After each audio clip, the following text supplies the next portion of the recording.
Right, another quick burnout for Aaron. Street Eliminator into the lanes, please. Street Eliminator, first qualifying session of the year.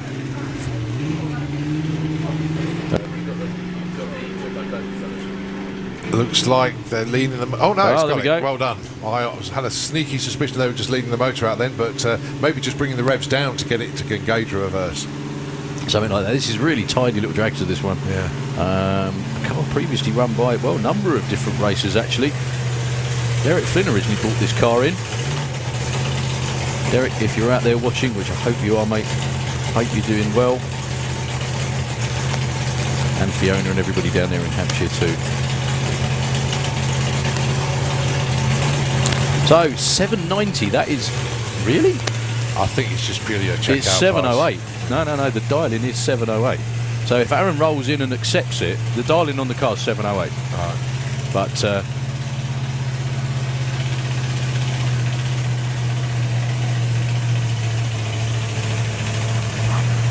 no, you shut off. yeah, doesn't matter what the dial-in is if you don't take the green. Well, they've got a number of qualifying. How many qualifying sessions? Three today, 2 tomorrow. I we believe. have just a huge, vast entry, don't we? Just double checking. Yeah, 3 today, 2 tomorrow. And then possibly into eliminations tomorrow night, round 1 for our larger classes. This is, do you know, today is our longest day of the year, officially, isn't it? Starting at 9:30, finishing at 8. On the schedule, finishing at 8 as well. I'm smiling Not that you're about it, bothered about that, really. I'm not at all. Oh, no, it's a good thing. Hey, come on, there's many months of the year we can't do this. Yeah. And I'll say it again, this is the first time in 3 years we've been doing this at this time of year, isn't it? God, it's good to be back. Yeah, I just wish I wasn't older when I came back. That's any problem. Yeah, it's one of those rare moments that both of us have got 5 in front of our age, isn't it? Something like that. Well, when you say rare moment, obviously it's never happened before. Yeah, but 3 years' time, I'll have the 6 in front of mine. Oh, is that only 3 years? Yeah. Wow. Goodness me, we'll have to get a stair lift up here, wouldn't we? We will. Escalator I was hoping for, actually, on spare lift. One up and then the slide down, yeah? That'll do.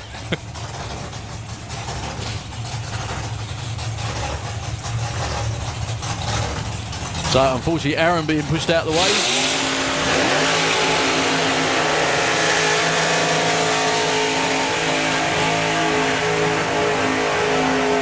Couple more cracking hot rods for your viewing pleasure on this Good Friday morning. The other thing I remember on the way up here today was this used to be 40 years ago, more than 40 years ago. This used to be around one of the Sassan Tour Line Pro Comp Championship as well, where all the Scandinavians used to come and invade one of their 2 trips of the year. Yeah, it was a big event. It always has been a big event. The only thing that the big difference now is the sheer amount of competitors this day and the facility and everything is way above what it was then. Yeah. Yes, okay, we don't have 16 Pro Comp cars, I get that bit. However, just the amount of entries and the quality of machinery is staggering compared to back then. Although I know a lot of the Bring Back Pro Comp brigade, and I'm one of them, would love to see it come back too, definitely. So, back to today, Phil Toppin with Grandad's Toy, 1963 Corvette. Didn't he have this for sale? He did. Nobody bought it, so he's still running it. Fantastic. Way to do it. Which is good. Georgina out front. Georgina had to go in that car last year. Good to see Pike Murray down there as well. And let's not forget Callum Swinchat, the King's Topolino, ran a storming 890 yesterday, and it was just a pitch perfect run. It's very for an old style car. Yeah, it's very so. Especially considering he leaves with the wheels at an angle every single time. 91, 94. So Callum 500s off. Phil Toppin. Couple of tenths off unusually. Right, Scott Hauser. And Bob Doyle.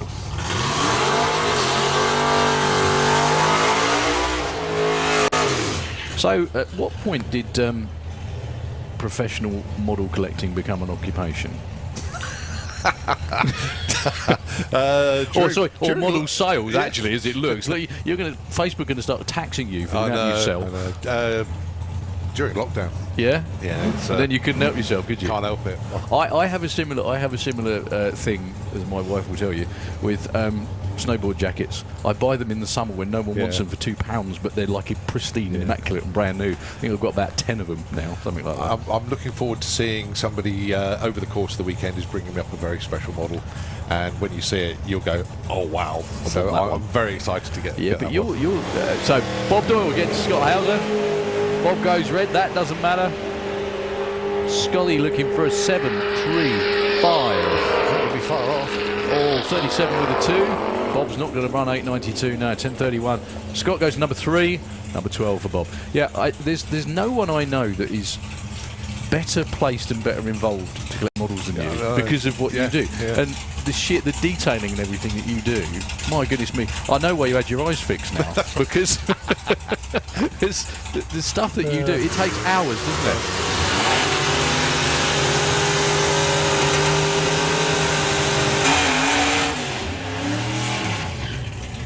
Yeah, it just takes hours of, and you detail them all before you sell them as well, don't you? I check them Exactly, that's all, what I mean. Make sure that they're all perfect, and if they're not, I'll point out that they're not. Yeah, so if you're looking for a model dealer, look no further than the man sat next to me.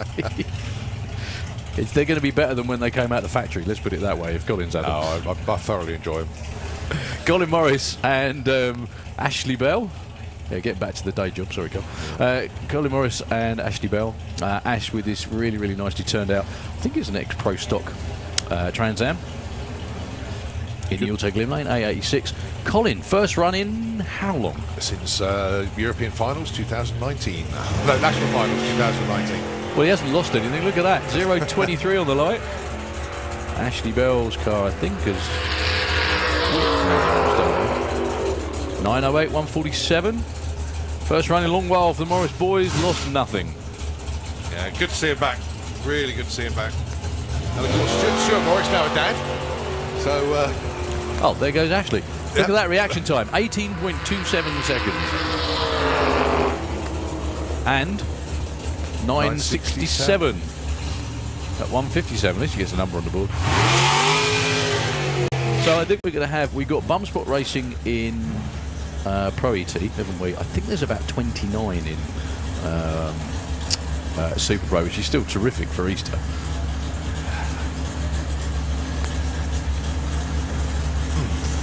I thought the Kellys brought both dragsters up this weekend. Am I imagining Yeah, things? it's obviously not then. Obviously they're running one car, two drivers. Yeah. Because that's Joe Kellett out there in what is now, normally, Leah's car. Yeah, they've even got the other paint job shirts on, by the look of it. What Colin's talking about is brother and sister Joe and Leah Kellett used to run one car between them. Joe now has his own car. Leah has that car. Normally, anyway. Looks like they're sharing again for the weekend, though. Taking on Mark Bailey. Oh, I've missed this CUDA. 8.70. Proper bit of American muscle. Leaves with the wheels in the air every single time. The only thing that's a shame about it is it's not super stock legal. Because that would be cool as, wouldn't it? Another one that was testing yesterday. I remember when he used to be knocking on the 9s. Now he's in the 87s. Yeah, well, the big change for him is when he switched over from race fuel to methanol. Really? And yeah, that really did wake the car up, amongst other things, but the big change was the fuel system. 036 on the tree for Joe. Looking at 782. Goes 788.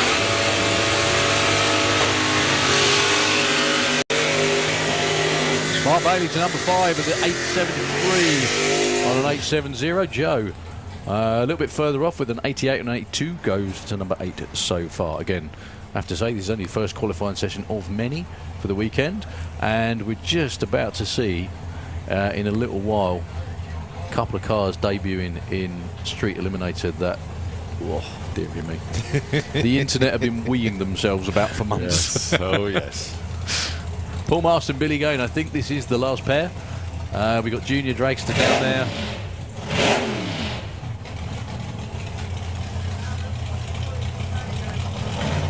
So how many cars we have put? I know Aaron didn't get a run in. It's only slightly. So at the moment we've got Pell Norman at the top of the pile with Barry Giles in number 2 spot. That is Scott Hauser, number 3, Dave Russell, number 4, Mark Bailey, number 5, John Tebenham is 6, followed by Callum, Joe, Brian Pavement and Colin Morris, your top 10. So your last pair going to be Billy Gain, Auto Glim Lane 848, taking on the Professor himself, Paul Marston, 888.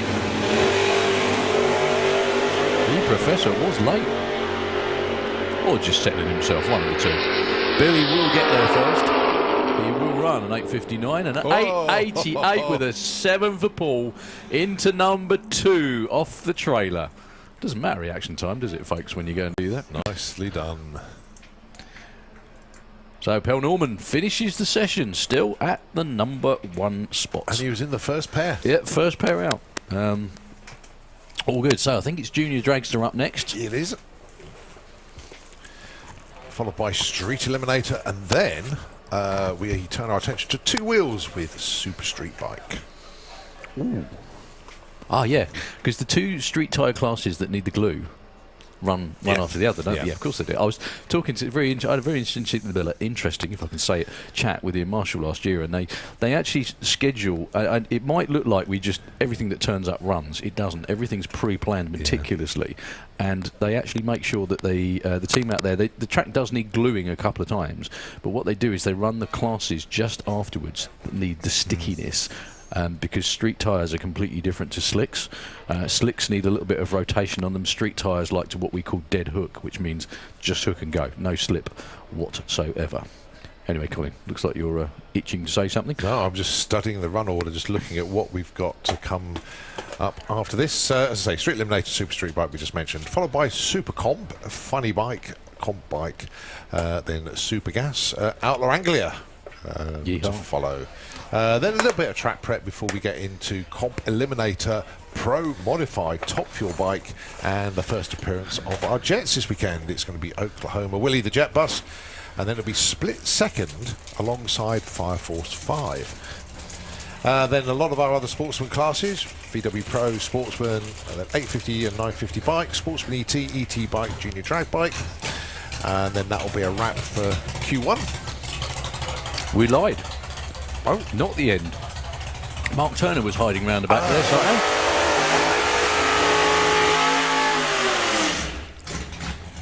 got a few runs in yesterday, did Mark? Going very well indeed. 8:35, the darling.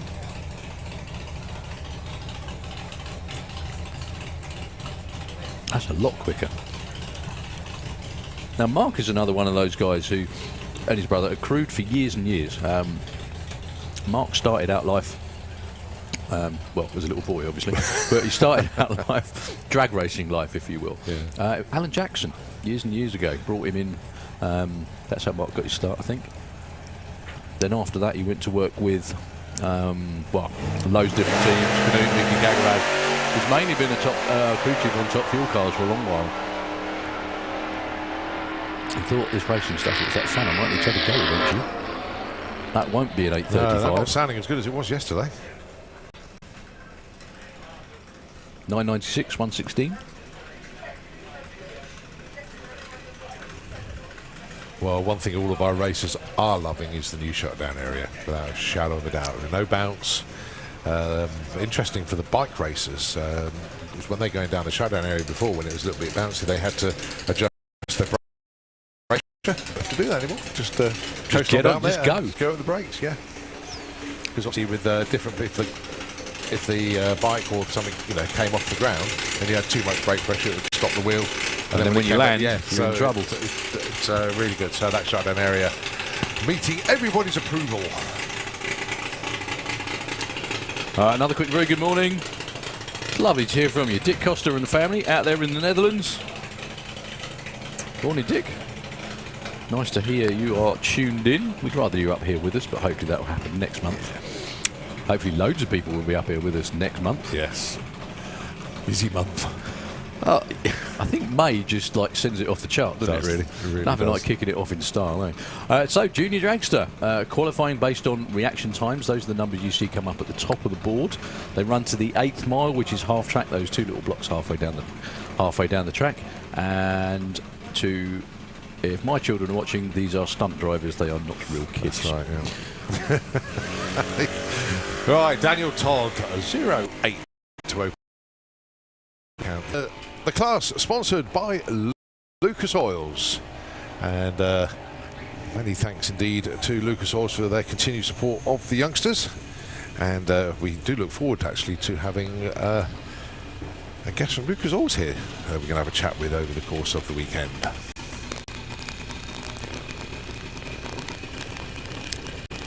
So unfortunate issue there for Luke Muckridge, just been pushed back.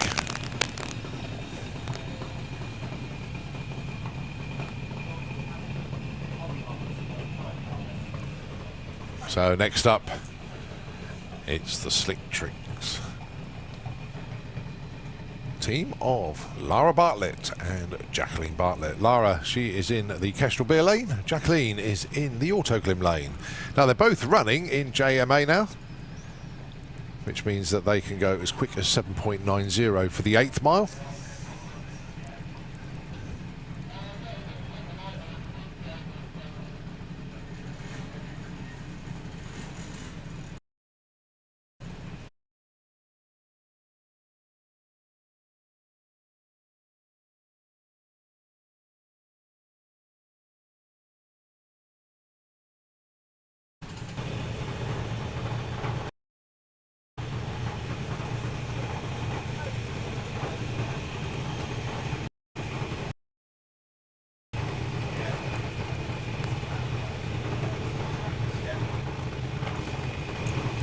So you'll notice the roll cage in Mackenzie's car has been extended to allow for growth for Mackenzie in that car. Oh, Teddy launched and the dragster stopped pretty much after that. Well, the engine died. Mackenzie with a 0.10. So he gets from A to B. Now, Super Street Bike into the pairing lanes, please. Super Street Bike.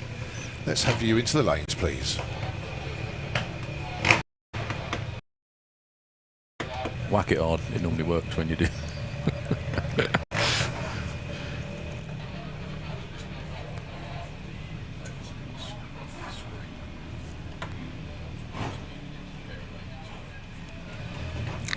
that's one for. So, Harley Corsell and Ada Cassisi, teammates.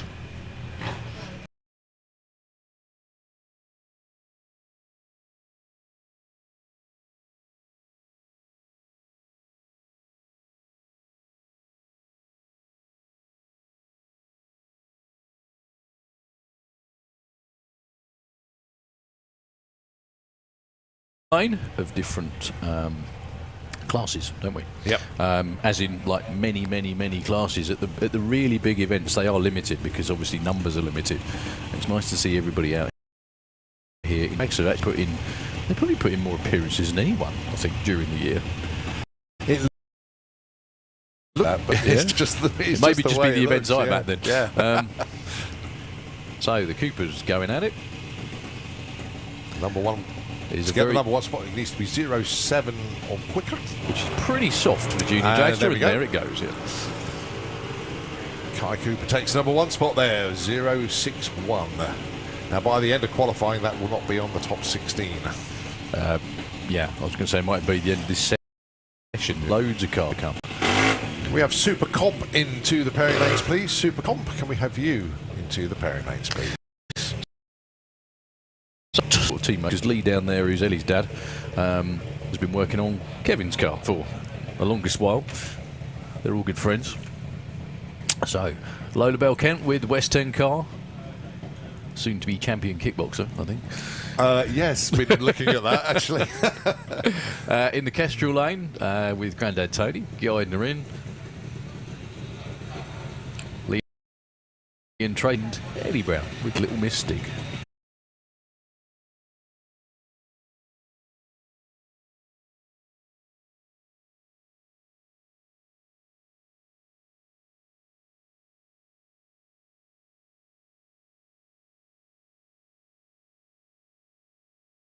In the grandstand watching on. Very good morning. Lovely Friday.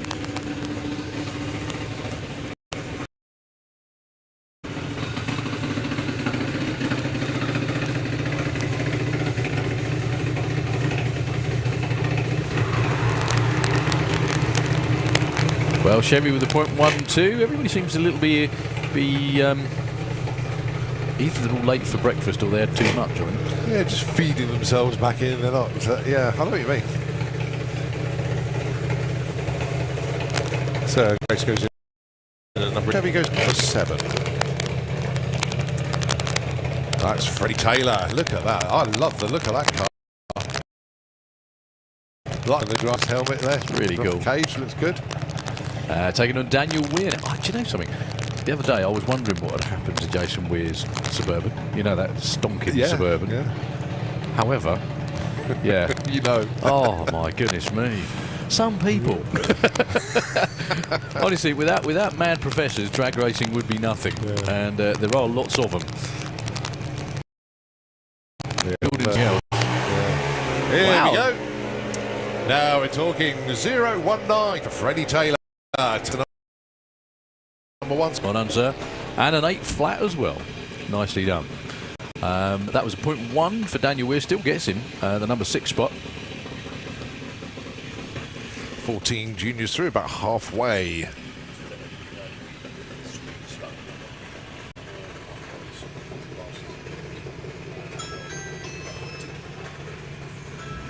Apologies for that.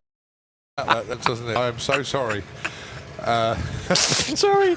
It's one of those before. things, it just tickles the hell out of me, that does. We are professional. We turn everything on our phones off, all the notifications. You know, nobody can ring us, nobody can do anything. And Colin always leaves his doorbell on. Oh, I'm so sorry. Right, honestly, set a reminder for the next event to turn notifications Turn with that off, doorbell yeah. off. Sorry. Thing is, though, everybody at home goes, "Oh, someone's at my door." It's caught a few people out. The good news is you'd actually know when your Amazon delivery was. You've got, you know, I can see what's being delivered there. perfect. Can't I? Yeah, exactly. You've got proof because it's been live streamed. Anyway, dear. Teddy Howe, Luke Fulton, Luke. Another one of the Fulton team in the Auto Glim Lane. Teddy in the Kestrel Lane. Teddy's another new name to me, actually. Just needs to creep a little further into stage. There we go. 0.13 for Luke. You can do way better than that. No, you cut an 01 light in testing yesterday. Yeah, that's what I mean. Yeah, 8th goes on the 8th mile, and Teddy is qualified. 0.43. What did you do, Colin? What is it? Animal magnetism or something like that? Yeah. Yeah. Okay. Whatever. Right, Purdy Hadfield. Oh, the beard. I forgot about the beard. I haven't mentioned the beard yet. Just mentioned it 3 times. It's 2 years old now. It is actually. It is. Sorry, beg your pardon. Jessica Bishop and Purdy. Sorry, mate. Carry on. Right, 790 a pair is the super modified advanced index that they can run to. Don't go any quicker than that. We'll have to go and see what we call the headmaster. Purdy actually, she won the European finals last year, didn't she? And she was right in the hunt to win the Junior Dragster Championship as well. Well, she closed up on the points, but then it went into the national finals, and young Mr. Redshaw. I was going to say they're both here.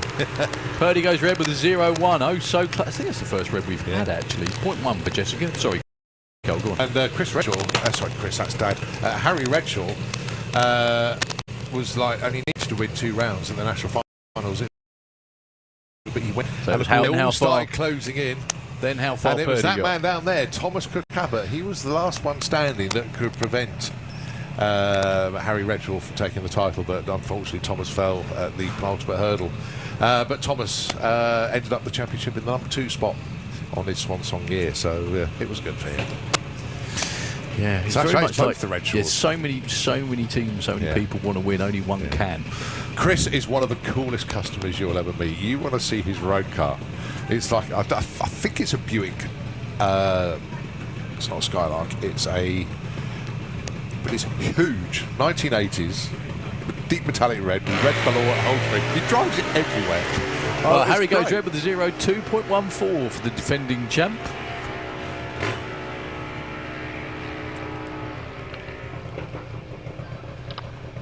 So well on to the Redshaws. Next up, Katie Ellis. Yeah, and also another thing we're going to say quite a lot today, especially, is an awful lot of cars, teams, everything. This is their first runs of the year, isn't it? Yeah. Some were testing, and not all. And that's a fact. I was having a chat with Gareth last night. We both of us, we need to check the date of Easter next year. Okay. Because Katie's Katie's just turned 17. Depending on when Easter is next year, determines if she can race in juniors next year. So yeah, we're trying to work that one out. We haven't yet, but we'll look into it. I know we're having a bit of a snigger about that last night. So this is Katie Ellis. Going Good red effort. by 0-1. You should try it. You bet.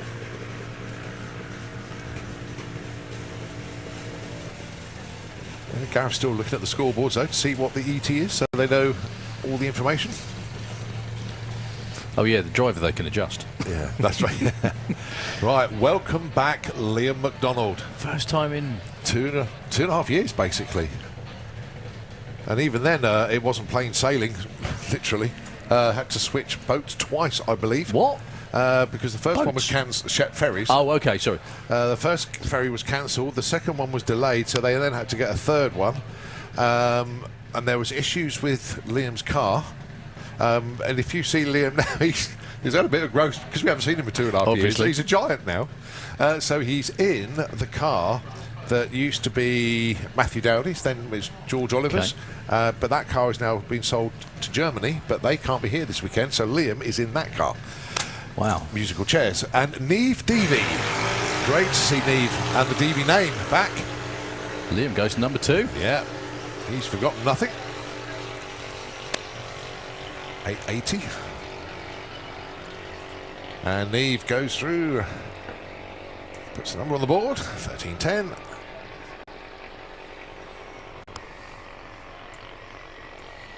So all the years that Caitlin was in Junior Dragster, we now have Neve. And shout out to Caitlin, actually.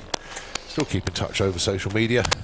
And yeah, life's getting good for Caitlin. Good. Certainly deserves it. Yeah. Right, Matt, how you doing? Looking slimmer than ever. No, my eyes are going, sorry. No, your eyes aren't working as good as mine. No, definitely not. Anyway, folks, so we've got a little bit of track prep before we get into our next class, which I think is going to be Street Eliminator first. You don't want to go anywhere at all, obviously. A little bit about what's going on today. Obviously, we have a full day's worth of track entertainment. However, I can't read. Can you do that? Yes, of course. Right, okay, the time to... Oh, Live Action Arena. Yeah, I was going to say that. Show at 12 o'clock. Yep. So we've got the big lineup in the Live Action Arena, and then they have a second show at 3:30 this afternoon. If you've never been here before, Live Action Arena is behind the Spectator banking. So if you want to see what's going on over there, their first show of the year will be Podzilla and Swamp Thing, the two monster trucks. Terry Grant is over there for his first show of the year, and of course Lee Bowers as well.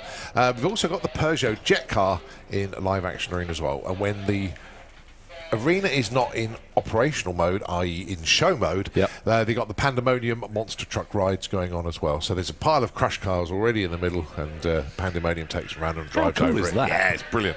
Absolutely brilliant. So many things going on off track. We've got to mention that as well. Make sure you do have a good old wander around the facility. You've got the fun fair, obviously just behind the banking here. You've got the main catering area next to the start line this side. The facility is in effect U-shaped, so you can walk around the back of the start line, around the back of the storage area behind us here. Go round into the pits. It's all free of charge. Go and have a look at the cars. Go and have a look at the bikes. Have a word with the drivers and riders. And of course you've also got the Santa Pod shop up there as well. We've got some of our key sponsors that have got stalls here as well. Pop round and see everybody. You are not restricted to getting Podface on the banking. We'll talk about that a little bit later on. Yeah. You can get Podface anywhere. Podface, it's a wonderful affliction to get. Basically, if you sat in the sun for too long, you basically get Hands up those of you who have had Podface. Come on. You see a few hands shooting up. Yeah, it's a good one to get. A little bit itchy if you don't protect yourself, so bear in mind. Sorry. Yeah, I don't know why that was so funny. Creams. But, yeah. I don't know what you're doing to get it, but yeah. But Yeah, Santa Pod Shop. Make sure you pop in there. The latest ranges are on display there, and we look forward at, I don't know when it's been announced, possibly for the main event, but the 2022 FIA merchandise is coming. The last time we had that was a couple of, obviously everything was prepared for 2020, and none of it happened. Well, so we did the odd bit, didn't we? But nothing really, you know. Well, like everybody, they've had supply issues, but they're getting around it. They've got a very good supply for some of the new merchandise that they've got in there now, looking very, very smart indeed. So excellent stuff. It's excellent. Well, I just want to say again before we get on with the first pair of cars again. Actually, we're going to have a quick run from the quick test run from the two-seater. There is no passenger at the moment, but I'm going to mention this a number of times over the next few days. For the last 2 years, we haven't been able to do this, and it's sucked. Yeah, is the polite way of putting it, isn't it? Really, the fact we're actually able to walk in here. Do you know, just little things. You notice they put the weight in the back though of a passenger. Oh, and it's strapped in. Yeah.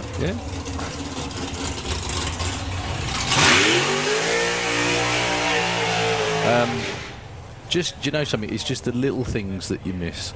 Things like when I got up this morning, my wife said to me, "Shall I take where shall I take the kids?" I said, "Oh, you can take them here, here, and here." And then I stopped to think and thought, "Hang on a minute, we couldn't have done that this time last year or the year before, could we?" Nothing was open for you to be able to go and do it. Yeah. Anyway, you could go into the pits, but you couldn't go up look close and personal to the because cars. The cars were We had barriered to off. change the layouts of everything. But even this year, everything only started creaking to life again on April the 12th, didn't it? Last year, so you could go to restaurants, but only sit outside. Which obviously on a day like today doesn't matter. We managed to do it the first time, and it was about 8 degrees, and it was bloody freezing. But other than that, anyway. But you did it because you could. Precisely, because I was so fed up. I said this numerous times. I really love my house. I built it to how I want to, and I really do enjoy spending time there. But I am sick of the sight of it. Gone the opposite way. Gone the opposite way this year. I'm not going to be at home at all. So Paul Brown at the controls of the thrill ride, the two-seater dragster, taking Mr. Cement for a passenger ride. Mr. Cement. Sorry, I like that. It's really good.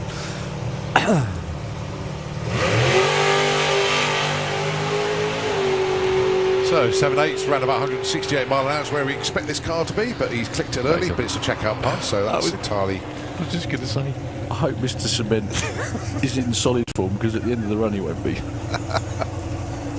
Sorry. Yeah, he's a solid bloke. That's it, yeah. So, first qualifying session of the year for Top Speed Automotive Street Eliminator.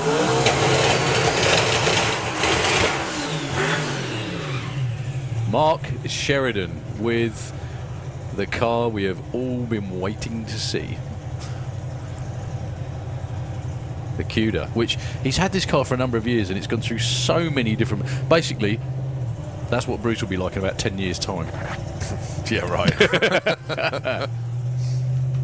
Well, Mark's had issues this week as well. I don't know whose race suit he's got, or if he's got his own one in, but it was still in Sweden a couple of days ago. I think he definitely has borrowed one. That's H out front, directing traffic. Twin turbo Hemi. Oh my goodness me! Say those words to any hot rod or a drag racer, and they'll just go quivery. Paul Morton as well, the debut for the Cirque Motorsport. Motorsport Zodiac. Paul normally cruise. He's been building this car over a number of years. Normally cruise on Kev Slyfield's Pro Mod. So good to see him out here running it in Street Eliminator. Yeah, he licensed yesterday, so all done. Oh, Mark's jumped through. He's going to disappear. All part of the learning process. He's run 8s with that car before, though, when it was... Going to hold more, let Mark clear. A little bit more right hand down, though, Mark. There we go. Yeah, so you're going to let him clear the top end of the racetrack. That is a nailed-on 6-second race car when that's sorted out. But we've got to wait for Mark to clear the top end before Paul Morton can make his attempt. And it looks like the car's died just as he was turning it off. It has, hasn't it? No, Right, he's still going. He's still rolling just. I think he's waiting for him to open the gate. There we go. Yeah, that car is a work of art. It's been featured all over the world in various online publications, and for good reason, as has this one, actually. I think Paul had this car on display at the Cirque stand, didn't he? Yeah, Auto Sport Show. Nice launch, a little bit of a cough. All part of the learning process. Respectable first run of 13.14. That gets him qualified, actually. I think it's 13.5 was the cut-off for Street Eliminator. That's right, yeah. So he's in. He's in. So Street Eliminator, folks, unlike any car you've seen so far, possibly, they are all street legal. They run on street tyres. They go out and do a cruise tomorrow evening just to prove that they are, scare all the local residents, take on fuel. Now, this car is the perfect example of a race car. Yeah. It's called Trigger's Broom because it's about the 85th incarnation of it, with so many different things changed. Unfortunately, Elliot Day with the Willis been shut off underneath us, so it will be Tony Higgs on his own. Now, Tony had a bit of a baptism of fire, literally, on his debut in the class a few years ago. This is a low 8-second, 170 mile an hour car. Yeah, potential PB of 8.1. He's got a new carbon fibre bonnet on there. Well, saving a lot of weight. for the next few seconds he has. Yeah. Went out last weekend for the first. Whoa! Ride it! Whoa! He did ride it. You could see him feathering the throttle, trying to bring it down gently. I think he did a brilliant driving job there. Yeah, give him a round of applause. Well give the team done. a round of applause. He's going to have a sore backside after that one when that came down. And if he doesn't from the landing, when his wife gets hold of him, he really will. And the photographers, please tell me you got that. Thank you. Well done. No problem. Oh, wow. And he still runs 1096 at 102. 653 at 95 at the 8. Exactly. Get that man a straitjacket. Stout wheelie. That's almost Jeff Mead's zone, that one. Yeah, I just hope he hasn't damaged No, anything so underneath it too much. Well, like I said, wait till Jenny gets hold of him. Yeah, they're just going to have a quick sweep of the track because it probably dislodged a few things, if nothing else. Hopefully nothing fluid is on the track, especially nothing that leaked out of Tony. But his driving there was exceptional. He did really well. You could see him. Well, we couldn't see him exactly, but you could see what he's trying to do. He was trying to bring it down softly, and he was feathering the throttle. It was just hanging. To do. That was amazing driving job from Tony Higgs. Yeah. He did his level. The way logic says the way to do it is lift, and when the car's at a certain point, nail it.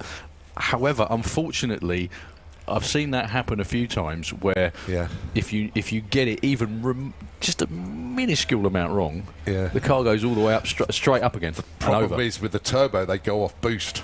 Right. So when it's coming back down, if you nail it, the boost needs to come back up. So it's not going to come straight back like a normally aspirated or even a nitrous engine. So it's very tricky to do with a turbo. But well, there is a Capri Dent now out there in the racetrack, I should think, after that one. What a first run of the year. Wow. Well, he went out for a cruise in Portsmouth last weekend just to put some street miles on it. 20 miles he went out and about. No issues, all good. Until he came in. Saw him last night. He's all smiles and everything. Let's hope he's okay today and still smiling. But, turn the corner at the top end. We haven't had a call to come get him retrieved yet. So, yeah, could all be good. Right, thumbs up given to Nick Hale. Nothing on the track, which is good news. Excellent. And hopefully the car's in one piece too. See, that's the ever-present issue with street cars. They are hugely powerful, like ridiculously powerful, prime mod type powerful, a lot of them. And they have street tyres and wheelie bars. So getting the launch is so difficult, and there's so many different ways to do it, isn't there? Like the way that Mark Todd's car runs. Unfortunately, Mark's not here with the car this weekend. He's probably kicking himself he's not, but it's just amazing. You know, they actually squat and go instead of hook, if you see what I mean. Super gas in the pairing lanes, please. Could we have super gas?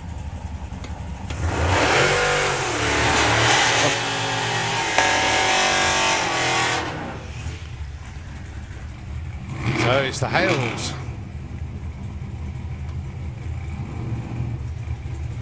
So Nick Hale with the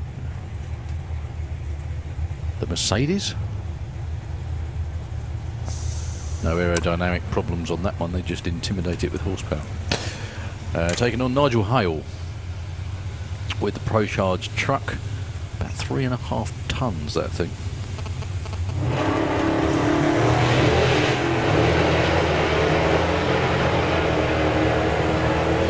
Well, Nick with the red light, he's long gone. Nigel seemed to be misfiring a little. 10:58, 1:26 is actually new #1 qualifying. Well, that will all change. Right, Andy Bond. With one of those off-the-planet street cars, literally, against... Oh, look at that. Oh, he took social media by storm this weekend, did Al Williamson. When life gives you lemons, you make... I don't know. A howling hauler. Yeah. Yeah, there we go. Well, after he had an accident last year, so he had a bit of a rebuild to do. And go on, Colin. It got a bit carried away. They want, I think, I can't remember who did the graphics on it now, but they decided to update the original. Not change it, just update it. And the new colour scheme really does work. And Andy Bond with the absolutely timeless Ugly Sister in the Autoglym lane. Oh, look at that flat launch there for Andy Bond. Will the this be 507 at 150? 7:55, 203 miles an hour. Europe's quickest street car. He was cruising. He was, absolutely, at 203 miles an hour. They don't look too upset with that, do they? Yeah, Al Blaze blew the tyres off there, basically. 247 to 60.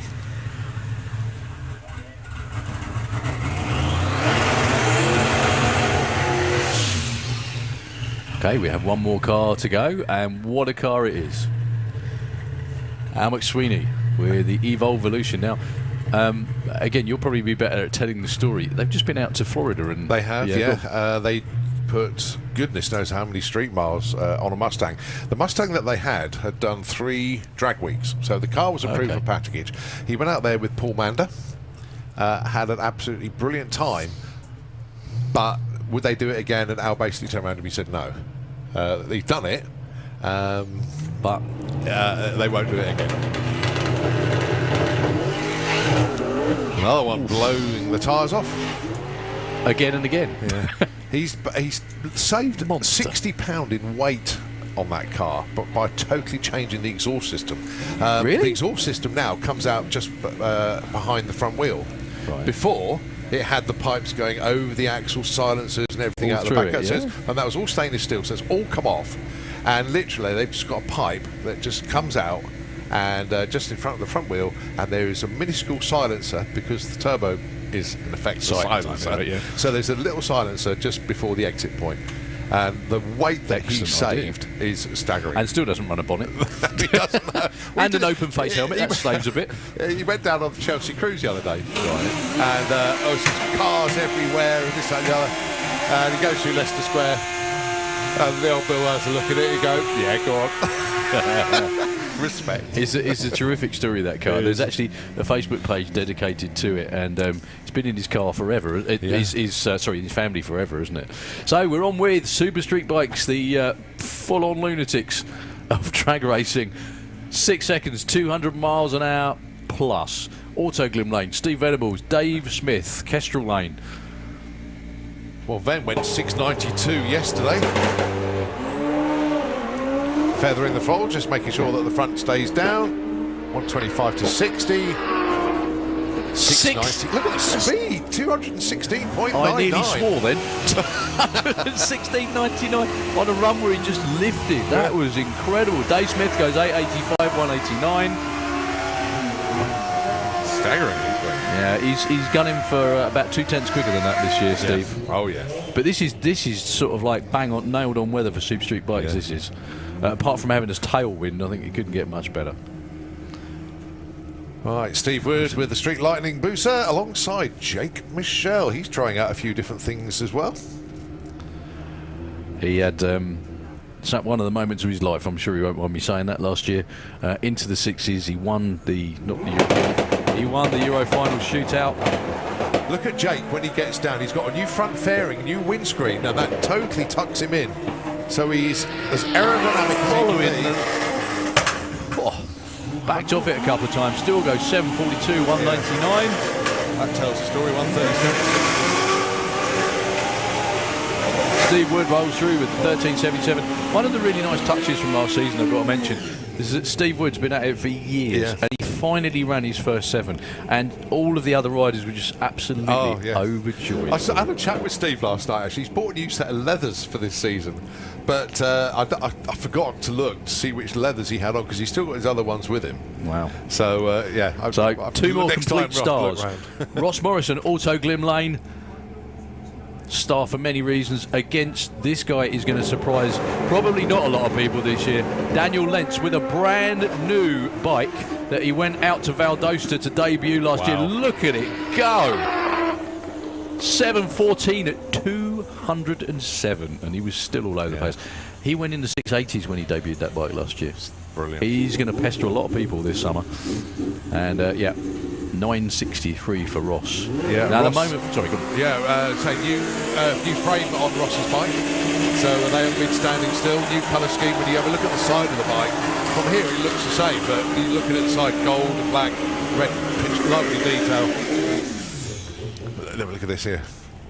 Look at that. That is gorgeous. So Mark Dainty with another one of those. Sorry, Con. Another one of those 7.1 second bikes. Yeah. And Al Morrison Jr. wearing the number 2 from last year. Yeah. Yeah, so new frame. All sorts of new bits on this bike. Mark Dainty's performance secret. You can go and have a look at him now. He's lost a lot of weight, so he hasn't got the weight off the bike. He's got it off himself. Well, he's out in front as well. Wow, look, he's look at streaking away. 7:13 at 2:03. I think that might even be a PB for Mark Dainty. I'm sure he's been about 7:17 before. And an 8:83 debut for Al Morrison in qualifying. They've still got a few more goes. Yeah. Have we got 10 or 11 for an 8-bike field? Is that right? Not sure, but it's Steve Mead. Now, Steve knocking on the door of 6s. He really is. Now, he's one of the few that is still running on... No, he's not methanol. Okay. He's one of the few that are still on normal fuel.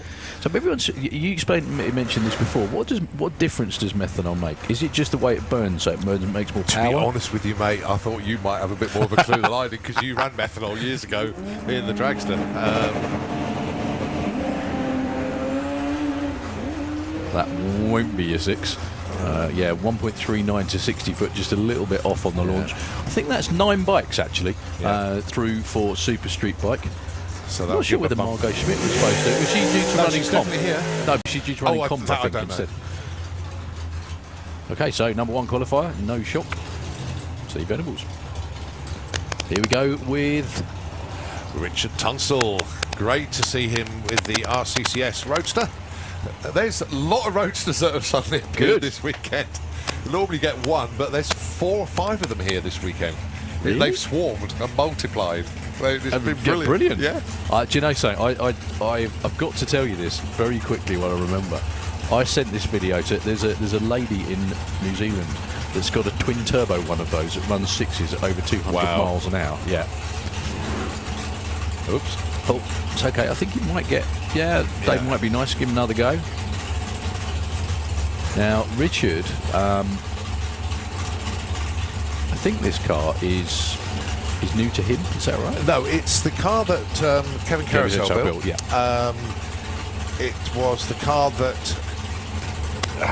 was it Paul Letchford drove for a little while? That's right, yeah. That's better. Now, Richard is running it in Super Comp, and Jasmine, his daughter, running it in gas. How cool is that? 8.94. Fantastic. Well done, sir. Debut qualifying run. And he's right up Nicely done. Excellent stuff. Yeah, Super Comp's padded out again, hasn't it? It has, yeah. Great to see Super Comp. The field filling out. Alan Schofield and Steve Hudson. I wonder if he paints it that colour so he doesn't trip over in the garage when it's dark. Or they know where the shirts are in the wardrobe. Something like that, yeah. Or because they like attracting flies or whatever. Anyway, there we go. Nice team, though. Great bunch. Love their racing. They come up with wrong with your Brungan test as well. I mean, great. Really good. Certainly got a lot of miles on the car already, isn't he? Al Schofield. His story as well is another. It's a great one. So looking for 890, as well as Steve Hudson in the Kestrel Lane with the Altered. Dead even at the finish line. Oh, so close. 2 measly thousandths of a second. Too quick for Alan Schofield. 886 is a bit too quick. I don't think Steve runs a throttle stop, does he, or anything like that? No. All he does is drive. I wonder if he still drives Ubers. To ask him. Well, here's another roadster for you. Martin Kirbishley with a fixauto.com. Fix Auto, based in Penzance, of course. Do you know what's quite... I've got to mention this as well now I remember. There's an awful lot of superclass cars in the States have taken the inspiration from the Roadster. Yeah. And by that I mean they're all topless, aren't they? Yeah. You know, there's loads of topless Camaros, all sorts of different Mustangs, all sorts of different cars. It's just the way forward. This Roadster, the reason it's called a Brogy Roadster is because it was originally designed and built by a guy called Warren Brogy, who makes the moulds in the US, and they are beautiful looking cars. Taking on Paul Hudson with the pension pot dragster, doing it the slightly more traditional way. Now if you wonder why they've stopped, they haven't. Throttle stops will kick in and off they go. Although Paul Hudson might not be good enough. Yeah. Oh, 10:30, that's a long throttle stop. Yeah. Well, this didn't break out. In fact, he goes number 2 with that 10:30. All right, Leah Kellett and Daryl Howells up next. Yeah, one of the cooler things about events like this is we get people. I think that's Steve Field down there. Sorry, with the Black Pig. I was looking at the wrong car, was I? Oh, my apologies. Yeah, It looked like Daryl. no problem. They are running, actually. Oh, were they? Yeah, he's over the lanes, just yeah. over there. Sorry. Taking on Leah Kellett. Now, you have seen this car already without the throttle stop on. What we mean by throttle stop is all of these cars have the potential to go way quicker than 8.90. The reason that they do that is so that on days where the weather isn't, where the weather's really hot and nasty, where the engines aren't making so much horsepower, they've got a bit of wriggle room to get the car on the number, because they still have to run 890 if it's the 40 degrees in Germany in the middle of summer. So what they do is the team have the ability to set what's called a throttle stop. So the driver nails the throttle. There will be a preset amount of time that the throttle will be held back, and then it will kick in again. However, Steve Field doesn't have that. So let's see what it is. 870 well, and 878. Yeah, a little bit more stop on there needed. That time for Leah. 7 cars have run and 4 of them have broken out so far. One of those guys. And that is Daryl Howells. That is Daryl Howells.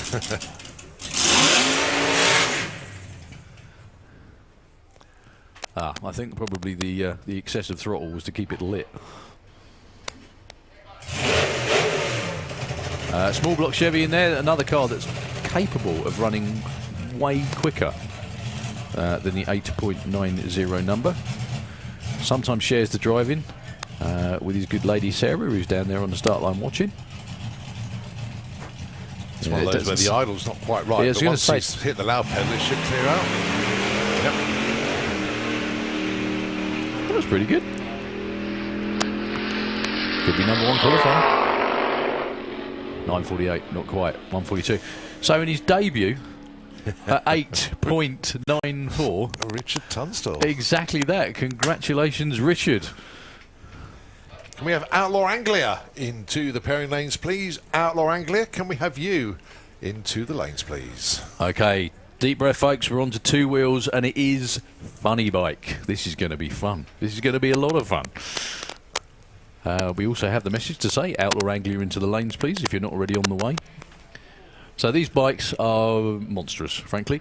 Really, really good to see Goose stepping into Funny Bike. Yeah. He's up first. That's Louis Davis. Oh, so close to running the 6. He hasn't done it yet, has he? Yeah, 7:06 or yeah, something like that. And I think that was with the engine coming apart as well, wasn't it? Yeah. He has a habit of doing that, unfortunately. But great racer. In actual fact, we've got Alan Davis, Gooey's dad. He's racing this weekend, but he's an ET bike, not in Top Fuel Bike because the Really? bike's not ready. Oh, okay. So he's got a Suzuki GSX 1300 that he's going to have a go in ET Bike. Now, I'll let the burnouts commence before I say what I was going to say next. Roger Moore and Louis Davis, your first pair.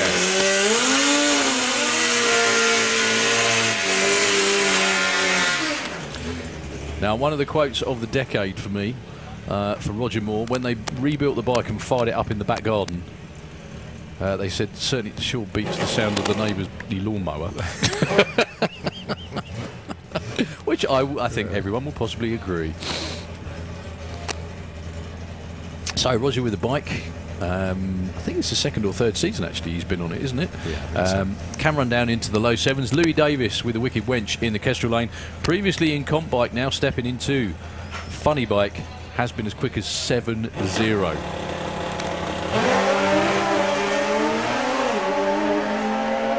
Good looking runs a pair. Roger's out of it. Louis goes 7:25 at 170. Nice opening run for the season. He was 110 to 60 foot, 456 to the 8th mile. And then most importantly, I think it's in one piece. Yeah. 9:44 for Roger. I think that bike though, even when it didn't run well, it still ran like that, didn't it?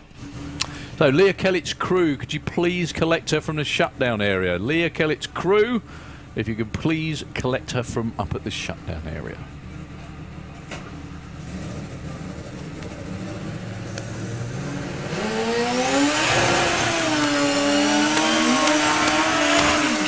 So I have a feeling this might be Mark Smith. It is going to be taking on Stu Crane. Two fairly identical looking bikes. Smithy down there in the Kestrel Lane. Run down into the low sevens with this bike. However, Stu Crane setting the world on fire last year. Setting record after record. He's the second quickest bike, funny bike in Europe. I think after only Rikard Gustafsson, which is very good company to be in. They've got a new cylinder head on the bike called the Hurricane, designed and built by Stu and Warp Speed. And he actually went out to the States at the end of the last season. A very famous American rider had that particular piece on his bike and it was flawless. Won the event. Stu, I'm sure, like everybody, is dying to get back to racing and seeing what he can do. He went in the 6.4s on numerous occasions last year. Actually, I think Dale Leaks is getting fed up of watching as well, isn't he? Well, nice to see he's still sponsoring the class as well with Leaks Landscape, so thanks to Dale.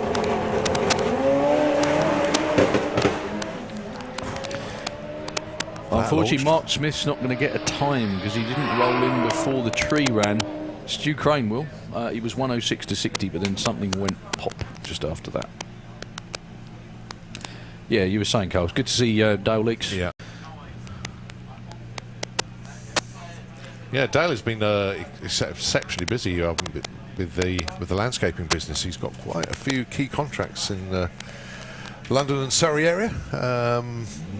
Very busy man indeed, and he's actually recently just bought a new pickup truck. I believe you've seen that I saw on it this social morning, media. and I saw him this morning, and I said, "That's most unlike you. It's very inconspicuous." That's it. Yeah. I said, "You're going to have to dye your beard green to stand out now. You know that." You want to see that truck at night? It's like a nightclub on wheels. It really is. So Dale Leaks, Leaks Landscape, sponsors of Funny Bike. So, and a couple of really top-notch bikes. Dave Peters with the Rigger Boot Express in the Kestrel Lane, low 7-second contender. However, a bike that could well be on for one of the quickest in Europe, if not the world, when they suss it out, is Lorcan Parnell. They come up here time after time. They do so much testing. The bike has been in the mid-6s. That's the Storm machine in the Autoglim Lane. First run of the year, I think, for Lorcan, unless he tested yesterday. No, didn't test. I didn't see him in the lanes. Dave Peters, long gone, keeping it away from the centre line. In the sevens. 92. Just. Yeah. Lorcan with a 942 at 127. When that bike goes and performs, it is absolutely a thing of beauty. And there's a couple of times he had runs going that was good as, if not better, than Stu Crane last year. Unfortunately, one of them ended up in the wall. Okay, so we're done with Funny Bike. We're on to Comp Bike. Is it Comp Bike? Suzuki Performance Spares.co.uk Comp Bike. Just remember to get all of the class sponsors out this weekend. Now, comp bike's a great class. It's basically a catch-all class. If it's got two wheels, you can run it in comp bike, pretty much. So that's why we've got a big tyre, a big slick wheelie bar bike for Jordan Kenway and Mick Wynyard, who is way out in front with a regular looking bike, although it's not regular, nothing regular about an 836 at 173. 955 at 134 for Jordan. Opens his account for the weekend. Yeah, nice to see Jordan coming up through the ranks now. If you remember, they had that bike running to the 8th, and they had a smaller engine. I think it was that. That was in junior drag bike, wasn't it? Yeah. And they strangled it, and now they finally unleashed it. Now they can let it go. So, yeah.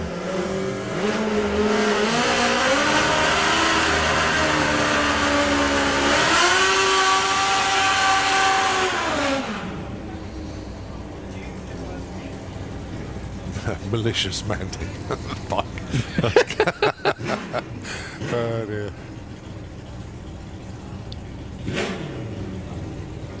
All right, Chris Neary. We normally run a. Sorry, I've just been caught out by the Suzuki that's appeared in the Autogleam. Another new name up to us in the tower. Aswin Lenoble. Sorry, a bit of phone juggling going on. I was going to show you that. So I dropped it instead. Now look. Well done, Callum. Hang on. Ooh. That's Tony Higgs. Wow. Yeah, Aswin was originally entered in Pro Stock Bike, but he was the only entrant, I think.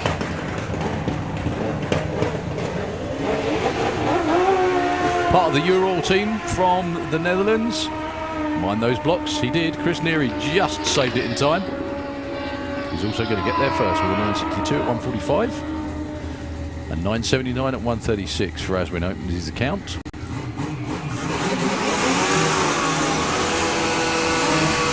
Yeah, well, that was high, that was. Yeah.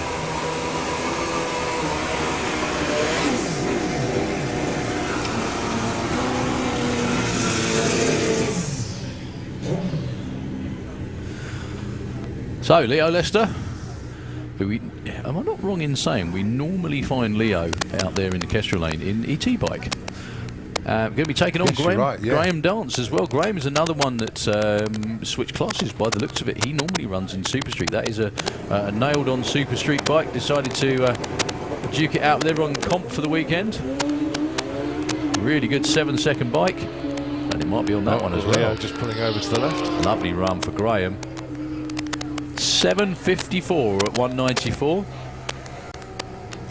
Yeah, the thing is, the way that things have moved on with Super Street Bike over the years, it's just taken more and more, like everything, taken more and more and more and more and more.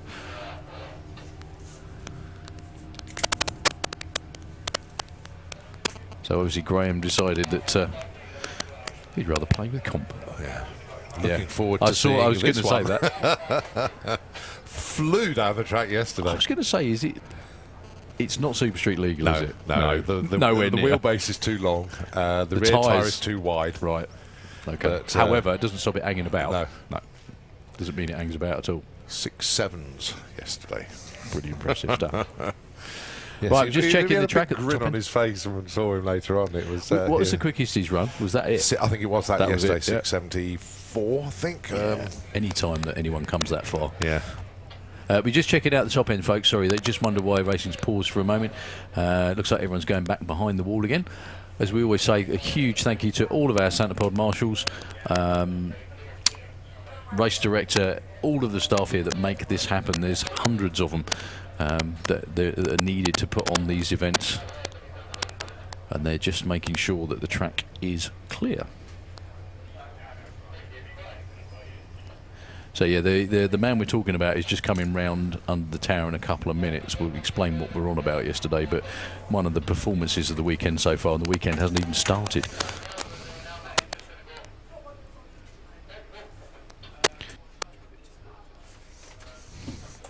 Right, well, whilst we've got a quiet moment, I haven't even had a chance to do this yet.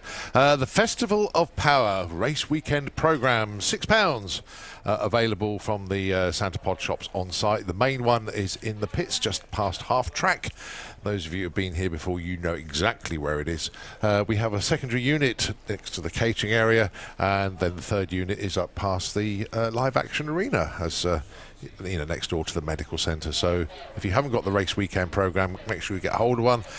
Another 36-page full colour production, and lots of information in there, and of interest in there. Obviously there's a good breakdown of all the classes and a site map as well, and also the full timetable. But something that caught my eye, which was quite interesting, I've just got to find the right page. Basically, Santa Pod needs you. We have got a lot of seasonal jobs on offer for the over 16s. So if you fancy working in a fast-paced and fun environment, which Santa Pod certainly is, if you've got enthusiasm, initiative and an outgoing approach, you can join in the excitement with a variety of seasonal job opportunities at basically the UK's most action-packed venue. Basically, we're looking for people to do shop work, car parking, VIP host, litter picking, promotional work, site cleaners, entrance booths. Have a look in the programme. All the details are there and how to apply. So, yep, Santa Pod needs you. So if you live local, that's going to help you a lot. But if you fancy joining the team here at Santa Pod Raceway, just get in touch.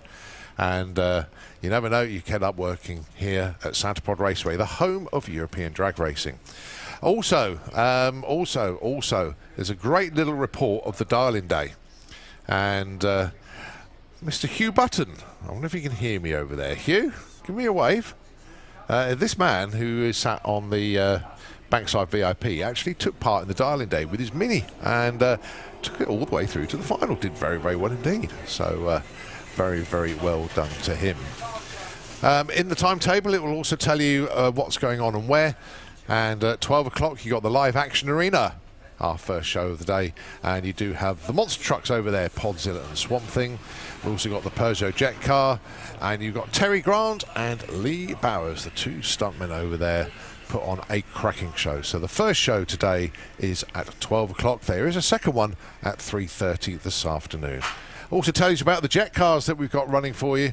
And the jets are going to be due out basically after Pro Mod and Top Fuel Bike qualifying. So we've got Oklahoma Jet Bus,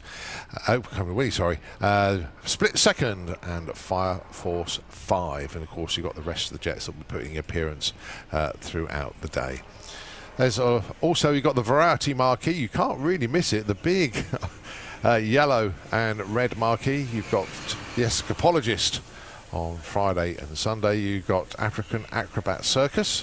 That's on every day. And also we've got magicians in there. You've got Sid Balfin, who's there on Saturday only. And you've got Ilan, the Robotic Man. And the shows started at 11 o'clock today. So again, details are in the race weekend programme, available from the Santa Pod shops on site. And I'll tell you what, whilst you're in the Santa Pod shops, have a look at the latest merchandise. Lots of new goodies to feast your eye on. So make sure you do check that out. Also on site, those of you on the Spectator Banking, it could be your first time here. Thank you very much for coming to see us this weekend. I hope you have a fantastic time. The weather is set pretty fair.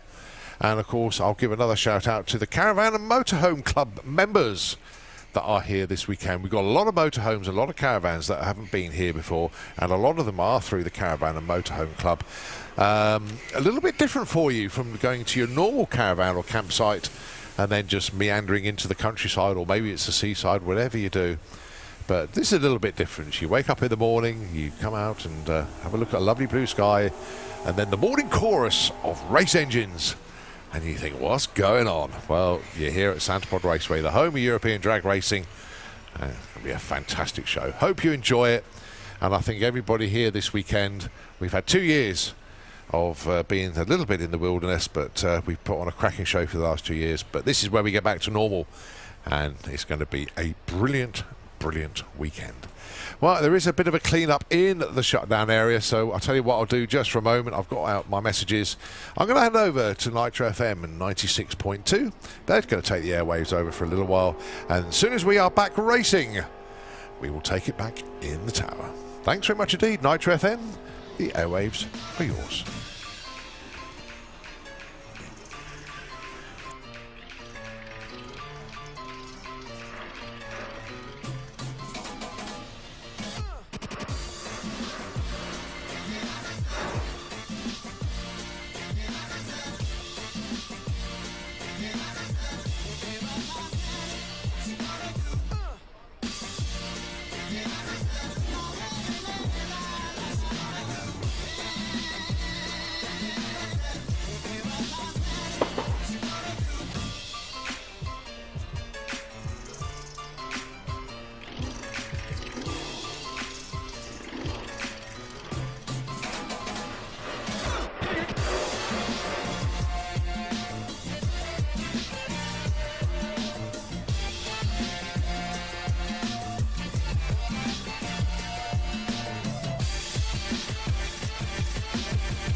Well, that's the only thing that I'll permit to stop a tune by Pink Floyd is the starting of another race engine. This will be spectacular.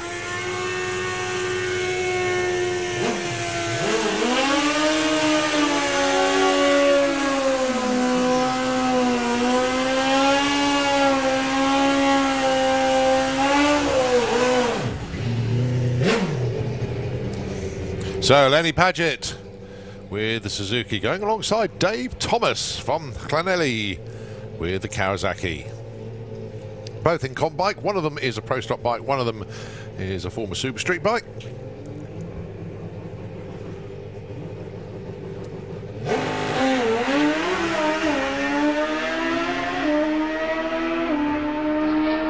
Not a bad looking run for Lenny, but smoking a bit at the top end, goes 772 at 164. And Dave Thomas goes 1065 at 129.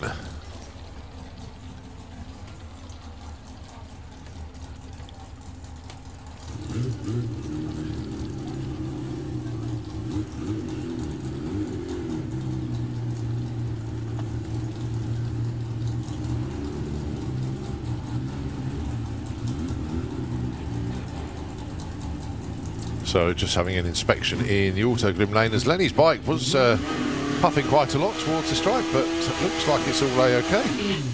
Spotters disappearing back over the wall. So Sean Buttigieg, really looking forward to seeing what numbers this bike can run. This is almost a Super Street bike, but the wheelbase is too long to make it legal, and the rear tyre is too wide to make it Super Street bike legal. But my goodness me, the numbers that this bike was running yesterday in testing. Well, hold on tight, let's just see what Sean can do today. Fish tailing off the line, 120 to 60 foot, 451 at 172, 680 at 210 at the stripe. Not quite as quick as he was going yesterday, but that is moving on.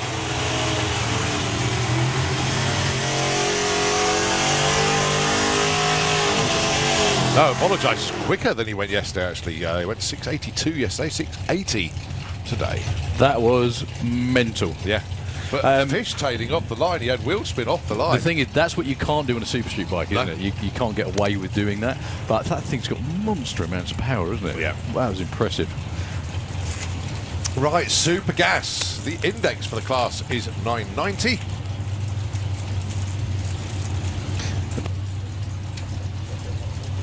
Yeah, right. Okay, your first pair then. John Turner, Andy Dibley is the Greenfish Barracuda, and the Magic Rat.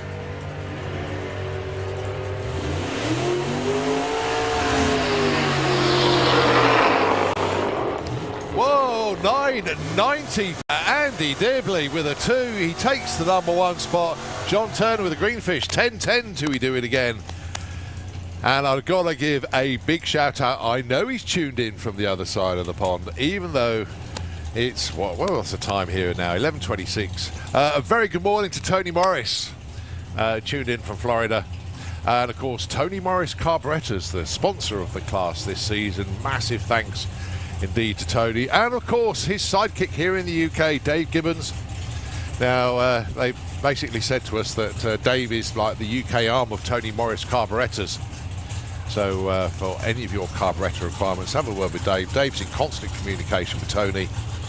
And there's a few guys that are running Tony Morris carburetors in the class. Next up, Mark White and Andy Harrison. Andy, of course, the champion from last season. Opens the count with a 998.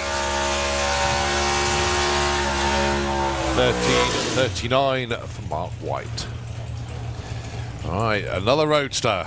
This time it is John Giles with Tactic Rogie Roadster. Looking good in the new colour scheme. He's actually got, if you look at the side of the car, it's got the ghost image of the Royal Willis style. Looks really smart. Going alongside Tim Moore with Tim's Toy, the 55 Chevy.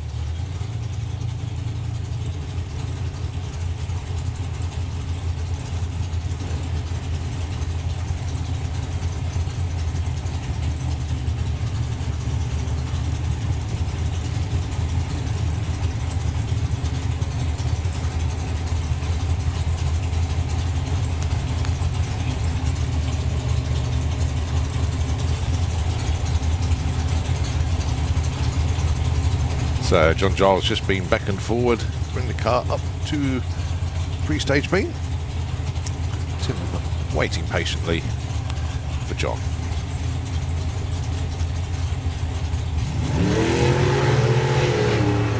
Both the zero lights, both with throttle stops, both now released.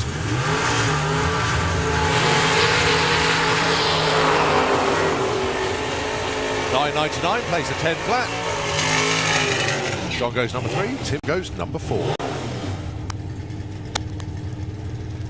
John Morton with the no-hair racing Camaro going alongside Mark Huxley, the Can-Do 2 Reborn Corolla. Mark double classing, we've seen him in Pro ET already. And here he is in Super Gas. Racing with Tim Hines, nice poignant note on the back of Mark Huxley's window. I'm sure he's looking down. I'm sure he's looking down.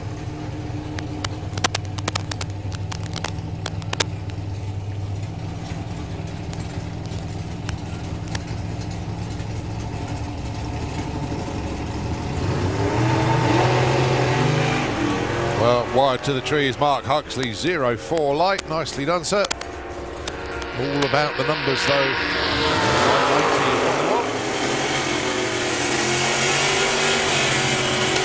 10:03 for Mark, and Mort breaks out 9:77. Bob Molden, the recently retired, Bob Malden, but he assures me he's not a pensioner yet. But Bob really enjoying life. Now he's not working anymore. Going alongside Dave Fulton. Is it the same car? I've got to ask. Yeah. It is. I must admit, I am envious of Dave, because if there was one car that I didn't have and it wasn't a Camaro, it would be that one. That's Lovely immaculate, car. though. I mean, lovely car. you know, when I think it was Ash Troop's car, wasn't it? Yeah. He ran it for a Lee Huxley drove that last right. year, if you remember, and basically bought it lock, stock and barrel, the whole thing, as a runner. Obviously he sold his Camaro, and he's into that car, but he's always wanted one of them. So, and sold the Camaro, obviously, no problem. yeah.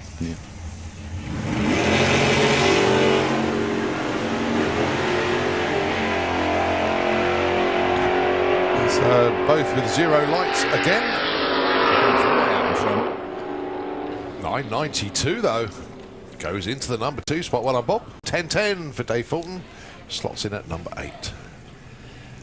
But I've got to say thanks to Dave Fulton. I've said it to his face, and I'll say it over the PA. I've got to say thanks to Dave Fulton and all of his mates for the entertainment on social media.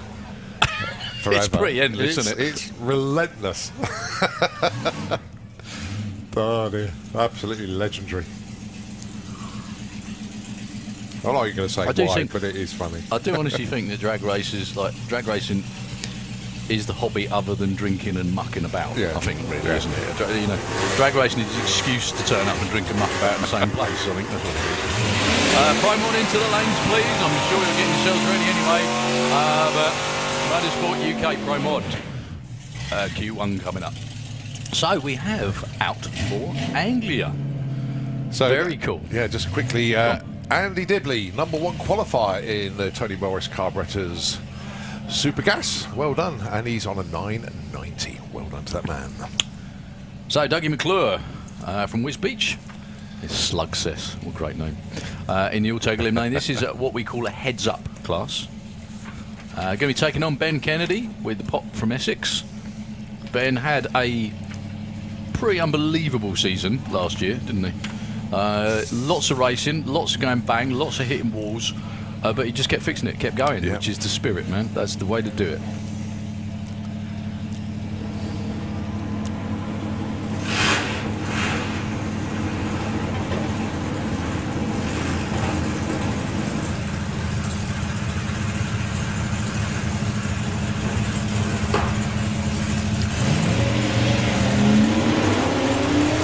I don't think Ben Kennedy's car's got the same engine in it. It's not doing the normal spool up two-step thing. Goes 10.39 though off the trailer, 133, 11.95 for Dougie.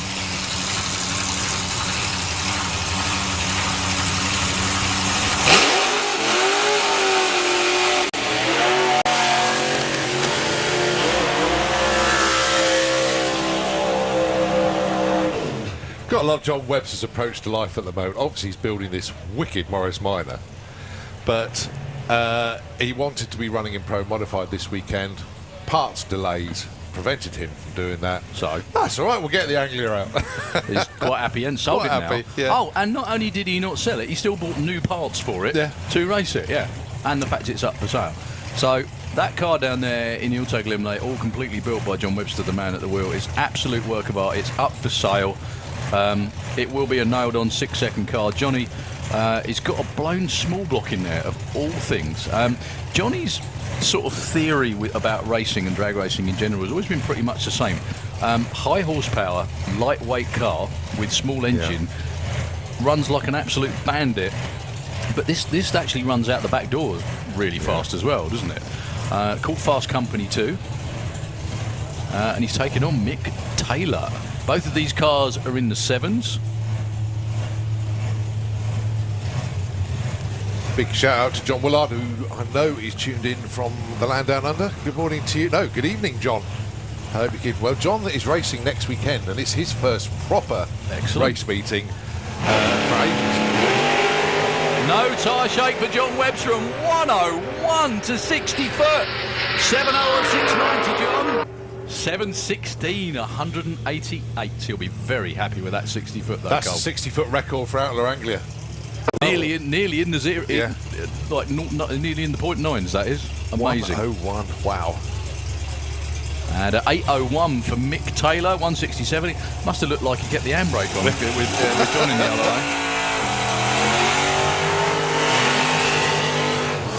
Thing is, though, ET's really nice, but Mick is in the sevens more often than not, and he nails them with consistency, doesn't he? Yeah.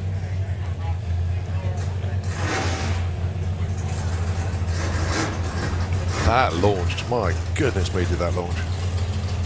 Just a minute bit of tyre shake. That's the problem they were having last year, wasn't it? Lots of tyre shake. They seem to have cured that quite comprehensively, actually. All right. Well done. Wayne Power and Barry Woodford. Another new name to me as well, Wayne Powell from Wolverhampton. He's been around a little bit. Does a lot of the lifestyle. That'll be events. Could be one.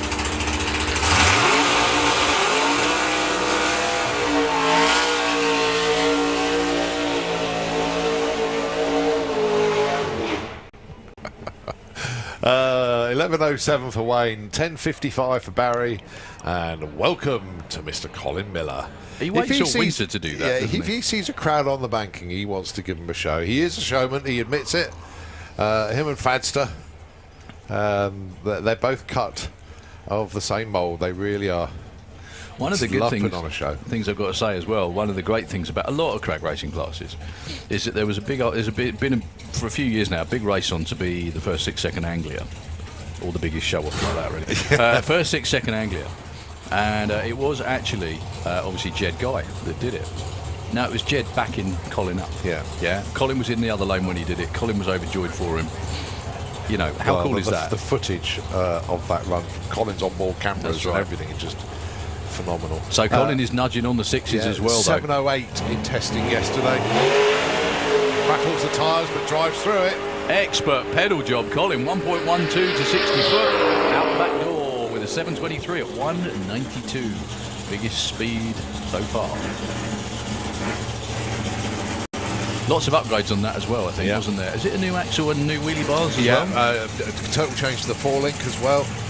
Jed's been working his stuff on it. We hope to see Jed later on this season, but he's waiting for pistons and rods, I think, and a few other bits and pieces, because if you run 688, you only want to go quicker. So he's waiting on more parts. So, yeah, you don't want to be going any slower, do you? that's it.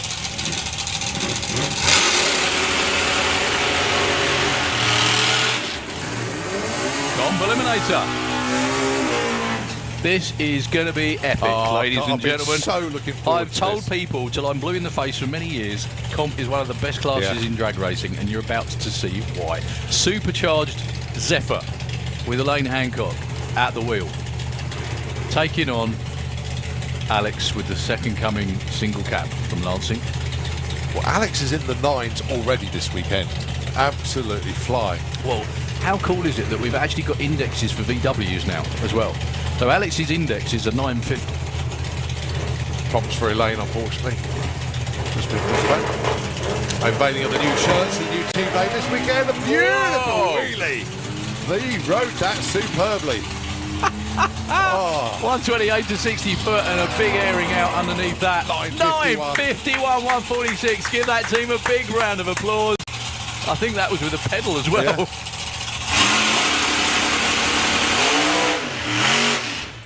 That was epic. So Elaine's going to get another go this time round. Yeah. He'll be bouncing up and down at the top end. That was fabulous. Elaine's got the new crew shirts available this weekend. They're only £10 each. Bargain now. Tenner? Yeah. Really? Crazy Lady Racing. The name has stuck. Where did that come from, Colin? I wonder. I wonder. So 7.13 is the index for Elaine. The idea of Comp Eliminator, that's not the number they're running to. It's due to the type of car, the size of the engine. They have an index and they run as quick as they can based on that. So you can see all sorts of different things: altereds, door cars, dragsters. I think. Is Luke in Comp or is he in VW Pro this week? VW Pro, I think he might be this weekend. That's a good question. I think he's probably in VW Pro this weekend. his points round. So Elaine, first stab at it on this Good Friday.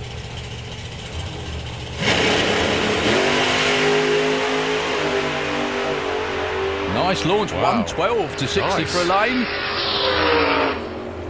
Oh Yes. yes, 764, 177. Right, big news from Comp Eliminator, some serious sponsorship going in now. Williams Brothers Speed Shop, for the event winner, are coughing up £150 and number one qualifier will get £50. EDA, Engine Data Analysis, have put £80 in for the winner and £40 in for the runner-up. BSI Transport, Northamptonshire-based company, £150 for the winner, £50 for the runner-up. Pro Race Engineering, £50 for the winner, and for the championship winner this year, £600 voucher to spend with Pro Race Engineering. And of course, the title sponsor, Trackworks. Massive thanks to all the sponsors that are getting involved in Comp Eliminator. So some serious kudos going to those companies. Thank you so much indeed. Comp Eliminator growing nicely. And as you say, Dale, what a diverse mix of vehicles. It's awesome. I've said it 1,000 times, but one of my fondest drag racing memories ever, and always will be. Yeah, that's beautiful, isn't it? Sitting watching 32 car field at Mantor on a Saturday night in the dark. It was fantastic, and it always has been. Spencer Tram, another big fan of the class. Very, very nice paint job on his car. 1155 is the index for the F-Stock Automatic. Robin Orthodoxy, the other end of the scale, 745 for the Aorted, looking to get back in the sixes. He's always looking to get back in the sixes. So, another paint job by OCS Paint, Nick Williams in the gang. And of course, part of the Williams Brothers Racing stable now, graphics only applied on Wednesday by Neil Melliard. So it's all hand painted. What a pedal job for Robin. 112 to 60 foot with the tyres shaking. Backs out of it before the 8th mile. Problems, very unusually, not problems sure, for Spence. But that's drive line, but not sure. But gives everybody a chance to have a look at the car. That colour is an original Chevrolet colour, actually. The boys really wanted Spencer to go Hugger Orange with that. But no, they have stuck with the colour scheme that they've got there.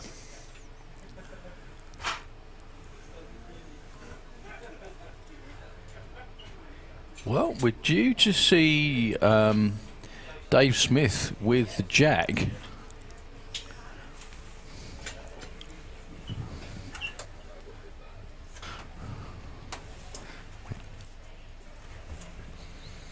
Well, Dave Smith not in the car, being towed round after, well, it was a beautiful Jag. Not entirely sure what happened around there. It's now missing part of the front, basically. Everybody sitting in the grandstand's going to get a good view of it as it comes past.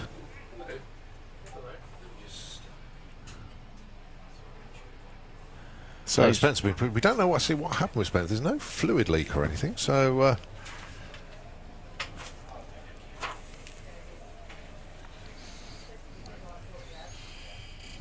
so yeah, just a bit of car parking and moving things around. We've got the two-seater back down. We've also got Motorsport UK Pro-Mod Round 1 qualifying coming up, and so good to see Michelle Turenne with the CUDA back over here, as well as Annie Wallace with the Monster Mustang, Jean de Le Mans from the southwest of France. Everybody's around there ready to go. This is the kind of weather that they dream about all winter long. Beautiful sunny day, no wind at all. that's a bit bizarre. I can't, we just sort of, not many of the Comp Eliminator cars have made it down for Q1. Looking at that. Yeah, there's a lot entered. Yeah, well, they're here. Kev Perkins, Rob Smallworth, Kev Jenkins, Fred Home, Dan and Nick. Missing quite a few in Yeah, well, Q1. even, I mean, I was going to say, Spencer's started and driving. No, he's fine. So Whatever it was only brief.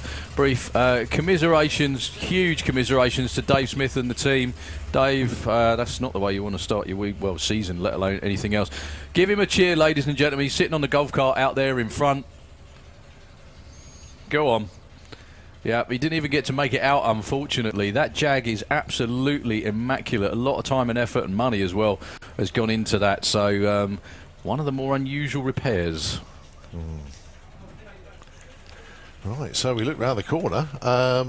It's Pro Mod. It's Pro Modified, and it is going to see Michel Turenne, first to fire up. This is his first run here for 2.5 years.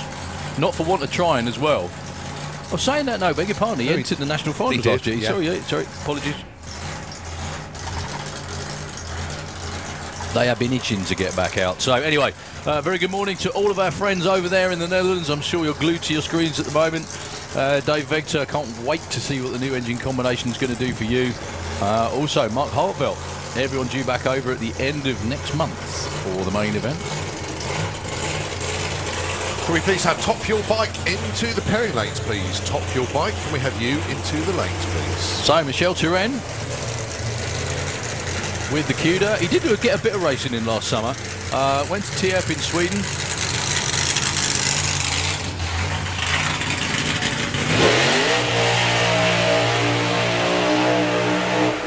He went to TF in Sweden when the restrictions relaxed up there.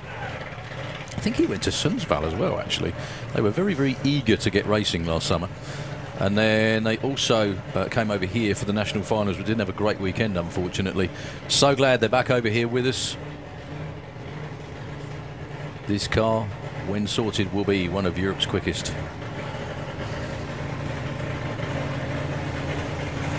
So nice to hear that supercharged whine again, isn't it? That was the thing that got me yesterday, is that the sounds of the track. You come up towards the start line and you get to see what's going on, and then burnout start and runs go through, and you sort of think, oh God, that sounds good.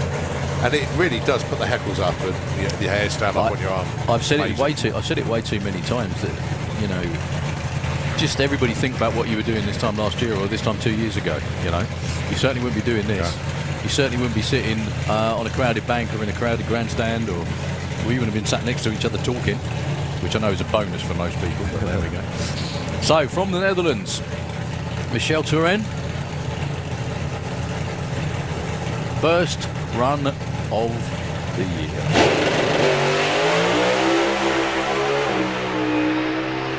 Very soft off the start line, didn't quite make it into top high gear, still goes 649 at 168. Certainly picked up when it went. Very, very lazy 103 to 60 foot. He was at the 8th mile at 4 flat, 189, which is normally good for about a 6.0, something like that. Very, very noticeably slow off the start line. But they got a run under their belt, something to work from. Not sure whether that was planned. Moving around the lane a fair bit as well, actually. It looked straight from the banking, yeah, but if you look at our viewpoint here, it was shaking. It was all over the place. It was shaking all the way through low gear, all the way, quite a way through second gear as well, actually. But yeah, held on to it. Yeah, the tyre marks from here, from start to, well, way past the 60 foot, the chatter marks. Tractor killer.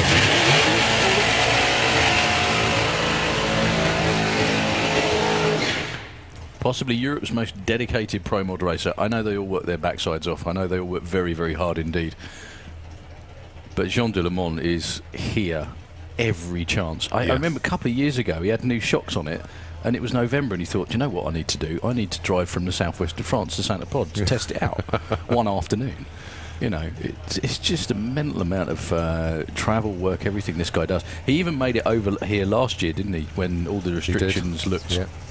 Should we say prohibitive, I think. An absolutely monster 908 cubic inch engine in there. Nitrous oxide assisted. John's personal best is down in the 5s. He went 5.99 and won on a whole shot a couple of years ago at the European final, well, nearly 3 years ago, at the European finals. Against Mats Eriksson. That was pretty much the win of his career, I think, to be honest with you. Lost out in the final of Pro Mod, but what a terrific, terrific effort. He was actually, do you know something? He's been doing this as long as we have.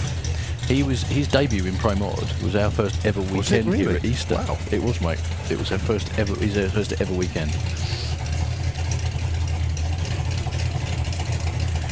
Still got the same race car. He's come an awful long way. Probably doesn't want to count how much money he's spent.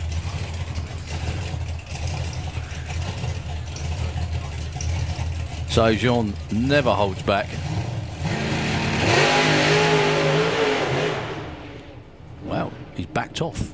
Yeah, it was drifting left slightly. The back end just started to twitch a little bit just past 60 foot as he brought it back into the groove, so to speak. But the groove is very wide here. And yeah, at discretion, the better part of Valor there backed out of the run and coasts through 11.02 at 70 miles an hour. That was big tyre shake as well past the Christmas tree. It was also a kind of a, you know, no one's been under a second for 60 foot for Pro Mod yet. Right. An awful lot of the time you see that runs not go the way they should is because they don't stand on it enough, because these cars are very difficult, like top fuel cars. Yeah. They're very, very difficult to back down. So, 2 cars from the UK up next.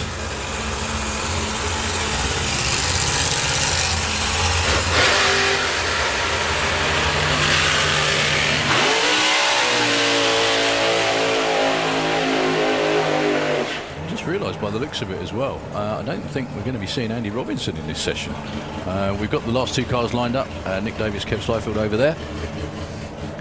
Annie Wallace from Bedford, who last season did everything she possibly could in 1 week. I told her at the end of the weekend, just quit.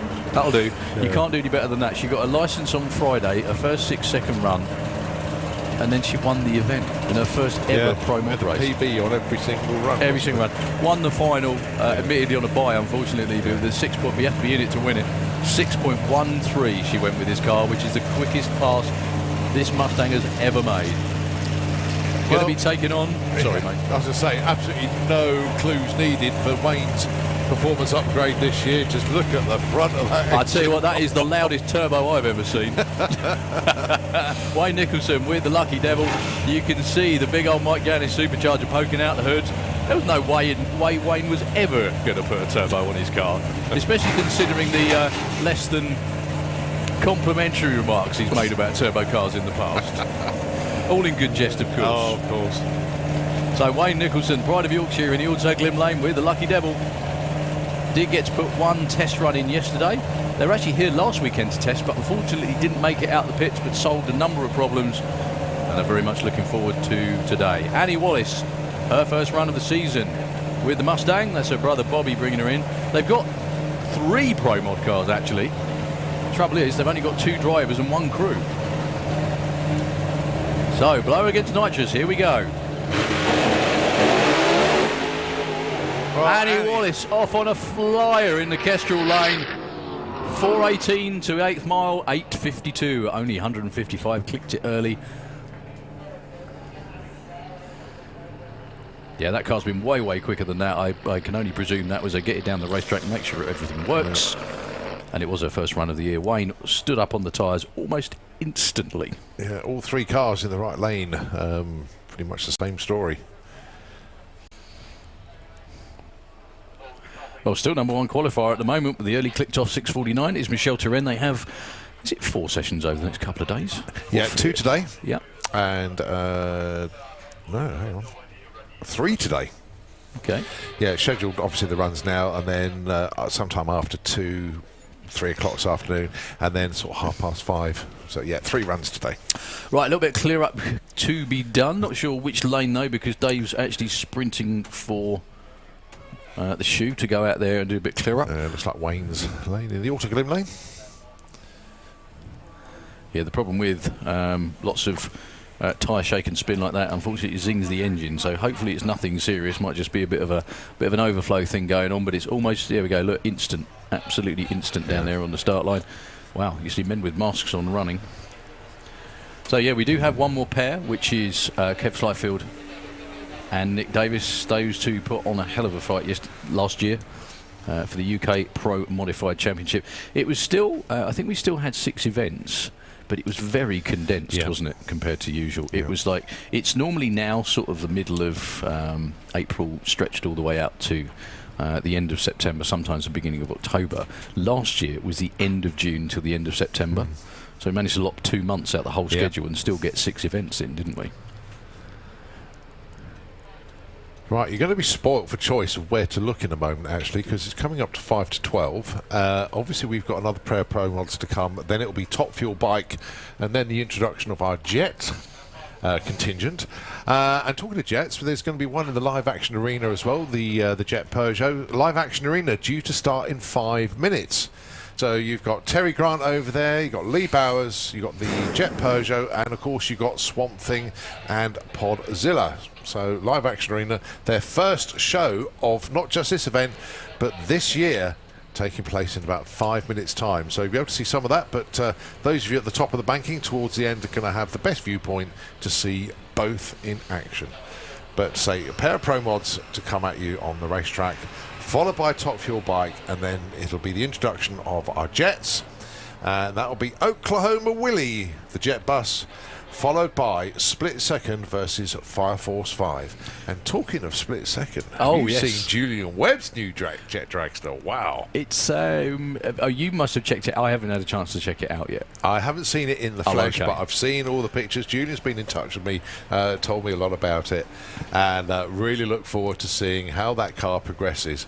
But one thing that we have to bear in mind, Split Second has not been designed as an acceleration vehicle for a quarter mile. That was a land speed car. That's right. Yep. Whereas the Spider-Man jet has been designed for quarter mile. I think what probably tipped it was when one of these events a few years ago, wasn't it? I know where you're going. Yeah, exactly. Where Martin Hill was doing everything. He was running all the jets and all that, and they didn't have enough drivers. And he said to Julian, "Would you mind driving that?" And Julian went, "Yeah, okay." Yeah. And then went, "Ooh, this could be expensive. Oh, this is good. I really like this." That, do you know what? That reminds me of one of the best drag racing stories I've ever heard. Or comments anyway, and this just sums it up perfectly. Years and years ago, when I was racing, I was talking to Rob and Steve Turner, and I said to them, because they had the chance to buy the car that we got in the end anyway, right? So I said, "So what stopped you doing it?" And Steve looked at me and he said, "Because I think we'd have liked it." Right. Which is kind of, again, completely sums it up. If it's, you've had it. If you get in one of these things and enjoy yourselves, wave goodbye to money, holidays, new kitchens, everything like that. Wish somebody told me that when I did the dial-in day. Yeah, exactly. However many thousands later. Well, the thing is, credit to you, at least you got your house finished. True, that's true. You did, didn't you? You got priorities right. You got the house finished, and then got on with the car again. But yours is an evolution, and you wouldn't change any of it, would you? No, not that. Okay, you changed braking it, but yeah, that's the only thing. That is a given, isn't it? Well, anyway, very quick clean up down there on the start line. If you've never been before, first of all, welcome. You're about to see, if you haven't already seen, some of the most amazing machinery on the planet. What the track crew were doing. We can't race with any type of fluid on the racetrack. We can't just stick the yellow flags out and go a bit slower. It doesn't work like that. It needs to be cleared up and in tip-top condition again before the next pair of cars come around, especially when the next pair of cars are 3,000 to 4,000 horsepower door cars that run 240 miles an hour in a quarter mile, that accelerate from 0 to 100 miles an hour in a second. And two of the very best proponents of the art in the UK coming round now. One turbo car, one supercharged car. Two incredibly good racers.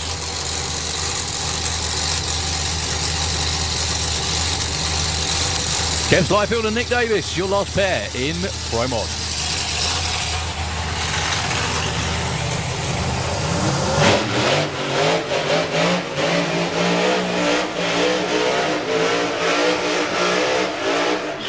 Drifting out there for He Kev was aiming Slyfield. at Bob. Did you see that? He was I actually saw aiming it. at Bob.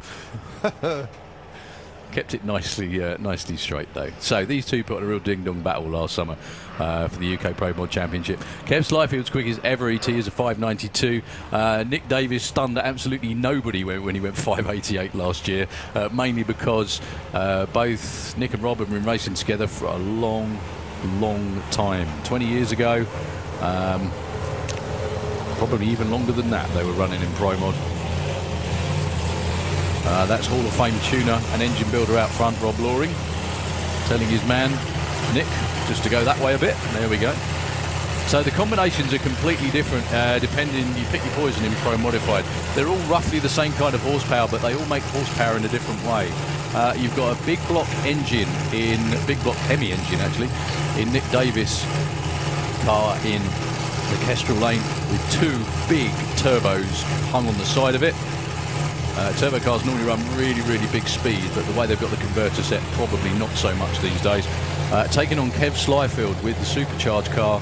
It's so good to see Kev racing and winning. He struggled for a long, long time, didn't he, if you remember? Yeah. Back with the Willis, it's so nice for him to have a race car. And he is also the defending UK Pro Mod champ. I haven't caught up with Kev to see what changes they've made. Nick Davis on Hoosier tyres now, not Goodyear, so see what difference that makes, shall we? Yeah, Kev cleaned the barbecue apparently, that was it. Right. Yeah.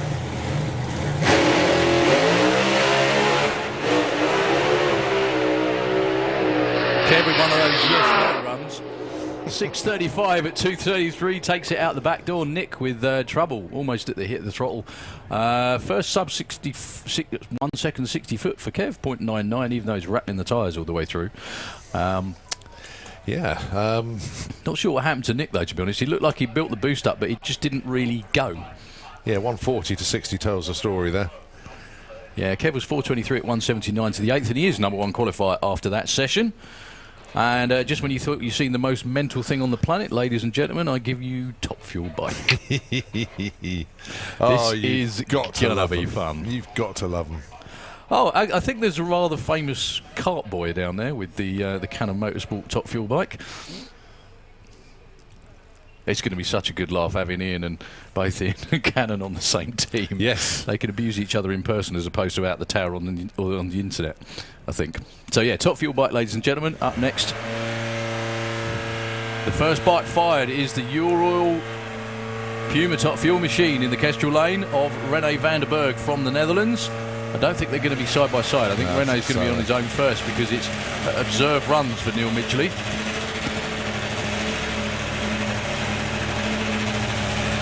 I saw Neil yesterday and he was quite sort of quiet and composed. And I walked past him this morning. He goes, "Morning, Cole." He's like a changed man this morning. Yeah, give it another couple of minutes. Yeah, true.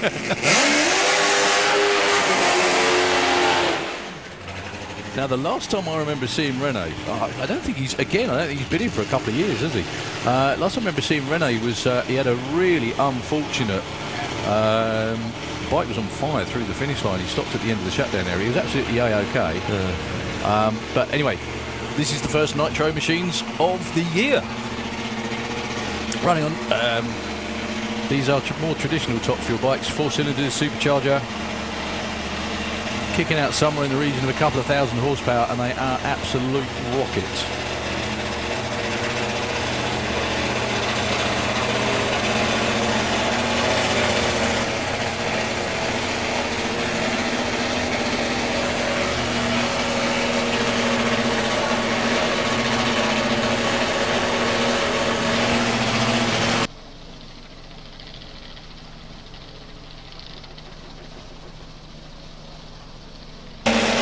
So, Rene van der Berg from the Netherlands.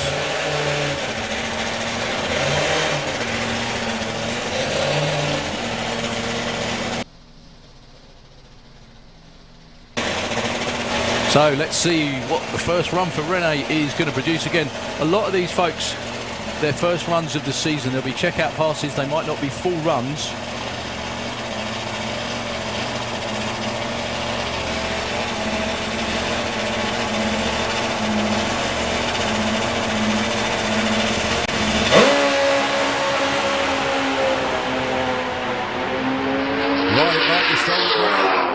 Through to a 6.52 at 212. 106 to 60 foot, 4.27 at 175 to the 8th. Why do those make us look like liars? I said, look, it's going to be like checkout runs. Everything's going to be taking it easy. Great run for Rene. That bike's been way quicker than that before, though. Has been into the very, very low 6s. It did look actually comparatively sluggish to what we've seen it run before. You really know when one of these things go, let's put it that way. But a full pass, we've got to take that. You bet. Off the trailer after 2.5 years of sitting in sitting in his garage at home, and hey presto. Congratulations, Rene. Okay, the debut of Neil Midgley on the world's second quickest, no pressure, top fuel bike.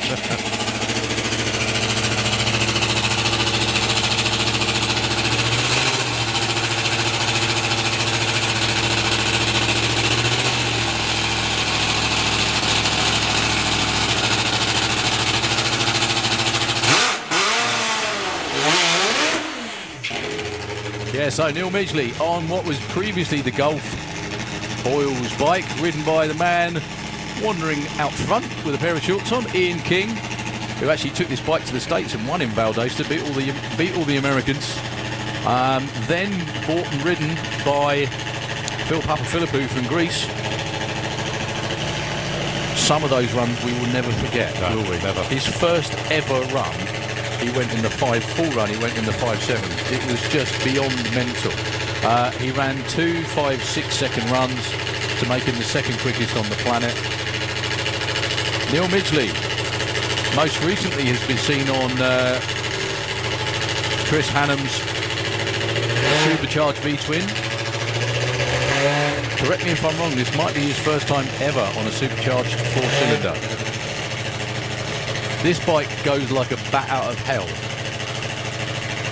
It's going to be a very different ride to what Neil's used to. However, I'm sure he's looking forward to it. Good luck to it from everybody up here, Neil.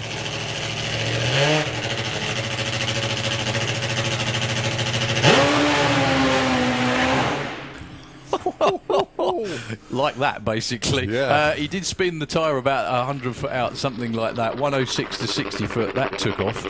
Certainly got his attention as well, I'm sure. Crawls through to an 11.25 at 58 miles an hour. And, well... You can see the tyre marks again. Well, tyre mark again. Yes, I think he may be like a dog with a certain amount of appendages after that one. Yeah. That was superb to watch. Well done, Neil. Well, he now knows what to expect on the launch with that machine. So yeah, but can you imagine? It just keeps taking off as it goes down the track as well. It's... You know, there are moments when time stands still in drag racing, and that bike has produced more than its fair share. And we still have 2 more to go. Then it's jet time. We've got Jet in Live Action Arena, and we've still got our Jets to follow this. Steve Willett and the irrepressible Al Smith.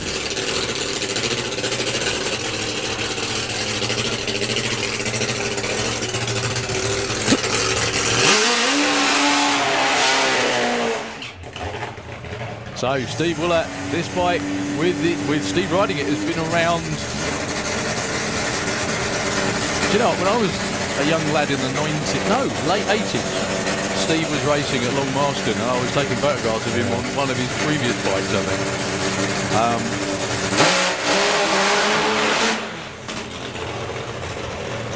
think. He's running it quick as a 6.0, as has Al Smith on the Rocket. Hand-built triple. Brutal machine. Oh, it's brutal. Yeah. Well, it's definitely got the right bloke riding it, let's put it that way. The only thing is, I can't see Phil Bainbridge down there, actually, funny enough. It's Phil's bike. Yeah. I can't see him. Mixing cylinders up, you could hear that from Steve Willett, but they still seem quite happy with that. Slightly lazy, 109 to 60 foot. Problems almost at the hit for Al Smith. There's Phil, beg your pardon. Yeah. He was down there, he was just standing a bit further back, something like that. But yeah, he went at the national finals, wasn't it, last year? Ran it all the way through at 6.01, yeah, I think it was, something staggering. Like that. Yeah. Can we please have VW Sportsman into the pairing lanes, please? VW Sportsman.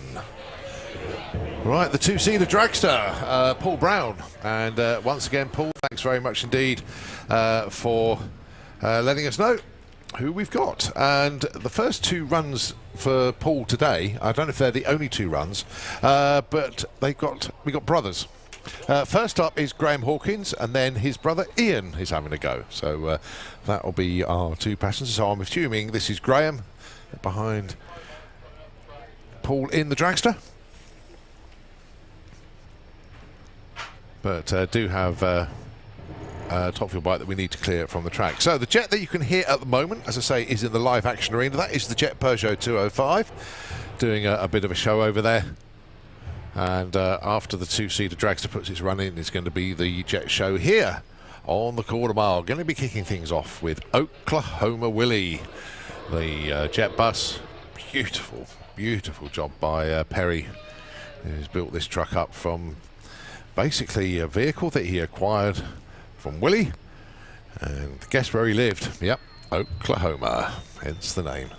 So look forward to seeing that. And then, of course, going to get a little bit louder with the Jets as we have Split Second taking on Fire Force 5. But first up, it will be Paul Brown with the passenger, first passenger ride of the year. But before that, just a little bit of a track prep. Gives everybody a chance to catch their breath. Don't forget, if you've got some sunblock, I can't believe I'm saying this, but at Easter in April, might be an idea just to put a tiny bit of sunblock on the face and arms, just to help prevent the old pod face. Also a reminder, don't forget to get hold of the race weekend programme. It's £6, available from the Santa Pod shops on site. The main one is in the pits just opposite half track. You've got the secondary unit here next to us in the catering area, and of course the third unit is past the live action arena right next door to the medical centre. So get hold of your race weekend programme. Tells you everything you need to know about future events, which are on the back page, all the classes that are racing this weekend, a timetable, sideshows, you name it, it's all in there. So Paul Brown starts the two-seater dragster. Very quick clean-up once again from the track crew, and they are loving the new shutdown area as well. Massive thanks to Santa Pod and of course the Highways Agency. A big project with everybody involved on that one. Resulting in our half-mile shutdown area being resurfaced and smoothed out, and everybody reaping the benefits of having a nice, smooth shutdown area to slow down in. So the brothers are going to be having a go in the two-seater. Graham Hawkins is up first, and then it's going to be his brother Ian, who will be the passenger for the second run of the two-seater dragster. It's not the first time we've seen the car today. We had some bags of cement or whatever it was in the back, just so they could do a checkout pass, just make sure everything was working A-OK. So that run successfully completed. Now we're into the thrill ride program as it is, with passenger in the back. Meticulously maintained this car. Paul Brown will be driving this for a few seasons now. And if you fancy having to go with this, go and have a word with the team in the pits. I don't know what their schedule is for this year, but they appear at all the big events. And it is certainly a passenger ride you will never forget. So the two-seater dragster, the thrill ride. Paul Brown, a very accomplished racer himself, former national champion in Pro ET. Now drives this car and entertains all of his passengers. Here we go. Are we going to see 7/8, 168 mile an hour? Cuts a great light, does Paul, a 0.3.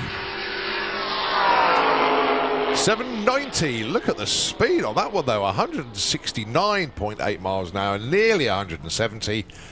And how about 0 to 136 miles an hour in 5 seconds? Not bad, is it? Not bad at all. 0 to seeing breakfast again in at the same time. Double the value. Probably doesn't taste as nice the second time, but there we are. Okay, so we have the jet van.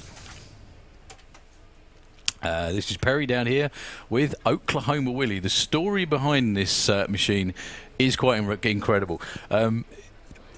The reason it's called Oklahoma Willie is he actually found it in a farmer's field in Oklahoma a number of years ago, brought it to the UK and did an absolutely show quality restoration on it.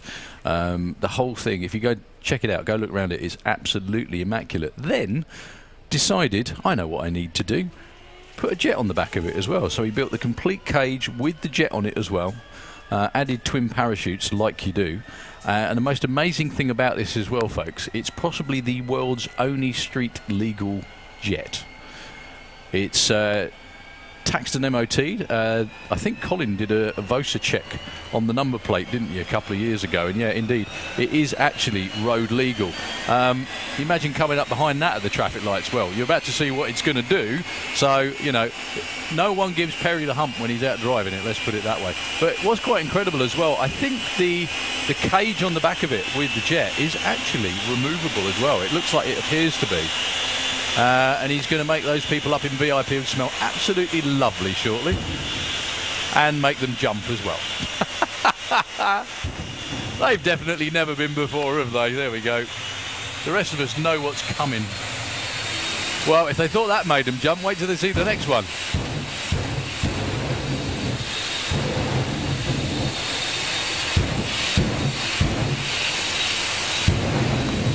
There looks like not a speck of dust on that thing, which the same cannot be said for anyone standing behind it, though.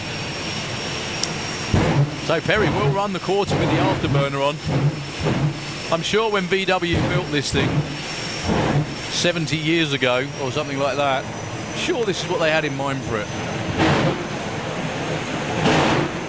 Absolutely show-stopping quality. That's the first towel wobble we've had of the year as well, for me anyway.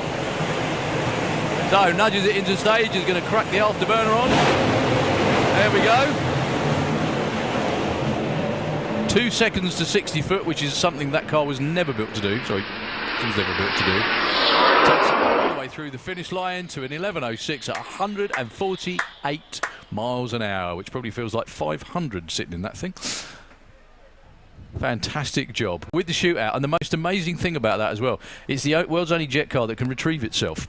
So it'll drive off at the top end, drive it off, it'll turn off at the top end with the shootout, kill the jet, wrap the chute up, and then start the engine, because there's still the engine in it. He backs it into place and drives it back to the pits. Quite incredible.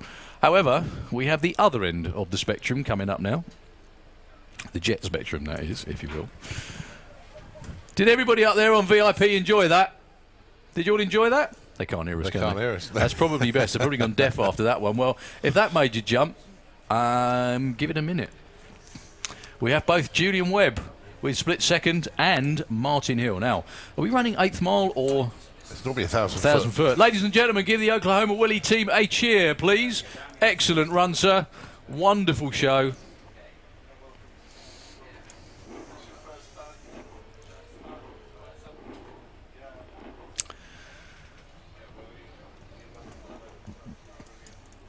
So just letting everybody know, after this it's VW Pro and VW Sportsman. We've still got classes that we haven't seen run today yet.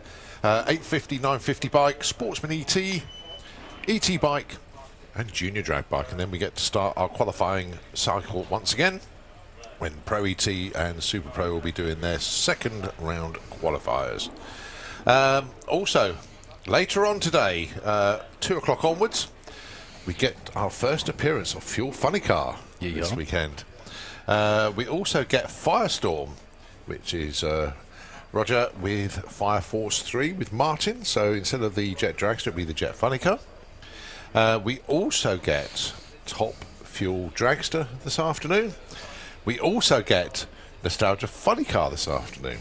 So it is a huge mix of entertainment that you're going to see later on this afternoon. That's 2 o'clock onwards here at the Festival of Power, and of course more jets as well. Oklahoma Willie, he'll be back out again. The only place in Europe, 5. the only place in Europe as well, you're going to see 8 Nitro Funny Cars this summer. Yeah, and there will be more of them through the year as well. There's more coming too. But yeah, no, it is a thing. Funny cars seem to be a UK kind of thing. Don't get me wrong. There's plenty of really cool cars from other countries out there too, and we do hope they come back as well. They can make it back as well in the summer. But we've got both modern day funny cars and nostalgia nitro funny cars as well, so it's going to be fun. I think both drivers are strapped in underneath us. Martin Hill has another really funny story. I'll share this again over the weekend. I don't know if you know, recently he went out to do some demos in Riyadh, in Saudi Arabia. Right.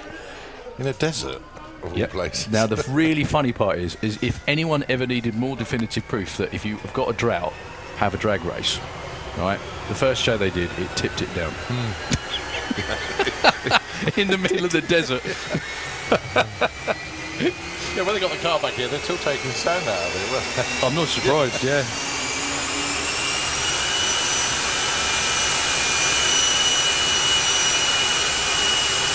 So, Fire Force number 5 in the Auto Glim Lane, split second.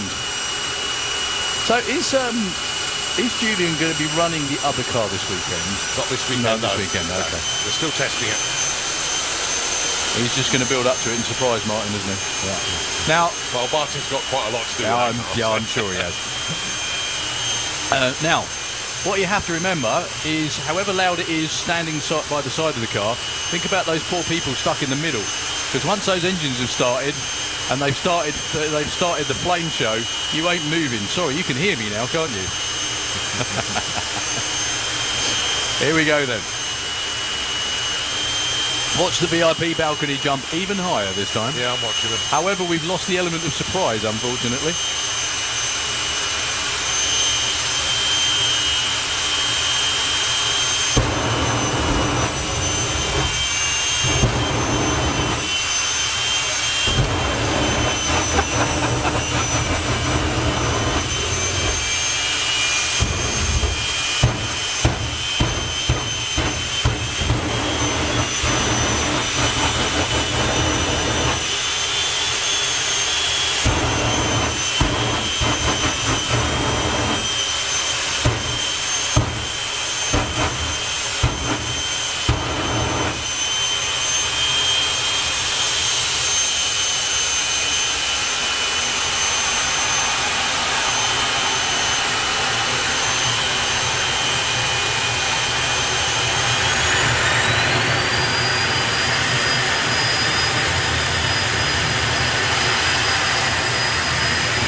Wind up that turbine, and there you heard the afterburner pops getting louder and more violent. But we're going to be down to one jet, unfortunately. Julian's parachute has popped out. So it will be Martin a solo.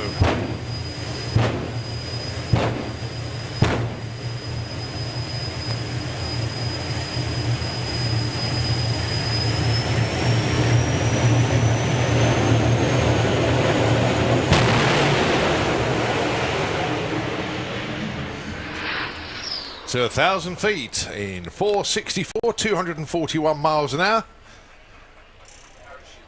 366 at 219 to the 8th. And a 0.97 to 60 foot. Martin really going to move on there. A shame for Julian there, actually. If you see, one of the parachute packs I think was that happens deployed. when they shut it off. Actually, it's an automatic thing. Right, okay. When the jet gets clicked, I think right. that's what happens. Yeah, but everybody can restart their pacemakers up there on the VIP balcony. Obviously, very worthwhile. But anyway, we move on to more of our sportsman qualifying coming round just now. What's the time? Approaching 12:30 thereabouts. Yeah, not too far. Do you know what? I like people who send me messages. Lawrence, thank you very much indeed. Easter weekend, sun is shining, your voice is in the background. What could be better? Can I share that with my family? Right? Because I really reckon they wouldn't agree. But there we are. Anyway, yeah, it's one. Thank you very much indeed, Lawrence. Hope life is good over there up north. Hope to see lots and lots and lots of you back here this summer. It's going to be a lot of fun. And finally, we're allowed to travel. We're allowed to do everything we love doing. Obviously. With the way things are going, the world is a little bit upside down, to say the least. But the good thing is, coming through the gates here, everything returns to normal. It does. Doesn't it? And It it's does. a wonderful kind of normal too. You can see, wondering what those two guys down there are doing on the start line.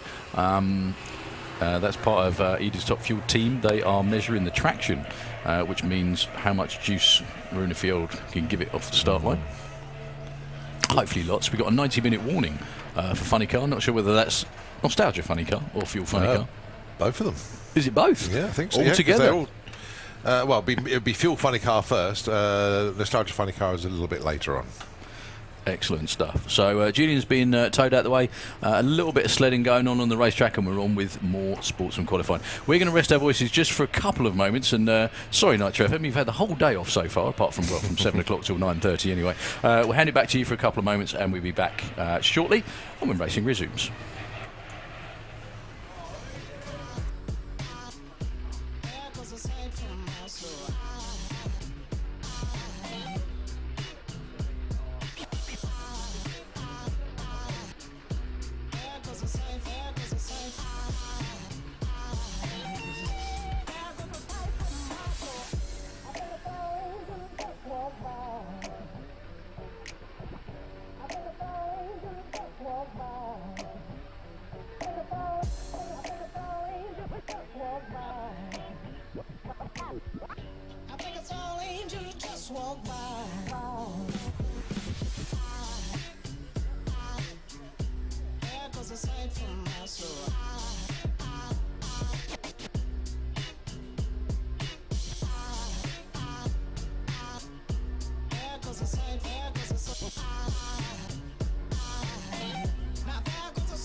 This track crew are awesome. They do not take long to clear vehicles. They do not take long to tidy everything up. And if they get any fluids on the track, they are on it straight away.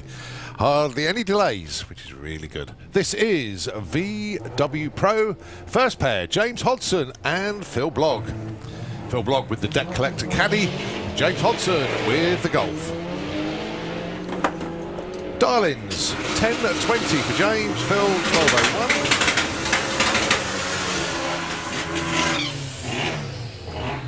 11.41 and 13.65. Next up, Carl Goldsmith with the Cloudmaker Golf, and Graham Fairhead with the Misfit, the Type 3.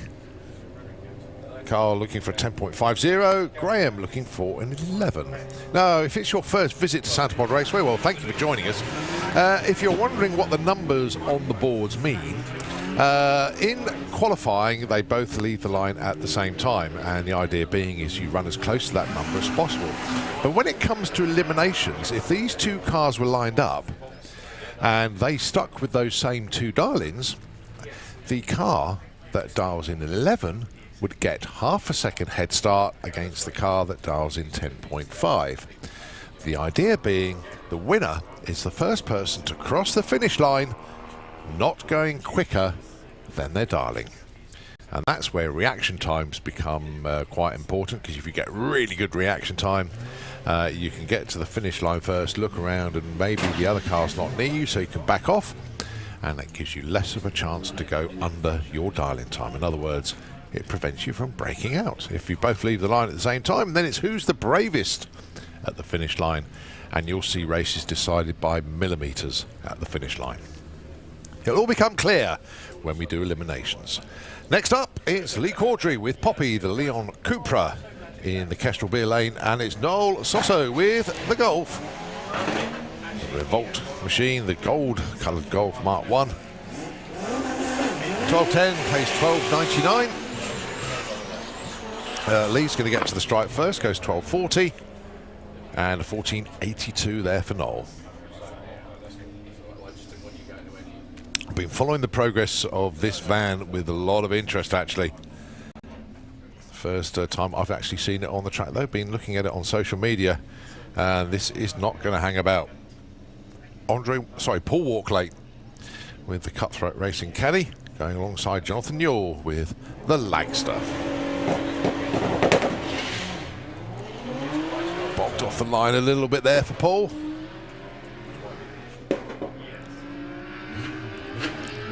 When they got that totally sorted, that thing is going to fly. It's going to be in the 10s, definitely. But 12.85 and 13.36.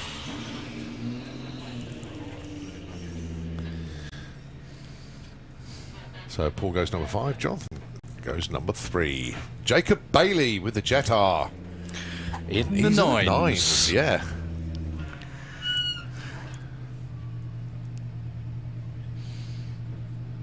That must be so nice after all those years to be sticking a 9-second dial in on there. Well, he's gone 150 as well now, hence the parachute. That's exceptional, isn't it? It's insane. Not only that, he's actually a top bloke as well. Yeah, but the good thing is it just shows the sheer pig-headedness of drag races. Yeah. Full stop, doesn't it? Like, you will run that fast. Doing it again and again. I think one of the best examples of that was the Polish guy we had last year. Do you remember? The door slammers. The Polish guy at the door slammers with the little car, and he made like 27 runs trying to get into the nines. Yeah. Loads of wheel spin there for Jacob. And hop by the looks of it. Well, he backs out of it at the stripe, goes... Still goes 10.74. Still goes 10.74, 109. Yeah, there was lots of bouncing around going on down there.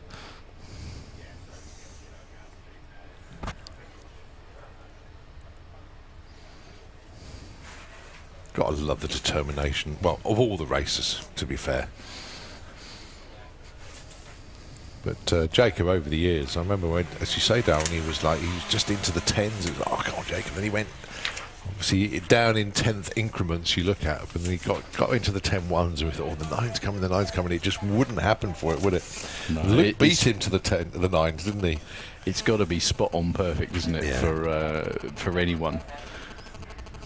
So no Luke Stevenson for that round. It's a shame. I know they were having issues in the pits last night. They were, well, missing some bits basically. And Luke, in his typical style, it was about 10:30 last night, and come and join us. And they're all chatting away. And well, no, we haven't got the bits. Beer o'clock then, and waiting for this, that, and the other. And then, oh no, we got some bits. So we'll do it in the morning. Good old Luke. So, Darren Walsh and Paul Robinson. This is VW Sportsman. The dial-ins, then. Just waiting for the screens to update. There we go. 1683 against 15. Well, cherry on the tree for Darren. And a calendar reaction time for Paul. It doesn't matter in qualifying. It's all about the ET. Get as close to your dial-in as possible. 14.73. That is a big breakout there for Paul Robinson. But 17.12 is the right side for Darren.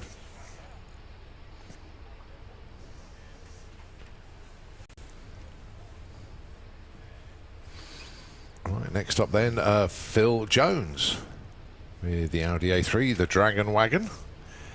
And it is Justin with not the Mark II Golf, because that's morphed itself into an Audi TT.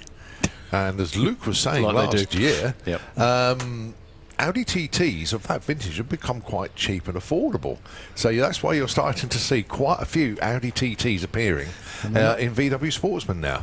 They're good fun. They're not expensive. Yeah. Hang on, I'm talking about a drag racing car. Yeah, there we go. True. But VW DRC, loads of stuff going on with the VW DRC. You need to pop by the pits. They got the new magazine that's being launched today. Loads of other things like stickers, mugs, all sorts of things. Need to pop down to VW DRC. You can't miss them in the pits. Got a big area. They got the flags up and everything. So Justin looking for 14.95. Phil looking for 15.2. 14.93, 14.98. Justin just 0.03 off his dial-in, and he takes the number 1 spot there. Very nicely done indeed.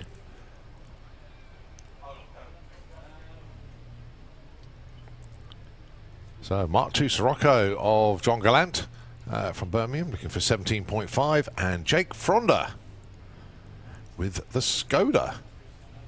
17.69. Just goes to show anything goes in the VW DRC as long as it is VW heritage, if you like. So hence that's why you can run a Skoda, VW, Audi, actually Porsche, Bugatti, anything under the VW stable, or is it VW powered?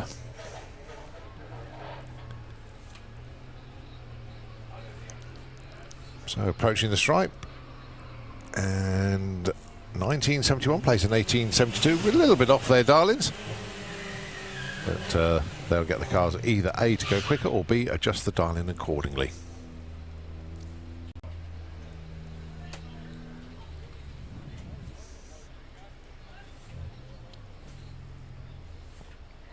Hazel Carter with Patricia, the Passat, 14 flat. That's moving for a car like that. Going alongside, we affectionately call him the Brioche Boy, Daniel with a Loco Polo from Epsom. He dials in a 1350. Hazel, 14 flat.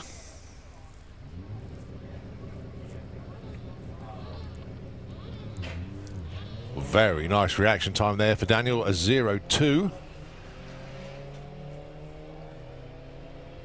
That comes good when it gets into eliminations. Yeah, cut a good light really does give you good advantage. The numbers 1352 as well. Cuts a good light, gets a good ET. Nicely done. At 1668, 88 miles an hour in the Autoglim lane. Right, next up, Polly Judge, halfway to hell, another Audi TT. Going alongside Nigel Gregson with the Octavia, dialing in 16.10.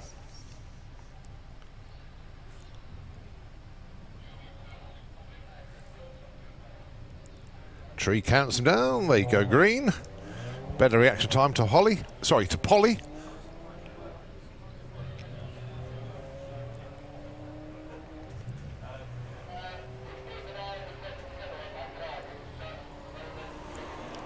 So Polly crosses the line with a 15.73. That is a huge breakout, but not for Nigel Gregson. 16.12 on a 16.10 dial. He's 200s off, and he goes into number 1.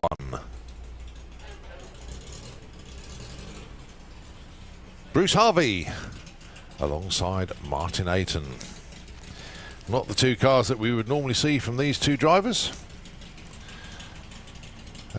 Used to see Bruce Harvey with the Greenpeace Racing Golf. Well, it still is the one, but that's changed a fair bit. And Martin Ayton with the VW Polo, son of Homer's Revenge, which was, of course, a Sirocco. The dial-ins then 16.75 for Bruce, 15.37 for Martin. Martin will get there first.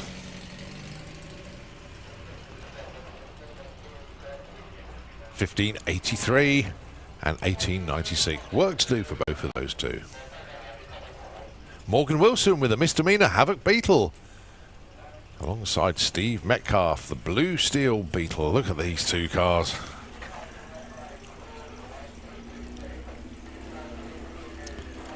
Steve based in Milton Keynes, Morgan up in Scarborough. Morgan certainly wins the reaction time battle there. Spot the former junior dragster racer. 0.5 off the line.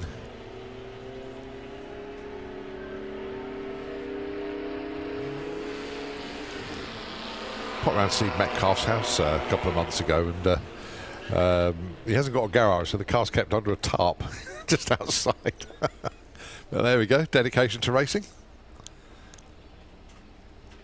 16.79 and 17.82 the numbers for those two. 17.82 for Morgan puts her 4th. And 16.79 for Steve puts him 6th. Right, Emma Sadler with the Caddy Queen. And Reese Finney with the Lupo from Buckingham. Dial-ins then 15.80 for Emma, 16.50 for Reese.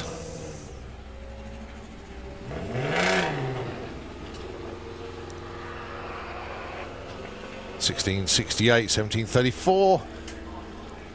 There you go, 7th and 8th. Lady Baja, number 2 for Laurie Anslow, the Beetle, going alongside the Crawdog, John Crawford, with the Tribute Golf. He dials in 15 flat. Larry dials in 14.4.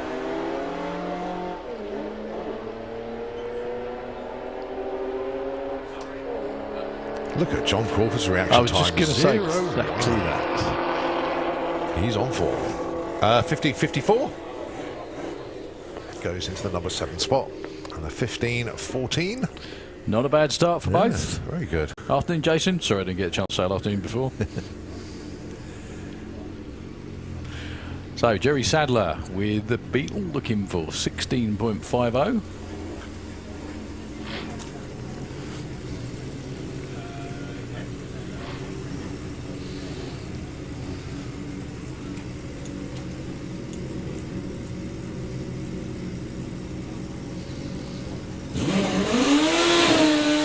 Gets a 17.27. Okay, 850 bike, my word, have the numbers exploded in this one. Very good class. Only a lot, yeah. And everybody is on it already. And we haven't even started, have we? All right, Craig Wright, runner-up in 950 bike last season, steps up to 850 bike thanks to Ian Critchlow. Going alongside Alan Morrison. Hard to tell whether Craig's enjoying it, though, do you think? No, we need more clues. Yeah, we don't want underpants type proof. No, not that. So looking for 8.50. That's a lovely flat launch there for Craig. Racecraft is racecraft, no matter what you're on, whether it's car or bike, and Craig has it. 8.62 at 1:59. Very good start, so well done. Problems for Alan Morrison. Trickles through to an 18-second run. Yeah, this is one seriously competitive class, isn't it? I was just thinking if you could get all of the bikes that have run in 850 back together, because there's quite a few bikes that are probably sat in garages not being used at the moment. Goodness knows how many you'd have here. There's a lot this weekend, isn't there? I mean, there was times when it was sort of trickling through with 4 or 5 bikes, and now it's massive again. So Gary Malone, that's a name that I don't recognise. Martin Hallett, we do know. That's from Martin Hallett. He's another at 950 stepped up to 850. 8.87 at 1:47. I think there's a lifting going on there. 13.72 problems for Gary Malone. I think they run an all-run field as well, don't they? I think that's the way it works.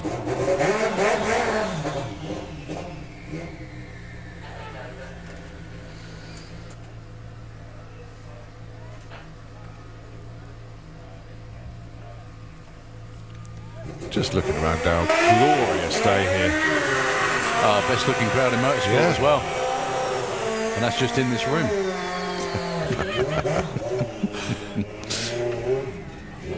Yeah, we got good faces for radio. Well, another new name to us then, Keith Wright on the Busa. Goes to prove there's a career for everybody. That's right, yeah. So Keith's on his own. A lot of these look like Super Street bikes, don't they, as well?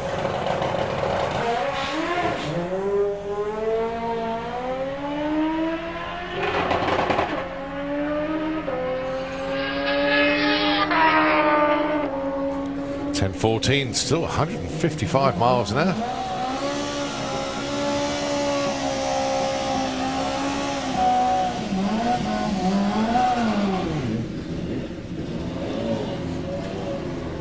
Joe Elliott.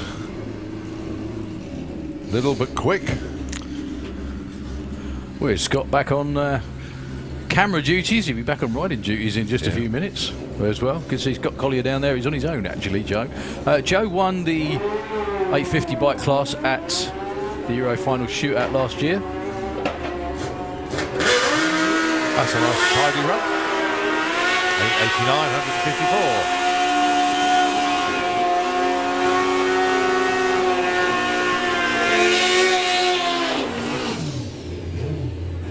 154. So back to 2, J-Row and Ian Critchlow.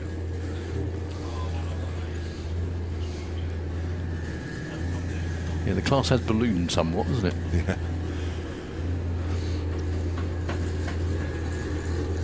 J-Row wearing number 1 from last year.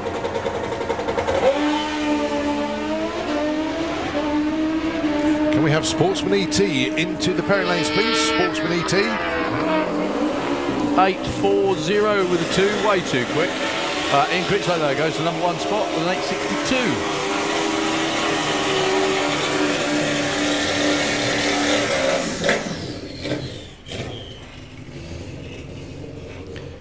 So, first competitive outing for Dan Diaz with the side chick Busa. Been chipping away at it. First bike he's ever ridden down the racetrack. That must be a weird position for Danny Cockrell to be in. His crewman standing there. He's sitting on the bike and Danny's standing there in shorts filming. Taking on Jonathan Hines as well. Another super quick 850 bike. So quick, he's gone before the tree ran. Problems for Dan off the line, a .189 60 foot. Nailed it all the way through though to a 10:41 at 125. It's okay, something to build on. And this is Dan's first ever attempt at any kind of racing. Good man. So Stubbins family in the Auto Glim Lane. That's Dad Rick out front.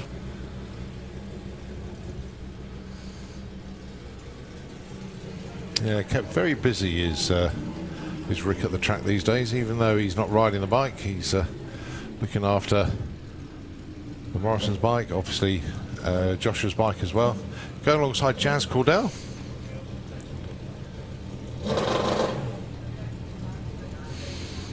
Again, it doesn't matter what the bike looks like, it's just got to run the 850 number. To be honest, it'd be a bit of a waste of money, but you could run a top fuel bike in this if you ran it to 60 foot and trickled through.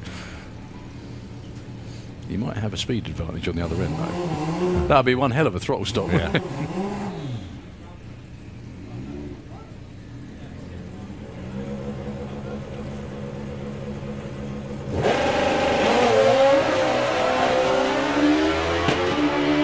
Well, no prizes for guessing who left the line first. And she's still in front as well. Jazz. Nicely done, 884, 149. 977 for Josh Stubbins. It's good to see Al Morrison Jr. down there hanging out with him, watching on as well.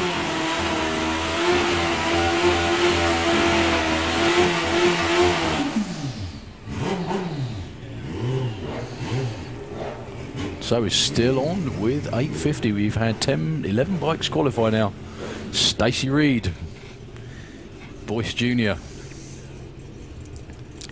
I think Stacey's been looking forward to doing this a bit as well. Oh yeah, she had a bit of a bucking bronco ride yesterday in testing, and Stacey had said the bike was trying to throw her off, but he's a good rider.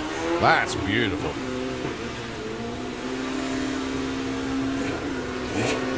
Oh, look at this straight run. 97, 151.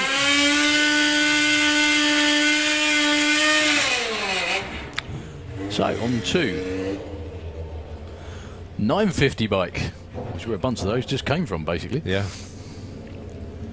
Dave Hall with the artist, going alongside Phil Harrison. So it's the Special K machine from Milton Keynes taking on the artist from Chingford. In actual fact, looking at Dave Hall's social media, he got caught on that horrible traffic jam, which I think a lot of people did yesterday in his transit van. Phil still hasn't got his feet on the pegs yet. Oh, he has now. So 10:03 and 10:35. This, of course, is 950 bike now. Yeah, I sat at the Dartford Tunnel with 3 happy kids yesterday for 2 hours. Oh, sorry, 3 happy kids and my mother-in-law for 2 hours yesterday. It was all right, we survived. But yeah, it was the journey yesterday. I think everyone was torturous, wasn't it? Yeah. Can't remember an Easter that I haven't come up on the Thursday before the event, and it hasn't been really hard work. So, Dion Hartley. I'll be getting a text about that in a minute, you watch.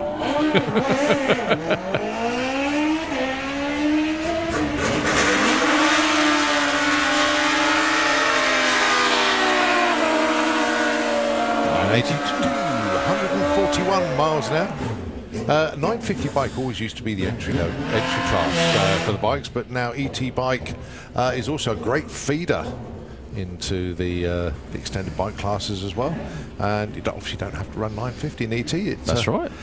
It's good. Any class that brings cars or bikes out of garages that would normally have nothing to run in is always good. Defending champion Rick Sawatsky, who's still there. He's never moved on. He's never grown up.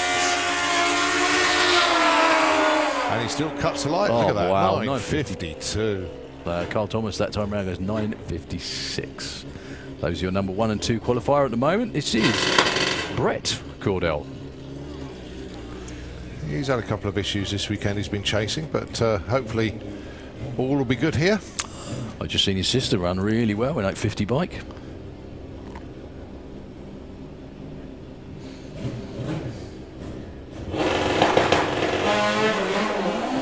That's another part of the problem. Can't keep the front of the bike down. Very well held. Not good for consistency though. 984, 145. Charlie doesn't look too unhappy with that, so it can't be that bad.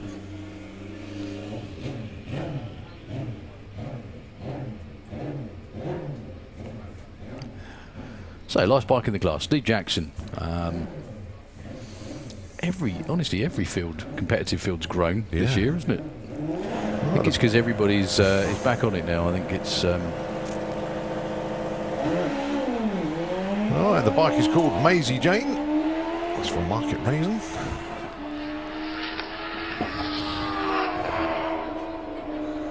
.903 in 950 bike. Yep. Yep, 155. Still nicely done. Yeah. All right, Sportsman ET up next. Ooh, tuck round the corner there. I am loving the pickup truck. That's Clive. Okay. With the aqua coloured Mustang, Right. which he sold.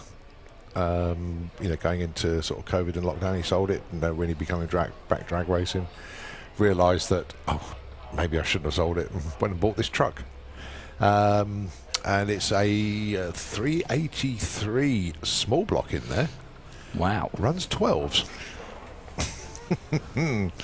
And he's put a set of Hoosier slicks on the back. Good lad. I would say it was a sleeper until you saw the slicks, really. Well, he's running treads before. Was he? Yeah, you sort of try the slicks out now. Going alongside the Arabian Night of Gary Lake, I think that was. 60-minute warning for Fuel Funny Car. 60-minute warning.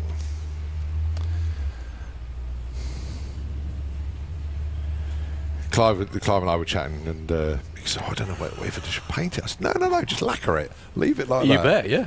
Leave it. It works. It's cool as, isn't it? Yeah. He's going to take, and that's right. No, I think he's done it actually, because I had a rear bumper on it yesterday, and he's taken it off, and that was a piece of solid iron that was on the back of that. So, he's turned it into a race truck now.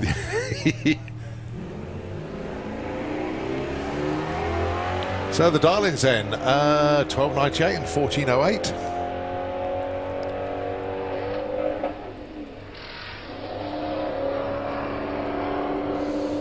$13.72 and $14.10. I think the missed shift or shift issue at the end cost him a bit of time. So it didn't help. All right, Debbie Taylor totally shrunk the Mustang into a Mazda. I think that is. It's a Seat. Or is it a Seat? Yeah, that's not a Mustang. No, it's a Seat. Yeah, you're right. I thought it was a Mazda 3 for a moment. If it's a Mustang, it's been in a bad accident. Going alongside Georgina Smith with the Toyota Supra. Dial in 1601 for Georgina, 1460 for Debbie Taylor.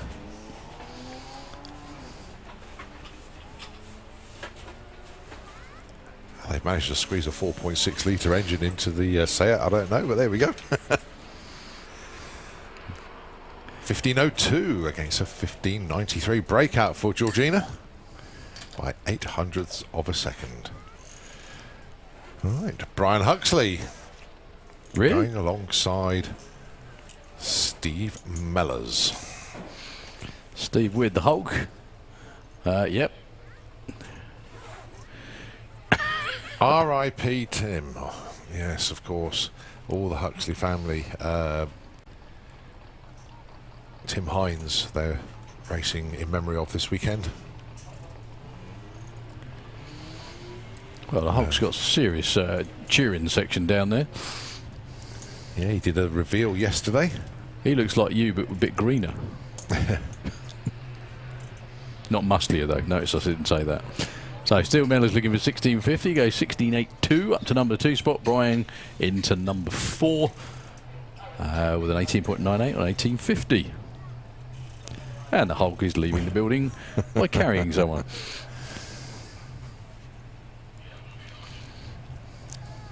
So Dom Hensham with the Golf going alongside Chris Redshaw.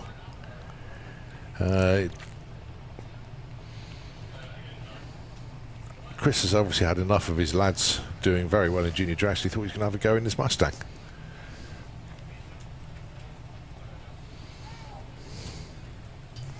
Dials in a 1564, 1655 for Dominic.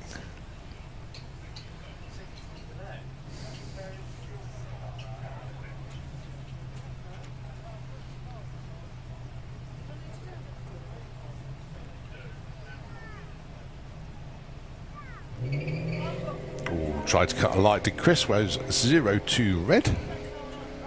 As we've said before, and we'll probably say again, it doesn't matter about putting a red in qualifying, but if you do that in eliminations, game over.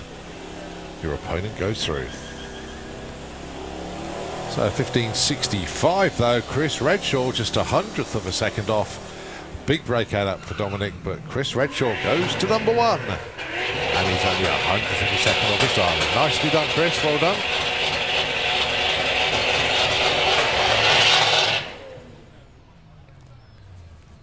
That sounded severe.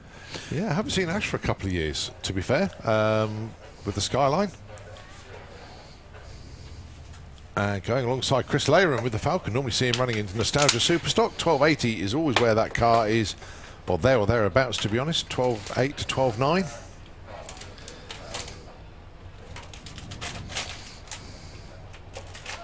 Sportsman ET, very, very well populated class this weekend. As are the majority of them. Yeah. Well, that's how we get over 300 entries for a race meet, and loads of entries in lots of the classes.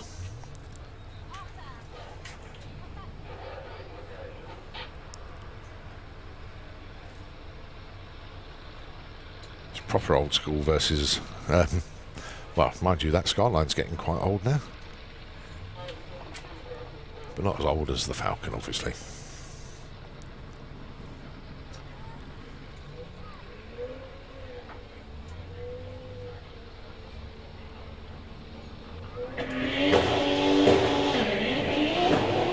Lots of wheel spin from Ash as he tries to get the Skyline to hook up. Meanwhile, Chris Layram off into the distance. Wouldn't surprise me if Ash's terminal speed is higher. 106 for Chris Layram. Oh, 105 for Ash. 100th of a second off. Oh, yeah. For Chris Layram that time.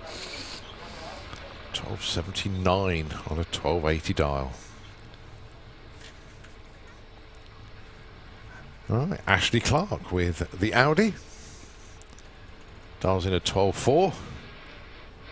And going alongside Steve West with the Leaf.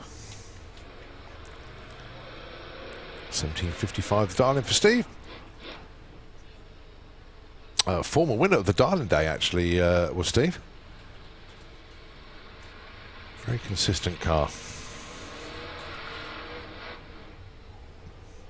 07 light. The roar of the Audi taking Ashley Clark to a 12-second pass, but what flavour? 12.14. I think they misheard it on the dial-in, actually. Wanted 12.40, got 12.14. And Steve West goes through with a 17.39. He breaks out as well. But Ashley Clark almost into the 11s there.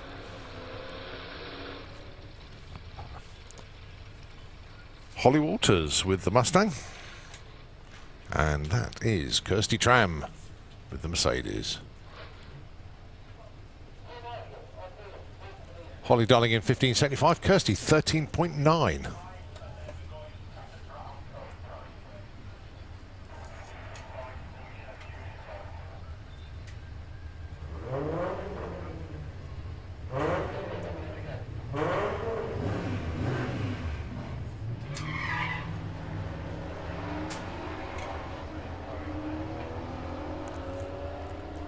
Kirsty should get to the top end first. She's out in front. Looking for a 13.9, gets a 14.12, and a 15.59 breakout for Holly Walters. Goes too quick on that 15.75. So your next pair, Chris Creswell with... you see the size of Chris, you wonder how he fits in that car, to be honest with you, in the Kestrel Lane. 14.70. Up against Felicity Gibbs, Little Miss Rampage on the Autoglym side of the racetrack. Around about 3 seconds, or 2.5 seconds, difference in elapsed time. When they race up in, if there was a race in eliminations, there would be a 2.4 second head start for Felicity Gibbs.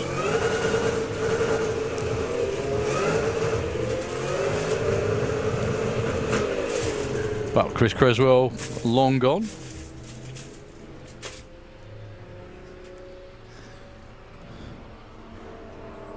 To a 15.43, up to number 7. Felicity Gibbs goes to number 3 with a 17.12.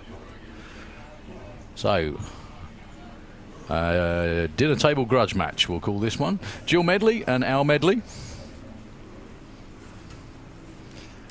Unbelievably, Jill Medley's Jeep in the Kestrel Lane is quicker than the Mustang, and the Mustang doesn't hang about at all as well. Jill does 12.59 and is long gone. Leaves Al behind, playing catch up. 12.65, good run for Jill. That makes her number 4. Al with number 10, the 14.19 on a 12.99.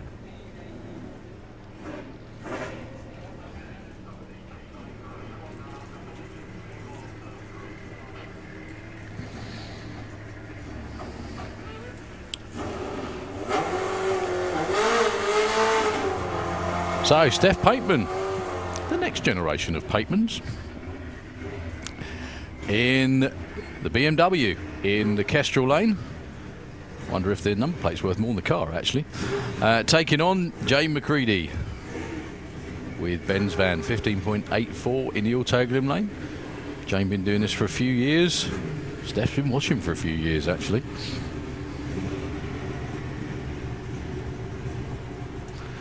So we're nearly done with the first cycle of qualifying. We've got ET Bike coming right up, and then we've got Q2 for Pro ET.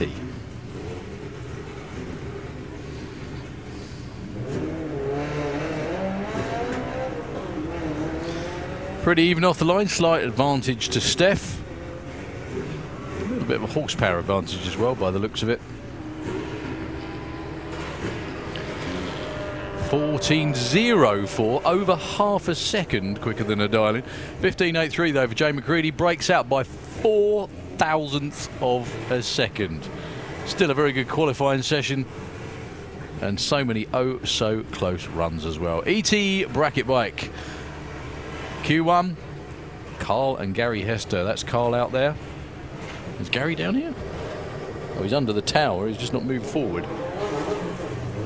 So Carl Hester looking for them flat. No, Gary Hester's going to be in the next pair, unfortunately.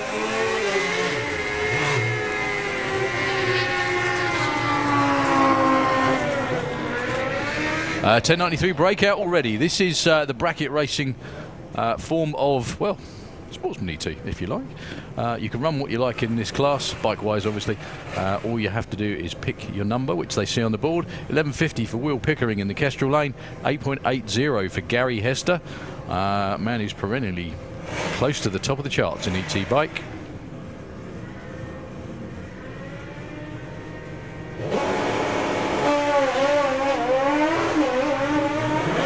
A lot of slip off the start line, but it doesn't matter. It's only a qualifying run. 8.82 at 1:47 for Gary Hester. Here's your new number 1 qualifier. 11.83 for Will Pickering on an 11.50. A little bit of a way off. I'm sure they can get a lot closer than that.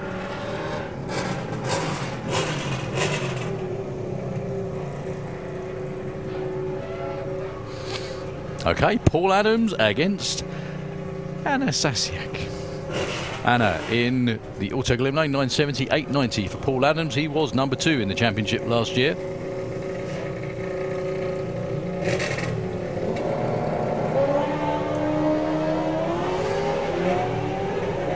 So Anna will get a time, even though she left before the tree was activated. Paul Adams goes 9:02 into the number 2 spot for now. Anna goes 11:72, a couple of seconds actually off of her predicted time. Next we have, in the Kestrel Lane, young Blade King, a graduate of Junior Drag Bike School of Drag Racing, against Matt Jones with the very upright style. Looking for 1050 in the Autoglym Lane. Whoop. That was different. Blade King going completely sideways off the start line when you let the clutch out. Very well held though. Matt Jones will be away in the distance to a 10:39 breakout. No such thing problem for Blade King.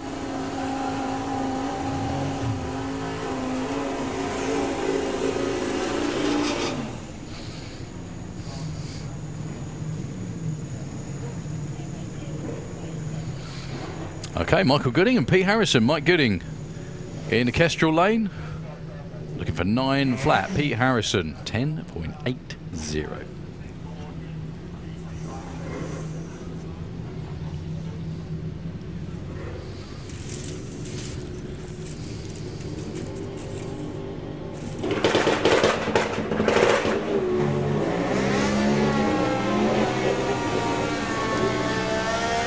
Oh dear, lots of smoke and stuff for Mike Gooding. Oh, that doesn't look good. That doesn't look great at all. Pulls over to the side of the racetrack, 11:04 for Pete Harrison on a 1080. We're going to have to wait and see what the result was for Mike Gooding. Hopefully it's just a hose or something like that, nothing too serious. He did the right thing though, got off the racing line, pulled over to the side of the racetrack, and yet the shoe is coming out almost instantly. Going to have a clean up in the Kestrel Lane.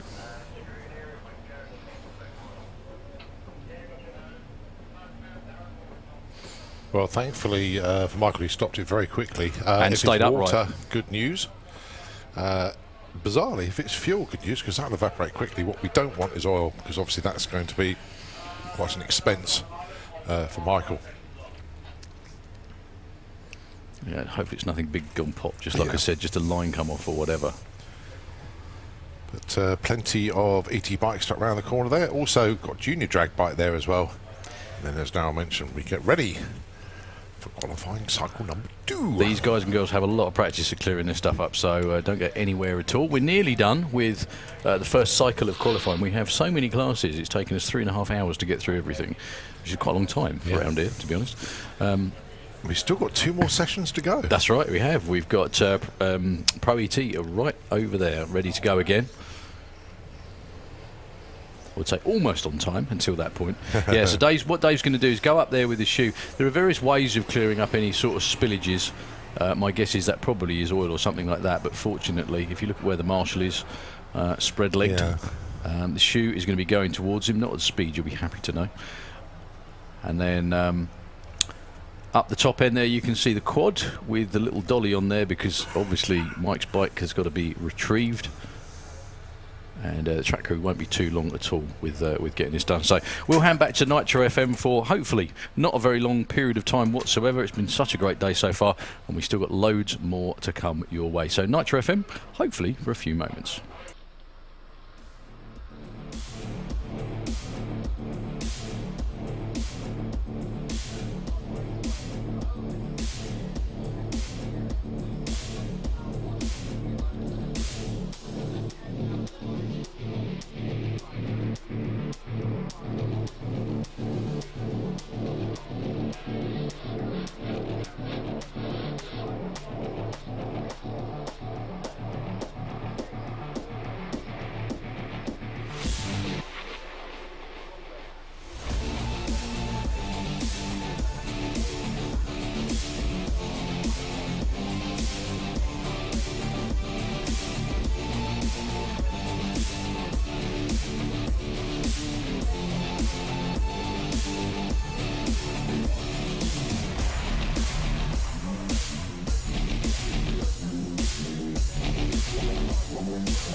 Well, once again, many thanks to our track crew for getting everything cleared up.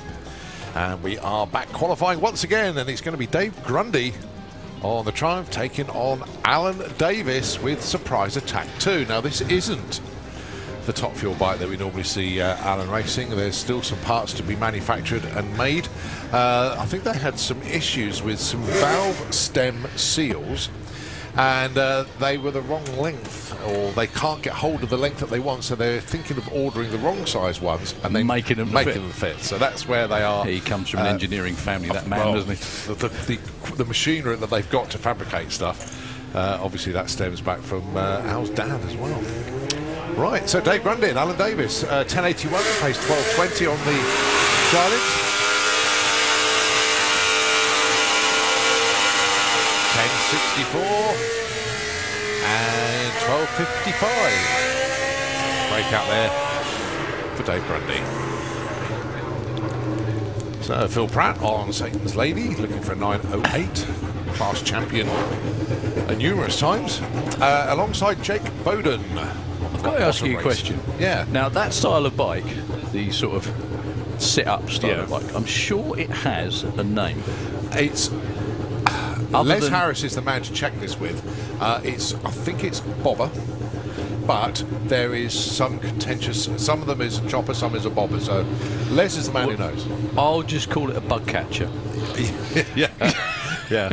Because if you're smiling when you ride the bike, you will get all of them in your teeth, won't you? There you go. Problem solved, mate. But it's a Suzuki, and in actual fact, a pair of Suzukis. So Phil Pratt looking for 908. Quite conservative dial actually for Phil.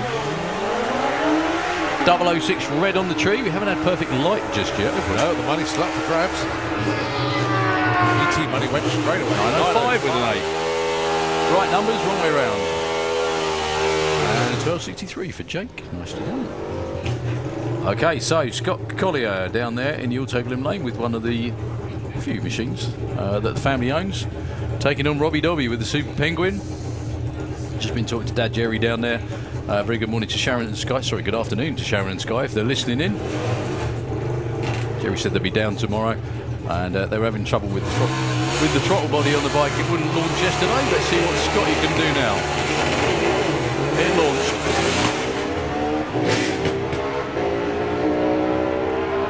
Also, he said the bike's run 9.2, so the 980, puff of smoke before the finish line, and it goes 984. Scott, number 2 qualifier, 10.33 for Robbie Dobby, makes him number 5. So, not sure what the puff of smoke was. Number 2. Exactly. He's number 2, yeah. What a bad guess, mate. And he shut off before the finish line, which I think was the biggest surprise.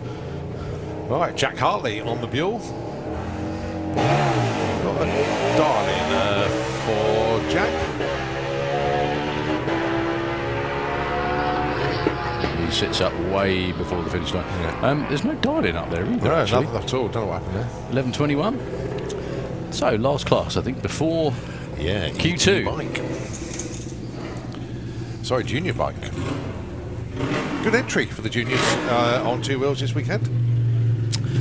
Good to see. There's a few of them out there.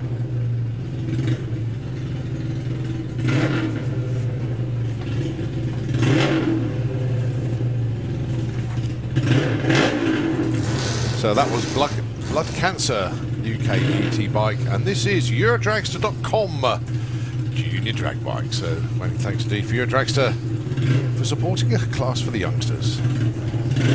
6 bikes entered this weekend. Always good to see.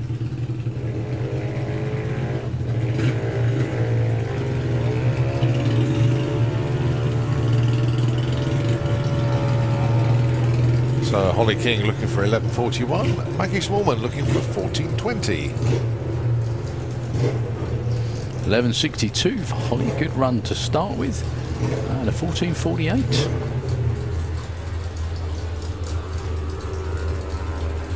Meg Talbot with the Rise Racing Suzuki looking for 8.2.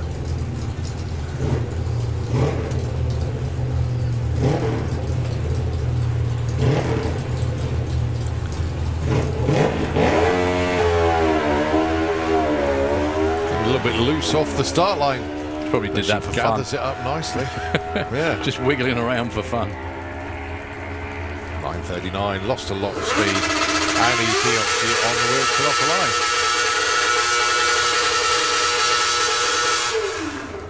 Various racers do that, you know. If they get bored, they start wiggling the wheel. It's a known fact, actually, especially altered drivers. Yeah. All right, Casey Holgate on the Rugrat Racing Honda.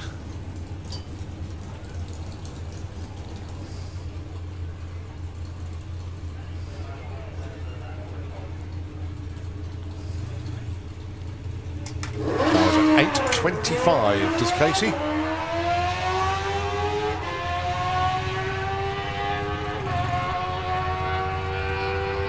.837 takes the number 1 spot.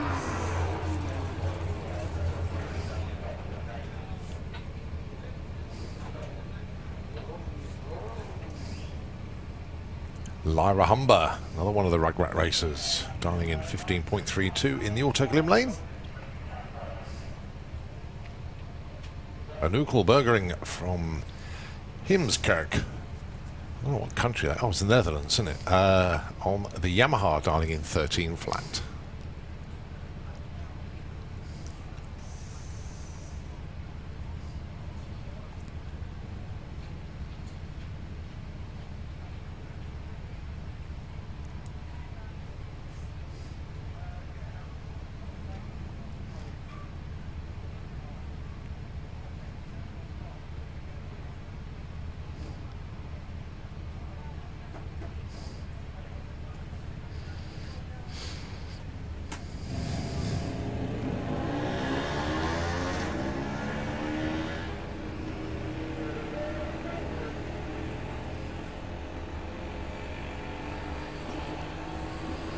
.13 flat is the target. 14.53 is the number achieved. 15.96 on the 15.32. So Anukel goes 6. Lyra goes number 4. So that is the end of Q1. Everybody has put a run in now. Obviously, there were a few no-shows in qualifying session number 1. Hopefully, those that didn't make it out will make it out in Q2. As we look around the corner, just a little bit of track prep going on down there, and it is a Pro ET for Modjestang and a whole host of other companies involved in the Pro ET sponsorship scheme. Good to see a strong field in Pro ET. I'm not quite sure how many made Q1, but certainly well populated, that's for sure.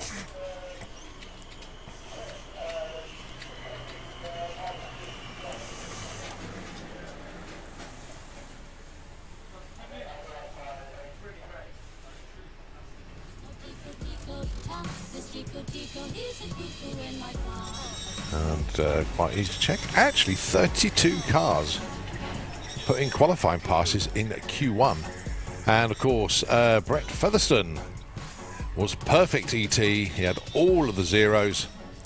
And has Brett been up to pick his money up yet? No, he hasn't. Well, obviously, he's in the lanes at the moment. So, Brett, don't forget, perfect ET. 50 quid is waiting for you in the tower, courtesy of Eurotrax.com and Team Twister with Andy Hadfield. That's Team Twister with Fadster. They sponsor that award. Well done, Brett. Just looking at the top 10 at the moment. Brett Featherstone is your number 1 qualifier and won't be beaten. Mason Griffiths, number 2 qualifier. Ronnie Mercer, number 3. Warren Watts, his debut in the class, number 4. Andy Garnett, number 5. Marie Mills, number 6. Alan Schofield, number 7. Lee Morris, 8. Dave Fulton, 9. And Mark Huxley is number 10. So just a little bit of track grooming going on at the moment. A few people wandering around at the top end of the shutdown area. So we are not far away from Q2 of Pro ET with Modjestang. I'll tell you what, Nitro FM, if you could just take it a few moments, we'll be back with you when we continue qualifying here at the Festival of Power.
And once again, many thanks indeed to Dave Cherritt and the Dark Revenger for sponsoring the commentary here at Santa Pod Raceway. So we are off and running once again with Pro ET, and it is qualifying session number 2. Modjestang is the class sponsor. Many thanks indeed to Mike.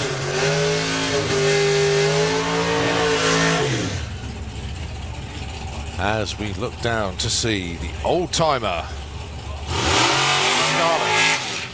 Well, the car may be the old timer, but the driver certainly isn't. Going alongside the Scud dragster of Alan Schofield. For the Darlings then, Alan Darling in 8.90, which is his Supercot number. Dalton Scarlett 9.92 with the Zephyr.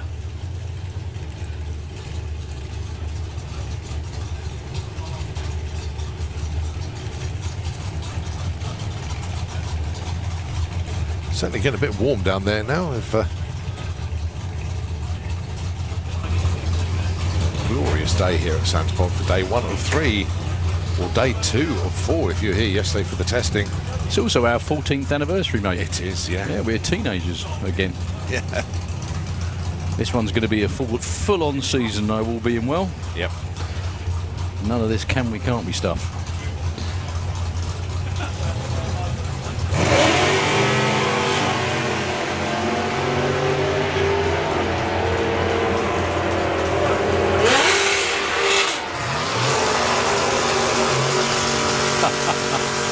Alan Schofield does it again, 885 at 150.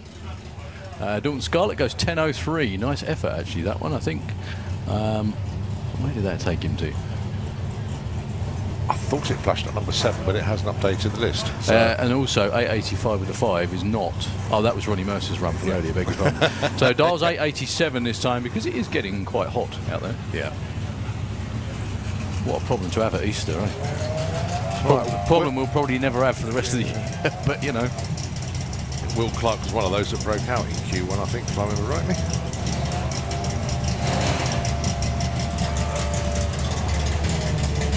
Actually, just looking at this, 32 cars qualified. Yeah.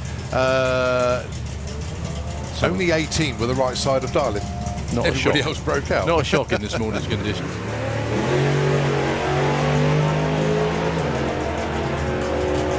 So Ronnie Mercer gunning for an 887. Goes 886 with a 2. Will Clark, though, look at that. 9.82 with a 4 and a 981.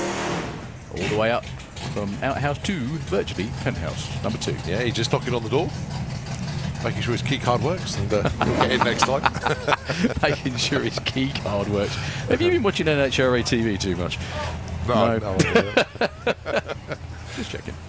So John Turner, he goes, I spoke to Johnny this morning, I said, you know what, I can't get the things into the 10s. He said, no matter what we do, same motor, same everything, just won't do it. So he set himself up for a breakout with 10.01 then, hasn't That's the plan, I think. Marie Mills, currently number 7 with him. 10.55 is the Darling. He was washing the carb out with Strong Brew when I saw him last year, though.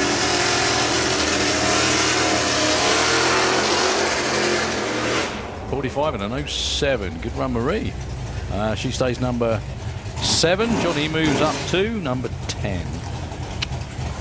Yeah, 10.07 on the 10.01, 600s off. Dave Fulton really enjoying the Nova. Darling in 9.50 and Adrian Portelli with the Charger. 10.79. I wonder if in 50 years' time people will be reviving Teslas to race them like this. No. Just a thought. Silly thought, I know. Unless they put a big block V8 That's in the one, yeah.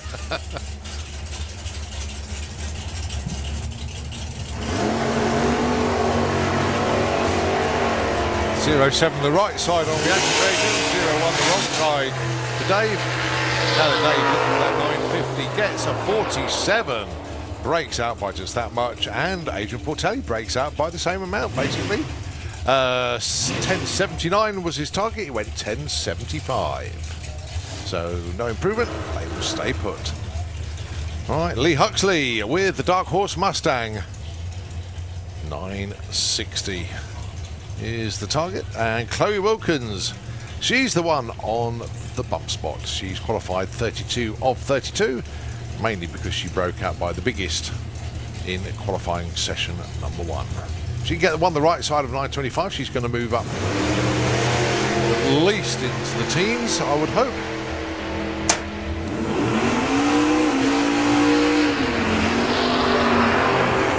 922 breaks out again.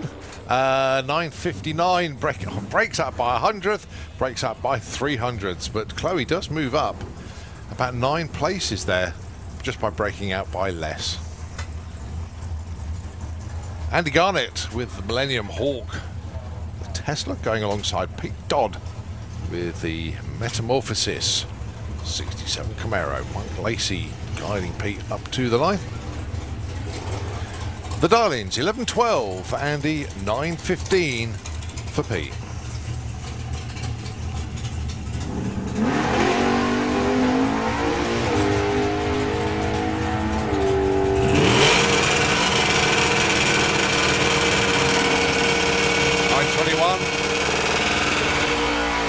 And how about an 11-13 with a 2? Pete Dodd moves from 17 to 9, but Andy Garnett moves up from 6 to number 2. Well done, Butch. You've got to slow it down a bit more, mate. Chloe, 2 runs, and both of them breakouts. So car's working well. Bailey Ashdown with the dragster going alongside Laura Bainton with the Capri.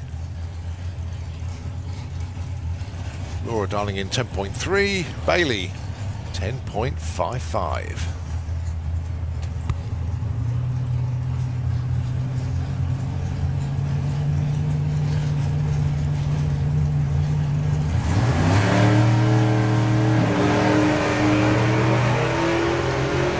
Well, Bailey, the new hot shoe in the dragster, and got some good lights.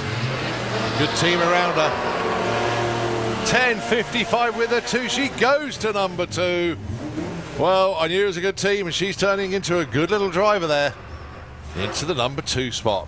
Laura Bainton. A breakout again for Laura, but she does move up 2 spots. So the breakout, although still big, just a little bit less than before. Next up, Lee Morris. Green with MV Jaguar E-Type. And Dave Rudd with the Cobra. Don't need the dial-in. There we go. 988. The Banzai Cobra taking on the Jaguar E-Type.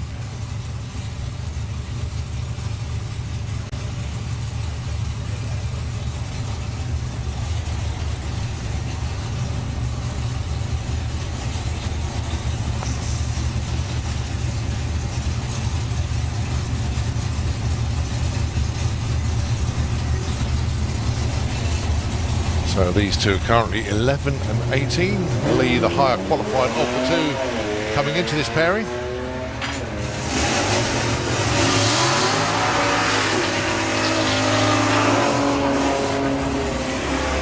.996 plays a 10.13. Lee Morris breaks out by that pesky 100th. So no movement for either of those 2. Mason Griffiths, number 5 qualifier at the moment with the appliance. He was higher, but due to improvements from others, he's slipping down the order a bit, so needs to get back up there. Going alongside Kiwi, Stuart Thompson with the Duster, currently in the number 22 spot. Normally see him in Nostalgia Superstock, but coming to play in Pro ET this weekend, dialing a 982. Both with 0 lights.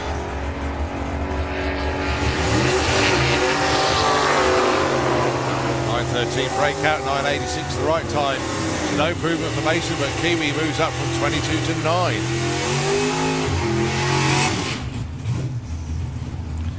Right, your number 1 qualifier, and will stay there. Brett Featherstone with Nova Scotia, the 67 Nova, beautiful car. Going alongside the White Noise Peugeot 205 of Bob Molden. Now he sits on the bump spot now. Looking for a 950.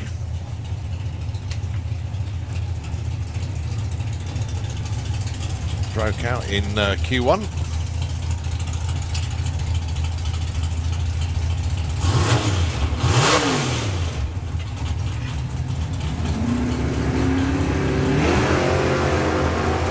005 red for Bob, 02 red for Brett. 955, 949. That's another breakout by 100th. Oh dear, how tight is this field? Jeff Cowley and Tom Cade. First time we've seen Tom Cade today. Black Belt Racing. Dragster taking on the Chevy Nova of Jeff Cowley. Jeff looking for 939. Tom 1022 with a little dragster. Chloe T Q2 with Modustang.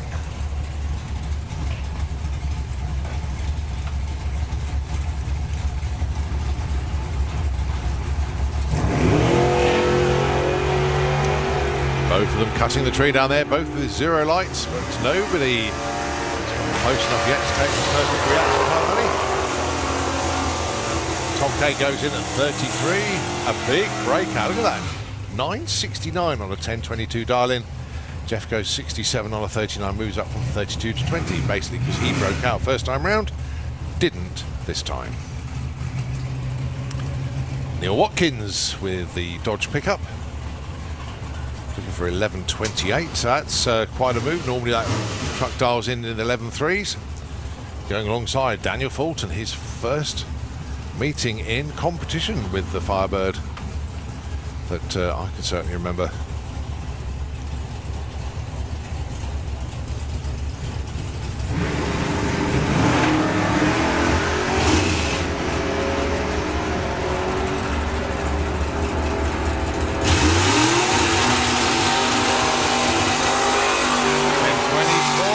Dan Fulton there. Well, Neil Watkins does improve as well, goes on to 39 or 28, but Dan Fulton moves up to number 7. Great move.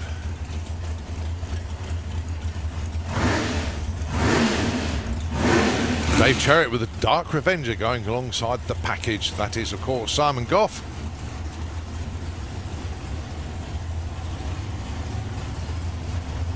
Well, Dave Cherritt had his fun with the 1090 dial-in. He now goes back to where he should be, 980. Simon Goff looking for 8.60.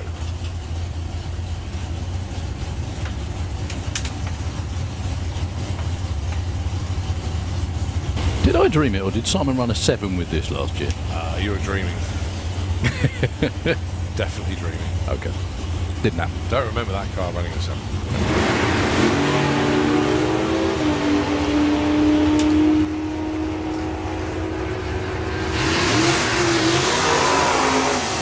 865, the right side for Simon. Goes from 30 to 12. Dave Cherritt gets one on the right side as well. 1008 on a 980. Goes from 29 to 22.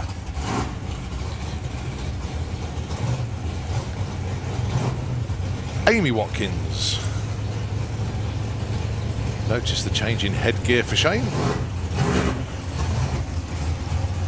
Alongside John Bean with the shotgun Mustang. He's looking for 950. 949 the target for Amy.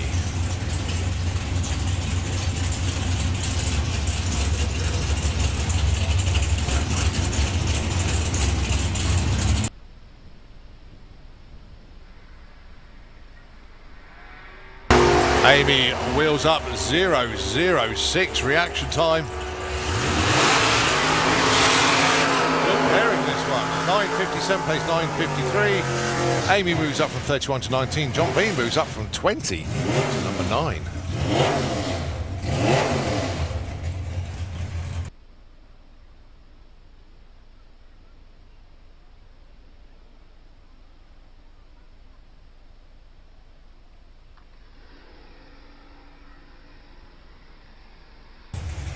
Mark Huxley, the Can-Do 2 Reborn Corolla, looking for a 1003. Dan Holloway with the Rattler, 905. They're about 3 months ahead of schedule with this car now with the numbers they're running. A little bit of a bounce, but got straightened out. 914, plays a 1003. Oh! Number 3 qualifier for Mark Huxley. Bang on his number. But they're 2 just slightly better, but nicely done there. Dan Holloway, 34 to 20. Mark Huxley, 18 up to number 3. All right, next up then, the Olds timer, Al Medley. Going alongside the junior common dragster, Nick Mugridge.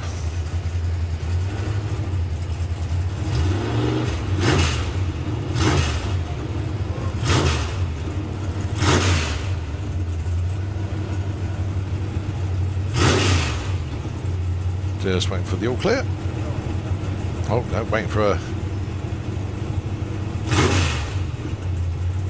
just a tiny bit of attention to the 60 foot, if you like, in the auto-clim lane.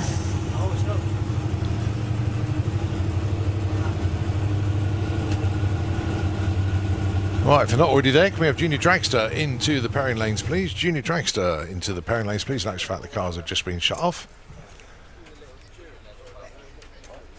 So the spotters now going out to have a look. Just making sure everything is A-OK. Very cool.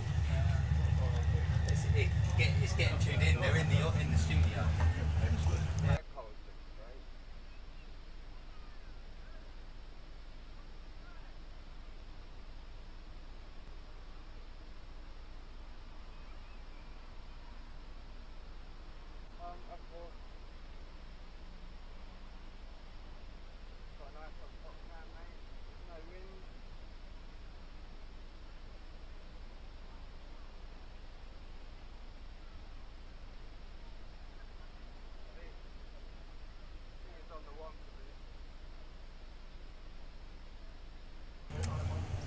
So I don't think this is going to take very long at all, actually. Just doing a little bit of a tidy up in the auto-clim lane. We're into Pro ET, qualifying session number 2. After this, it will be Super Pro ET. And then Junior Dragster, and then we get ready for our afternoon fuel session, which will be Fuel Funny Car. It'll be Firestorm versus Fire Force 3. And then we go into Comp Eliminator and all of the big loud stuff after that. So really, really do look forward to that. We are not far away.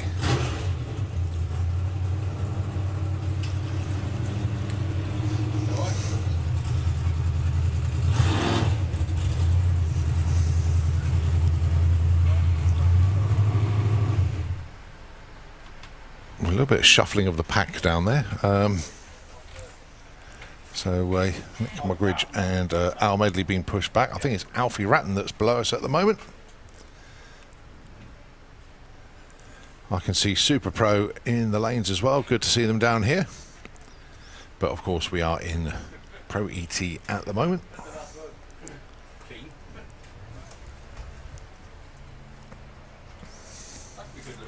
Problem is Alfie is directly below me. I can't see his car at the moment.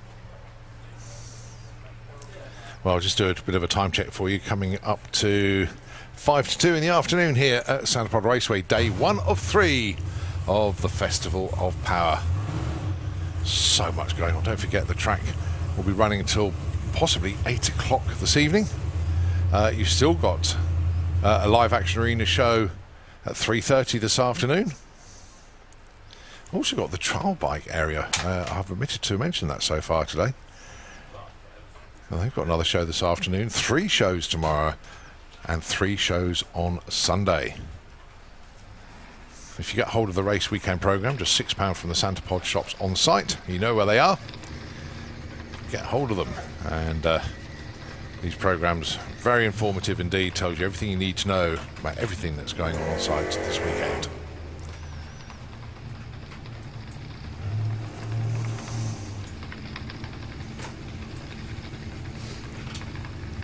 Well, we can hear engines below us once again. And that's back with Nick Mugridge.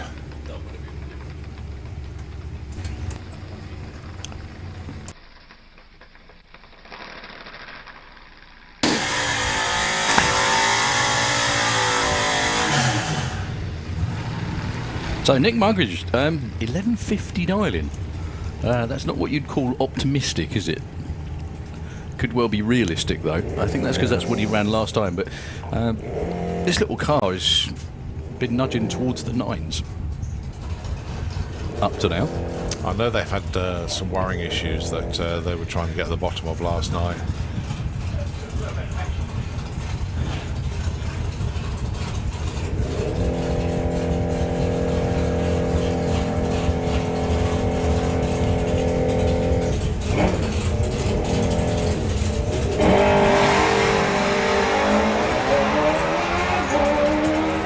That sounds a lot better. Still drove off the start line, but you know. 10.58 for Al Medley. 12.32 for Nick at 110. Al moves up to 8. Nick actually gets bumped back on the front. How many cars have we had run in Pro ET? Well, it was 32 in Q1, but I think we've had a couple of additional ones now. I was going to say, there's always more to come. Yeah. Up to 34 now, so the ones that have been bumped out are Tom Kay and Laura Bainton at the moment. Adrian Portelli sat on the bump spot. Yeah, Tom Kay, because that's the biggest breakout I think we've... But then 28 of them are the right side of index at the moment. So everyone else is... there's the next batch are breakouts. So up next is Kieran Turner for another run in Grumpy's Dodge. Another one of those cars that's been around a while.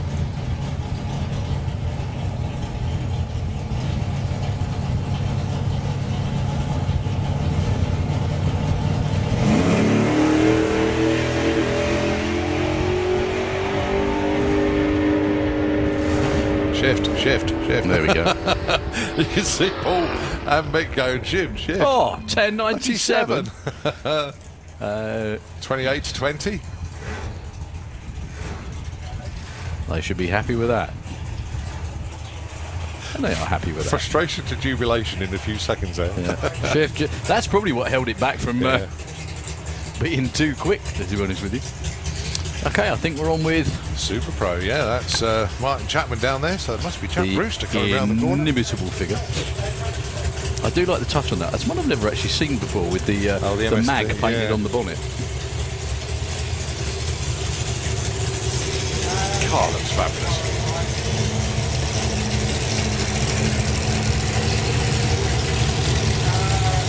Do you know whether the plan is to run in Pro Mod with this, or is it always going to be a Super Pro car? I mean, as far as I know, it's always a Super Pro car. Because I think it's built as a Pro Mod spec. It looks for all the world like one, doesn't it?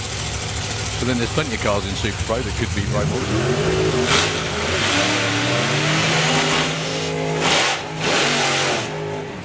Well, good to see Ron Bartlett out here after the skyscraping run earlier. Talking of skyscraping runs, I've heard from Tony Higgs. Okay. Part of the bizarre damage was there is a hole at the bottom of the parachute pack that wasn't there before. That's a good one. Where it went up, it's rubbed. Oh, it's rubbed a hole in? Yeah. Wow. I thought you said hole in the bottom of the driver. No, but no, they think the car's A-OK. So hopefully they'll be back a bit later on. Wow. Jack being pushed back. Unfortunately, he didn't sound that well on the burnout. So it will be Ron on his own, looking for an 8.15. Crew Chief Simon leans over. Oh, he's got wheelie bars on now. Where did they come from? Yeah, well, it didn't take long, did it? Well, no. Well, it's something else to trip over, to be honest with you. That's why a lot of teams don't run them. However, it does save your car. They're a good idea. Well, let's see the front left on this time. He actually rolled the beam, got a 1.860 foot. That won't be an 8.1. It may be, but the clock says 885. Yeah. Yeah, the majority of that 885 was the 60 foot. Everything else was normal. So that would have been an 8.3, 8.2 possibly. Certainly a lot quicker. Yeah. But well, Ron, let's got you back in the groove after your first round antics.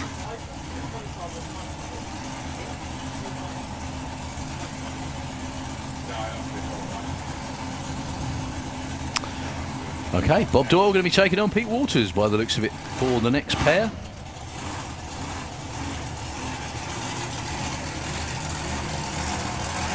The Waters family's been at this nearly as long as the racetrack's been here.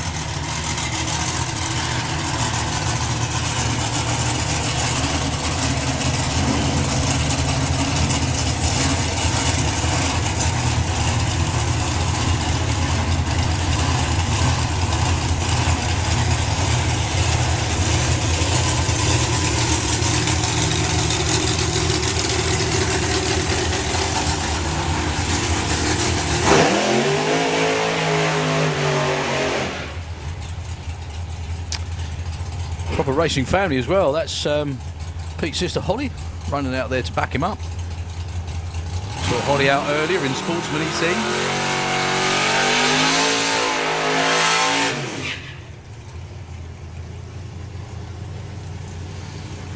Taking on Bob Doyle, looking at 8.92. Again, the number you see on the board at the finish line is a predicted time. They're trying to run as close to that as possible without going too quick. So whoever's closest in qualifying is your number one qualifier, and so on down. Then he would pair them up and run them as if you were at a tennis tournament. Though a lot faster and noisier. So yeah, 16.8.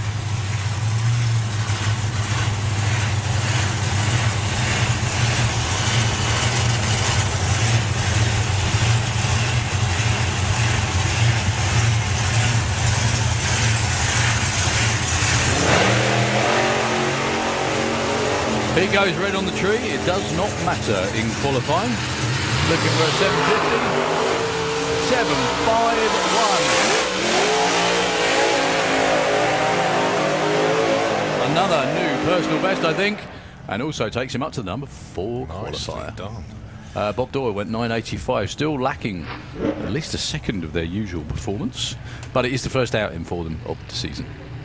Well, as the Fadster goes past the 8th mile on his burnout, time to quickly mention the Super ET sponsors. I'm not going to get them all out in the first batch, but we'll give it a go. JK Farzagtechnik, sorry, I can't pronounce that. Farzagtechnik. BG Motors, Joe Kellett Racing, Harry's Coachwork and Pit Equipment, Pete Walters Race Design, and also RW Services, Giles and Harley Racing, A Leak Roofing, Garage Thomas Haas, The Bath Bloke, AJS Bodyworks, Rusty Dog Racing, Alders Automotive, HR Racing, Hydro Hose, Ultra Plastics, Good Vibrations Motorsport, Team Time is Money, Hauser Racing, Windscreen Wizards, and that's right, we haven't seen Nick Good with any of his cars here this weekend. Oh, that's a very good point, and most unusual. Unusual, yeah. Another Small F Limited, Solo Precision, Premier Rosettes, that's a new one this year, Fanny Racing, Copy Print Depot, Swinney and Son, Boost Monkeys, Pragmatis Limited, P-Lane Racing, and Holly Walters Dental. Managed to get them all in. Rock and roll just before we have the match race between these two. They did this first pair out. Pell Norman, 7.79. He's still your number one qualifier, taking on Andy Hadfield with Twister, looking for 7.50 with the Supercharged Outlaw. That's a new one, bouncing with the rear wheels off the ground. 8.58, 161 for Andy, 7.76 with a 4, breaks out by a couple of hundredths, but the crew don't care. They're very happy about that. Well, Andy with a 1.22 60 foot. Yeah, that is a new one. I've never seen the rear wheels of that car off the ground before. Looked like it was breathing a little heavy at the top end, but there's lots of new stuff on there. I hope it's all doing well. Well, fingers crossed for Aaron this time round. I think the other thing for Andy that time round is actually launched properly.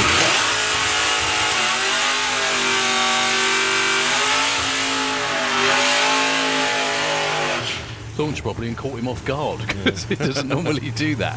So yeah, Aaron Fensham, another one not to put in a run earlier, unfortunately, in the Kestrel Lane with the Supercharged Dragster, dial 708 against Mark Turner.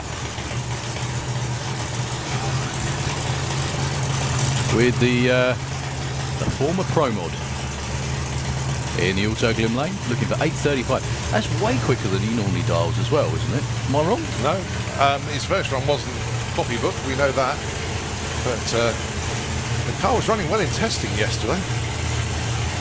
Proper purge of nitrous as well. Yeah, I guess they got that 83 number from somewhere. Yeah. And it wasn't plucked out of thin air. Well, no dramas for Andy Fensom this time. Sorry, Aaron Fensom. He's actually gone straight into stage. We normally see Aaron do that.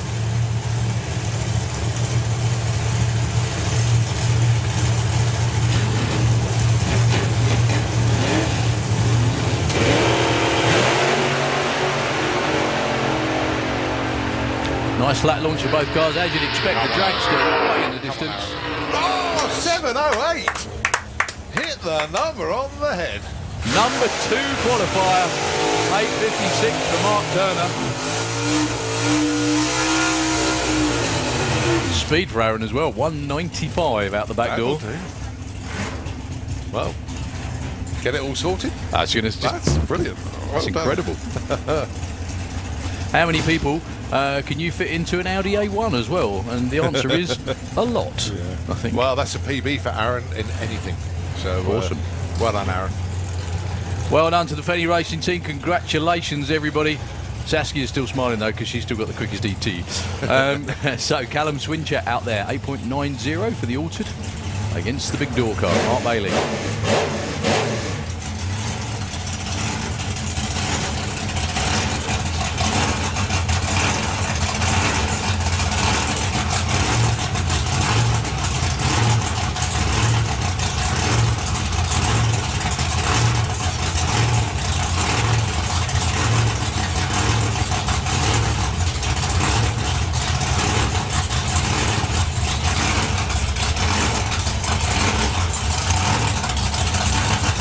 So they're both currently 8 and 10. They both got good runs under their belts already. Trying to nail it down a bit further. Well, Mark Bailey. Check that out for Mark Bailey. 8.724 goes to number 2 on an 8.72. Callum Swinchat breaks out by 100. Chris is going, oh, damn it. But Callum's car didn't move around on the start line that time, he just went. I do wonder whether they prefer to break out by a little bit or they prefer to be safe by a lot. I think it's break out by a little bit, I isn't think it? break out. I think it I is. think you've got to think, what would you prefer? I think I'd rather break out Win. by a little bit. That's it. Well, That'll do. So both these two actually dial. Oh no, no, that's 886 on the door car. Yeah, both 880.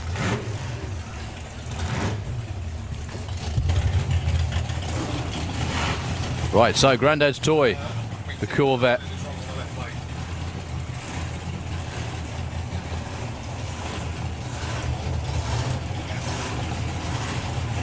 Right, Ashley Bell gets the thumbs up from Dave, as Georgina gives the same thumbs up to Phil Toppin.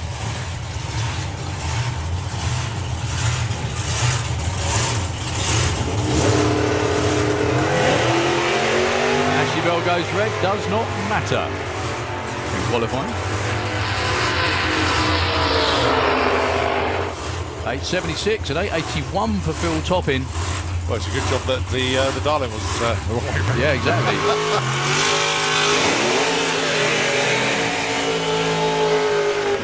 Ashley, you owe me a drink. Yeah.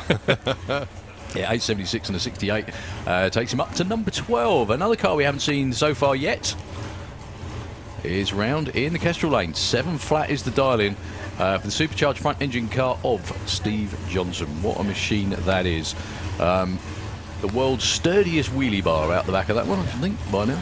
It is now, that's for sure. If you can just get this car off the line, it's the most... I never thought I'd be saying that, you know, getting a front engine dragster off the line would be tricky. But it is, isn't it? It's proven to be very, very tricky indeed. Taking on John Atkinson, still dialing 8.40. Johnny's number 18, and like I said before, Steve hasn't got a number on the board just yet.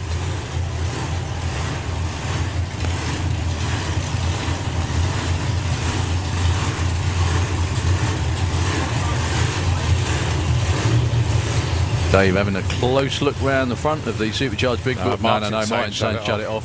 Ah. No, David spotted one thing okay on his side, but Martin had spotted something on the other side of the engine which wasn't good. So Sid's saying, nah, take it off, mate. Well, Alfie Ratton going back to the pits. We heard him try to do the burnout underneath this when he was in the rugby team. It didn't quite work out. Meanwhile, John Atkinson. Waking up the Cortina with a new engine going. 8:45. 161. That makes him the number 9 qualifier currently. Oh, good. The Morris boys. In Super Pro. Yeah, with a double classing. In actual fact, I spoke to Christine Connor Morris yesterday, and she said to me, could I please say a big shout out to the class of 72. They are tuned in from the land down under. Well, New Zealand, I think it is actually. They do tune in when the Morris boys run. So, and we know that the class of 72 will be tuned in. So, there's a big shout out to them. 50 years.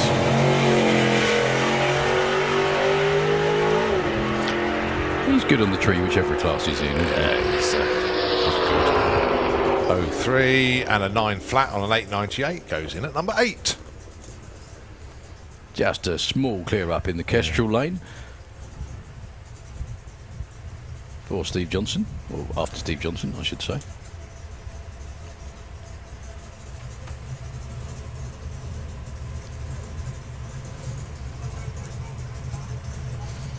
Big same for Stevie. I'm still looking forward to seeing that car reach its potential. I'm sure Stevie is as well, probably more than me. So in the depths of Super Pro ET, it should be Junior Dragster after that, but then it's going to get quite loud. We've got lots of entertainment coming your way. What have we got after that? Go on, give us the... Because I can't read it. Fuel Funny Car. I can read that. You're holding it in the right place. Fuel Funny Car. We've got Jet Cars with Firestorm against Fire Force number 3. Then we've got Comp Eliminator, Top Fuel Dragster, Nostalgia Funny Car, Pro Modified, Top Fuel Bike, Oklahoma Willie, and Fire Force 5. I think I might venture out for that. That's not a bad session. That's not actually. bad. That's not a bad bit. It's not a bad bit of entertainment Friday afternoon, though.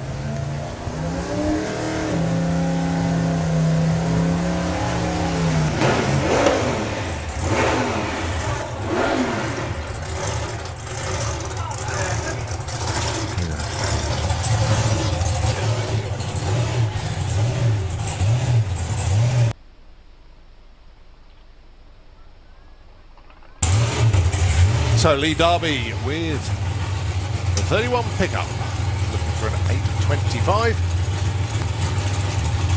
Beautiful pickup truck this. Had it a few years as well.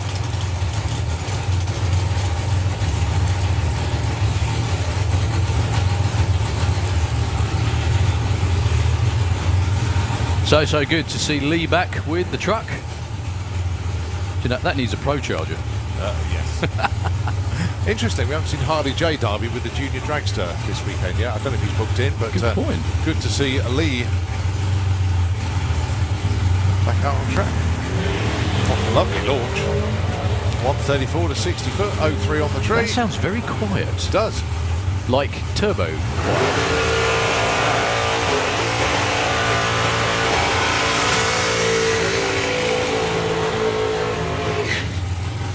Goes through with a 10.22 at 89 mile an hour. Stays put in the number 19. Ian Brown up next. And I think he's got Dave Russell for company with the Marina Man.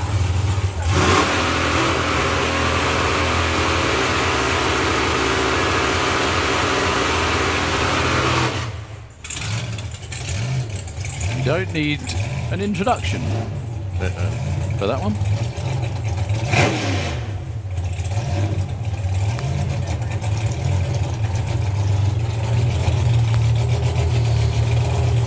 So this is one of 4 Camaros I think the Harrisons have got, starting their own full-on American car collection, aren't they? One of them, notably, is... I think they just like collecting Gordon Appleton memorabilia, don't they, I think? Yeah, that's taken it to an extreme though, isn't it? Yeah, very much so.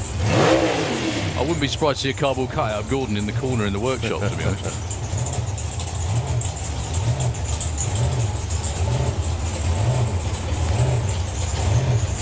So Ian Brown dialing in a 768, Dave Russell 878. Ian's first run on the track today. Dave Russell currently the number 9 spot.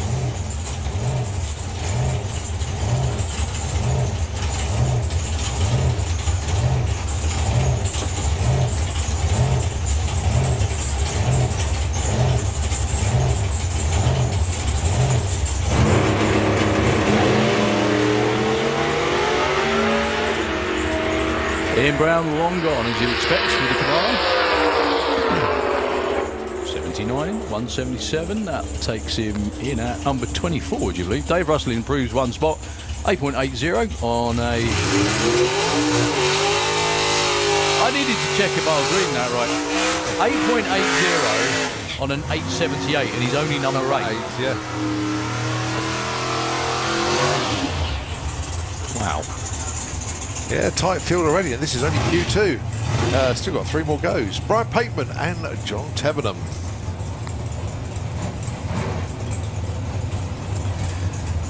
John chatting to me about Door Slammers and main event in the pits as well, and he is very looking forward to that. Only a lot. Oh, Do you know the fact that blower nearly cost as much as the whole car? Probably got something to do with it. Yeah, I know, incredible. So, yeah, that story will build towards Door Slammers and main event. But JT looking to go quick.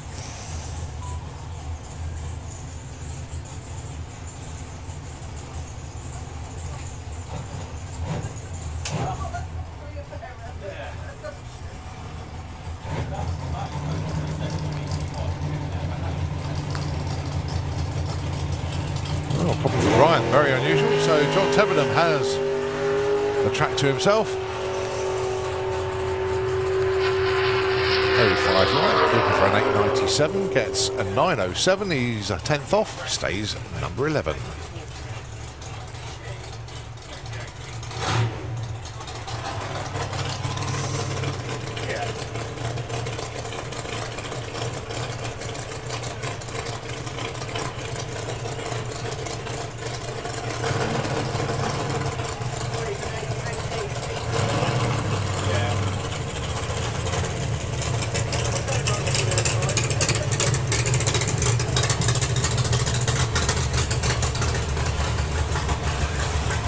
Right, so next up then.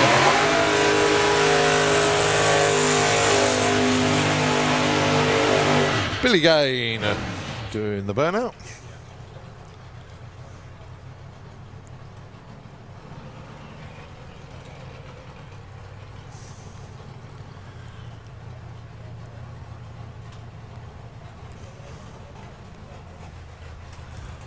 Well, I don't know if he was supposed to be alongside somebody, but Billy's certainly on a solo here.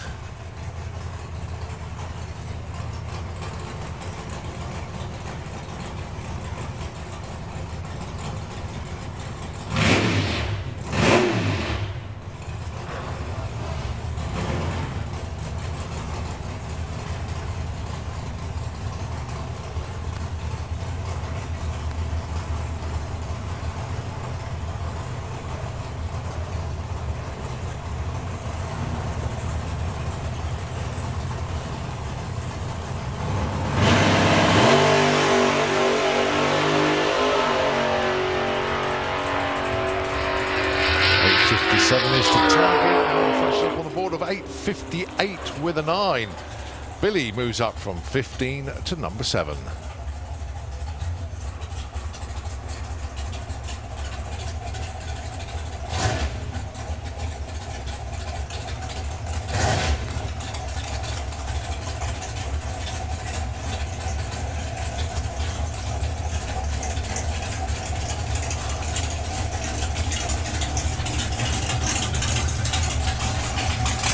So Brian Pateman unfortunately been towed back to the pits. And this is Charlton Hartley Dragster, the champion from last season. Car shared between Barry and Daniel.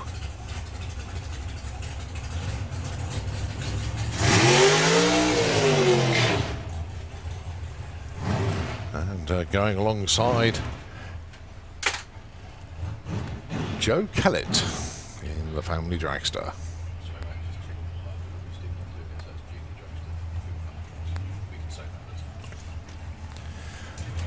So after Super Pro ET, it will be Junior Dragster. And then after Junior Dragster, it's going to get very, very loud indeed with Fuel Funny Car. Firestorm versus Fire Force 3, so that'll be the Jet Funny Cars. And then we go into Comp Eliminator, Top Fuel Dragster. Nostalgia Funny Car, Pro Modified, Top Fuel Bike. You do not want to be anywhere apart from a good viewing point here at Sandpod Raceway. Get onto the banking, get onto the grandstand, and just enjoy the show. Or in the car. I could do that. That's the best That's the viewpoint. difference between you and me. What? I couldn't do it. I honestly could not get in a fuel car. I know my limitations. Yeah, so do I. I'll still do it anyway. Oh dear. So No. just waiting for Joe to creep forward into stage. And let's see if they can hit their dial-ins. 782, 783. This could be worthy of any final, actually. Oh. 740 breakout for Barry Giles. Joe Joe. goes 776, and he breaks out as well. So this is Paul Marston. It is Paul, yeah. Actually, blimey, taking all throttle stops and every bit of equipment off and running 888. I've never seen that car run an 8 before, I don't think. Grand Well, Prix he was Gaston. number 2 coming into the session. He slipped to number 4. Bless you.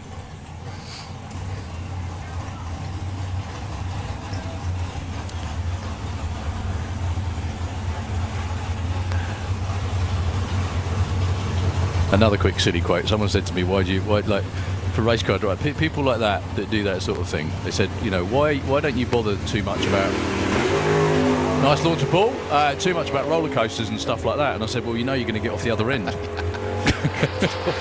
you do. I don't mind roller coasters are fine. Oh, 889 with an O.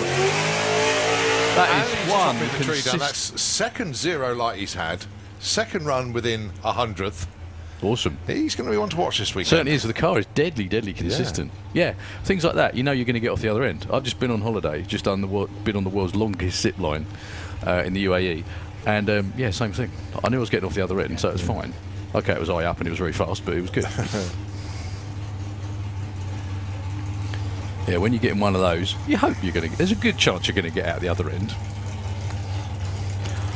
Comp Eliminator into the lanes, please. Can we have comp, please? So the 2-seater putting a run in. Yeah. Junior Dragster. Brother. Yeah, that's right. Oh yeah, the second brother. The You're second right. brother, I think, isn't it this time? Sorry, I didn't mean to. Oh, you were right. Thanks for the prompt. It is the second run after that. So yeah, 2-seater coming up now. Going to be followed by Q2 for Junior Dragster, and then right after that we have Nitro Funny Car. Sorry, Carl. Quick nose at the run order again. Thank you, mate. I'm sorry. Cheers. That's all right. For me, we only have one run order. Yeah, Fuel Funny Car, Jet Cars, bit of track prep, then Comp Eliminator, Top Fuel Dragster, Nostalgia Funny Car, Pro. My goodness me. Right, I'm going to need to lie down if I read any more of that. Right, Ian Hawkins, the passenger. Paul Brown, the driver. Look at the light. 003. He's practicing for his racing return. 789 at 169.83 miles an hour. Both of the Hawkins boys have just gone 789, and they both went 169 mile an hour. Consistency from the 2-seater. Yeah.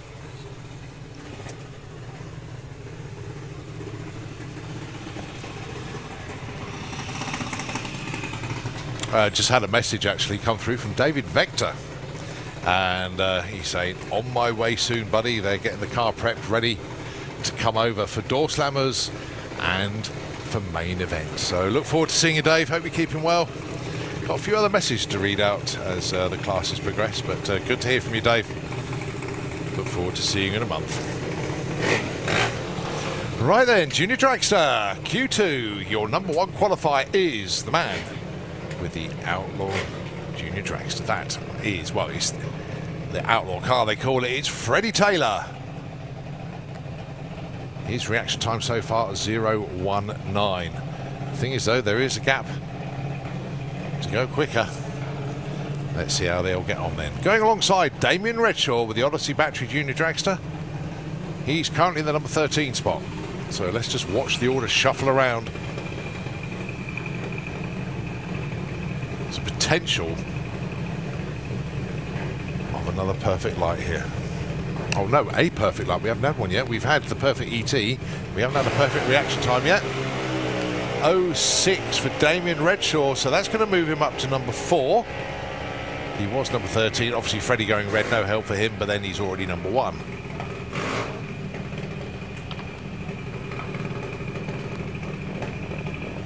Next prayer, Ellie Brown with the Mystic Junior Dragster, currently in the number 16 spot, alongside Jessica Bishop, the Nightmare Junior Dragster. She is in the Auto Glim lane, currently number 9.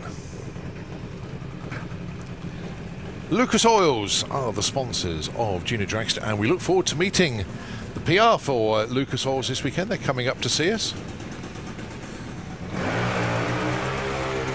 055 for Ellie Brown. She moves up to number 3. They're all moving about.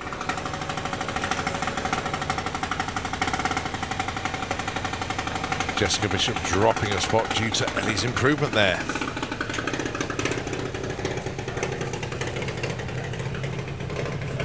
Luke Fulton with the Blitzkrieg Junior Dragster going alongside Daniel Weir, the Flow Injectors machine.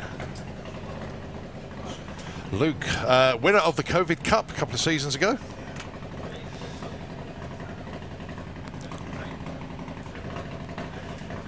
Currently he's in the number 14 spot, looking to move on up. Daniel currently number 9.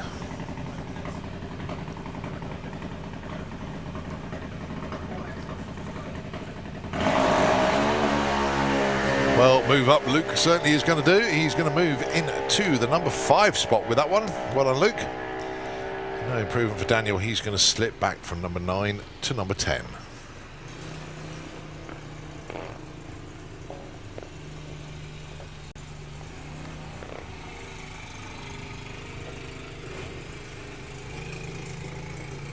All right, Lola Bell Kent alongside Kai Cooper. Lola Bell currently number 18. Kai number 4. Kai, one of the new drivers enrolled into the Lucas Oils stable of drivers, along with his brother.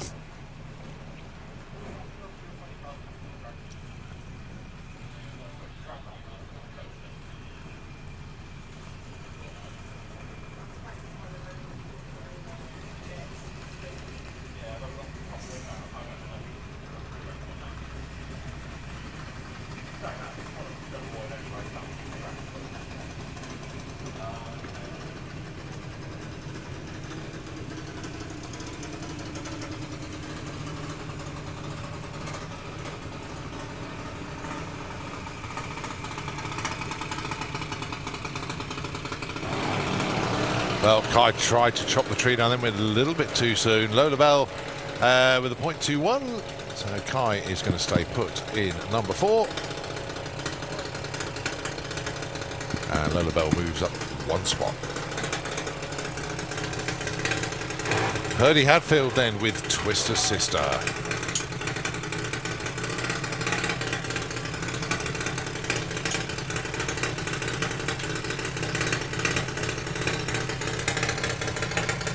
I think I have just put 2 and 2 together here, actually.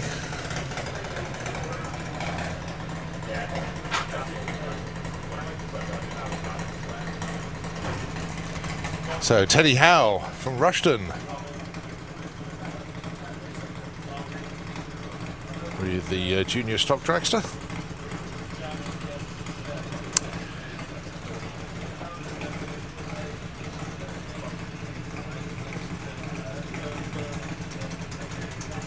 See how these two get on then. 21 and 19 is where you'll find Purdy and Teddy at the moment.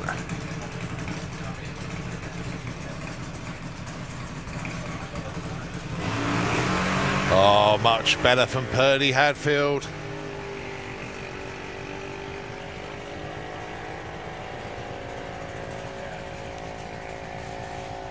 All right, Teddy Howe stays. Oh no, goes back to number 20 because your new number 1 qualifier, Purdy Hadfield, takes the top spot.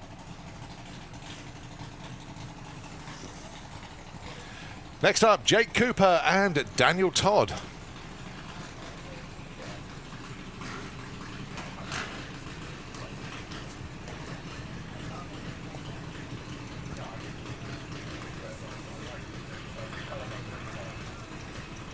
Daniel Todd currently number 9. Jake currently number 16. They're all moving around, but your new number 1 qualifier at the moment, Purdy Hadfield. But still got 3 more rounds of qualifying to come. Let's see what these two can do.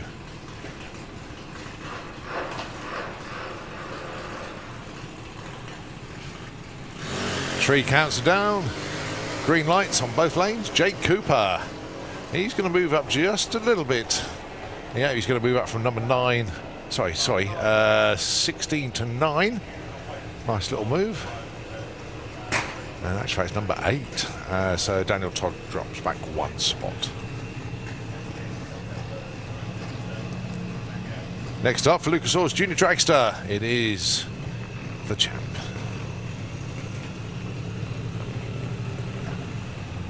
The second of the Odyssey Batteries cars. This is Harry Redshaw. Where's the number 1 with pride? Lucas Oil's Junior Dragster champion from last season.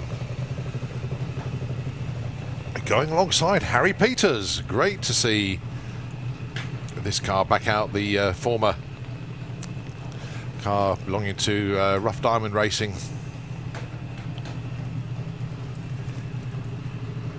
Back out on track once again. Good to see. That's the other thing with junior dragsters. They generally move around quite a lot between drivers as the youngsters grow. They outgrow their cars and they have to get into a bigger one. Then eventually they become too old, so the cars start off again. So there's always a rotation of cars in junior dragster. If you fancy having to go in one of these, obviously you need to be between the age of 8 and 18.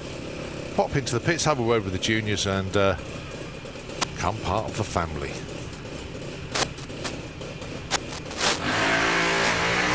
.05 red, unfortunately there for Harry, just a little bit too eager to get the job done, so he's going to stay in the number 23 spot.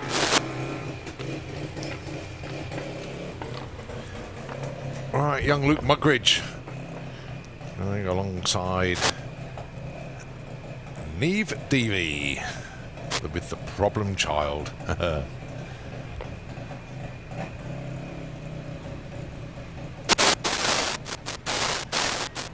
So Luke didn't get a number on the board in the first qualifying session, so this will be his first proper run. Neve Deevy continuing the tradition of junior dragster in the Deevy family.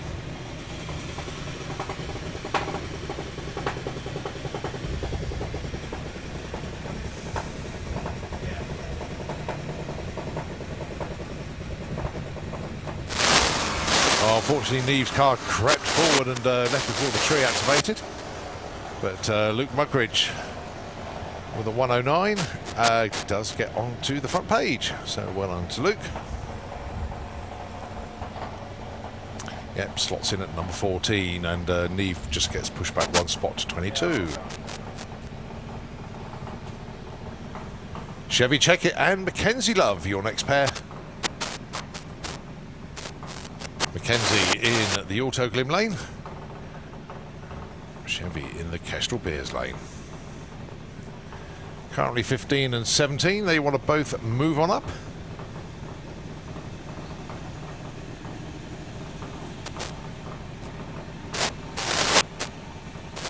He counts them down. Greens on both. And nicely done for both of them. 0.62 for Chevy. That's going to move her up into the number 7 spot. But a 0.36 for Mackenzie Love moves up from 15 to number 3. Good job from both of them.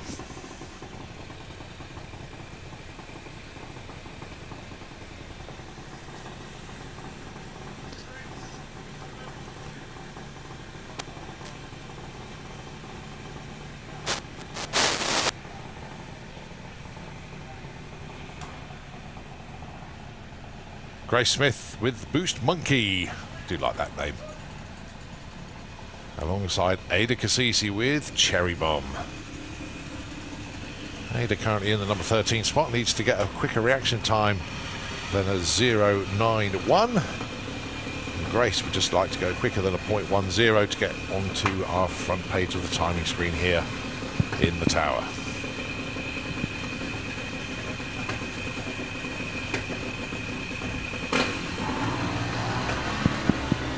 Ada has found some improvement Well done. She moves up one spot from 13 to 12, and Grace also moves up a spot as well, so well done to both of them. Ted Sullivan with the Bulldog Junior machine, going alongside Harley Corsell with Bandit 1. Just checking in, Cole. Hello, mate. Where are you? Yes. Where are you? Standing out here with a bird's eye view of the racetrack and Junior Dragster. Excellent. And also, Fuel Funny Cars lining up behind the tower for the first time this summer. Anyway, sorry, carry on, mate. Well, not many juniors left down there, I don't think, so not far away from the very loud, noisy stuff.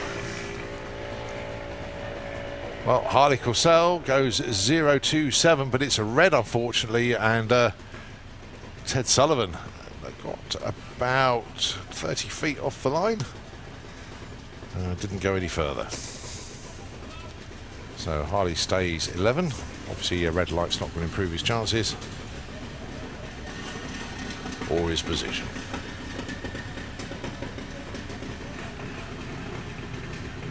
Next up then, Liam McDonald going alongside Katie Ellis. Great first run for Liam. Slots into the number 4 spot. I know there's been some movement since then, but I think he was number 3, or no, even number 2 after Q1, but due to the improvements of others, just slipping back to number 4. Katie Ellis currently in the number 23 spot.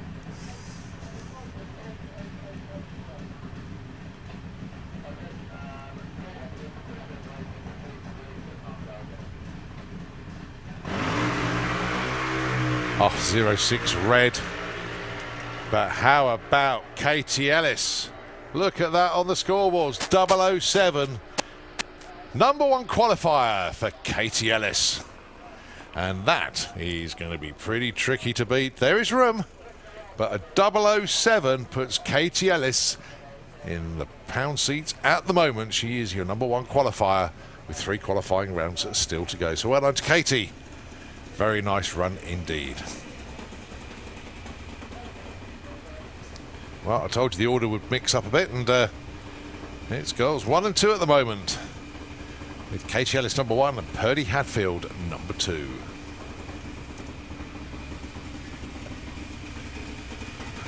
Just have a look to see who else is in the running at the moment. Freddie Taylor number 3, Mackenzie Love is number 4, Liam we just saw go through number 5, Ellie Brown 6, Kai Cooper 7, Chevy Checkett number 8, Luke Fulton number 9, and Damien Redshaw rounds out the top 10. Next up, it's the Bartlett girls. Jacqueline, she is in the Kestrel Beer lane, and Laura Bartlett, you'll find her in the Autoglim lane. They're currently 18 and 19,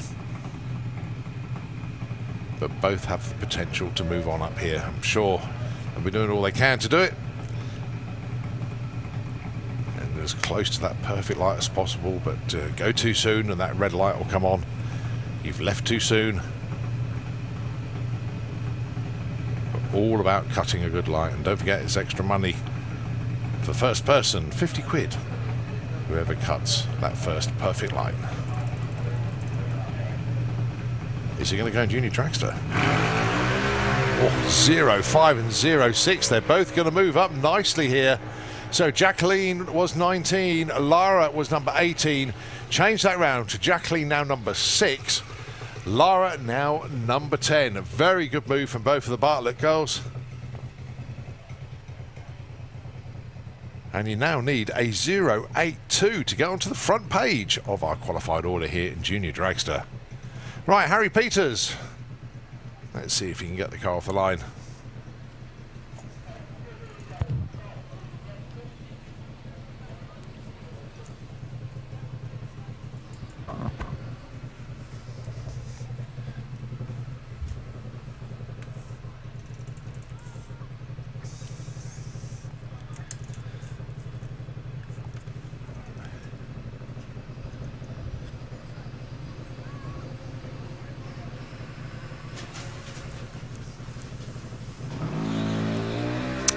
.29 for Harry Peters. That means he's now qualified. Well done. So I believe that is a wrap for Junior Dragster. As now is the opportunity for everybody that isn't in a good spectator viewing position to get on to the grandstands now, get onto the banking. We got Fuel Funny Car coming up next.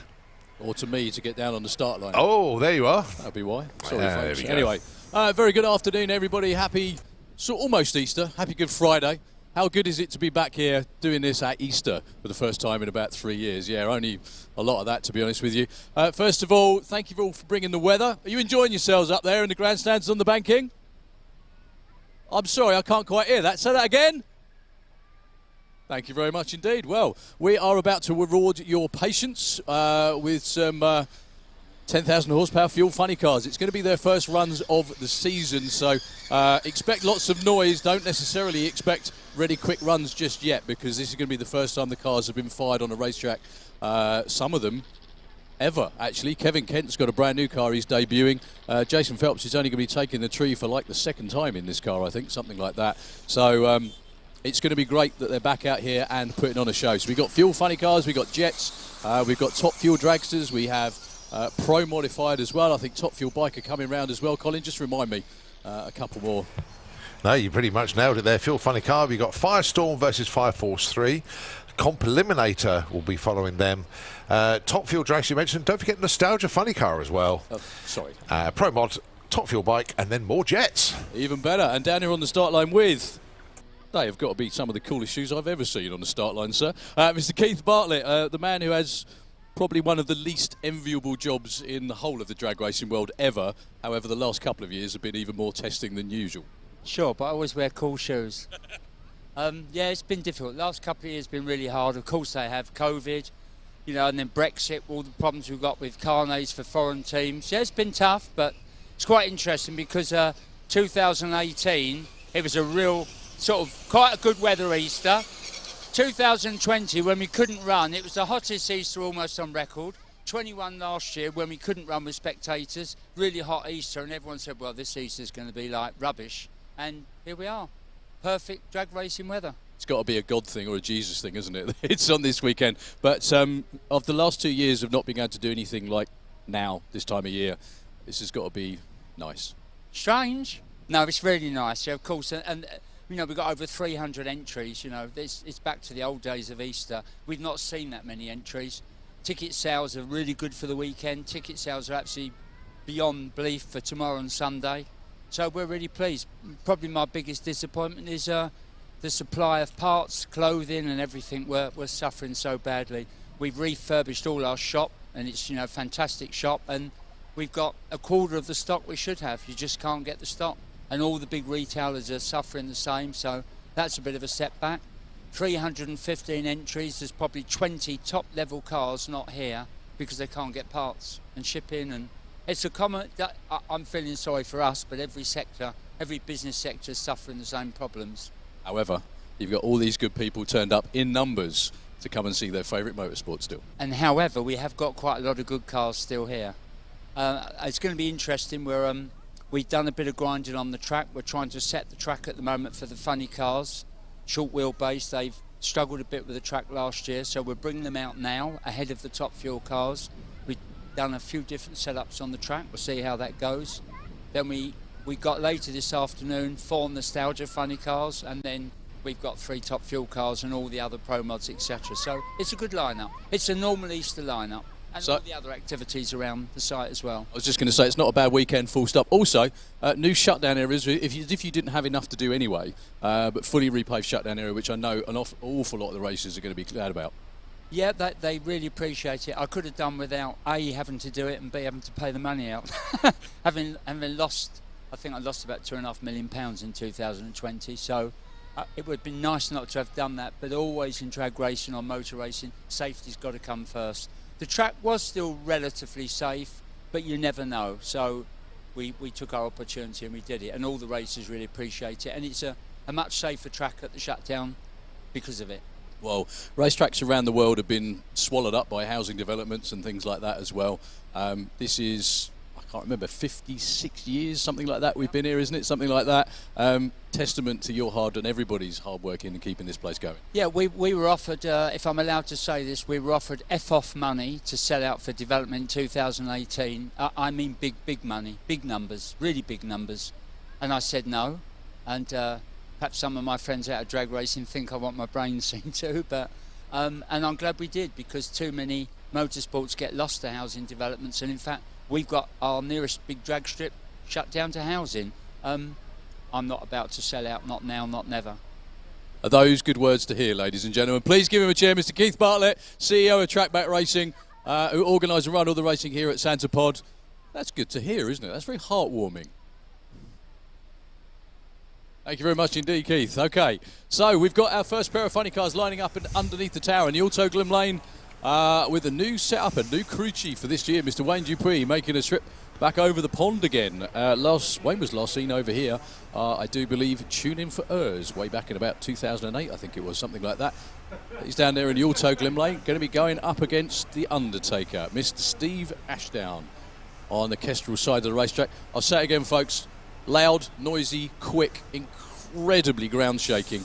However, these are their first runs of the year, so don't expect full pulls all the way through to 1,000 foot. This will be more than likely test launches. Make sure everything's okay. If everything behaves itself, which it rarely does on funny cars, they'll be back again to try one more time. There's also 4 fuel funny cars here. They're going to be racing in eliminations. There are a couple more cars hanging about as well. I was hoping that Patrick Pers would have made it over for this event as well. However, not so. Let's hope we see Patrick here sometime very, very soon. So the next noise you'll hear will be the starter motors whir. You'll hear a burble that turns into a cackle, and summer officially starts as soon as we see the first fuel funny car do a burnout across the start line at Santa Pod. Here we go, folks.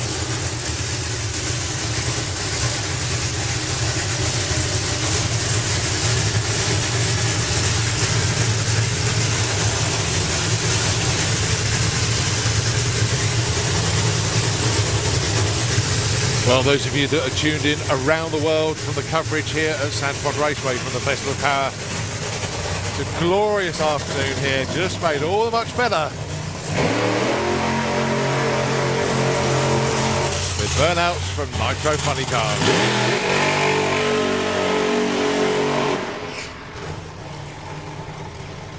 Oh, you bet. I forgot what it's like not to be able to see.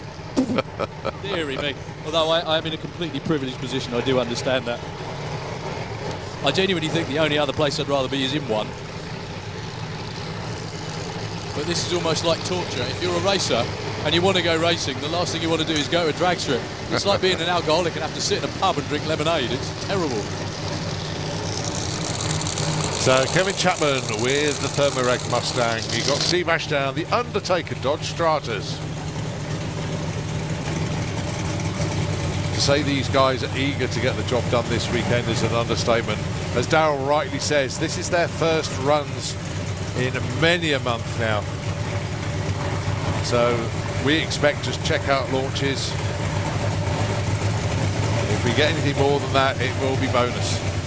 But as the event progresses, they'll be pushing that envelope just that little bit more. So the bodies come up as the crews do the final adjustments. Have to be very careful when putting the body back down. Don't want to catch the bug catcher. Make sure that that body is locked onto the chassis at the front. That's what they're making sure of.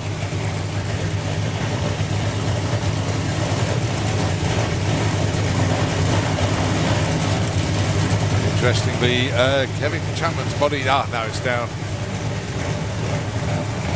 So Steve Ashdown then in the Kestrel Beer Lane. And it's Kevin Chapman, the Thermareg car, Auto Glim Lane. Your first pair of Nitro Funny Cars to 1,000 feet, don't forget. It's not the full quarter mile, it's 1,000 feet. Let's see how they get on then.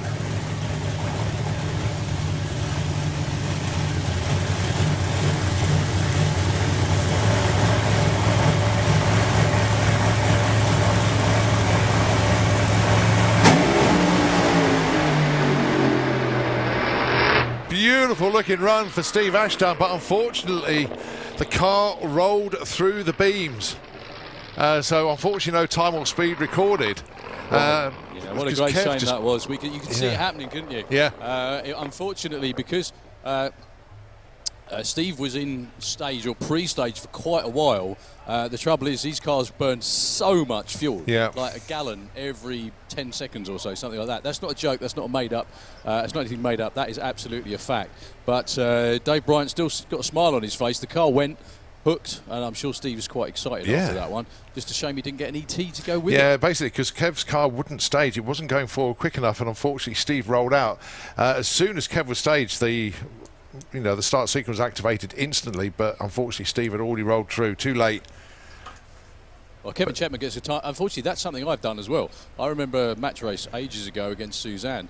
And give them a big round of applause, please, ladies and gentlemen. As I always say, it takes just as much work to go 300 miles an hour as it does to do that. But still a good show. They've still got. Have they got another qualifying run today? Yes, they have. Okay, yes. A little bit later on today. The track, everything is in spectacularly good condition. Yeah, what I was going to say was, Cole, sitting in the car.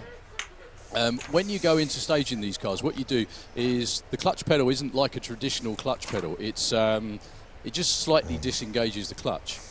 When they go into stage, the first thing they do is turn both fuel pumps on, take their foot off of the clutch. I need to stand corrected on that one, actually. No, it's just the one run from Funny Car today, but they get 2 tomorrow. Okay. So, so it's 1 run today, which is their checkout passes, if you like, but 2 runs tomorrow. No problem. So, what they do is when they move forward into pre-stage, you take your foot off the clutch and turn both fuel pumps on. Get your foot ready over the throttle, and you hang on for grim death onto the brake, because you've got all that power trying to drag you through stage. And I've done that before, where I've got into full stage. I've been looking over at the other side of the tree, waiting for the other driver. I look back at my side, and my lights had gone out. Yeah. It's not a very nice feeling, let's put it that way. But at least the car, everything seemed to work very, very well indeed for Steve Ashdown. It's a shame he didn't get the number to go with it. Well, the other 2 Funny Cars are lining up behind us. And a brand new car to us as well, coming round in the Auto Glim Lane. Kevin Kent, back in his own car. This car has been in the UK for a couple of years now. It's just that they never quite got round to finishing it, unfortunately. The last time we saw Kevin was at the wheel of the Santipod Raceway fuel Funny Car.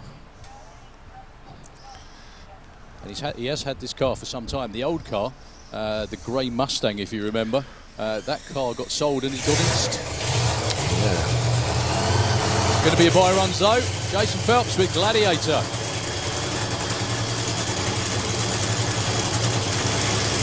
For Mark and Jackie Hawkins and the whole team.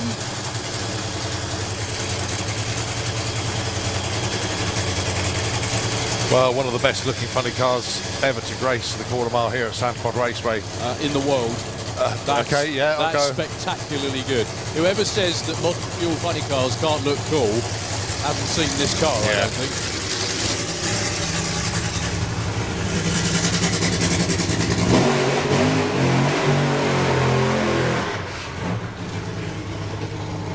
So Jason with a nice strong burnout. The car was actually during the COVID times, if you like. Jason made 1 run in 2020, which made all the highlight reels. It did. Completely shredded the body, blew the top off it. That's the supercharger.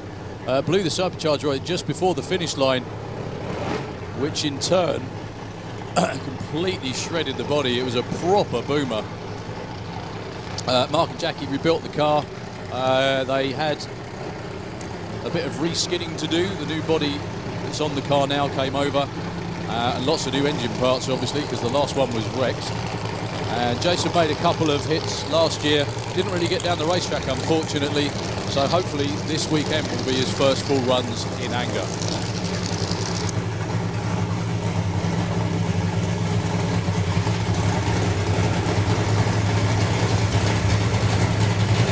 Well, the car just absolutely glistening in the sunlight here at Santipod Raceway.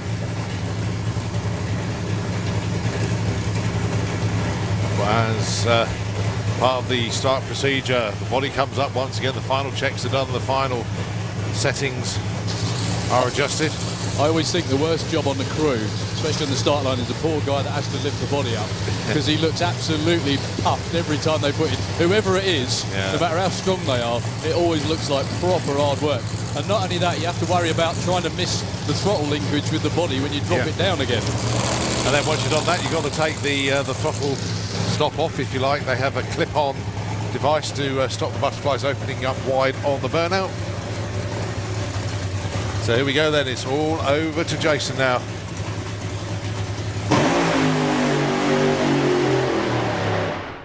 And that was beautiful. Planned half pass, 109 to 60, 464, 121 at the 8th, and just coasting across the line at the stripe, 669 at 109. No shake, no issues at all. I think they'll take that. Yep. That's what a good test run looks like, folks. Everything looks to be in one piece. Nothing went pop, nothing went bang. They're all fist bumping, because that was what they've been waiting a good couple of years to do, Yes, I think, actually. most definitely. But the great thing is now those teams can go back to the pits. They can get everything prepped and ready for tomorrow. And just looking at the run order for tomorrow, the first time you'll see Fuel Funny Car is 11 o'clock in the morning. And then their second runs are about 4:30 in the afternoon. So they've got a good turnaround time. Well done to the Gladiator team, all in the back of the Leaks Landscape pickup truck there. And if you want a real treat, unlike lots of other motorsports, they will go and tear that car completely to pieces and put it back together again. So if you want to go and check out the workings of a Fuel Funny Car, go up and see them in the pits in about half an hour, and it will be scattered all over the place. Happy team, well done. You got it. So up next in the Auto Glim Lane, I was just starting to introduce him, is actually Kevin Kent. His first run in the new Chevy Monte Carlo Funny, well, new to him, Chevy Monte Carlo Funny Car. This is a car that used to be run in the NHRA in the US. It's very, very competitive over there as well. And good luck to Kevin on his maiden voyage in the car. He's actually the European record holder in Nitro Funny Car, over 1,000 foot. I think off the top of my head it's about a 424. I've got to check that for you now, because it is in the race day programme. And if you haven't got it yet, you need to get hold of a copy. Yeah, about 424, 289 miles an hour. That's pretty close, yeah. Kevin holds both of them, actually. Okay. You're dead right. 423 with a 6. That was set in April 2019. And the speed, also the same date, 286.49. I got the right number upside down. You did, yeah. Never mind, pretty close. It's been a while now. It's sort of like your brain disengages from going racing because you haven't seen any for so long. Yeah. But there we go. The crew working away on the car, what they're doing is they've got their hands in the computer control box. That controls all of the clutch systems and the fuel system on the car. So when the driver hits the throttle, there's a couple of little switches underneath it, and you have to really stamp on it as well. What it does is it activates the preset timers for both the clutch and the fuel system. It sounds really easy. My God, it's incredibly complicated. So that's basically all set in the pits. Can it be adjusted as they come to... That's what they're doing. That, right, so they can do final adjustments now, but they can't adjust it once it's running, is that right? How does that work? Even then, I think you probably can. I mean, I've seen fuel crew chiefs in the States. They used to hang the timers off the back just in front of the wing, and they'd reach into the little box, and they'd still be changing stuff then. What they do is they base it on, they know what they've got in the car, they know what they've got it set to do, and depending on what the car that goes down the racetrack in front of them has done, or a couple of cars in front of them does, they can adjust it to speed it up or slow it down, whatever it might be. Right. So after this car, the next pair that you're going to be seeing are funny cars once again, but it'll be jet versions. Firestorm versus Fire Force 3. Absolutely. And I can also see nostalgia funny cars in the lanes as well. So, yeah, the difference between thrust-powered and, V8 driven. I'm just going to have a quick nose around here as well. Really, really nice striking paint scheme. Kevin got some help from the good folks at GSI Insurance. Marcus, if you're listening in, hope you're doing well. Good to see you on board with Kevin. Yeah, they're just going through something in the computer control box. Now, there's about 1,000,001 things that can go right and about 10 million that can go wrong with a Fuel Funny car. The last thing you want to do is fire it up and things don't work properly, because you end up picking up bits and bodies and all sorts of stuff. Not human bodies, obviously. Yeah. I needed to explain that. So, yeah, we've got Firestorm and Fire Force number 3. We've also got Nostalgia Nitro Funny Car. I can always see people looking out the corner of their eye at me, don't worry. It's fine, you're safe. It's all right. So yeah, and Pro Modified as well, not too far away. Going to be seeing Jane Kay making her first ever run in a Nitro Flopper. In Rob Elson's Dirty Deeds car. Well, it looks like Kevin's getting pushed away, unfortunately. Whatever it is, can't be a quick fix. Very, very quickly. Sorry, doing to interrupt you fellas. Very quickly, Luke, standing down there with Luke Robinson. Obviously, you missed Q1. I know you guys are stupidly busy. Everything okay? Yeah, everything's fine. We just had to work through a few issues that we had with the car. Just been super busy at work and hadn't quite got our ducks in a row, shall we say. Watching the build thread that you very kindly put, or your family very kindly put up with the car, does it make you exhausted just reading it? A little bit, yeah. I mean, the thing is, all the cars are this much work. It's not just ours, it's every Pro-Mod car you see out there. They're just a huge amount of work, and that's the game we're in. So we just wanted to show everyone how much work it is and what's involved, and enlighten people a little bit. Enlighten is the right word. The end result is obviously spectacular. What are you gunning for this season? Just obviously chipping away? Yeah, first goal, get back into the fives. That's going to be a major goal for us. Once we get into the fives, assuming that we get into the fives again, then we'll start chipping away. It'd be nice to see a 5.8 this year, but let's walk before we can run. Well, I was going to say, before you lost the last car, you were running. You were down in the 580s on numerous occasions as well. How long I know you can't even ask this question, but I'm going to try anyway. How long does it take to find the sweet spot on a car like that? It can be one run or it can be 100 runs. It depends how lucky you are. You know, the first time out, you're pretty much rubbing the crystal ball and see what happens. I mean, we've got data from the old car, but it's not necessarily 100% relevant. So, I mean, we kind of went at it one angle for the door slammers, and it wasn't really the right angle to come. A bit too aggressive. So now we've kind of backed up a bit. We're going to go softly, and then try and build from there. Well, it's a pleasure watching you guys work as always. A very, very good luck this weekend and the rest of. Are you going to be touring at all, or it depends on work and time and everything, I guess? We hope to be at Hockenheim. We hope to. If we can figure out some finances, we should be there. Good stuff, mate. Thank you very much indeed, Luke. And Bowser, of course, as well, looking trim.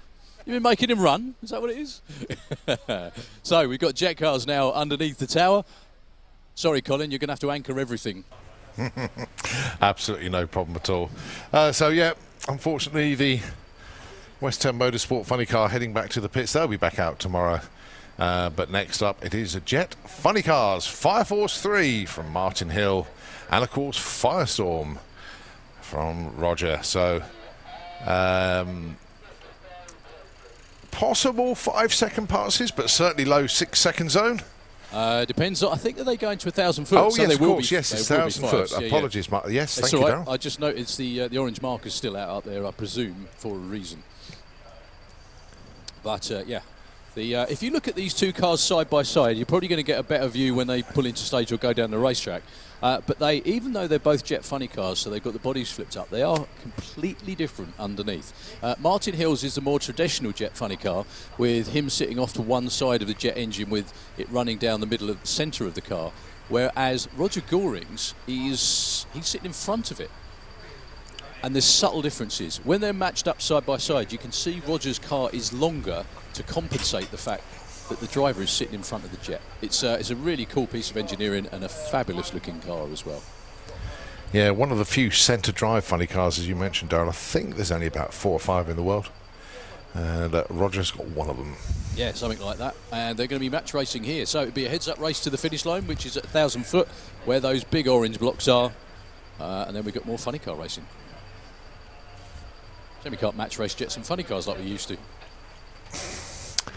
Well, who knows? I'll go and twist a few arms. Yeah, why not? Yeah, okay, so they just get a great vantage point, which I'm going to move from in a minute.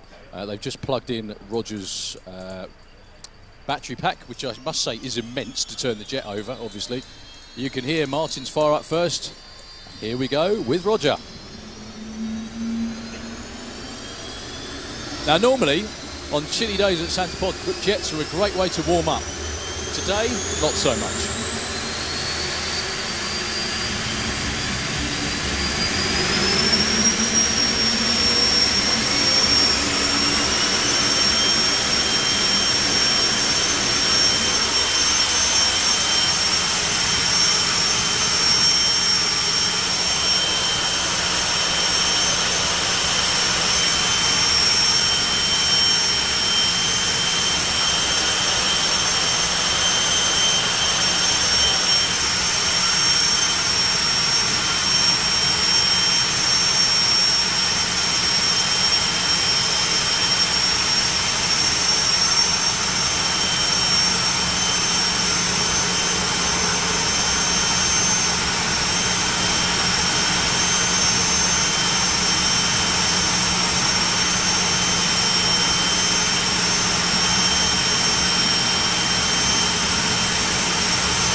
So Helen and Richie both get into position, ready to conduct their shows.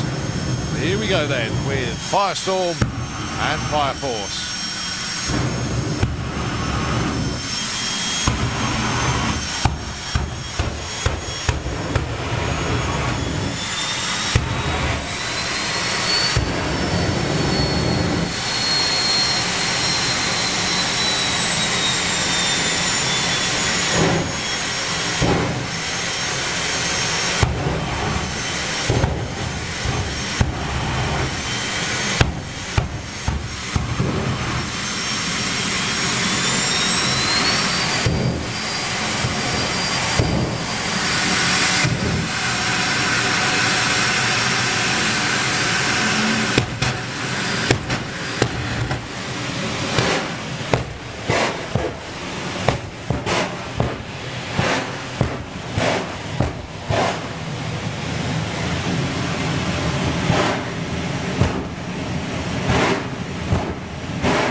So Martin Hill is in pre-stage.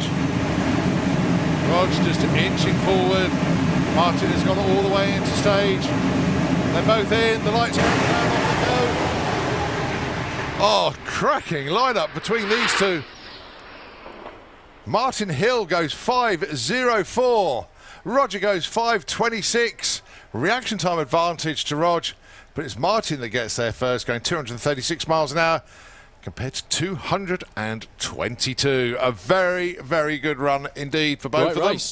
Great race as well, actually. Roger nailed him on the tree. He did. Yeah, He you can certainly see him did. rolling first. Helen, everybody looks pretty happy with that. That was as good a side-by-side jet race as you'll see anywhere. Yeah. Excellent stuff. Now I've warmed up. Well, I think there's a little bit of track prep going on now as we then get ready for Comp Eliminator. Yeah, so the run order I think is comp, is it then Pro Mod, is that right?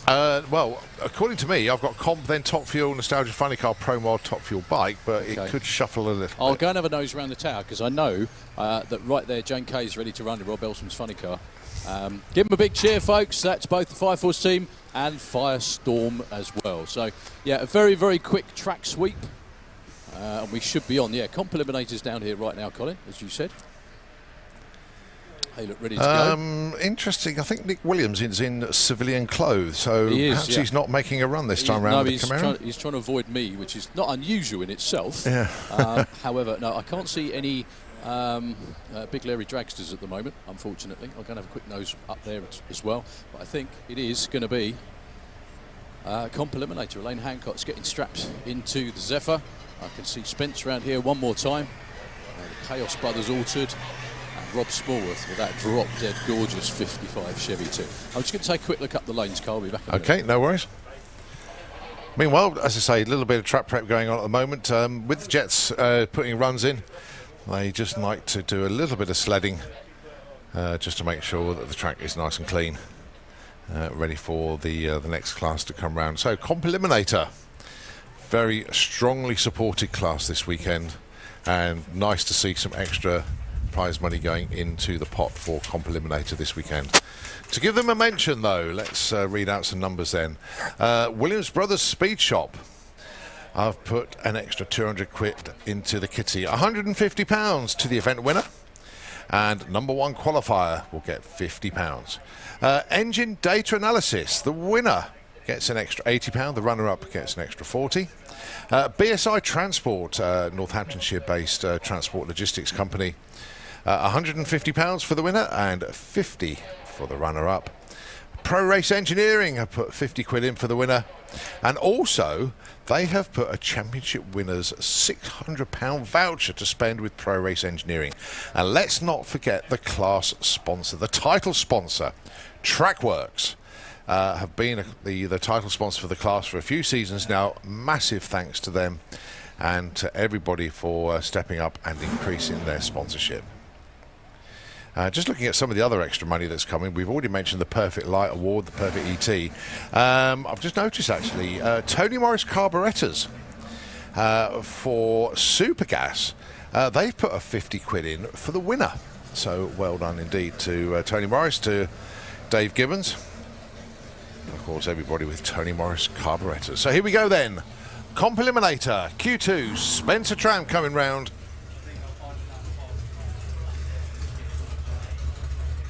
Spencer basically got about 15 foot off the line in Q1, didn't get a number on the board, so Nick looking after Spencer this time round, along with Lorne and Keith. Beautiful new colour scheme on the Williams Brothers Racing Camaro driven by Spencer Tram. Absolutely flawless preparation once again from the team. Yeah, interesting and oddly, Colin. We're still a few short in comp compared We to are. who's actually entered. The only extra car I can see down here this time is Rob Smallworth, bizarrely, because Andy Hone I know is entered this week too, isn't he? So maybe they're all sunbathing. Who knows? That's better for Spencer.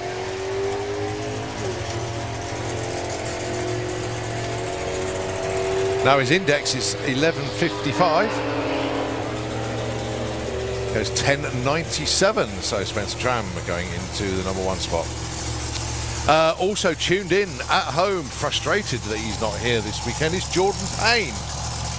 And I'll let this burnout go through from Elaine Hancock and read out the message from Jordan.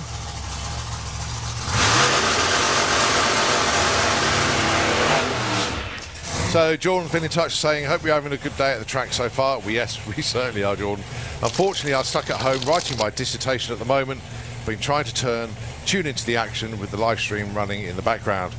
Next time Comp Eliminator comes round, we will be able to wish the racers a fast and safe weekend from me and the team. Look forward to seeing you at the track soon. Have a good one. Cheers, Jordan, and of course the whole of the Sticky Situation team. So Elaine Hancock then, she's currently in the #3 spot with the Crazy Lady Racing, Zephyr, all the way from Bristol.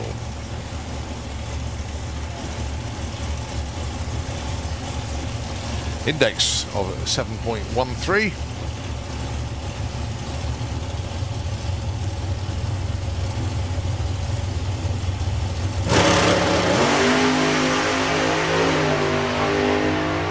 Another good, straight, true run. She went 764 earlier. Goes 781 this time. Clicked it off slightly early, backing off to 150 mile an hour at the stripe. It sounded like it laid over a bit at the top end. Ah, I don't know right. if you heard that. The engine note definitely changed.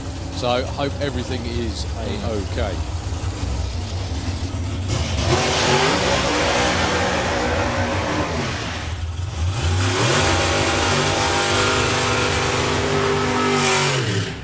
So Rob Smallworth with the Dirty Dog 55. That car is mint in a drag racing, by the way. Lovely. Anyone that knows drag racing knows why that car's mint. The only colour for any race car is matte black. I think that's matte grey, isn't it, though, to be honest? Yeah. Running in super modified, the index 7.99. I love those scoops. Have you seen those? The clear scoop. You can Yes, see the trees. yeah. It was they were a real fixture of Swedish drag racing when I first went in the 80s. Loads and loads of cars all had clear scoops. Just because it looks cool, to be honest with you. You could see the whole top of the motor and everything. It's really, really good. Up against the Chaos Brothers, Robin Orthodoxu with the A-altered in the Kestrel lane. Robin had lots of tyre shake earlier on. Hopefully they got that straightened out.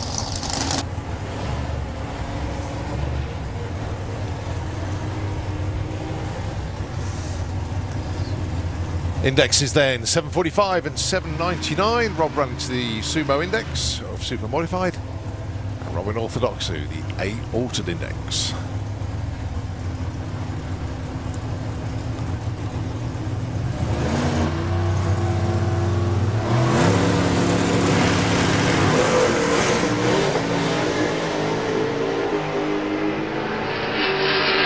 Robin long on to a 7.06, and look at the speed, 191 miles an hour.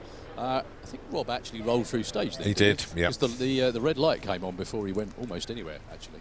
Still goes 889 at 145. Something to tune from. But I think that makes Spence #1. Is that? Does, yeah. Robin moves up to #2. Good stuff. Okay. Underneath the tower in the Autoglim lane, we have The Dirty Deeds Nostalgia Nitro Funny Car. You've already seen Fuel Funny Car. This is the Nostalgia version. Basically, they run old-style bodies, old-style engine combinations, and obviously brand new drivers in this case, in Jane Kay's case particularly. They run over the quarter mile. They run a 21-gallon pump. They still make lots of noise. They still go very, very quick and fast. Jane Kay's actually driven a full-on Fuel Funny Car before, the Shockwave car. Of course, yeah. So she's got experience. She's got form of driving these cars. Just obviously not this one. So Rob Elsom is the owner, builder, tuner. And Jane Kay looking to make her first observed run in a Nostalgia Nitro Funny Car. This could be one deadly combination this summer, to be honest.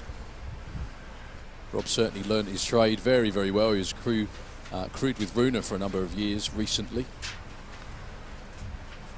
Yeah, also Rob's one of the fortunate few that went over to Funny Car Chaos very recently and had an absolute blast over there. Massive funny car event in America with north of 50 or 60 cars there. Yep, running over the 8th mile on selected racetracks. And it's one of those run what you brung and I hope you brung enough type gigs, that one. Okay, so it's Jane's dad Gary on the starter, going to be spinning it over. Jane's in the hot seat for the first time in a little while in the Nitro Funny Car. Rob just making sure she's okay before he arms all the systems, and the next noise you hear will be that lovely Camaro. I think this might just be a licensing run because I haven't seen any of the other Nitro Funny Cars just yet. It looks like it's going to be Jane on her own. Yeah, she's the only car down here for this session. Are they scheduled to run later on today as well, Carl? Let's have a quick look. No, only runs today. Okay. We've also got Top Fuel dragsters around the tower, and up next after Jane, by the looks of it, are going to be Pro Modified.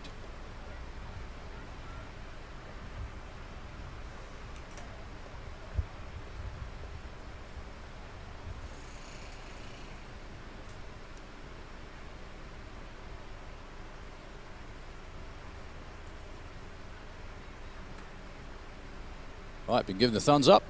Going to pull the mag wires, which is always the most exciting part of any day, especially if you're in a fuel car.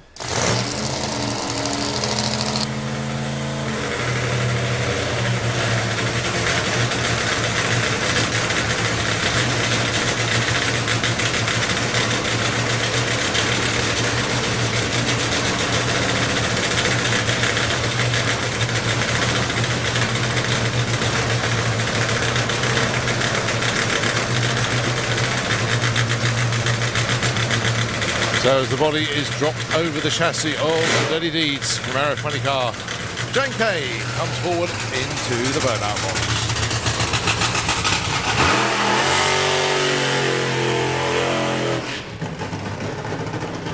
Now there's a couple of things going on here. The first one is obviously Jane Kay is getting her observe runs in a Nostalgia Nitro Funny Car, but also this is the first time, well actually only the second event I think, maybe third, that this car has been out in this particular configuration. Lots of new stuff on there, obviously new body.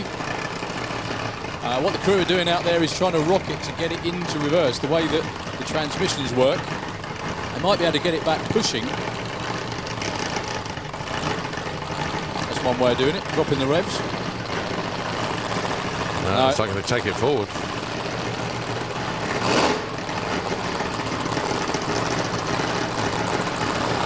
The other problem you got is you can't run them for too long. Well, she's actually coming back.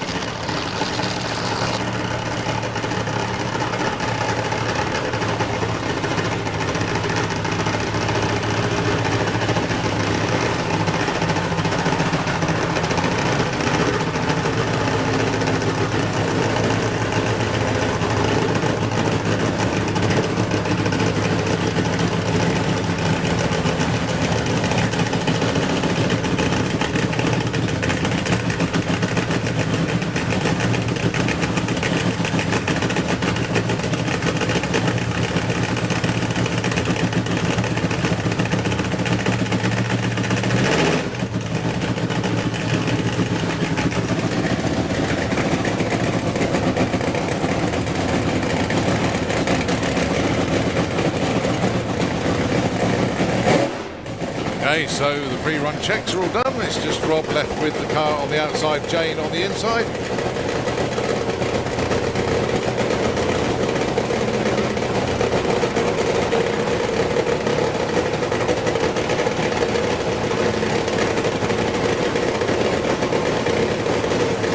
So over to Jane then. Well, that was a planned launch by the looks of things. 121 to 60 foot. All boxes ticked, I think. Yes, that time definitely. round. Very quickly, I'm just going to go and grab Rob. Give us 10 seconds. Well, Rob, you look like the calmest bloke on the start line, considering that's your money, your car, and your tune-up. Yeah, that's a surprise, isn't it? Yeah, well, I mean, first time you've done that, watch someone else drive your car, feel all right? Yeah, it's surprisingly normal. Surprisingly normal looking at it from the outside, yeah. But that was obviously to plan. Everything's supposed to be. Yeah, just a plan 60 or just a little bit past. I think we've got a few changes to make it a bit easier for it to drive. But it's there or thereabouts. We come down, we've had a go. So she'll probably have a smile on her face when she gets to the top at least. Well, I hope she has, anyway. If that doesn't put a smile on her face, never mind, forget it. Anyway, look after yourself, buddy. Well done. Congratulations, Rob and Jane and the whole team. Well done. So we got Pro Mod coming up next. That was good. No, so obviously there's a lot of nerves when a car makes its first appearance, especially with a new driver, but everything seemed to work very nicely. It made me a little bit concerned getting the car into reverse, but that was overcome. And as you say, Darryl, Rob, probably the calmest one of the lot. Do you know what? He's been going to the Runa school, I think. Yeah. Although he did smile at the end, Runa still doesn't smile no matter how the car runs. That makes no difference. Anyway, so I think it is Pro Mod on the run order. We've got Top Fuel dragsters around there as well, ready to go. So it won't be far away at all. Just waiting for the signal to fire them up. Also see Andy Robinson has made it down for this session as well. Good to see that.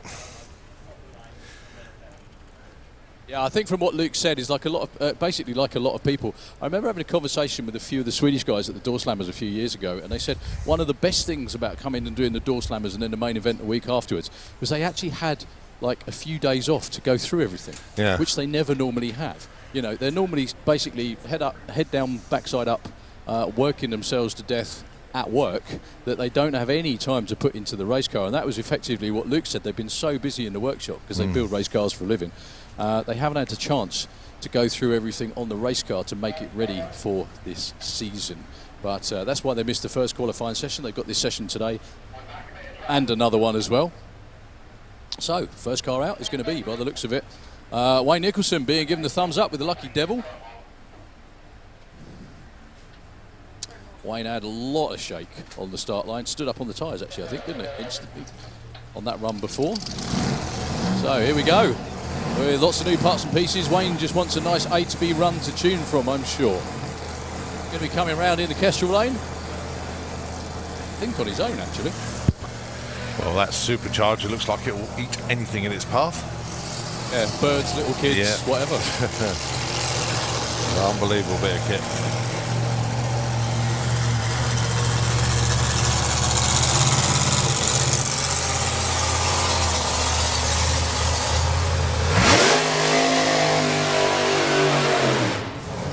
Well, for Wayne, that was by far the most sedate burnout I've seen possibly ever, to be honest.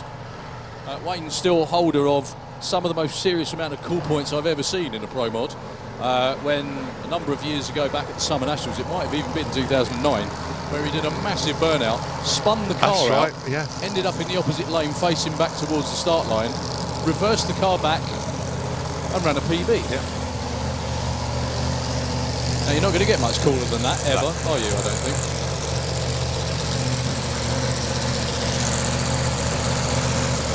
So, the new supercharger sitting on top. I need to ask Wayne where the old one went, because the old one wasn't that bad as well, was it? Went down in the 6.1s. Yeah, it could be kept as a spare, you never know. Yep. Yeah, but 614 his personal best, 231 miles an hour. That's the one. As of now as well, this is still the fastest ever John Webster built door slammer.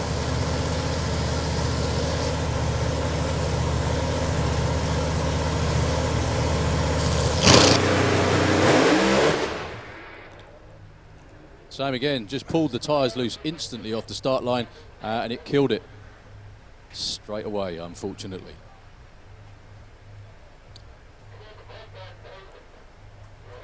Well, Wayne's going to trickle through, probably getting elapsed time, but I think he's going to stop actually. Not going to make the run out of 1,000 gas. foot. Yep. That's got some power, that car now, without a shadow of a doubt. You can see the tyre marks from the tower. it always happens when you try and go faster. You take a nice, consistent race car and make it go. I don't want to do that anymore. yeah, it sort of sent it over centre, I think. But Wayne and the team will get it done. That's what qualifying runs, test runs are all about. So, all you folks on the grandstands and on the banking as well. Anybody milling around after this? I think we've got Top Fuel Dragster coming up. Have we, Colin? Is that the run Yeah, order? I believe so. So we've got Pro Modified, got another few pairs, and then we've got first runs of the year for FIA Top Fuel Dragster, gearing up for a full season. Hallelujah. Also got Oklahoma Willie down there, the jet bus. We've got Fire Force 5. Top Fuel Bike are in the lanes as well. And of course Top Fuel Dragster, their first runs of the year. You were right, Carl. Yeah, Wayne's stranded up there just before the finish line, getting hooked up to the quad.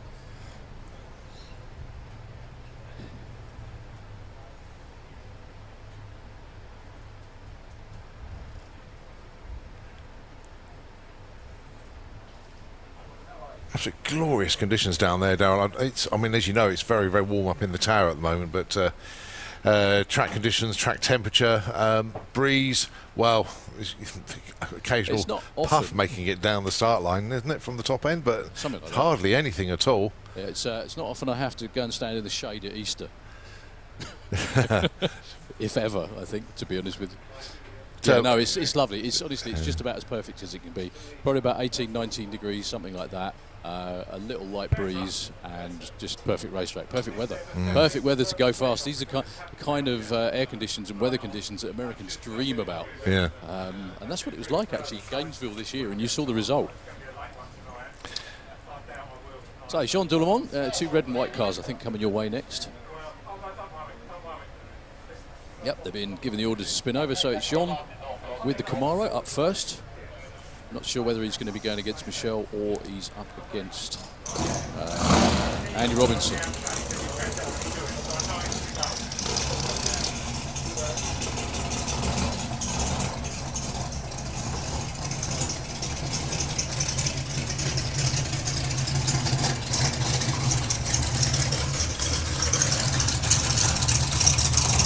Looks like he's on his own, I think.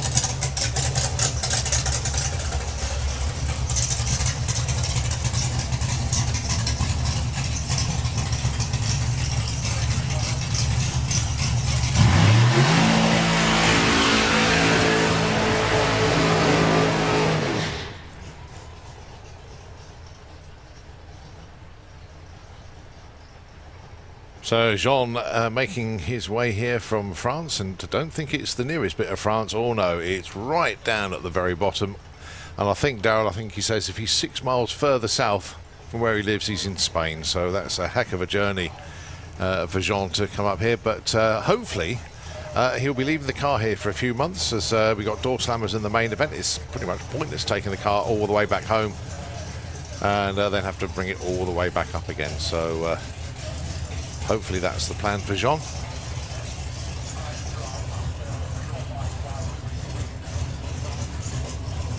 .11.02 in Q1. That has 5-second potential, as he has proved before. Yeah, well, that was the first time in a long while, actually. I remember John not making it down the racetrack, actually, because normally the car that used to be the mainstay of nitrous cars. They used to make it down the racetrack every single time. They were deadly consistent, whereas supercharged cars were very, very quick, but they were prone to having issues. Not so these days.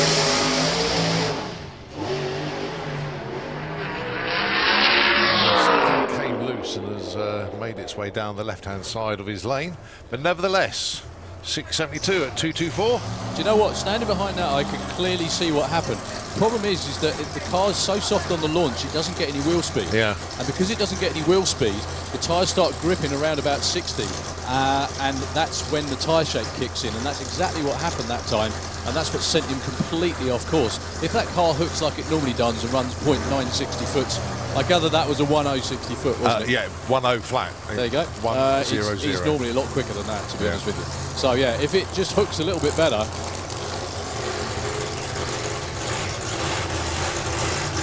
Yeah, that assumption was based on complete guesswork, as you probably gathered. Yeah. Well, 672 at 224 puts him into the number 4 spot for the time being. Going to be up next, Michel Turenne taking on Andy Robinson. Yay.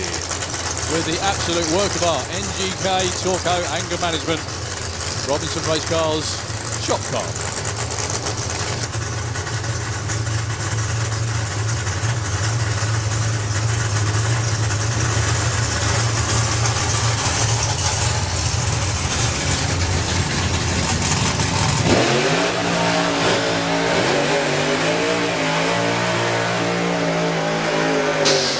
One of the things I hope Luke doesn't mind me saying was, he said that when, you know that whole build thread that's on the Anger Management Facebook page, you haven't checked it out on Facebook, grab yourself a cup of coffee and check it out, because you will be absolutely amazed at what goes into building one of these cars. From the outside, they just look like, well, it's what they're supposed to look like, hot rods, cars with blowers on them. They're nothing like that whatsoever. The amount of times it goes together, comes apart, things are engineered to fit is unbelievable. And Luke said as well, one of the hardest jobs they had was saving weight, because obviously Andy's a big guy, he always has been, hence the nickname Gus. Yeah. And how they even get him to fit in the car, I don't know. Let's put it that way. But yeah, check out the build on Robinson Race Cars. Well worth your time.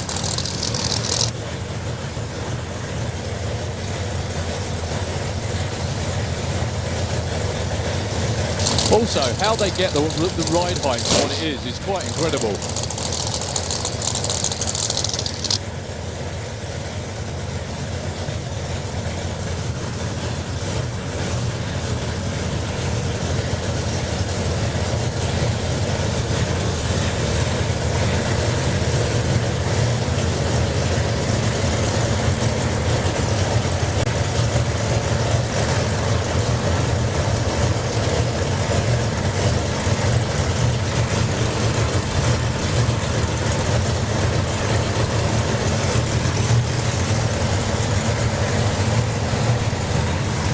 So Michel Turenne then, he is in the Kestrel beer lane. He's the left-hand side of the racetrack as we look down on the corner mile. Andy Robinson, he's on the spectator banking side, the Autoglim side of the racetrack. The Anger Management Camaro taking on the Pro Dutch Racing Plymouth. Michel is in pre-stage. Michel's actually gone into stage. Here goes Andy.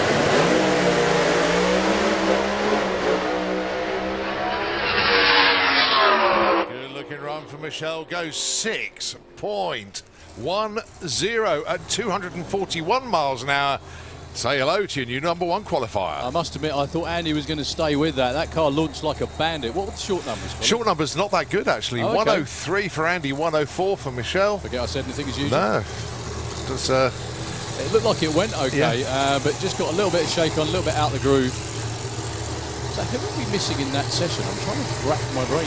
Oh, Annie Wallace. Yeah, no Andy Wallace that time round. But Michel Turenne, another nice full pass. Carl, it looked like it was breathing a bit heavy on the way down that time.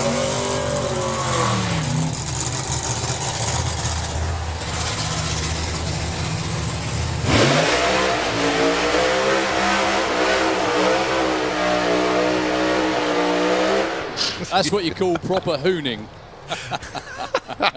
Oh, we're sniggering at that, but you can't probably tell from the banking, but from the tower, Kev Slyfield was drifting that burnout. He had probably about 10 to 15 degree angle. He was heading, if the car had hooked up, he would be heading to the right-hand scoreboards, but he was certainly pointing right, that is for sure. But beautifully controlled burnout from Kev. He's got plenty of experience of doing that as well. Yeah. A bit of a timid burnout for Nick Davis. That doesn't mean the run will be, though.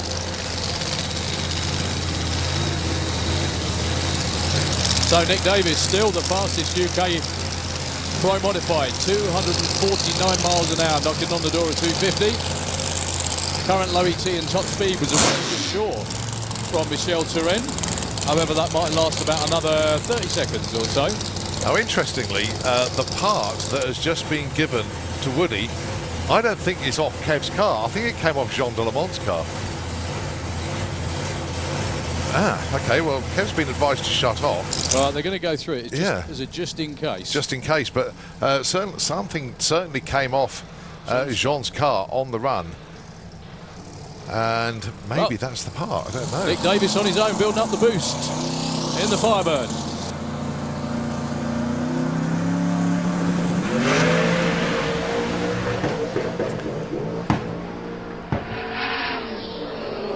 Well, that had everything to a 6.56. It was only a 1:05 60 foot, despite it looking quicker. That was not in any way, shape or form a clean run. No. But it still went. Anyway, I think you could be right, actually, but it's always better safe than sorry. Yeah. You know, they'd much rather lose a qualifier rather than lose the engine and then have a whole ton of work to do. So, bad luck to Kev Slyfield. It was worth it for the burnout. Yeah, oh goodness me, yeah. But no, I could have sworn... it's these new eyes again, Daryl, isn't it? Pack it in. I spotted something that it just came off Jean's car on the run about half track, and it was small, circular. Was that what was given back to Yeah, Kev's I'm team? pretty sure. Okay. Oh, I've gone and stood in the middle. That could have been a bad move. Never mind. Up next, we've got Top Fuel Bike, everybody. I'm sure they'll suss it out pretty quick. So, for his second observed run, Neil Midgley on board Chris Hannum's Top Fuel Bike. It's not the first time that Chris Hannum's had a Top Fuel Bike. He had one that he rode himself probably 20 years ago, something like that, which I think is still in New Zealand in the hands of Athol Williams.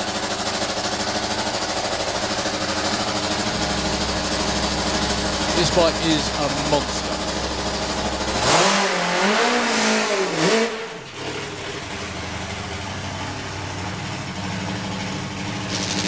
So this is the second rider other than himself that Ian King has watched on the bike.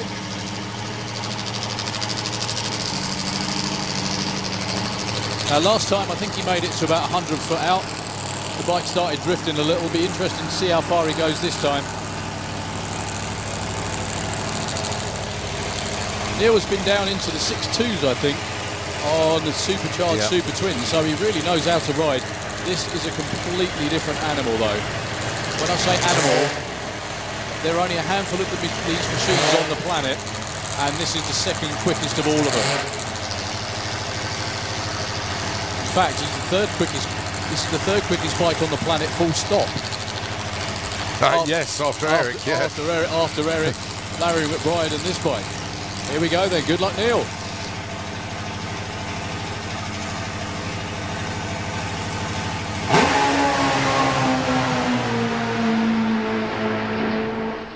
I don't think he was shy of that at all. Cruises through to a 6.23, 163 miles an hour. New personal best ET, and he shut off at half track.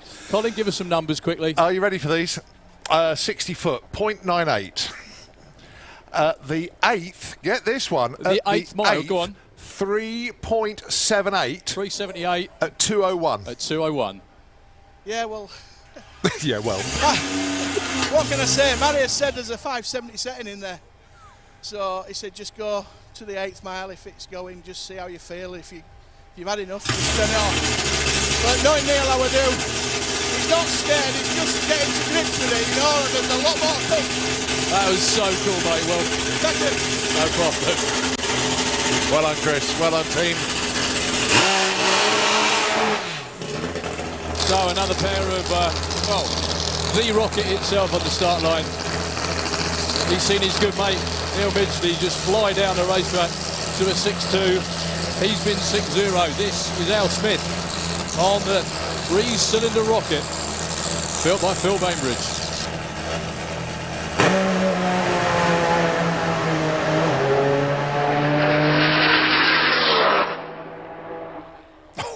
Oh, 6.19. 213 miles an hour. It still sounded. Yeah. Sorry, G. It still sounded a little off, if you don't mind me saying. I wonder what the puff of smoke was as well. Was that the front wheel coming down? Could be, actually. Yeah, didn't think of that. Well, he's number one qualifier as well with a 6.19. Neil Midgley, number two, with a 6.23. They all look absolutely overjoyed down here at the moment. Show you the difference there. The 8th there for Al was 4:05. So That's he was quarter of a second slower than what Neil went. But obviously Don't rub it in. open, had the taps open all the way through. Yeah, the bike was leaning over towards the stripe. Al was 193 at the 8th and 213 at the stripe. So I think he was going faster at 1,000 foot and then was slowing down as he crossed the line. To be honest with you, this is like standing down here watching those bikes launch is like a deathbed experience. It was watching Neil Midgley go that time was just unbelievable. It nearly ripped his arms off. But watching Al, though, he's shifting his body weight around on the bike before he's even moving. Unbelievable. He absolutely bosses it, does that man. Okay, Auto Glim Lane for the man who didn't make a test run but did, Rene van der Berg. Going to be going up against Steve Woolat. I think we're going to be side by side this time.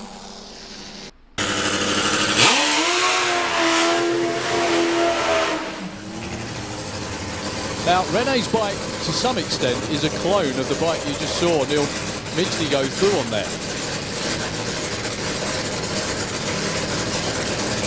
Built in the same workshop. They were built in the same workshop pretty much at the same time. However, I'm really not sure the combination is the same these days. I think after this we got Top Fuel Dragsters, haven't we? Yeah, we have a rerun for a junior dragster. That is just going to go through, and then yes, it will be Top Fuel.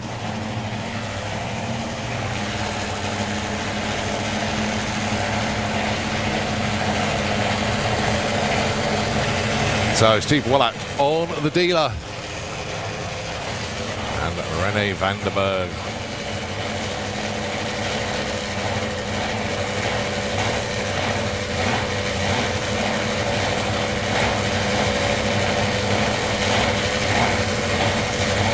So both of these guys had a really good tune-up runs in round one. Rene's was a full pass. Steve's was a half pass, but it was what they were looking for.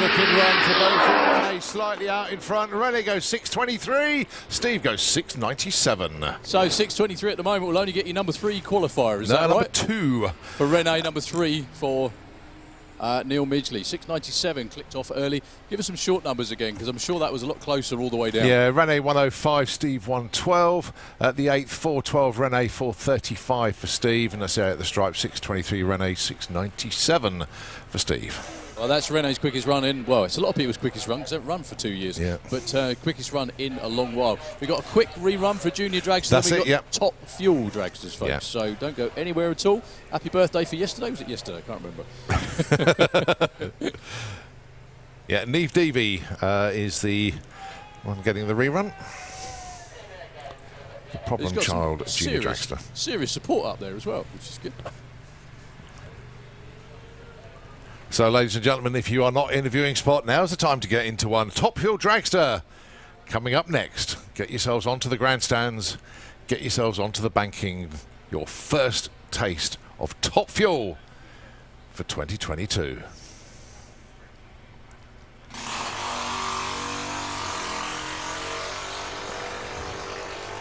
So, well done to Neve.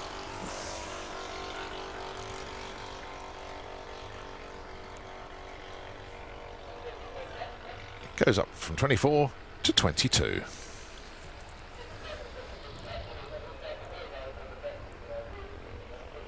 Well, once again, absolutely glorious day here at Santa Pod. It doesn't get much better than this at Easter. 3:45 in the afternoon. As we get ready, I can see 2 silver pickup trucks around the corner there.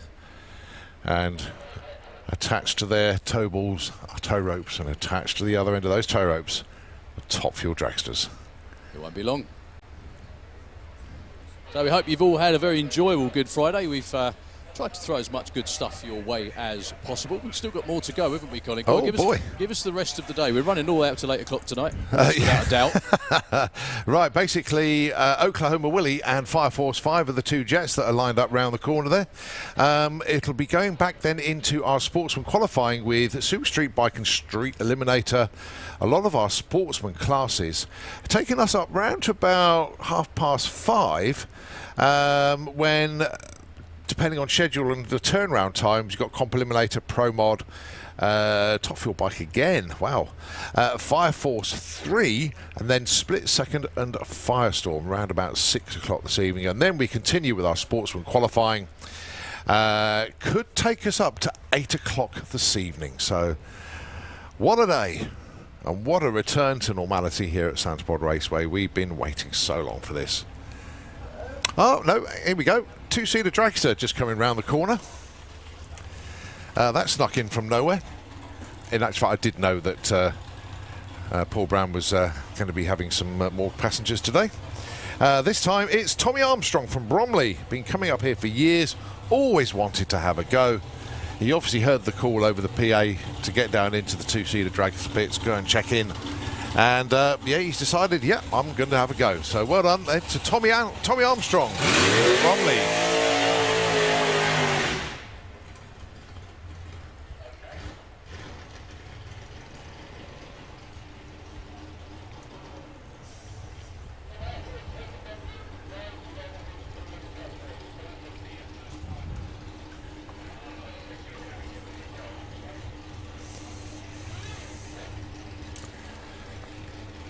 So the car knocking on the door of 170 miles an hour this weekend already. 2 runs over 169.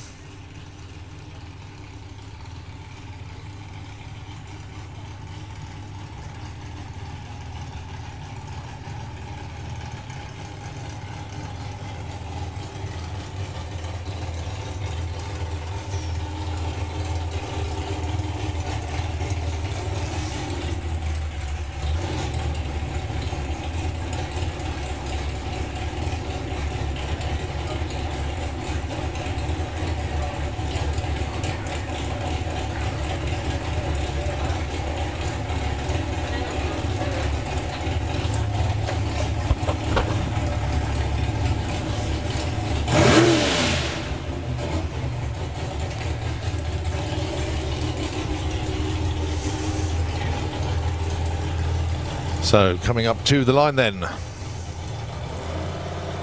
Are we going to see another 789, 169? Are we going to see another 003 light? There's an 07 light this time.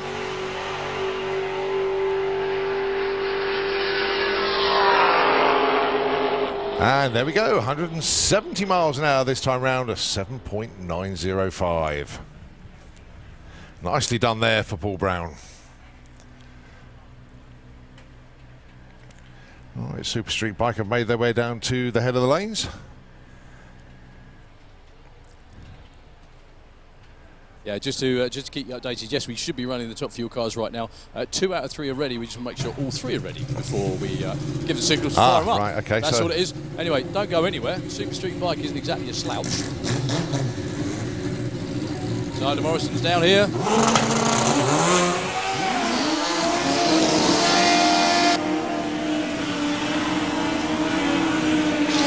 Against Daniel Lentz from Hungary. Now, Daniel Lentz could well, I was going to say he's not going to surprise everybody. This bike is brand new. He went out to the States to pick it up at the tail end of last season, went straight into the 680s on his first runs on the machine. It's in exactly the same trim as it is right now. So current number 1 qualifier, Steve Venables with a 6.98. What can these guys do about that?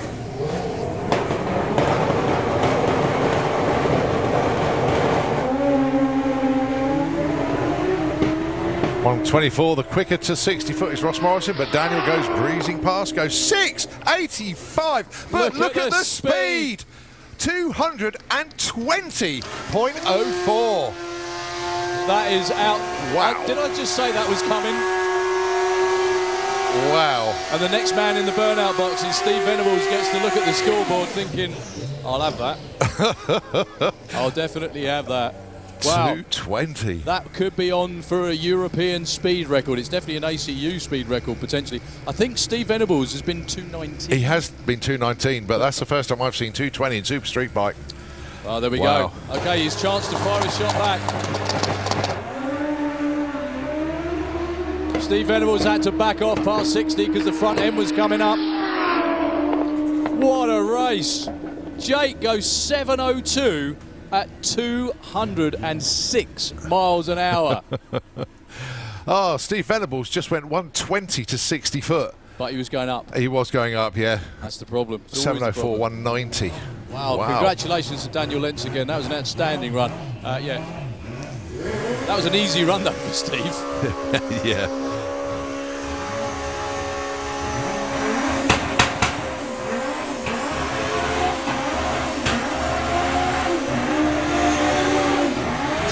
So, Dave Smith taking on Al Morrison Jr. It is indeed, yep.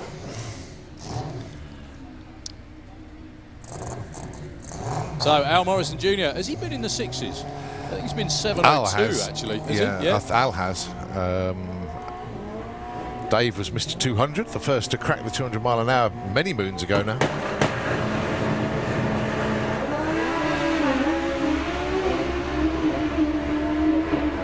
$121.60 for Al Morrison. 7:22, 198, and a 7:27.201. They are Dave very Smith. happy with that. That's one of Dave Smith's quickest runs for a long while, that Yeah. is.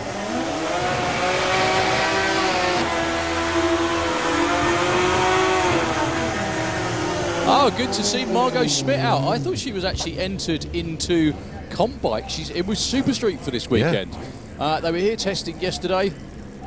Delighted to be back, I think. Oh boy, had a chat with Margot last night, and apart from going to Hungary and a couple of other small events, first time back at Sandapod since 2019.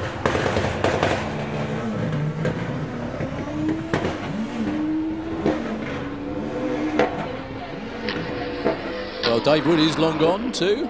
An 893 at 146. Just some sort of issue with Margot's bike where it goes on the two-step fine, but never seems to come off it. 1479, 119. Unfortunately, not what she's looking for. Next up, Mark Dainty taking on Steve Mead. Could be another pair of 7.0s going down this time. Mark Dainty was oh so close earlier. I think he went 7:13. Was that right? Yep, 7:13 with a 7.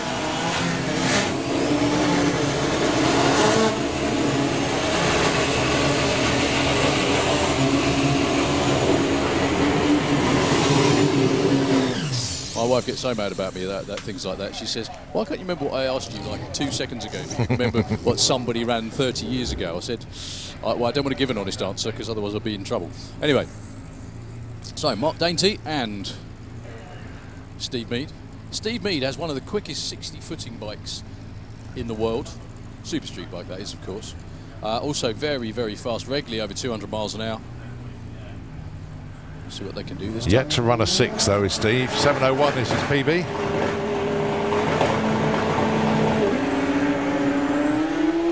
So it's Mark Dainty, the quicker of the two, but they're not stellar performance runs, unfortunately. 131 plays 154 on the 60 foot, and 7:55, 197. Yeah, Mark Dainty was on and off that Yeah. a lot that time. Okay, it is that time, folks. We have loud pointy cars coming in your direction. Suzanne Callion with the Slick Tricks Racing Top Fuel Drag. So all three of these cars owned, tuned, maintained by Mr. Rune Fjeld, a true legend in the drag racing world, complete world actually. I'm just trying to think of any other place in the world or any other team in the world at the moment that runs three Top Fuel cars. I know the Santos team in Australia occasionally do as well, but I don't think in the US there is. Not at the moment anyway.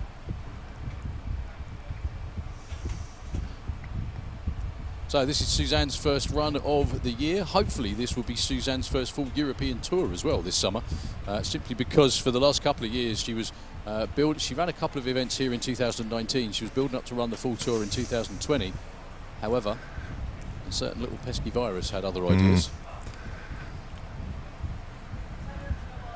Well, coming into last year. We were waiting for Suzanne to run her first 3-second pass, and then she proceeded to run 3 in a row. And it was absolutely outstanding. She has been over 300 miles an hour on the quarter. She's at 299 over the 1,000 foot. So yeah, safe to say if this goes out the back. yes, it will. Yeah. It's not going to on this run, folks, I don't think.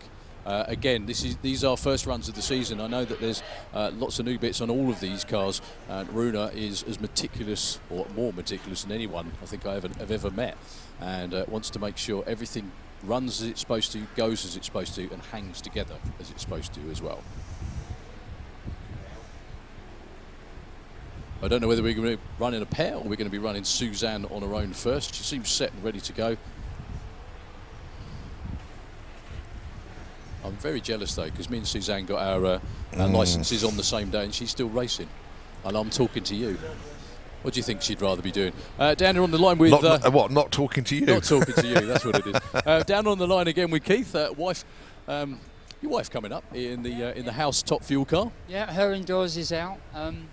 Unfortunately, I mean, well, not unfortunately, they've all 3 cars have got pretty much new fuel systems in them at the moment. So they're kind of first run of the year. They're setting up. So I think we're only going to see 100-metre passes in all 3 cars. Ready for tomorrow and Sunday. If they can get the curve, get the graph, find out what it's doing, then come out tomorrow. 3/4 pass, full passes, and conditions like this should see 3-second, 300-mile-an-hour runs. This is top fuel weather. This is nice and warm, concrete racetrack. But this is their first run of the year, and they're going to do 100. All 3 cars will do 100 metres. Unless someone's foot gets stuck, but they don't want to do that. They're not allowed to. I know that. That doesn't stop all of them. It's too much fun. Anyway, so for the first time this season, we are going to get to hear the glorious noise of fuel cars. All 3 of these cars have run at various points over the last couple of years, even though there has been no European Championship. Keith and the team at Sandipod have been keen to give everybody their nitro fix as often as they possibly can. And the occasional events here and there on the regular weekends for the big FIA events have given us just that. So if you've never seen one of these cars before, you are in for a bit of a treat. Like I said, they won't be, or like Keith said, they won't be going all the way through the finish line at 300 miles an hour. They will be standing on it for a couple of seconds just to make sure everything works okay. Nothing comes apart quicker than the top fuel motor under somebody's right foot. 11,000 brake horsepower, 0 to 100 in less than 1 second. And yeah, this is the moment where I'm insanely jealous, Colin. I'm just looking down in awe, basically, of these cars. They are landlocked missiles. They Indeed are. They are. Here we go then, give the signal to fire up. Top fuel for the first time in 2022.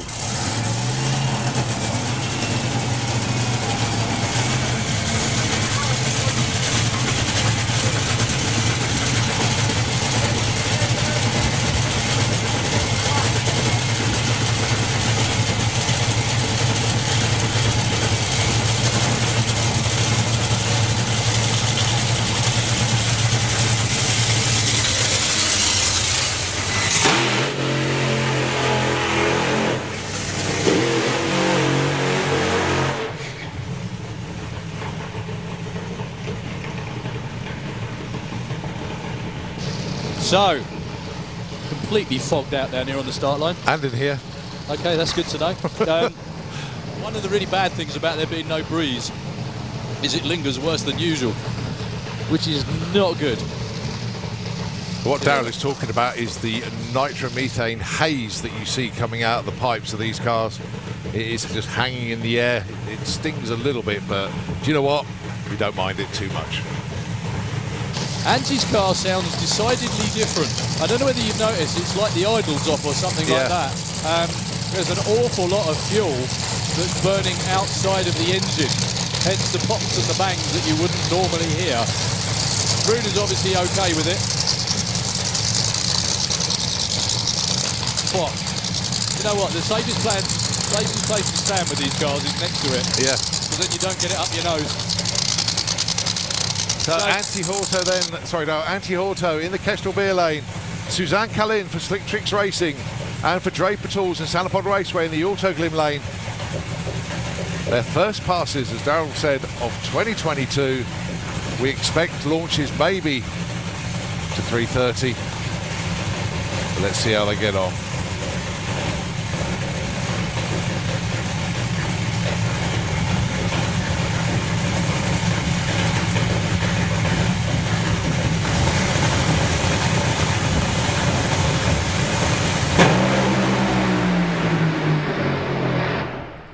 Well, that's a bit further than 100 I was metres, going to I think. say, don't tell Runa that wasn't 100 foot.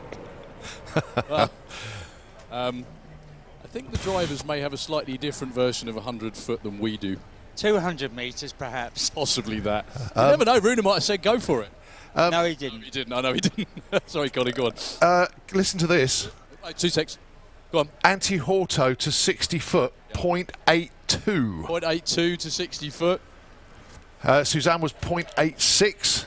8th, 350 against Suzanne, actually quicker to the 8th, 330. Yeah, it's because I think Angie had clicked off Yeah. before then. I don't think they were supposed to get there that quick. Give them a round of applause, everybody. That was worth waiting for.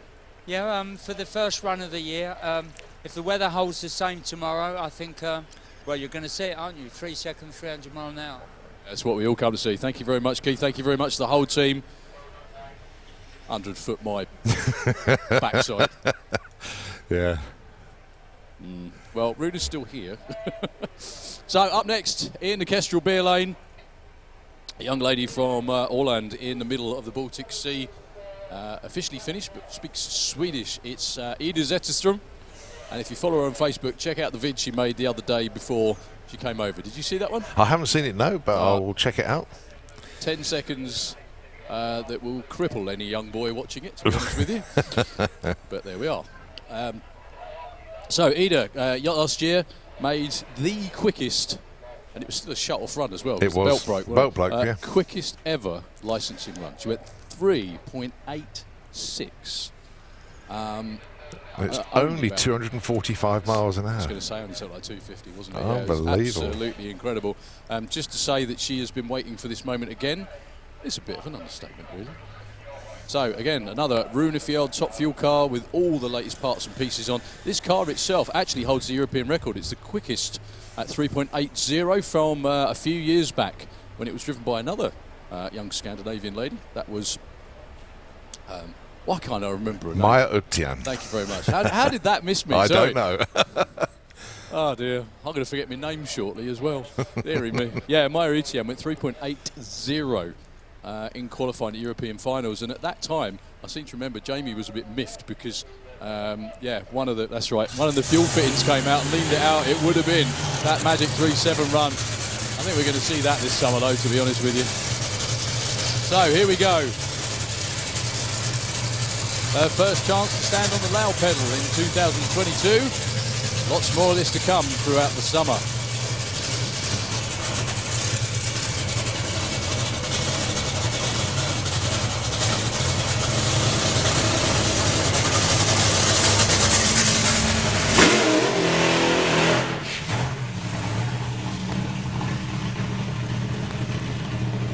So Ida Zetterström has been around drag racing all of her life. She used to race in Junior Dragster. Then she progressed to something slightly less sane, Super Street bike. Her Super Street bike has been down in the 6.8s. She's one seriously quick young lady, and that was before she got in the top fuel car. Whoop.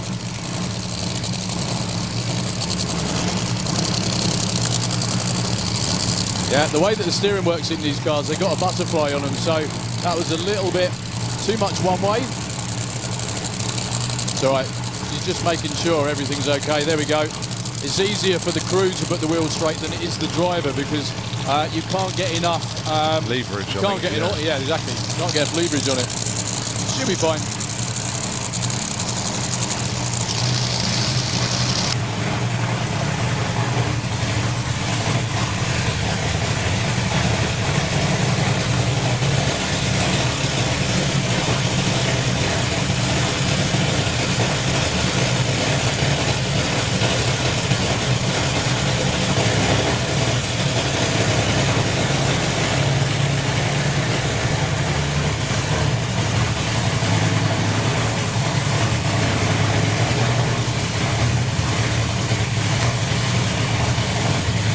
So the throttle stop is gone, which is always the best moment of the year for a driver. Yeah. And the only person in control of 11,000 horsepower from this moment onwards will be the young lady from Orland. Here we go. Runa gives her the signal to go. Kim round the back, placing that camera way too close to the rear tyre. That's going to be an interesting view.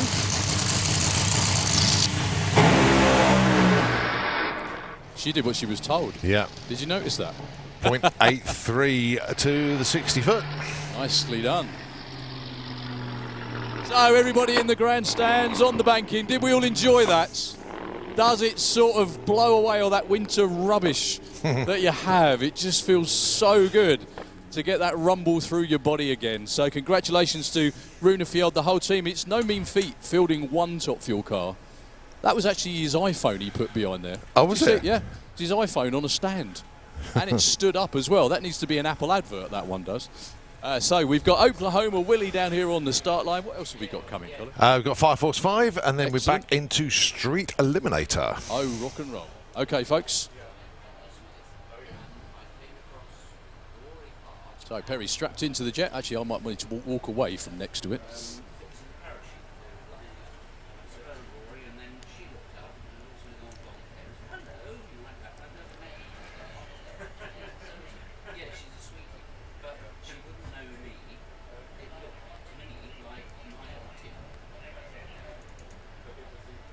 Well, that's just a teaser for the rest of the weekend with the fuel cars there.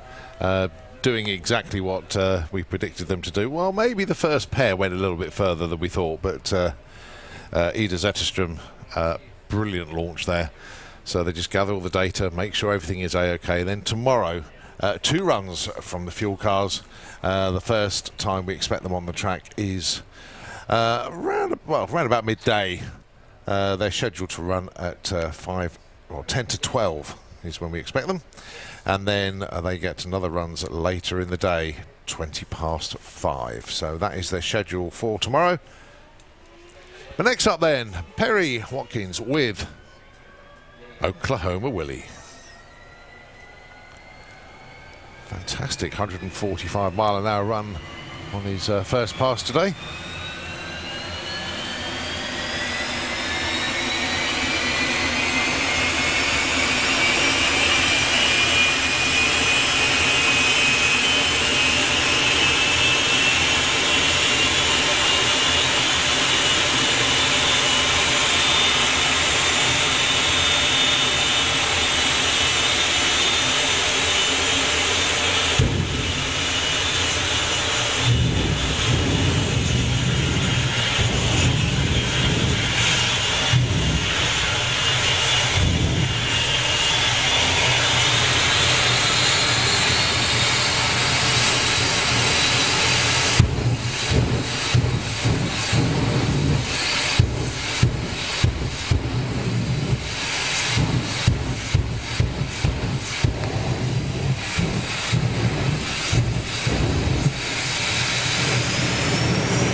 So Perry with the flame show now, just a bit more. Brings Oklahoma Willie up to the start line.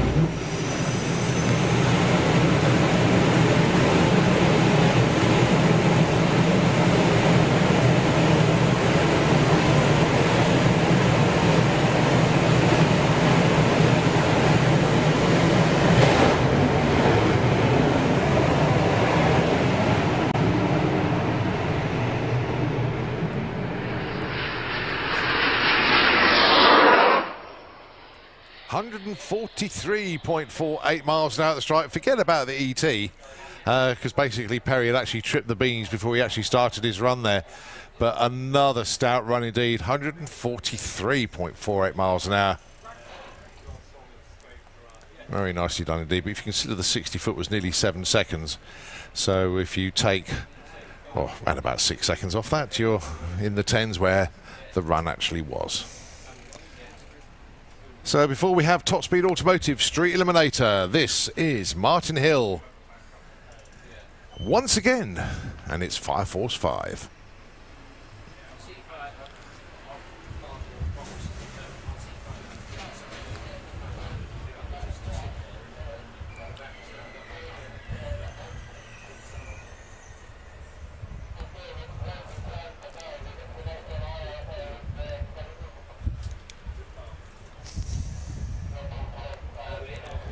So Martin just getting into position. The support vehicle will then turn around, draw alongside, and then they'll attach the umbilical cord and go through the start procedure to get the jet fired up. The Flame and Thunder show coming out the back, and then Richie will instruct Martin to wind that turbine up even more. The pops and bangs get louder as the jet inches its way to the start line.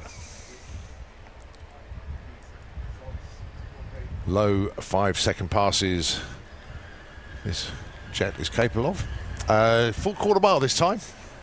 The run earlier on was a match race to 1,000 foot, but this time the jet will be going all the way through the quarter mile. Expect to see 5 something appear on the boards, but we'll wait and see what the actual run turns into.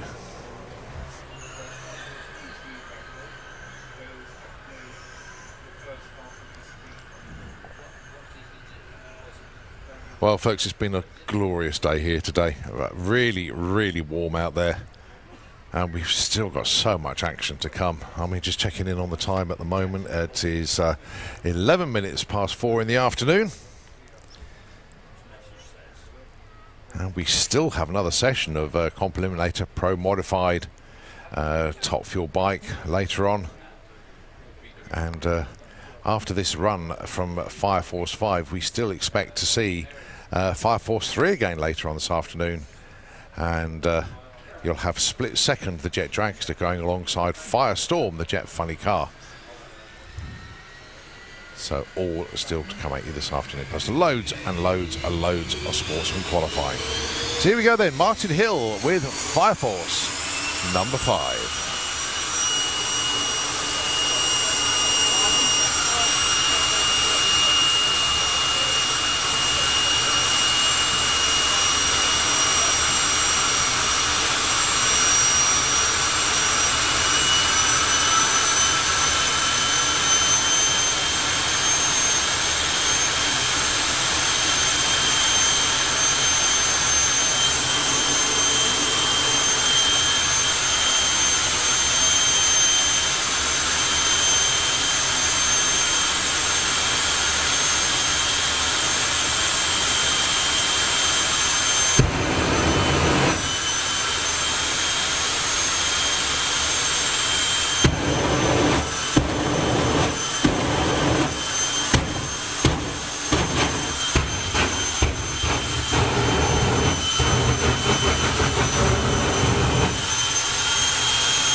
Something tells me Martin's not doing exactly what Richie tells him to do for this one, but never mind. Fire Force 5 makes its presence known as it now appears in view to some of the spectators on the bank that couldn't see it a moment ago. Richie asking Martin to wind that turbine up even more. The pops and the bangs will certainly get louder now.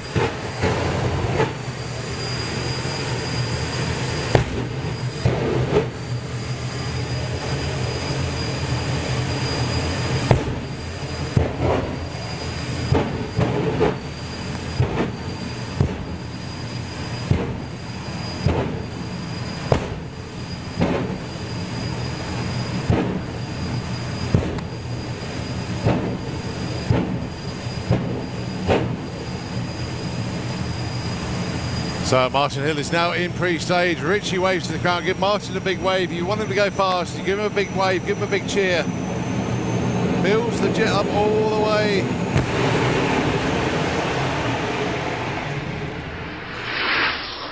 Clicks it slightly early once again, but still goes through at 5:46 on the quarter mile, 227 miles an hour. He was 221 at the 8th.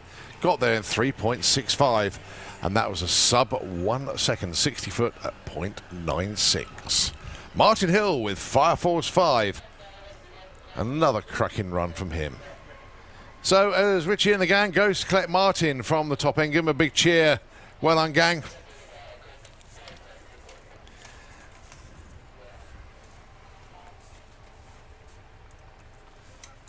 So just a tiny bit of a sweep, and then we look into the pairing lanes to see Top Speed Automotive Street Eliminator.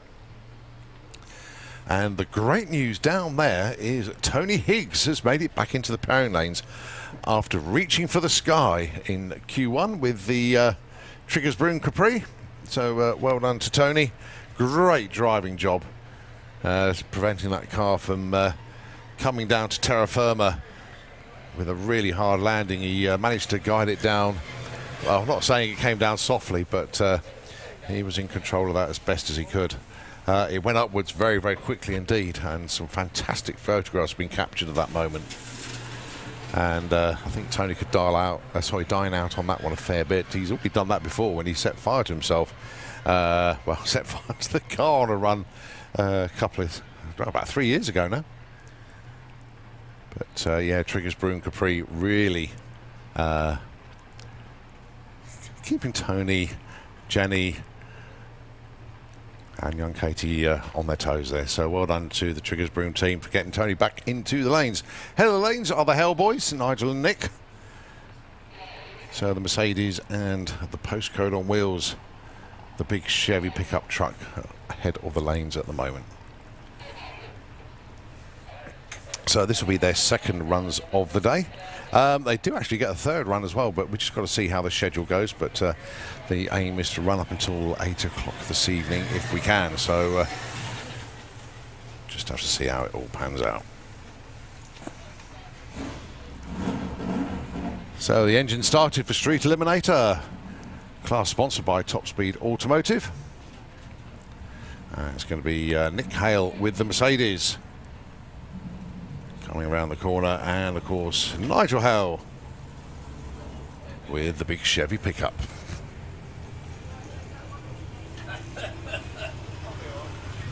Jesus Christ.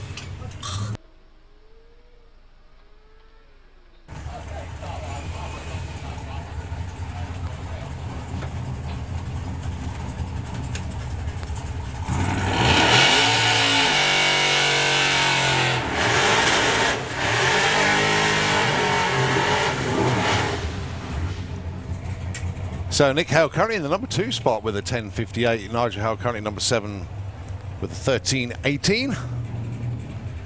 Both capable of going quicker than that.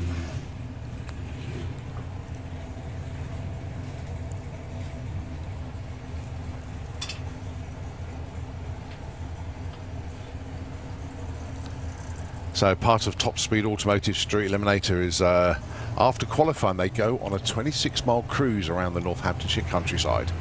Park up in Wellingborough, do what's called a hot start where they switch the engine off, then have to start it up again. And unfortunately Nigel Hale just pulling over to the left hand side. No issues for Nick. Goes through with a 10.59 at 1:28. Yeah, 10.58 last time out, 10.59 on this one.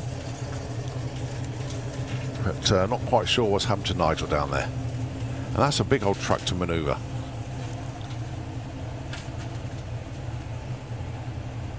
But you can put enough bodies behind it and you can move anything. So next up, Mark Sheridan with the twin turbo Hemi Cuda, and unbelievably Tony Higgs with Triggers Broom. Really good to see Tony's made it back down.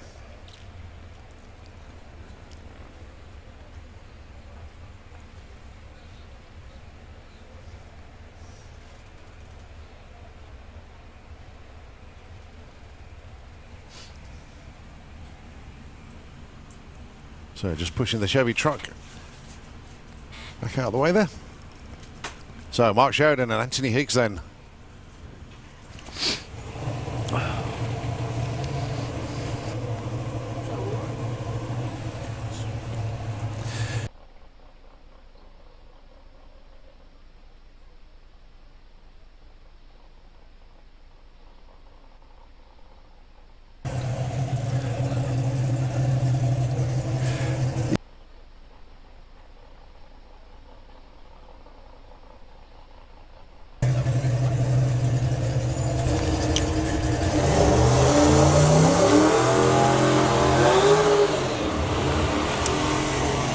So, yeah, Mark Sheridan and Tony Higgs. Unbelievably, Tony Higgs is still number 3 qualifier.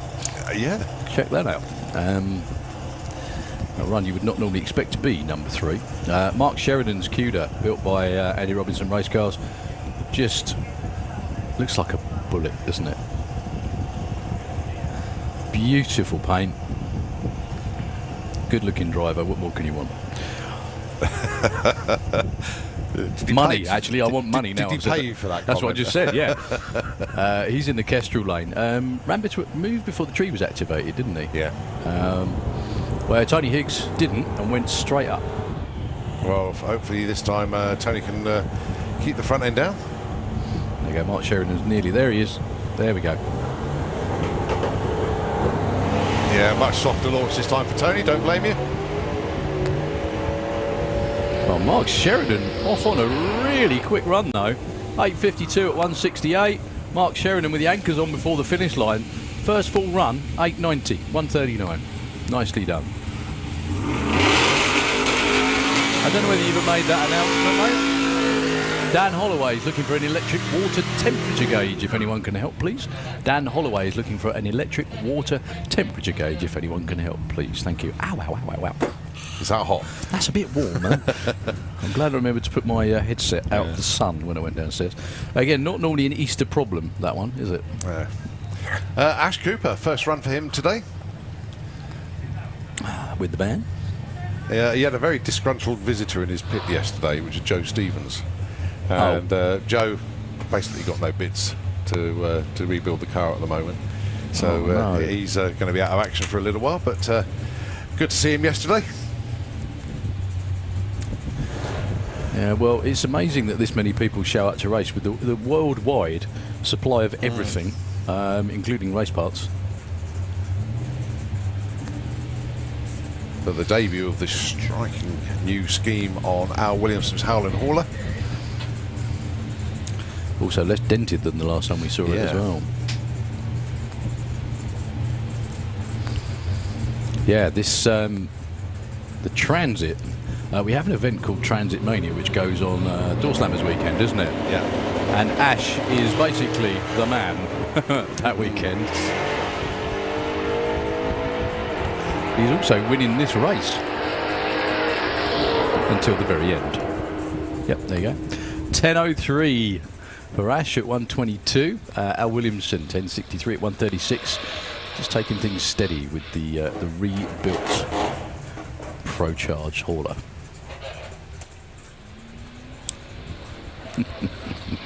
Colin never moves. Well, about twice a day, I think, something like that.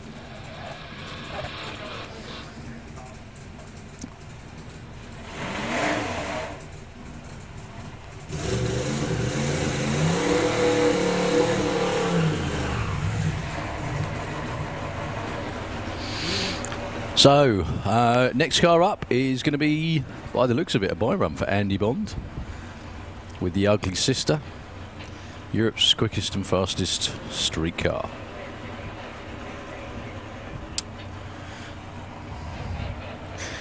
Now, I think that Michael Westberg might have been quicker. However, if someone can correct me if I'm wrong, I know that's a street legal truck out there in Sweden. However, I don't think he's done it with street tyres on. I think he ran in comp at Tiep last summer. Went down it, don't get me wrong, it's an incredibly good and quick car.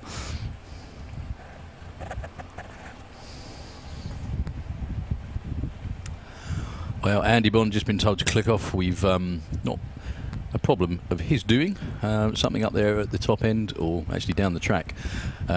All the marshals that are on the start line, in the pit area, and in the runoff area off to the side of the racetrack. Very good afternoon to everybody up there, to Angie and the whole team up there right down the top end. I said hello to you now, you're probably all out on the racetrack. But they're all in radio contact, so if a car or a bike comes round the turn-off area right down the other end of the racetrack, leaking or with any sort of issue, they radio back to the start line, so the start line crew can actually, depending on the severity of it and what it is, they can actually check the racing surface and the shutdown area as well, because we can't run with any fluid on not only the quarter mile you see there, but also the shutdown area, which runs past the finish line. It's another half a mile past the finish line, so the quarter mile you can see here, and it looks like the clean-up truck is rolling right at the top end, so we do have a little bit to do after that last pair, so we'll be back with you as soon as we can. Nitro FM have had a relatively quiet day airtime wise. Thought I might add that, Julian, just in case. So if you wouldn't mind, just for a few moments, hopefully we won't be too long before we're back racing once again.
Well, once again to Nitro FM, thank you very much indeed for keeping everybody entertained with a few tunes whilst the clean-up in the shutdown area took place. And now we are back with a continuation of Q2 of Top Speed Automotive Street Eliminator, and it's James Murray, his first appearance this season with the Cortina Estate, going alongside your number one qualifier at the moment, Andy Bond, with the ugly sister, the Chevy.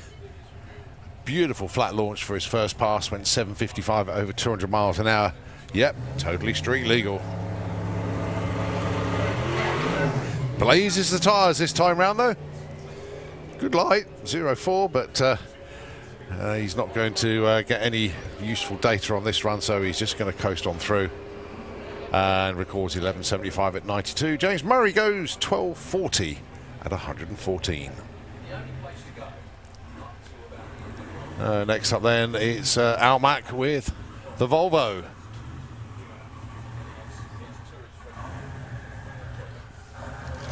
The Volvolution, as we know it as.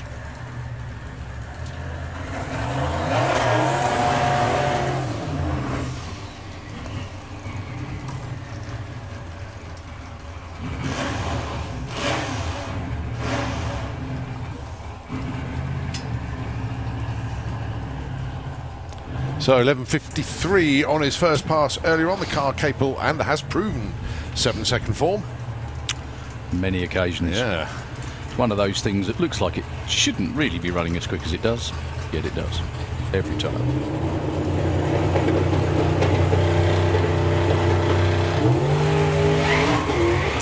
Oh, another one that's squealing the tyres. Expertly pedalled. Not going to be a 7, it won't be far off. Something flew off the car up the top end there, actually. I think they spotted it. 8:39, 175 miles an hour. Come on, Colin, you've got eagle eyes. Actually, I know what you are. Action Man Eagle Eyes. That's you know it. the one? We were talking about That's it.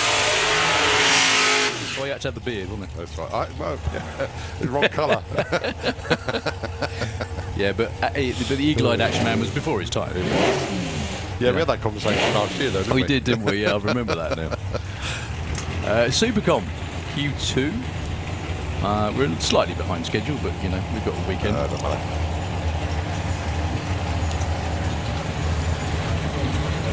So, Alan Schofield, broken out in every pass he's made so far today. That's true, actually. It is, yeah. See what you can do here. Against Steve Hudson, who broke out in the only pass he's made today. I wonder why Steve Hudson stuck to Supercom. Doesn't run in Pro T anymore, does he? No. 93 and a 93. Almost identical. 893 with a 3 and 893 with a 6. Well, they go 1 and 2 with that. And looking at the speeds, that wasn't lifting at the top end either. No.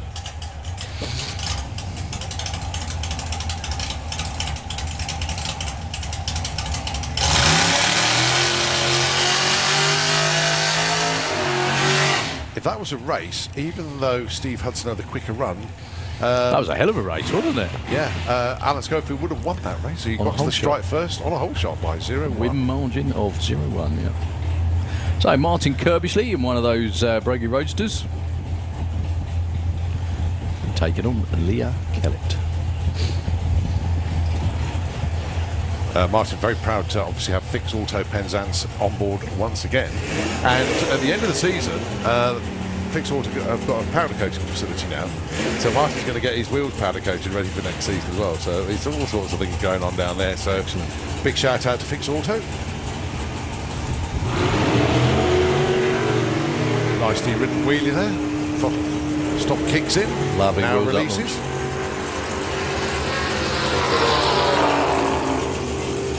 97. For Leah. Goes number 4. Martin Kirbishley with a 969. Okay, dragsters old and new. Ironically, the dragster in the Kestrel lane is probably newer than the other one. Yeah. Just the design, obviously, is just that little bit different. Oh, we've got another roadster coming up. Yeah.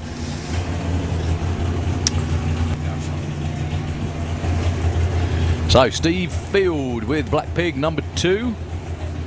Immaculately turned out slingshot dragster. It's been down into the low 8s. I think he may have even been as quick as an 8.1 with this car. Proper old school version of what a dragster should be. Lightweight, big horsepower, and driver with a big set of whatever you want to call them sitting there. But you know you said to me about what I would do and you wouldn't do. Yeah. I'm not entirely sure I'd sit there with my bits on the rear axle ever. Steve's having quite a wander around up there too. Goes 926 and 133. Steve Hudson crawls through with 11.90. Oh, Steve Field actually improves a bit because he didn't break out. Yeah. Yeah, have you ever seen the driving position in a lot of nostalgia dragsters? It is uncomfortable in the extreme. You have the back of your legs and your gentleman's area sat on. Reddiff case. Yeah, exactly.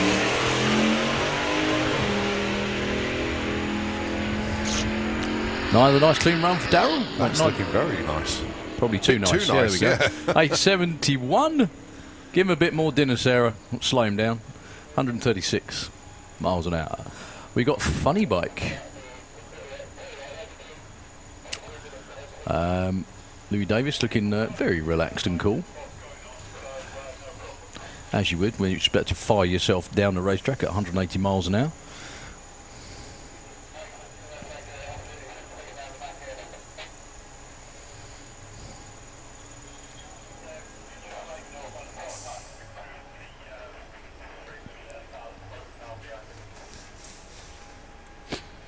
I'm still honestly recovering from watching Neil Midgley ride the bike earlier. Oh, my no, word. But standing down there, I mean, he's ridden lots of high horsepower stuff plenty of times, and he knows what he's doing, and he's an excellent rider. But it honestly looked like it was going to pull his arms off. When it left the line, it just... Yeah, it's an incredible thing to watch, that is. It's absolutely amazing. We've got more of the same coming up with Funny Bike next. Still got another session of Top Fuel Bike today. And Pro Mod as well, I think, yeah. Well, not too far away on the schedule. It just depends how... It depends on turnaround times for that lot. How late we're running the day. Ian's out there with the glue, getting a bit of spraying done.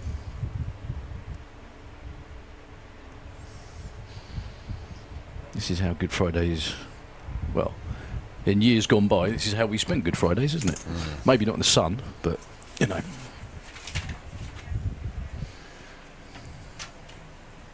It's actually quite rare that we actually get a breather. It's been that full on today. But just having a quick look at the timetable, it is 4:45 now. Basically, all the action is now on the track. Most of the sideshows and other things have finished for the day, but don't worry, they'll be back tomorrow. The Variety Marquee opens at 11 o'clock in the morning. The stunt bikes in the Trial Bike Arena also open at 11 o'clock. First live action arena show tomorrow is at 11:30. Second one is at 3 o'clock in the afternoon. But the crowd will be much, much bigger tomorrow. It's going to be a full-on day. That doesn't mean you've got to eat a lot for dinner. No. No, you don't have to be bigger tomorrow. There'll be more people. Yeah. Yeah. And, of course, all of our jets, and it'll be, in some classes, bump spot qualifying. And the cars that we haven't seen on track today, hopefully we get to see out on track tomorrow. I mean, just looking at Nostalgia Funny car, we've only seen the Dirty Deeds car. We've still got Apache, Venom, and the Paul Harris Monza to make an appearance tomorrow, so still got them to look forward to. There's loads of other stuff that we've seen. We've seen all of our jets today, which is really good. They put on a fantastic show for us. Thank you very, very much indeed. Loads of competitors that haven't put runs in yet. Hopefully they'll make the final qualifying session today. But it has been a fantastic first day of championship racing, or championship qualifying I should say, for 2022. I hope you all enjoyed it so far. Don't go anywhere, folks. We've still got potentially, we don't know what time we're going to finish running today. It depends how our schedule goes, but potentially another 3 hours of on-track action. So it's going to be a full-on day, and of course the same thing applies tomorrow. It's going to be full-on. So the Essex lawnmower, as it will now be known. Roger Moore. They probably won't like that, though. I think Boxer Frogs is probably more appropriate. Yeah.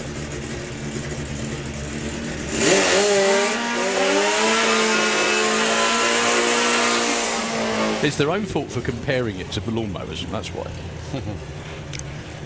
So Louis Davis then, he is your current #1 qualifier in Funny Bike.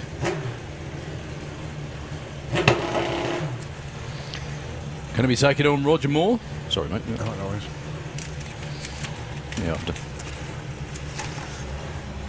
So both of these... Oh, Roger didn't actually get an ET last time. Not sure how. That's brother Dave patting him on the back, wishing him good luck.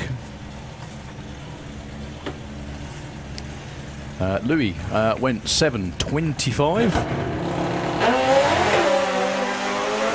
Won't be an Got his feet improvement. thrown off the pegs that time. Roger backs out of it. He was heading for the centre line.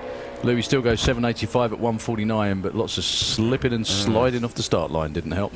Roger does get an ET on the board with a 10:62. I can tell by that face, Lucy, that's not a good one. No. Did you know I just called that the Essex lawnmower? Sorry. Well, she didn't. She does now. She does now. I know. So I've got to say big thanks to Leeks Landscapes for supporting the class once again. But we look forward to seeing Dale Leeks back out on track, we really do. But a very busy man these days.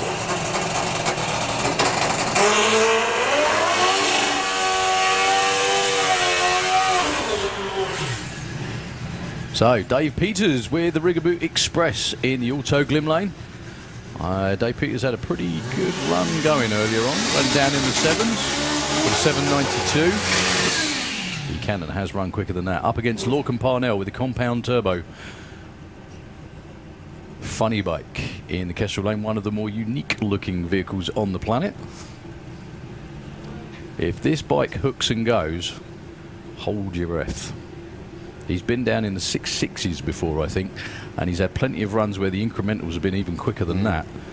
But being experimental sometimes means it doesn't all go to plan. That's not bad. Well, he's backed out of it. Yeah, he's leaning the bike over, didn't want to drift across the centre line. Still goes 8.09 at 132. But yeah. That was a little bit sluggish for that bike, to be honest with you. However, well, he's got a number on the board. Yeah. Dave Peters 12.38, no improvement for him. And up next we've got, surprisingly, the number 5 qualifier so far, Stu Crane. That could be one run away from changing. That one could be now. Actually, both of these two in with a decent shout of taking the number 1 spot. Last pair for Funny Bike. That's actually, wasn't it Mark Smith who had a really good run but went before the tree was activated, unfortunately. So the bikes look the same. I'm not going to say the riders do. Well, they do with their crash helmets on, but that's about it. Stu Crane in the Kestrel Lane had an absolutely outstanding year last year. In the 6s more often than not, and quicker almost every run. Mark Smith, another of the team Warp Speed machines in the Auto Glim Lane. Mark, I think knocking on the door of the 6s last year as well. Current number 1 spot 725 is still Louis Davis. How long will that last?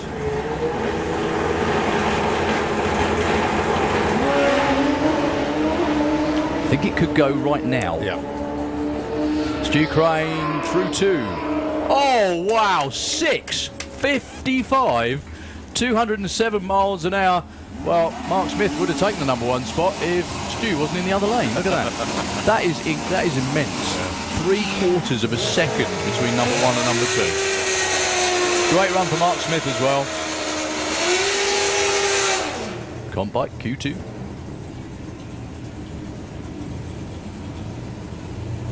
Right, Jordan Kenway with Malicious Mandy. The Hayabusa. Went 9.55 in Q1. Up against Aswin the Noble from Haarlem in the Netherlands. I've been to Haarlem, beautiful town. Yeah.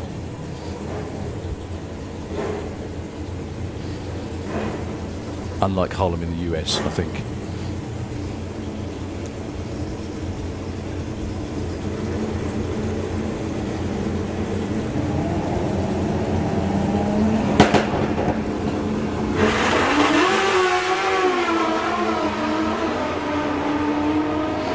Well, Jordan with a real good looking run going. Aswin with problems. 8.62 at 1.53. Well done, Jordan. 9.8 for Aswin. I think I can smell the clutch burning from here, to be honest with you.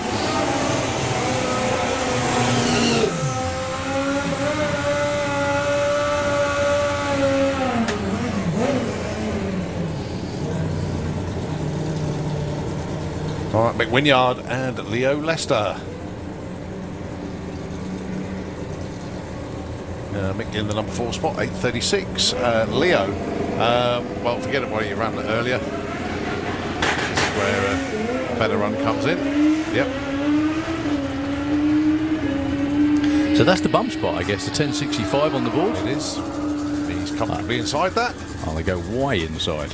Mick Wynyard, 8.68, 8.54 for Leo Lester. That moves the bump down to a 9.79.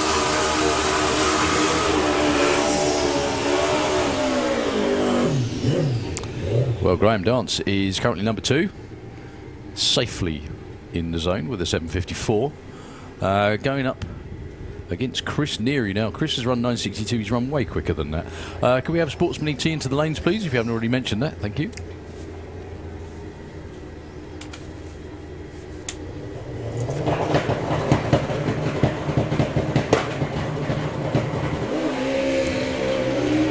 A little too much up that time for Graham Dance. I think he's still going to get there first, though. Good race. It's tight.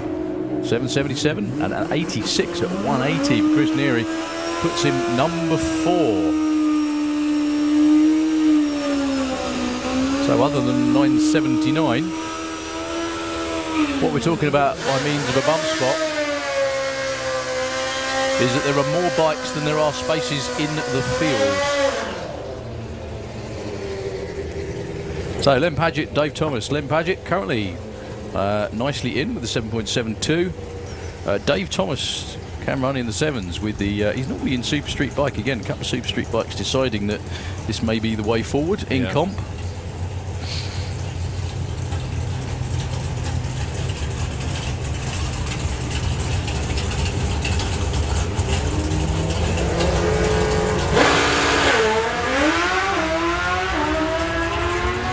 Lenny expertly driving it up the centre line. 2, a 7.76, pretty much the same ET you ran earlier. I like those, 0.09. 10.22 for Dave Thomas and Cruz, but still not in the show.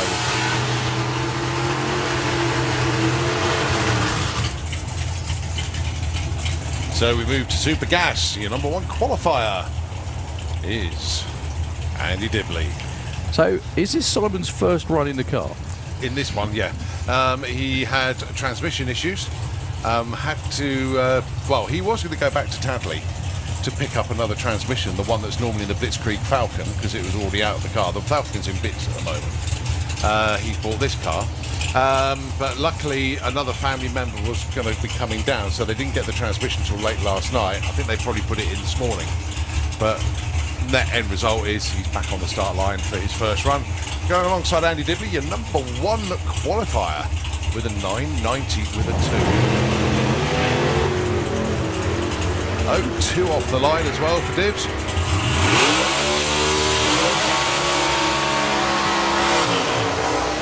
Well, Simon's backed way out of it at the finish line. He's going to get a number, 12.50, 9.87. Too quick for Andy Dibley. Got to say a big shout out for Tony Morris Carburettors, the class title sponsor. Also put in 50 quid into the pot for the event winner this weekend. So Tony Morris Carburettors. Tony, I know, is tuned in.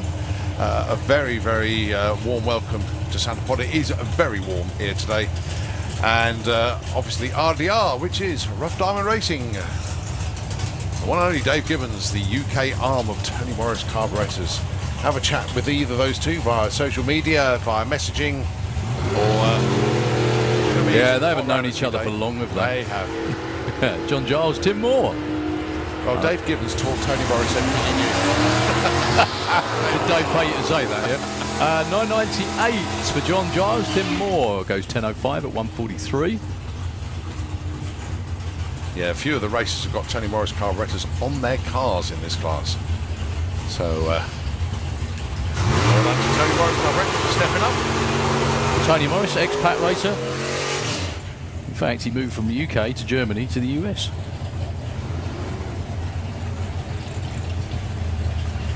Colin Morris for the first time in Super Gas, I'm guessing. He hasn't got a number on the board just yet. He went in Super Pro earlier, didn't he? Taking on Andy Harrison, wearing the number 1 on the car from last season.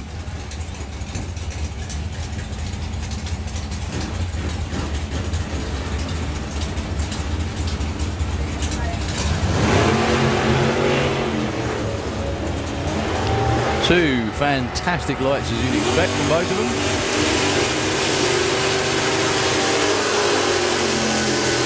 '96 and a 92 for Colin, off the trailer, sort of. Off the trailer in Super Gas anyway. Been missing for 2.5 years, but he hasn't forgotten anything. I like it. Not much. Comes back in and gets into the number 3 spot. So Dave Fulton in the Kestrel lane. I can't remember who described themselves as the tall one or the skinny one or the ugly one. Which way round did it go? You'll be better at this. Well, things though, you got 4 Fultons racing this weekend, so it just makes life very, very entertaining. Fulton indeed. Eliminator. Yeah. Bob Moden and Dave Fulton.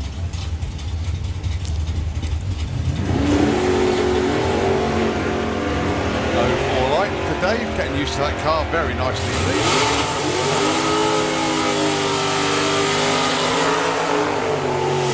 977 and a 1012. I was going to say there is no way Bob Bolden wasn't going to break out on that run with an 04 light and Bob out in front. Bob was always going to break out. Excellent stuff. Well, it's very interesting to see Mark Huxley in Supergas. Simply because Car can run the numbers, and it's a different tree, obviously. yeah, it's the thing is he's run a few 990s with it, but that was so far that's a one-off. If you look at the dialing, the 1003, well, Chalky nearly goes for the wall. But then he's in the 9.9s in Pro ET, is Mark. 1006 and 992 for Mark White goes up to number 2.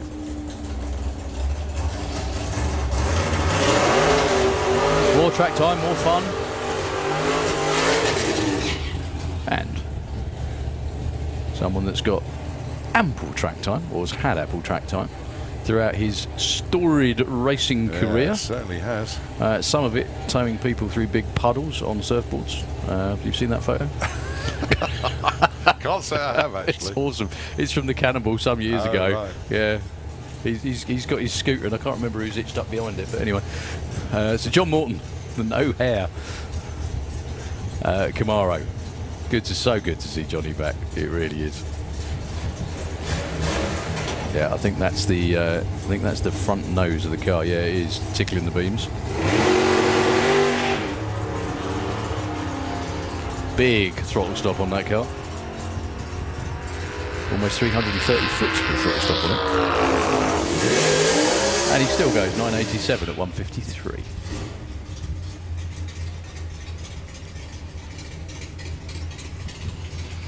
So, Jasmine Tunstall with another one of those pesky roadsters. Yeah. It's really, I jest, but it's so cool to see them all out, isn't it? Really is.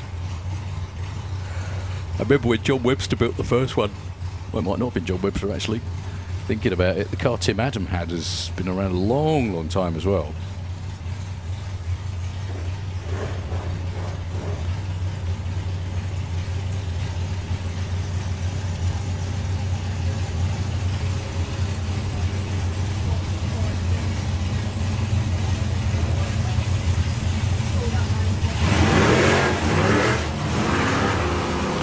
Rolled a bit too far in and deep staged. All part of the learning process. Yeah, so in the super classes you can't deep stage, so that becomes a foul. That's why the red light came on. But good to see Jazz and Rich campaigning the car together.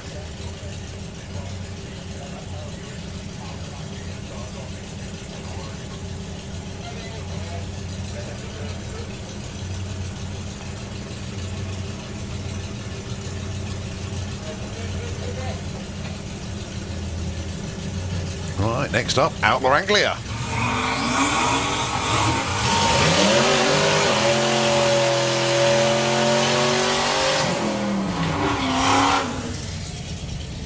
Ben Kennedy with the Relentless Pop going alongside Dougie McClure.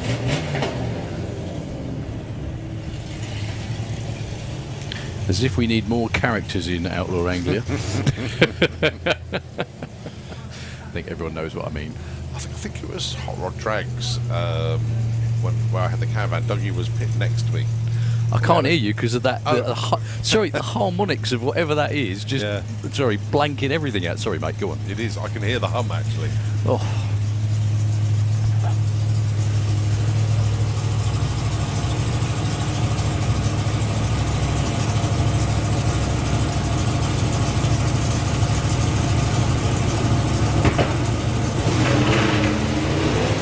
Where's Ben going?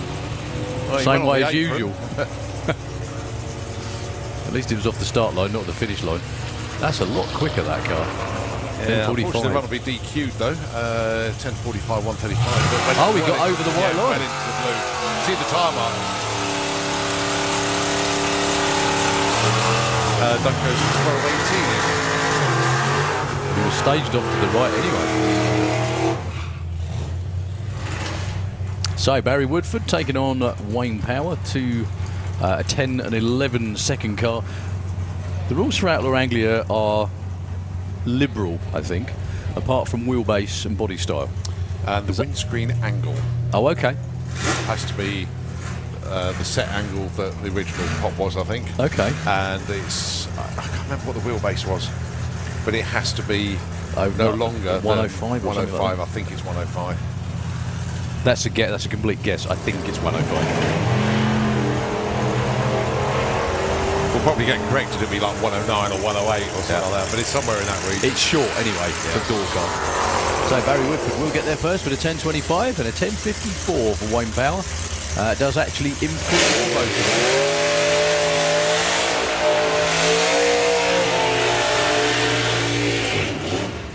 So, number one qualifier so far, John Webster. A lovely 716, but it was that 101 60 foot that our jaws dropped at earlier. With no shake. Yeah. Which is what you tend to think, okay, he's not going to sell it now, is he? Oh, all the passes have just come out of his pocket. All the paperwork on the start line. I don't think anybody can radio Yeah, down somebody to there. needs to. It's all right. Tell the.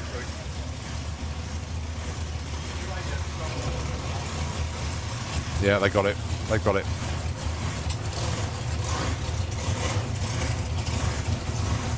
That's a lot of passes. He's been to a lot of events. Yeah. The fact that he's wearing the same jeans as he's always worn is a bit worrying. Yeah. And by the looks of it, they haven't been washed. Right, so that's all been gathered up. A very good morning, John Willard. I'm sure he's tuned in from Australia. And good luck to him racing next weekend. Problems for Rob Stone, Oh, what a unfortunately. shame. John Webster will be on a bye run. 101 to 60 foot, the quickest we've ever seen for an Anglia. 102. 102 this time.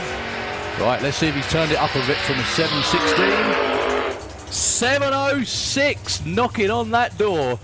189 miles an hour, John Webster's quickest ever pass in Fast Company 2.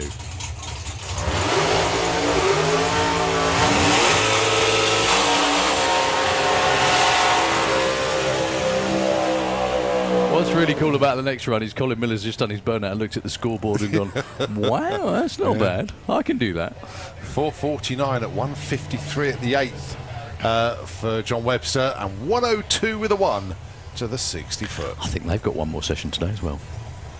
I think everybody has actually, haven't they? Yes, they have. Yeah, all sportsman classes have, and I include, sorry, I don't mean to be rude, but include Pro Mod in that too. Yeah, they've all got 3 runs today. We're nudging towards the end of the second session for everybody. Yeah. Look at that, showing off that is. Look.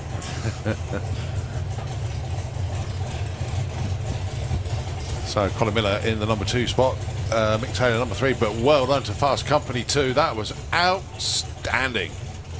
As the crew go and collect John Webster from the top end. It's funny though, because I said to John which is more fun to drive, and he said like Pro Mod or that, and he said obviously they're completely different. He said but he loves the pop. It's just an angry little car is what he calls it. He also says it's like driving a car sitting on the can, because the upright driving position compared to the sort of much more sit down lay down Pro Mod, very different indeed. So can Colin Miller nudge the Flying Fifer into the 60s? This car has travelled the world, literally. Been over to race in California. Been through a number of engines, a number of upgrades and all kinds of things. You will not meet anyone more enthusiastic than Colin about coming drag racing.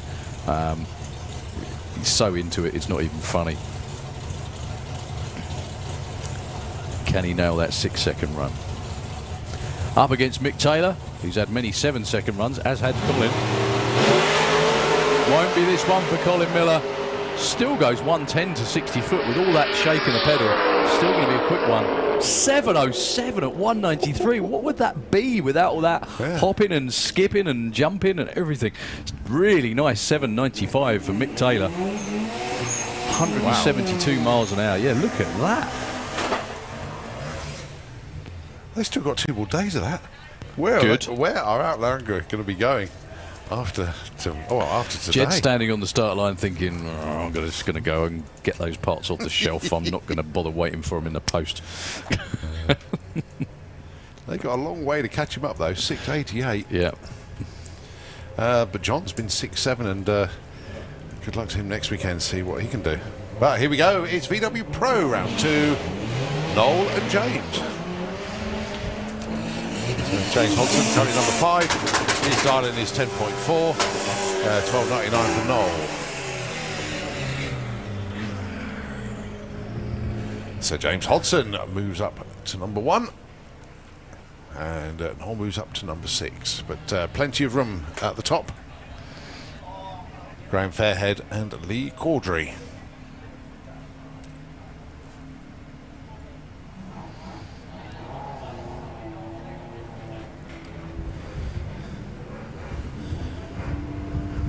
So same numbers, slightly different way round for both of them.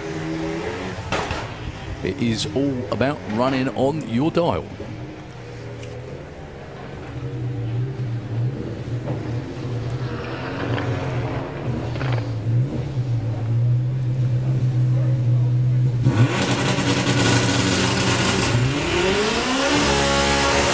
So 12.93 and 11.56 help neither, unfortunately for them.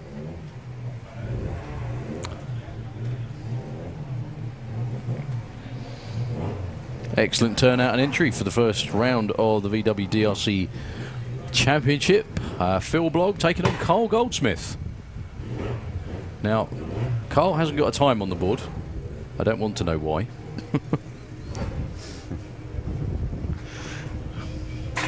Top Fuel Carl, as he's now famously known, simply because the car's in bits more often than it's actually on the racetrack. Sort of the signature move of a Top Fuel car. Still problems for Carl. Oh, mate. What a shame. Is it a window net thing? Looks like it could be. He's all right now. It's all right. He's going to get to run in a second. There we go. Yeah. Well, that's one of the easiest problems he's had to fix ever. That caddy go, look at that. 12.30 is what Phil's looking for.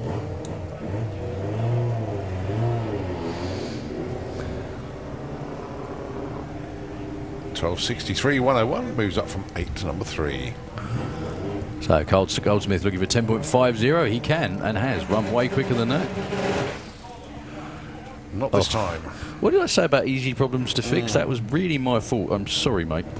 Has it jumped out of gear? No.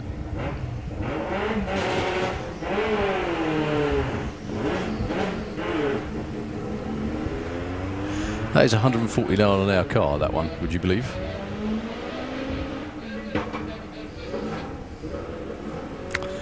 Well, all being well, we've got one more chance at it today. At least he's going to get a time on the board this time. No, he got timed out, actually. He got 26 to the 8th. Okay.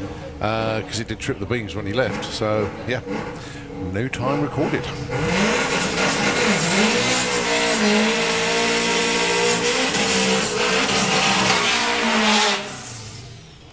So, Jonathan Neal, in the Cupra. 12 flat. That's a seriously rapid Cupra. Taking on Dave Crowhurst.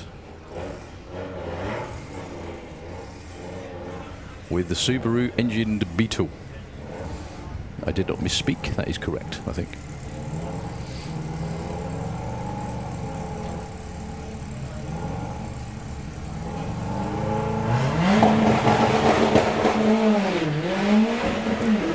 Dave Crowhurst with a nice 0.32 reaction. Hasn't got a time on the board yet, actually, Dave. Goes 10.50 this time into number 6. Jonathan Newell, though, goes up to number 2, 12.28 on a 12 flat.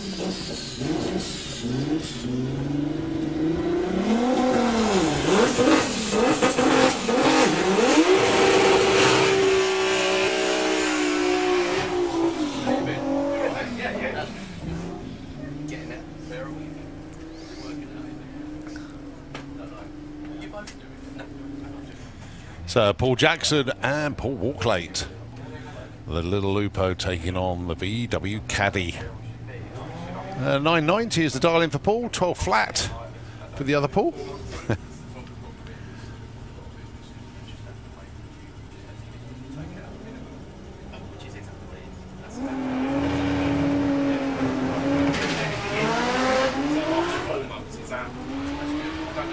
Problems there for Paul Jackson. Paul Walklate going okay with the Caddy. No, he's starting to smoke at the top end. Goes 12.56 at 116. But Paul Jackson pulling over to the left-hand side. So, bit of a tough class VW Pro today so far. I haven't seen Luke Stevenson yet. I'm hoping that he's going to make a run at some stage today. But going to be a little bit of a retrieval, I think, for Paul Jackson. So, as the quad comes to the top end, a couple of adverts from Nitro FM, and we'll be back with you very shortly. Thanks very much indeed.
So we are back, and there was me asking, let's hope we see Luke Stevenson. Thanks to Nitro FM. They told us he was underneath the tower, so no wonder I couldn't see him in the Perry lanes. Going alongside Charlie Roberts with the VW Up, the tailored 5 Up. So Luke dialing in 9.60, Charlie looking for a 12 flat.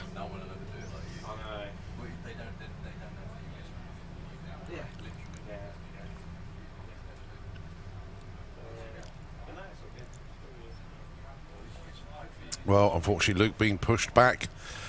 We know he was after gaskets and some other bits and pieces to get this car to the line today. But still got another go today, so fingers crossed.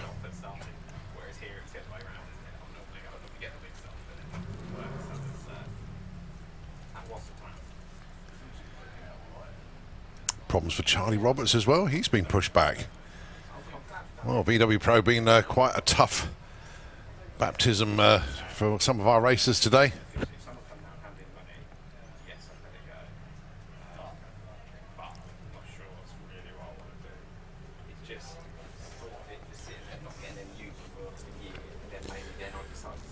Well, Luke's not going anywhere, so that's good.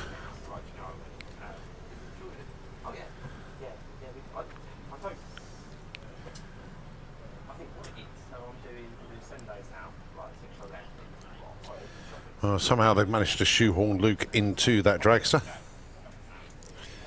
So it's a bit of a tight fit, he'll admit that.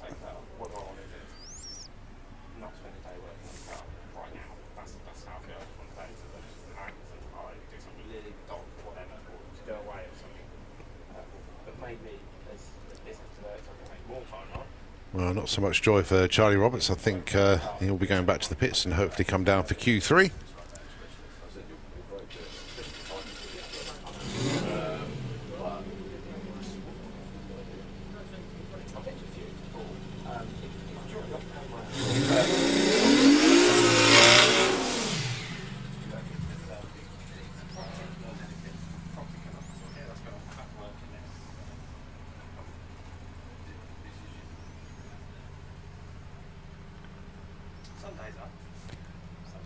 So Luke Stevenson, let's see how he gets on with the dragster. Target 9.60, but A to B will do. Get a number on the board, get it qualified. Then work on the tune-up.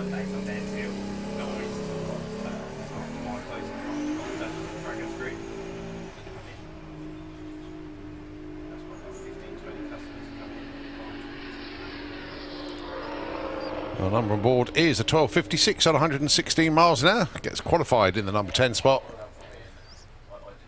Well done, Luke.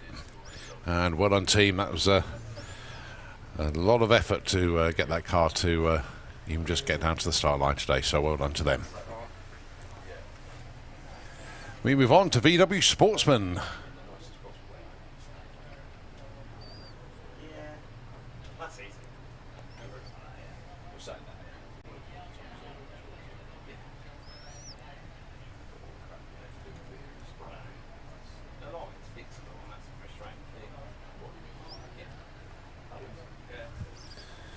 First pair up then, Jerry Sadler with the Blue Action Beetle alongside Emma Sadler, the Caddy Queen.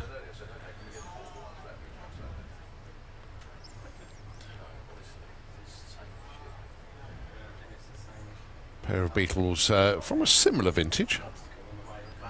Not old school Beetles, but not the latest shape either. The Darlings then, Jerry with the Blue Beetle, 16.5, Emma in the Auto Glim looking for a 15.8. 16.3 plays 17.2. Emma moves up from 12 to 8, and because of that, Jerry drops a spot. Jake Fronda with the Skoda going alongside Justin with the Audi TT. The Darlings end 17.99 for Jake. 14.95 for Justin.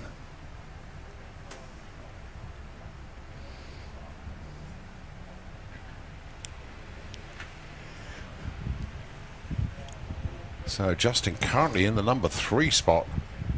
Jake currently number 13.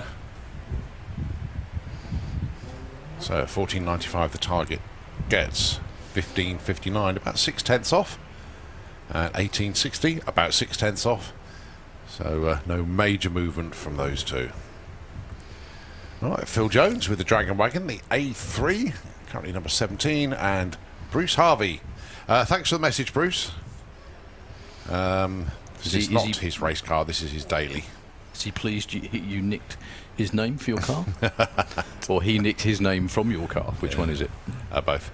Both. Yeah, basically Bruce saying the race car is in bits at home, so this is his daily. Nice to be able to do. So they're number 15 and 17 at the moment.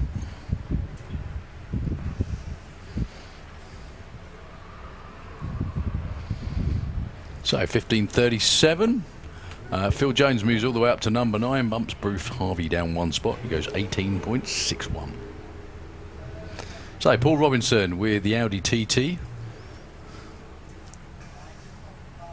The ever-prevalent Audi TTs. Taking on John Gallant from Birmingham with the Scirocco. I do like it when I get messages pointing out the obvious. which wasn't obvious to me at the time. Saying like, Luke Stevenson, we're good to see him, but I didn't realise he was underneath us. Nitro FM went him years to tell me. Now Julian Hunt told me as well by messengers. That's good. Oh, that's a way to get At about. least they're Look. listening. Check it out over there, quick, Cole. Look, look, look. That's the way to get about. Ooh, that's low.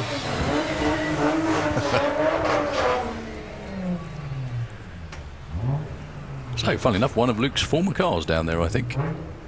The Thunderbug. 14.70 for Paul Robinson. On a 1468.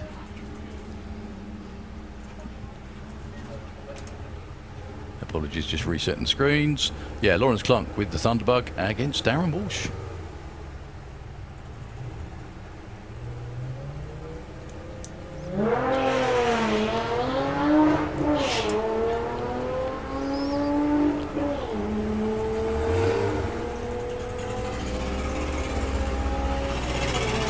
$13.70 what Lawrence is looking for. Goes 13.80. Nicely done, sir.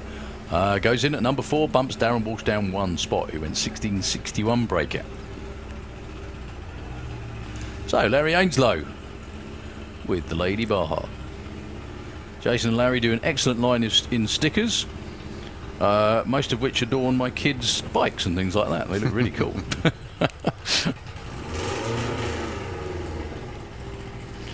One of the coolest names for any vehicle that I've come across too. Taking on Nigel Gregson.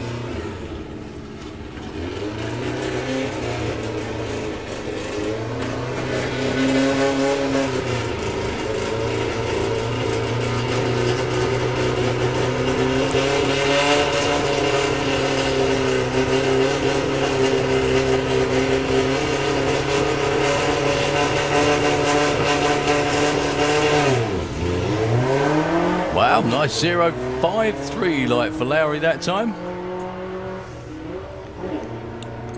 Nigel Gregson is currently number 1. Lowry is 13. Let's see what they're like when they go through the finish line after this pair.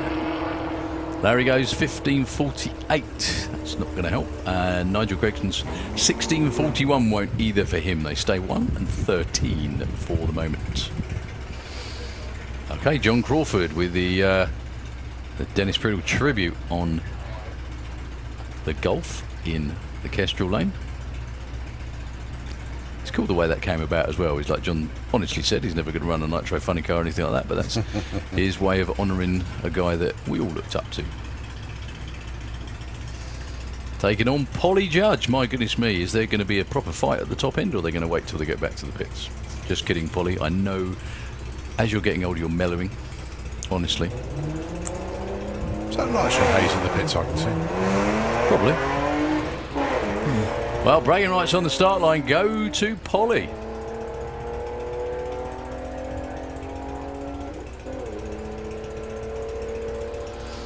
They're very even at the finish line as well. John goes 15.72, Polly goes 15.93, and she actually bumps John down by going in at number 5.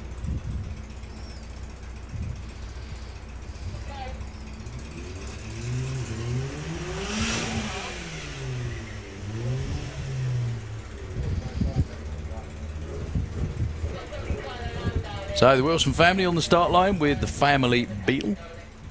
17.40 for Morgan. Against Hazel Carter from Sheffield with a Passat in the Kestrel Lane.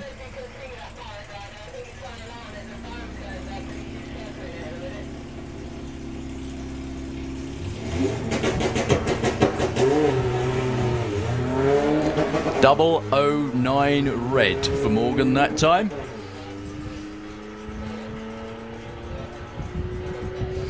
Oh, so close to a perfect light. I think we've still got the perfect light money still hanging about. It is. It's still going. Obviously, the perfect ET money went first class of the day to Brett Featherstone. Yeah, Morgan stays 7. Hazel, I think, stays put as well.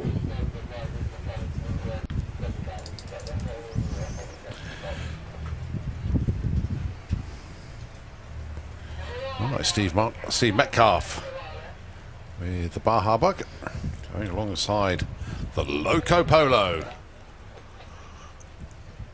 Daniel, his brother, well, especially his brother, the car kitchen down in Epsom. Sorted out my split rims on my Mini. So Rock and roll. Many thanks to them for sorting me out last year. I thought Luke was their only customer, to be honest. Nice little setup they got down there.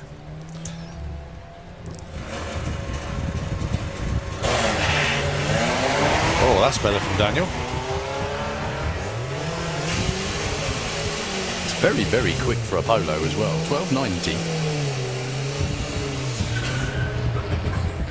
12.99. Nice. He's already number 2. Steve Metcalf moves up 1 spot to 8 with a 16.85. So from pro to sportsman.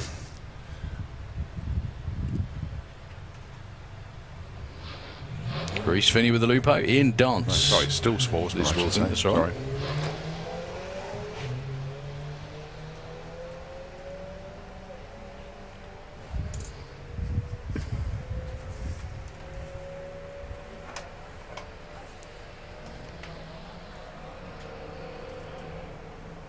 $17.73 gets the number on the board into the number 20 spot. Martin Ayton slots in at number 10. No, in actual fact, they changed that timing screen so quick that I was reading the next name. Wow, I mean, the timing crew are quick today. It's because all the cars running through are quick as well, Yeah. isn't it? Martin Ayton. Not with Homer. It's the son of Homer's Revenge.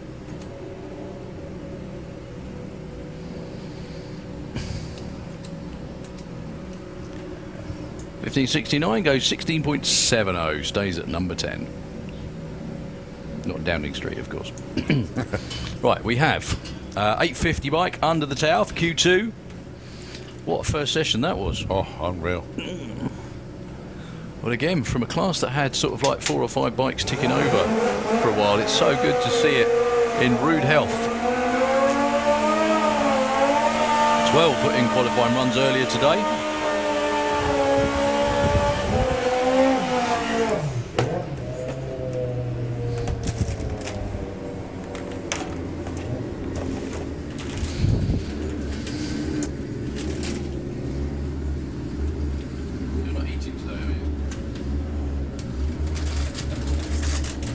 So Martin Hallett and Alan Morrison, the first pair. Martin Hallett currently number 4 spot, Alan number 11. 850 bikes. Nearest to the number at the moment is 862.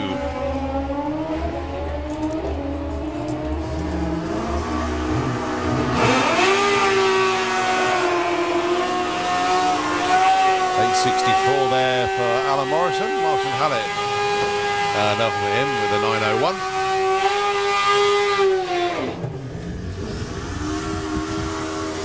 Right, next up then, it's the Fossil Fuelers. Ian Critchlow, your number 1 qualifier at the moment, 862. J Rowe, he broke out in Q1, went a 10th too quick.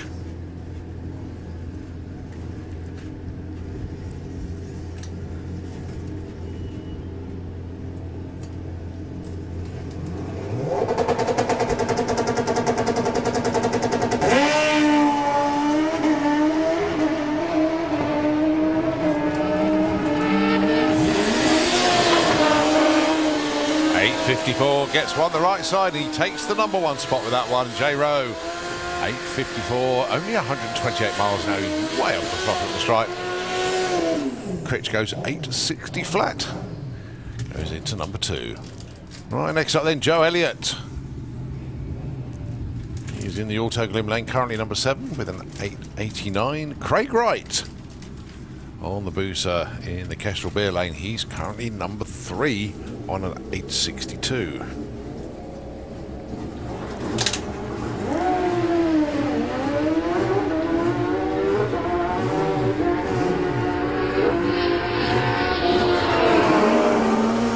Made that an 859. He moves up to number 2. Joe moves up as well, goes 869, goes from 7 to 5. Not really a surprise that Craig's good in 850 as well, is it? To Yeah. be honest with you. Good lad. Well done. So, Jonathan Hines next. Jonathan hasn't actually got a number on the board yet. He's in the Kestrel lane. Gary Malone has, and he's number 12. 1372. Could be all change even at the top after this pair. Yeah.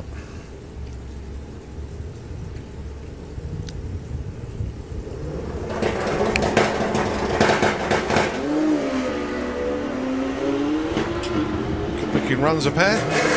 Problems again though for Gary Malone backing out of it. 8.58 for Jonathan Hines. That will get in the number 2 spot actually, that. No improvement. Well, actually, he's on the board. Gary Malone, number 13. Josh Stubbins, Keith Wright. Josh went 9.77. His dad out front, directing traffic, doing the tuning as well, I'm sure.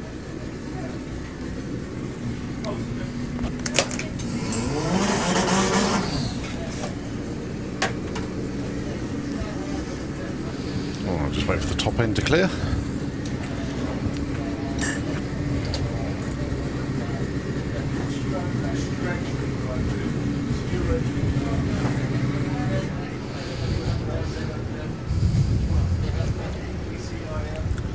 We give the thumbs up.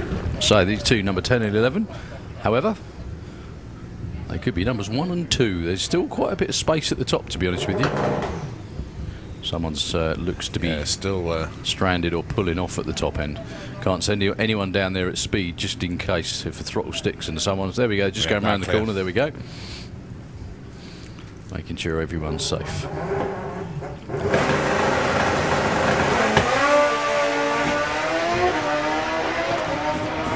So Josh went 9.77 earlier. That might be quicker.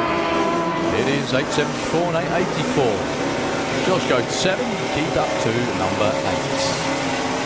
So all the way up to number 11 are in the 8s now.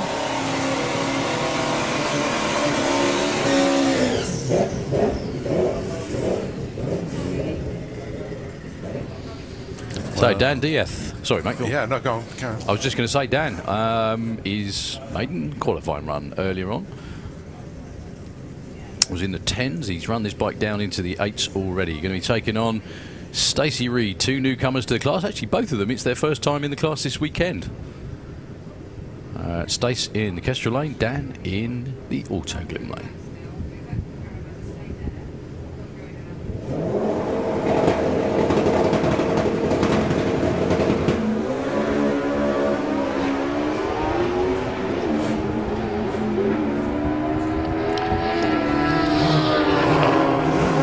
Like Stace was slow at the top end. She was indeed. Dan goes 9.12 at 164.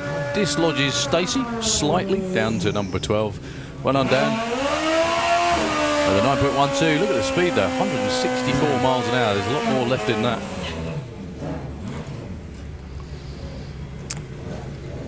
Well, we've got Andy Haley. Where's Jazz? Oh, there she is. She's coming forward.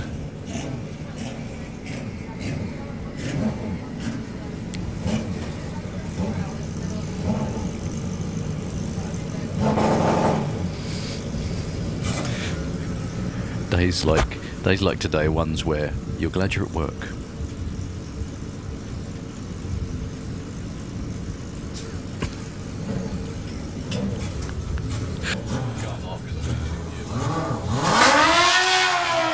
So Andy Haley and Jasmine Cordell. Andy Haley, another one that hasn't got a number on the qualified board. Jasmine with gear selection issues. Still going to be a fairly good run, but not as quick as earlier. No problems for Andy Haley. 8.83 and 9.07. Andy goes to number 8. We now have 14 bikes with numbers on the board in 850 bike. That is exceptionally good. Yeah, brilliant. So 950 bike next. Stephen Jackson and Dion Hartley. We had 7 qualifiers for 950. It's heartening to see, isn't it, that everyone's come back again after the enforced break a lot of them have had.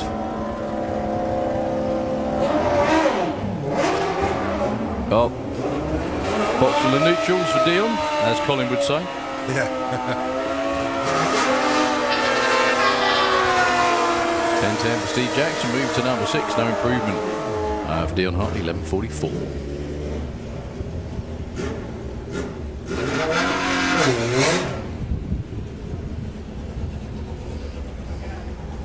So Rick Sawatzky, number 1 qualifier, off the trailer with a 9.52. Against Andy Head, another one who hasn't actually put a time down and won't this time either, because he leaves before the tree ran. That was a long time before he got it.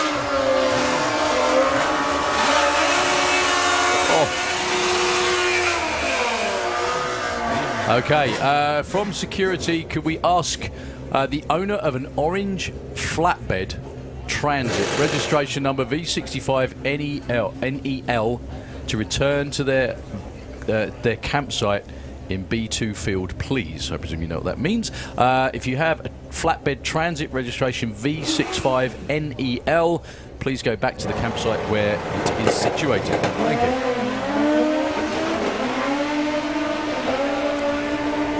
Carl Thomas against Brett Cordell. Brett with a much more sensible run this time. Oh, look at that. Number 1 for Carl.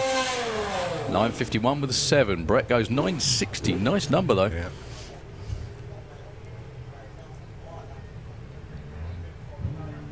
Phil looks like a happy man down there. Both his kids doing well in both 8 and 9.50. Phil Harrison, Dave Hall. Your last pair of bikes before we get into Sportsman ET, and I think, is it after Sportsman we've got ET bike, ET bike, junior bike, and then we're on to, according to the schedule. Yeah. Comp Pro Modified, Top Fuel bike. Right.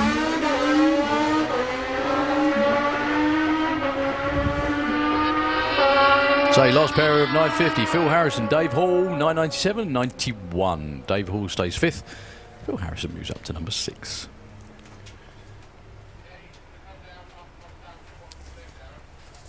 Right, Sportsman ET Q2, where everyone's listening to us in the cars.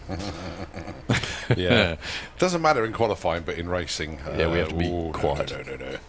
No. The class sponsored by Hutchinson and Dibley, so many thanks indeed to that engineering company for stepping up once again. And a good entry from the class this weekend. Starting off with Dominic Hensham with the Golf and Holly Walters. Dominic currently number 18, Holly currently number 16. The Darlings, 16 flat for Dominic, 15.65 for Holly with a Mustang.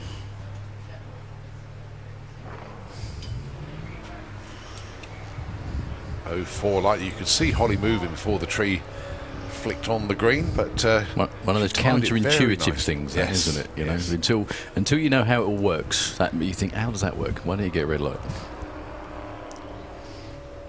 Breakout, but only just for Holly. 15.58 and a 65, and a breakout as well for Dominic by only 0.03 of a second.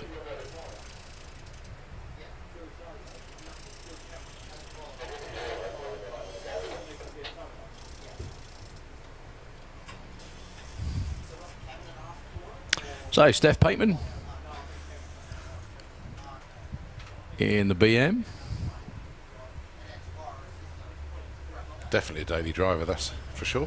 Yeah, but look at the number plate. I think it might be Julie's car. Oh yeah, spotted that now. Well done. That's why I said I wonder if the number plate's worth more than the car. Steph currently number 20. Debbie Taylor with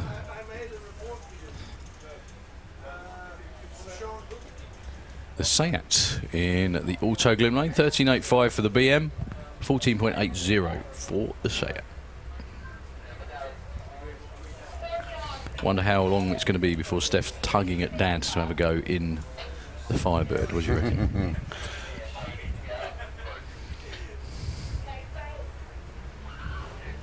Only just red, Steph. 017. Very, very close.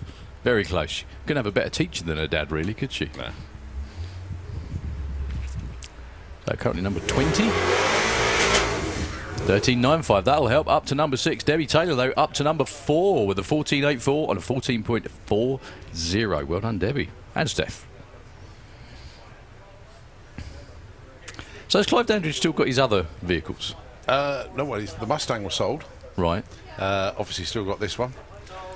This is the new edition, if you like. So it's still got a Nostalgia Superstock number on it. Is that right? Yeah, he wants to run it. Right, in Nostalgia Superstock. Superstock. Okay. Yeah. I thought I wasn't seeing things. Up against Kirsty Tram.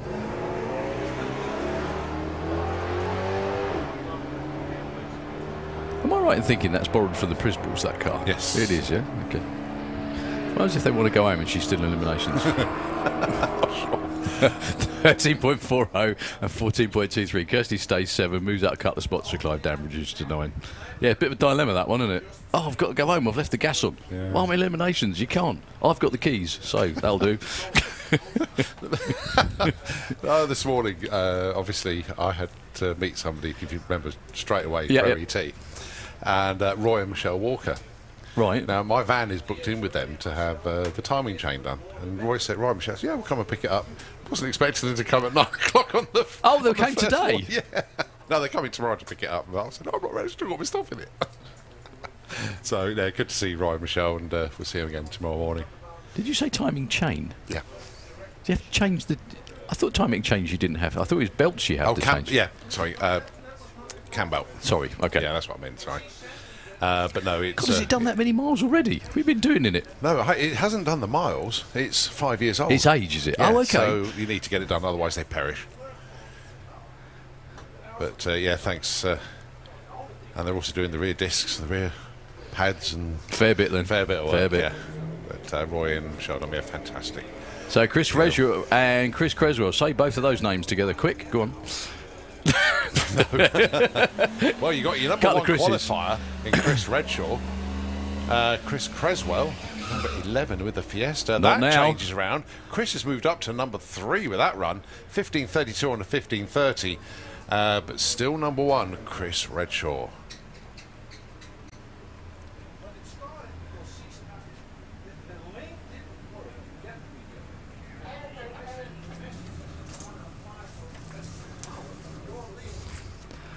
So Steve West, good to see Steve back. With the Nissan Leaf. In the Kestrel Lane, taking on Gary Lake. With the Arabian Night.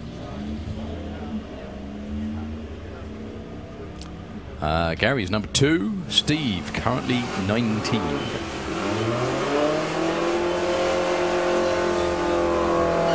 .14.08 goes, 14.13. That's going to another great run for Gary Lake. Stays number 2. Steve Westow moves up to number 5 with a 43 on a 39.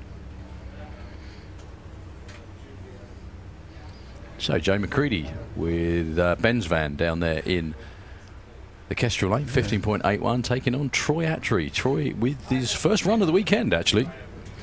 Updated the graphics on Ben's van, actually. Nice black panel with the white writing now. Looks like a new set of rims on there as well.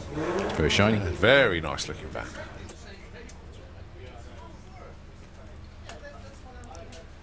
So Jane currently number 15. Troy, as Darryl says, first number going on the board for him.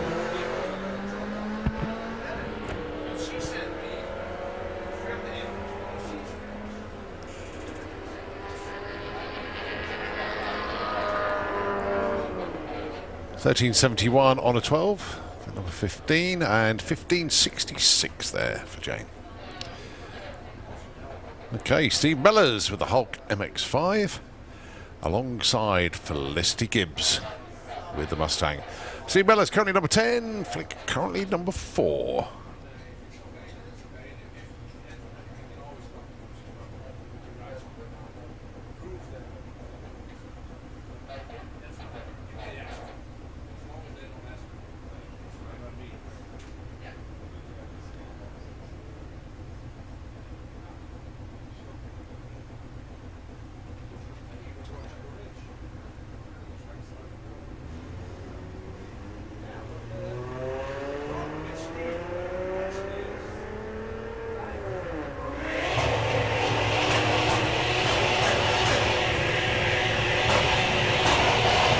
Well, looks like Steve's going to get to the stripe first, looking for a 16.50, gets a 16.33. That's a breakout. 17.20 on a 17.10. Felicity stays at number 4. All right, Ash with the Skyline, Chris with the Falcon. These two lined up in Q1 together. They're doing the same in Q2. Just the only difference this time, they've swapped lanes. So Ash currently number 14. A dial-in of 13.42 with the Skyline. Chris, 12.75 with the Falcon. He's currently the number 17 spot. A little bit of a possible clean-up in the Auto Glim lane. Oh dear, I hope Steve's okay. Don't want any issues for Steve, because obviously he does have to drive the car home. He's made it through the second exit. But a little bit of a concern at the towards the stripe. And the tractor is rolling.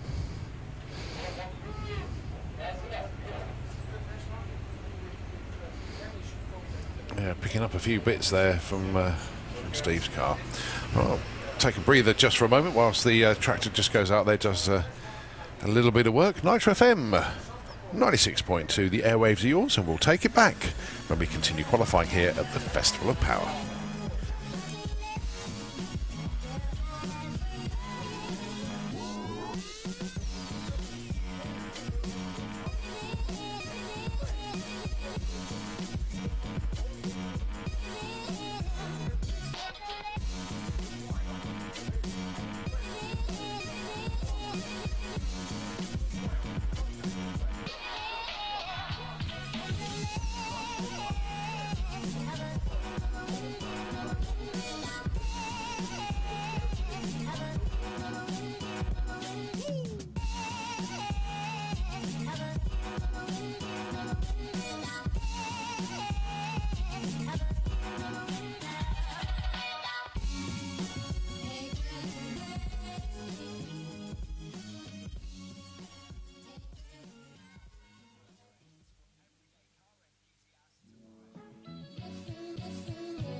Live is a bit presumptuous.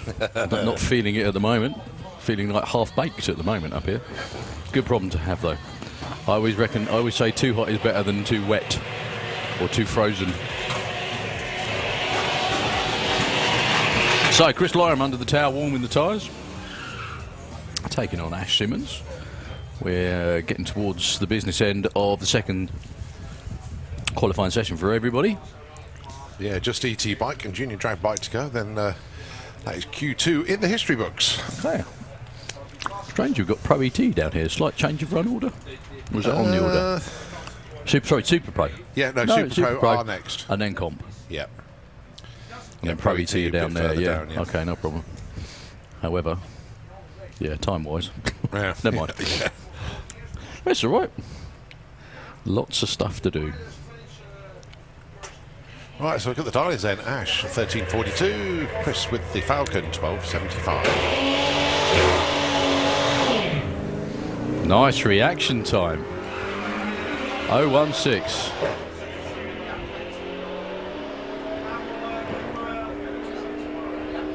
Ash Simmons with a 4-second 60-foot.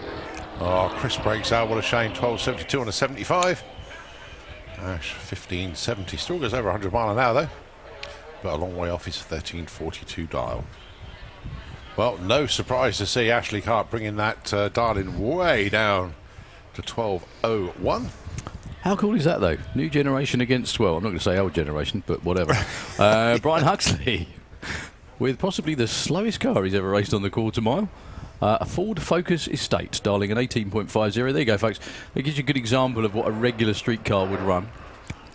But then saying that, the car that Ashley Clark's driving is a regular street car too. Just a very, very quick one. Looking for 1201. It'll be a 12, that's for sure. Oh, 1198. Too quick for street or sportsman ET, I beg your pardon. Wow. Can we have Comp Eliminator into the lanes, please? Comp Eliminator, please, into the pairing lanes. 1908 for Mr. Brian Huxley. That's what happened. Do you remember years ago when Johan and Johnny started racing in Pro Mod? They had the new generation on the car. Right, yeah. And so Freddie put the old generation on the truck. So Jill Medley, coming number 7. She got a 1261 dialing with the big Jeep Grand Cherokee. And Georgina with the Toyota dialing in 1590. She broke out in Q1. Is that Jill's daily driver? Because that thing's immense, isn't it? Yeah. Like if you got something that you just bought from the supermarket that's frozen, you need to get it in the freezer quick. You need that car, don't you? Well, if you remember, they used to have the white one as well, which was the 88 med. But unfortunately, their next door neighbour had a house fire. Oh! And it burned the white one to the ground because the fire came over. So 1265 though for Jill, that'll help. Goes to number 6, Georgina, up to 9 with a 1604 to 1590. Sorry, mate, you carry on because Al's on the start line now. yeah, no, it was the full. Well, that's the full circle. You know, going back to where she started. Oh goodness me! Al with the Mustang. He's double classing, but with 2 cars. Because he's got the Mustang here in the Sportsman ET. Oh yeah, and he's got the old time here as well. So he's brought all yeah, 3 he's got all with his him. toys. Shame. Sorry, I was looking out the window when I said that. Shame for Scott Collier, who was just pulling forward but had to click the bike off. 12.99 for Al, goes 13.66. So that looks like that's a wrap for Hutchinson and Dibley Sportsman ET. We move on to ET Bike. 15 of them have put numbers into the history book so far this weekend. So, ET Bike, qualifying session number 2. Scott Collier was due to come round first, but they had an issue with the bike and pushed it straight back. Just spoke to Jerry quickly. He said he was so lucky in the first run. It popped a fuse at the finish line. That's why he didn't break out. Yeah. I said, you need to put a fuse on the driver or the rider. That's the way it works. Hang on, we're just waiting for dial-ins. All right, we need dial-ins on the board before we go in. ET Bike 463 with a 9 flat over there.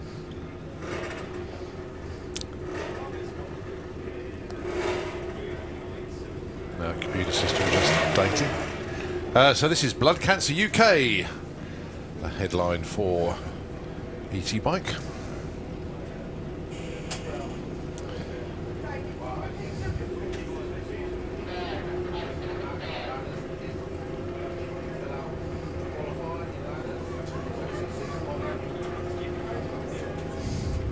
There we go. Michael Gooding, 9 flat, and Anna Sysak, 9.70. The Reds go racing. Oh, Michael Gooding, the rear wheel is off completely at kilter.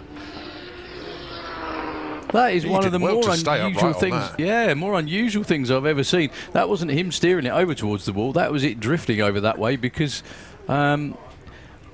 Is that one of those bikes that where it's only bolted onto one side? It doesn't have. Sure. Yeah. Well, you'll see it when it comes back. Good job it happened at the start, not further up the run. Yeah, I think there's a bit of a horsepower twist going on.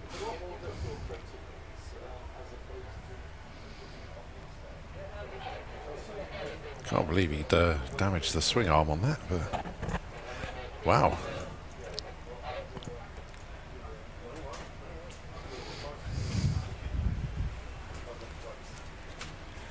Well, Michael absolutely fine, but that was just a very, very bizarre one. Whoa. Check that out. I haven't seen anything that shiny. I'm not talking about you. That's very nice. I didn't know anyone still did things in print, to be honest with you. Excellent idea. We've been joined in the tower by one of the hardest working people in drag racing. Who else? And Luke. Just kidding, Lukey. Well, I'm just having a look at Michael's bike. Obviously, the chain is off. Yeah, the whole wheel is, it looks like Totally a kilter. Yeah, completely off. Hopefully easily fixable. Sorry, Luke, apologies. How you doing, bud? All right, well, just popped up to say hello. Thank you very, very much indeed. You're actually matching the carpet. You got matching carpet and whatever. I can't remember the rest of the phrase. But yeah, you look like you're blending in with the carpet. How you doing anyway? Working yourself to death, probably. I'm not. Oh, you're not. That's right. Your crew. The crew are having the crazy day. They're being brilliant. Absolutely brilliant today. And they let you come up here and talk about it. That's good. I mean, Top Fuel Carl. We've upped the cylinder head off more times than the Top Fuel teams this weekend so far. And they're doing it again now. It's not something you want, is it? Really, though. It's one of those weekends. Lots of niggliest. Were you? I was going to say, but you got in the car, so at least you're driving this weekend, which is a good thing. It's a start, isn't it? It is a good start, mate. Absolutely that. So I know you're on the hunt for gaskets and things. Did you manage to get all those? We've got one on the way now. Right. So what did it do last time out? Sounded like it didn't shift, actually. Yeah, just very quickly. Alan Davis, Paul Adams. Alan Davis looking for 12 flat. Paul Adams, 8.99. Goes 9.03. Nicely done. He was number 4. He's now number 2. Alan Davis, though, goes to 5 with a 12.09 and a 12 flat. So go on then. What did it do? We did the head gasket at pre-season test day. Yeah. We got copper head gaskets to use now. We put it on and it basically didn't seal. Ooh. So, yeah. That's not pretty. Matt Jones, Dave Grundy, numbers 14 and 15 at the moment. Yes? Yeah, Matt Darling in a 10. Dave Grundy, 10.61. Oh, cherry on the tree, but only just a 0.2. Oh, drifting towards the centre line, but keeps it the right side. That goes through with a 9.75. Big breakout by quarter of a second, but Dave Grundy, a 10.78 on a 61, moves on up to number 6. Will Pickering, the Kawasaki bike's called Big Iron, looking for 11.80, and it's Blade on the Suzuki, looking for 12.40.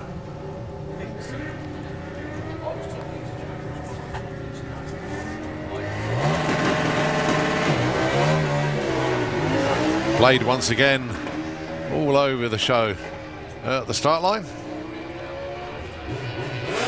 That's such a three for Will, looking for that 11.80. It's a 12.02. Was number 10, moves up to number 8. No improvement for Blade.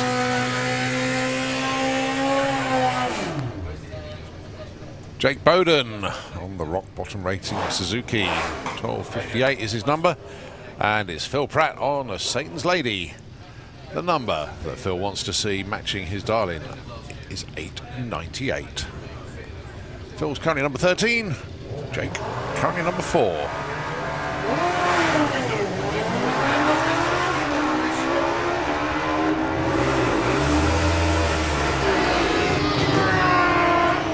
$909 for Phil, should move up from number 13. Jake goes 1261. Jake moves from 4 to 2. Phil moves from 13 to 6. So both moving in the right direction. Peter Harrison on the Ducati. 10.80 alongside Robbie Dobby on the Super Penguin. Looking for 10.15.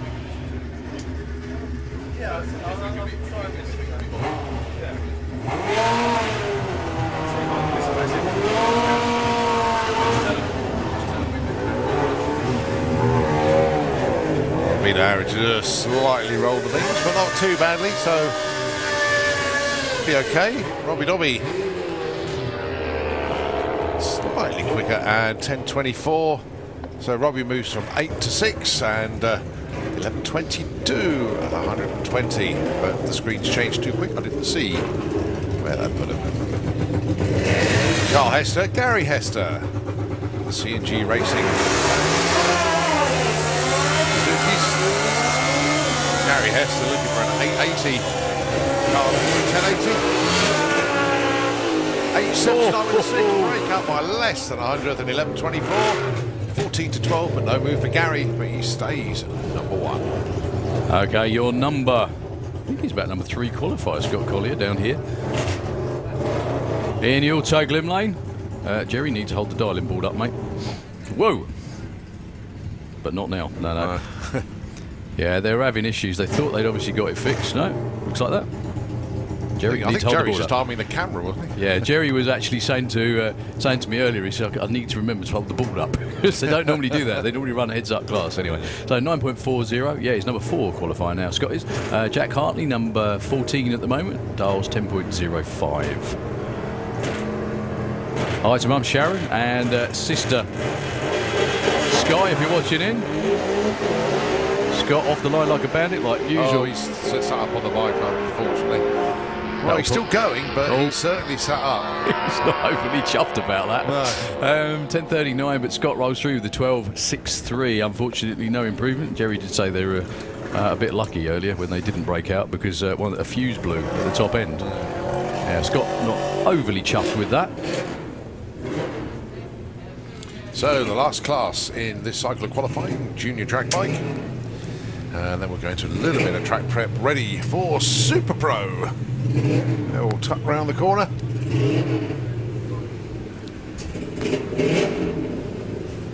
First up, Holly King, and she's in the number 2 spot, looking for 11.46. Nukelbergering from the Netherlands, looking for a 14.35, currently number 6.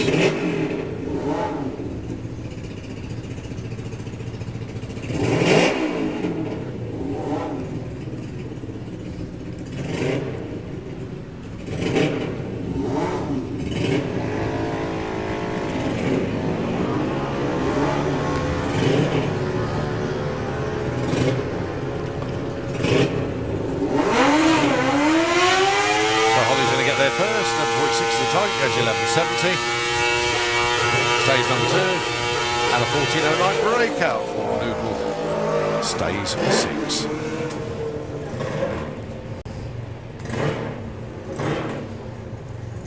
Meg Talbot and Casey Holgate. Meg currently number 5. Casey number 1. I just realised I just left you to do the riskiest thing I've ever done.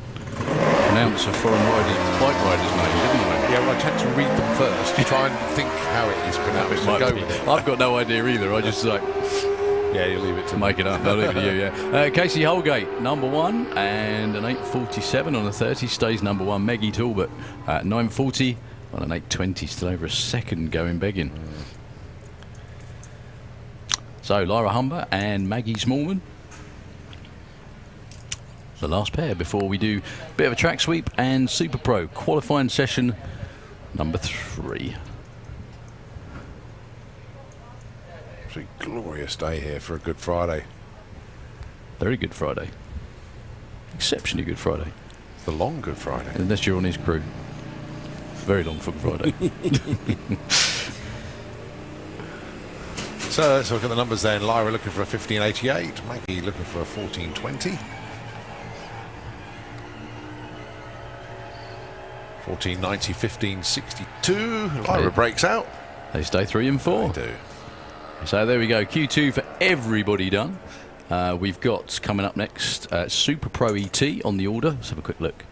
A quick bit of track correct. Super Pro ET, then we've got Comp Pro Modified Top Fuel Bike. We've got the Jet Cars again, and then we're on through everything again to the wrap up the day down at 8 o'clock. Anyway, you were saying... Are we going to make it to the end? Luke, That's my question. Well, we're going to make it to 8 o'clock. What class we're on at the time, who knows? Yeah. Probably... Not us. No. Probably oh, not. that means an early morning tomorrow. Something like that, yeah. So, go on then. Did you just put it away for the winter and get it out again and... Yeah, essentially, yeah. Essentially, yeah. Essentially, yeah. You know, Okay. It is what it is. No, we had a couple of issues at the pre-season test day, so tried to fit a copper head gasket, didn't seal.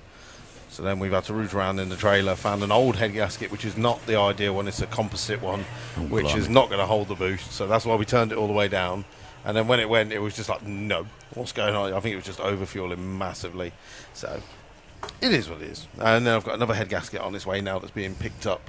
So that's on its way. So we'll get the head off and put a metal one on tomorrow or tonight and be ready for tomorrow. So there it goes. You've currently got a number on the board, so you qualify, don't you? Yes, exactly. That's what we thought. We just thought we'd just turn it down, make sure we get a number on the board, because I've done that before. I went to a cousin's wedding on this day. Yes. And then it did the R word the next day. Oh. And then obviously I didn't get to eliminations because I was never in.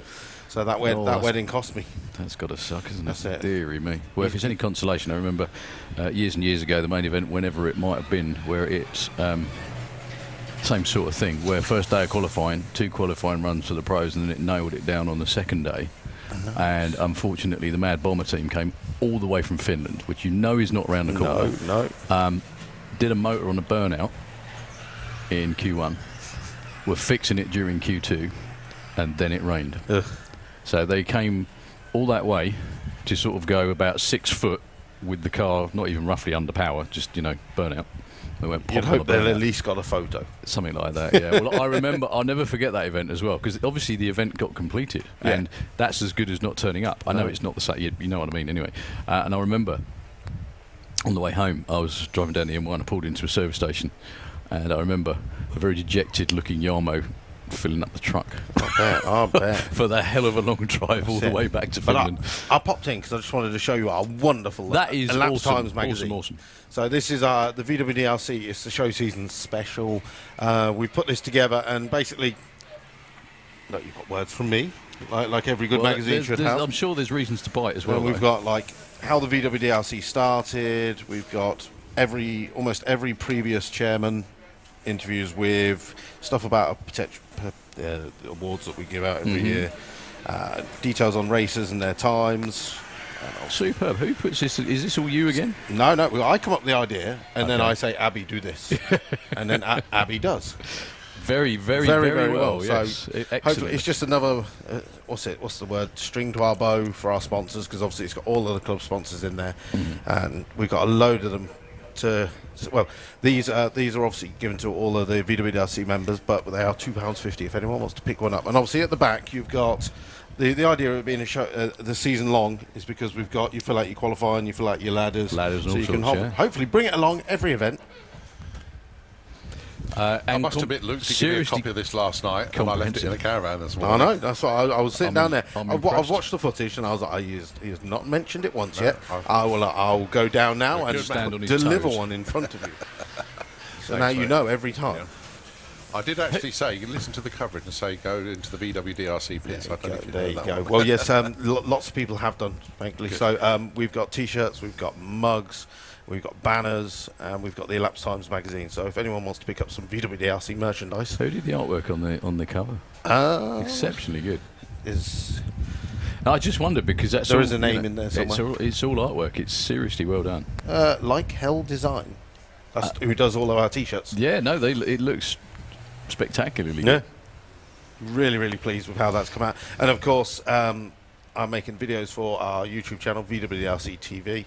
If anyone wants to keep up with the VWs, we do a TV show every Monday, 1 hour long. Just me and Paul just rambling along to different races. You did an interview thing recently as well, didn't you? What channel was that on? Oh, that was Motorsport Radio. Yeah. Got roped into that. Okay. How did that work out? Oh, it's fabulous. Was it? Yeah.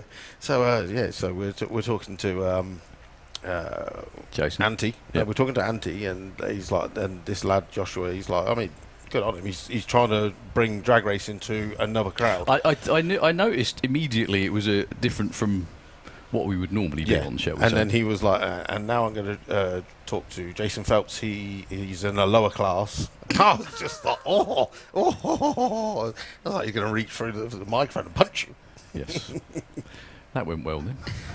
But no, I mean, we got through it, and it was. And again, the people who are probably watching that channel may not have ever come drag racing before. And they may take a so look now. my main aim for that interview was literally tell everyone it's going to be sunny. There's over 300 cars.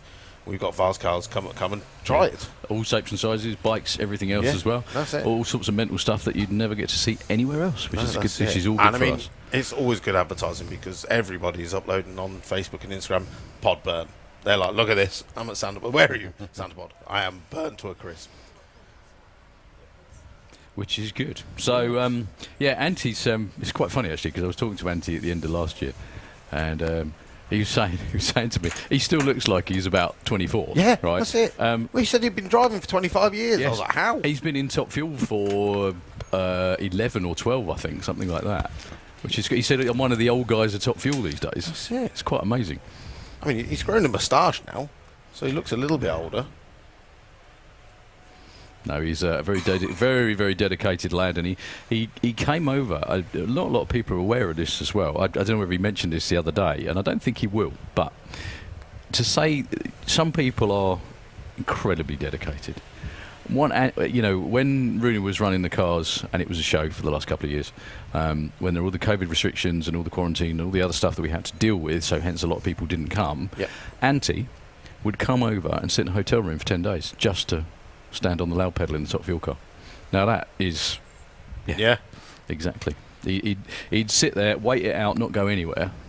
Probably filling up on Dominoes, although it still doesn't show because he looks like a racing snake, as he always does. Very fit young man, and very, very focused driver, very, very good driver as well.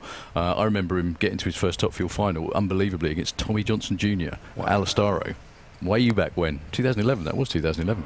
I think that was his first full season in Top Fuel, actually. And his home race. Time flies. Certainly does, mate. Certainly does. And Elapsed Times fly too. So, just to go through it again, Elapsed Times magazine for the whole season, available from the VW DRC. Exceptionally well turned out. Look at that. I know. Even with the spine, that will go in. Actually, I might sneak that into my kids' reading time. There you go. There we you go. They'll pick that out and go, "Oh, I've seen this Awesome. before," No, and then I go, good "No, stuff. put it back. It costs too much money." No, we got lots of them. So yeah, please do come by. The shop's now closed, obviously, and I'll come up to plug this. And Abby's given up for the day, which fair play, she's done very good. And yeah, you get to meet my wife tomorrow. Let's be honest. So she'll be on the stand. Is that right? Yeah, she's coming over, and I'm going to sit her on the stand all day. I used to think she was a figment of your imagination because the phone used to ring occasionally, but she never turned up. No, that's it. Well, I mean, at the moment she was supposed to be here now, and she hasn't turned up. So yeah, maybe So that maybe she is a figment of mine. probably be My why bank then. account doesn't say that. Or that she's not here. Yeah, no, she's not a figment of my imagination. Ah, It still fair goes enough. down. That's when you know things are working out, mate. So, Yeah. plans for this summer, obviously, a whole bunch of events. Is this your first points race this weekend? Yes, it is. Yeah. So first round of 6 events, and then we've done pre-season training. which is just like a really nice get-together in March, bring along the racers. And the good thing is, like when we had test day yesterday, a lot of the racers were like, I don't need to do this because I've already done pre-season training. So I know kind of where my dial-in needs to be. I'll work from there. And then we have drag days, which is our own private event in June. We've got 2 days here. We've got a couple of classes already. We've got a bracket class. We've got heads-up class. But heads-up this time is anything in a heads-up, whereas normally our championship heads-up, you have to have a VW engine. Whereas on that day you can have anything. And then we have a new class that we're trialling. It's not to go any further than drag days, but it's basically called Index 12, which is like Super Gas, but a 12-second. So it's a heads-up class for the 12, 13 That's cool. classes. So it gives them a chance to do a little bit of heads-up racing. If you run an 11, you automatically lose no matter what. You are the very definition of an inclusive class, aren't you? We are.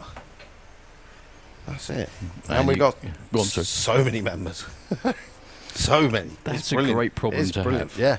I mean, it's like anything with like motorsport at the moment. Obviously, everything's getting more expensive, but people are still turning out to come and race. I think the thing is that because the last couple of years have been what they are for various reasons and various different things. Everybody just, I'm very much like that, where I just think, I said this earlier today. I love my house, but I'm utterly sick of the sight of it. I just want to go somewhere and do something. I don't care what it is. I want to get out and do something. And people have, well, pretty much that. They're, they've been at home for ages and ages, and they want to get out the house and do something. And racers are the worst people to be sitting at home because they'll be going, right, I can change that. I can change that. If I tweak that, I can play with that. Lockdown's one of those. It was quite a good thing for a lot of racers. It was. I mean, we've seen so many cars come back. You bet. That right. Right, I'm off to go film some stuff for the YouTubes. Top man, we are on with Super Pro ET, qualifying session number 3. Luke, thank you very much indeed, mate. And thank you to your hard-working crew, as ever. I don't know how he does it, though, Blake. Does he pay them too much or what? I don't know what it is. I don't think it's that, is it? No. Is it personality? No, it's not that. What is it then? No idea. Absolutely no idea.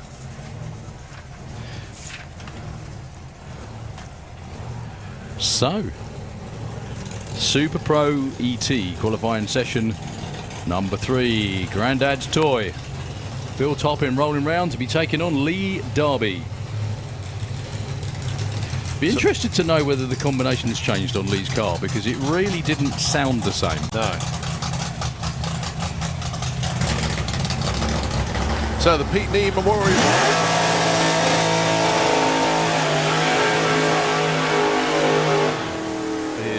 Super Pro ET are running under this season.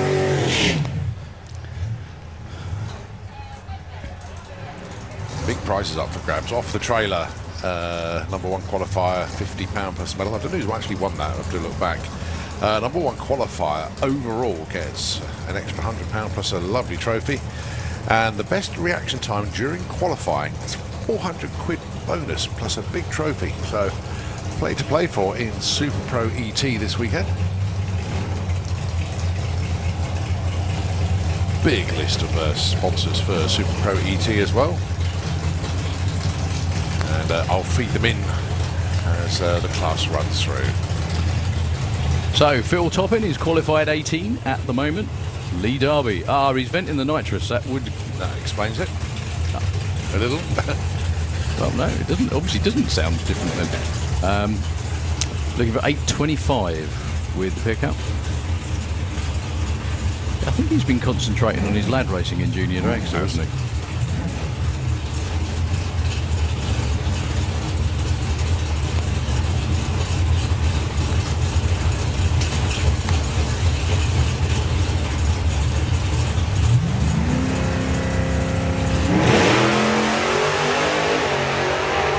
Like a scalded cat, Lee Darby. Off the line first. Toppin goes 8.47 at 1.47. Phil Toppin breaks out by 3 thou. So some of the sponsors then will start to feed these in during the commentary now. JK Farzak Technic is one that tops the sheets here. Also BG Motors. Joe Kellett Racing. Joe obviously racing in Leia's car this weekend. Harry's Coachwork and Pick Equipment. Pete Walters, race design, responsible for a lot of the cars, and obviously his own car going very well indeed this weekend, and also responsible for the design on Aaron and Saskia's dragster as well. RW Services, of course, Rich Walters. You've got Giles and Harley Racing, the champions from 2021. A-Leak Roofing, new one to the roster. Garage, Thomas Haas, Natalie and Thomas over in Switzerland. AJS Bodyworks, Rusty Dog Racing and Orders Automotive. More to follow. John Atkinson, Paul Marston. Paul Marston been absolutely on it. First 2 qualifying runs with Grumpy's Dodge in the Auto Glim Lane. 8.40. John Atkinson's been 500ths off. And he's only number 11. Whoa, Johnny! He tried to keep that going, didn't he? He certainly did. And that was a discussion that we had, well, what we as the team had, is about a wheelie bar. 9 flat for Paul Marston, no improvement. Change of underwear to go with the change of engine for John Atkinson. That was well held, though. Very well held. He's made enough runs to know what to do. Well, the power is certainly kicking in. I think, I don't know if he's going for trans brake launch on that one, and that could be part of the reason. Because he was foot braking it before that one. Okay. It shows in the reaction time as well. Yeah. Wow. Quick check of the racetrack, everything's fine. John Paul's off the top end. No harm, no foul. So, Mark Turner taking on... There's Ron Bartlett.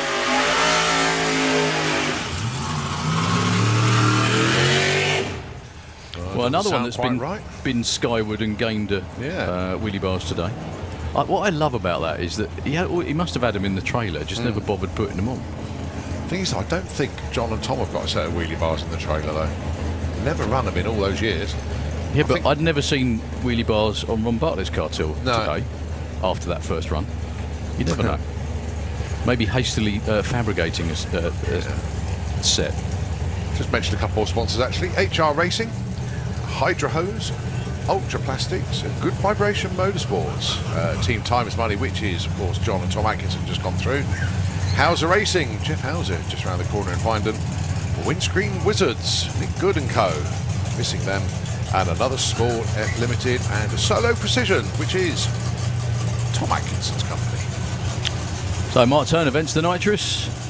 No such venting for Mr. Ron Bartlett. Ron is only number 21 at the moment. That is normally a top 5 car, nailed on every event.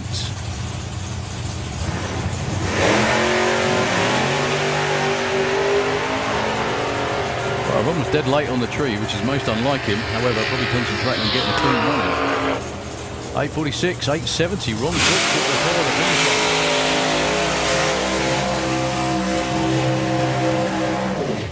Up to number 16 for Mark Turner. No help, obviously.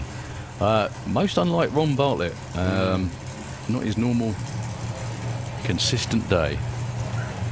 Well, no denying the number 1 qualifier at the moment. Hell Norman with the Capri. First car, first session, first run. At 7:45 sorry, at 7:85 was what you ran. Yeah. This time round I was 7.74. Going up against number 13 at the moment. That was an 8:88. That's Callum. This is going to make a move on up here, I think. Just a few more sponsors to mention. Premier Rosettes, Fenny Racing, we'll see Aaron and Saskia soon. Copy Print Depot, Swinney & Son, Booster Monkeys, a new one to the roster. Pragmatis Limited, P-Lane Racing, and Holly Walters Dental. That is your roster. Super Pro sponsors, 2022 version.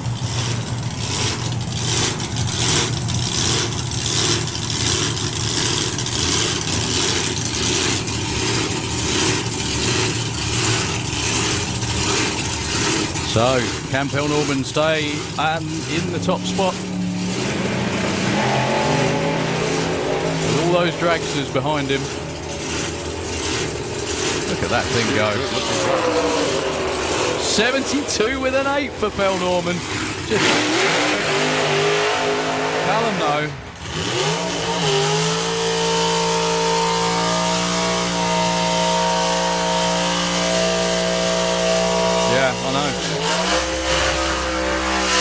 Qualifying position number 11. He's 300s off. Unbelievable. As the tower disappears. Thank you, JT. The one-man burnout competition might need to straighten up a little bit after that one. This is why he's in Super Pro, so he doesn't get booted out for going over the line again. Start line. Yeah, he's allowed to do it, isn't he? I do seem to remember a Eurojackster post last year where he said no more mental burnouts.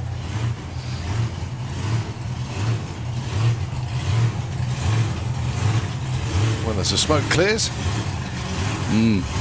Steve Johnson's thinking, wow, was my burnout that good? No, it wasn't, mate. It was Johnny. Well, he had the front wheel wobble as the burnout slowed down. Yeah, Steve's got a huge amount of experience driving dragsters, front engine and rear engine. He's been at this for a long while. Very, very experienced. I just hope he can get it to hook and go from A to B. It's a beautiful car built by John Webster. Dial 7 flat in the Auto Glim Lane. $8.99 for John Tevenham.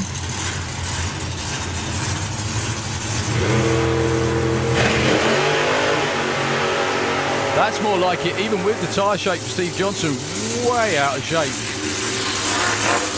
Through the 8, goes 8.34, 126. 8.99, John Tevenham goes to the number 1 spot. Wow. Door cars, number 1 and 2. What a shame for Steve Johnson, actually, because that looked like it was going to be a good one. Yeah. He got the launch figured out, the car went for a run.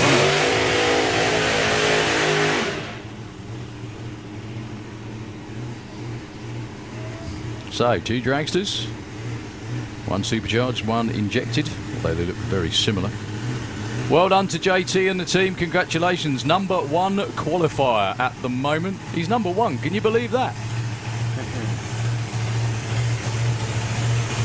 Well, as we know, number 1 qualifier at the end gets an extra £100 and a trophy for their efforts. Is that today?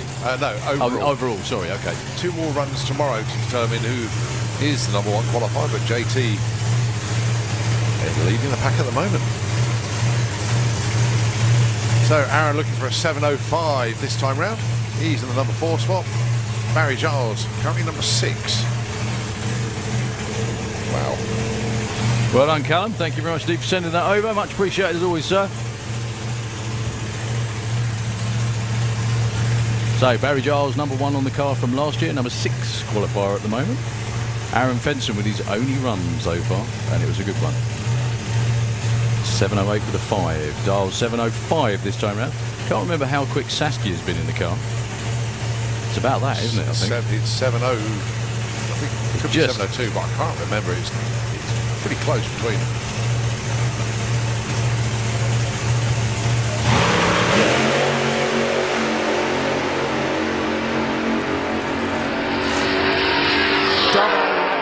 In both lanes, 7.12, nice consistent run for Aaron. Breakout for Barry Giles, 37 on a 40. Look at those reaction times. Brilliant. 0.02 for Aaron, 0.06 red. Good racing. Oh yeah, I see what you mean, yeah. That's fine, yeah. Yeah, I didn't think of that. Sorry. So, another supercharged big block car under the tower.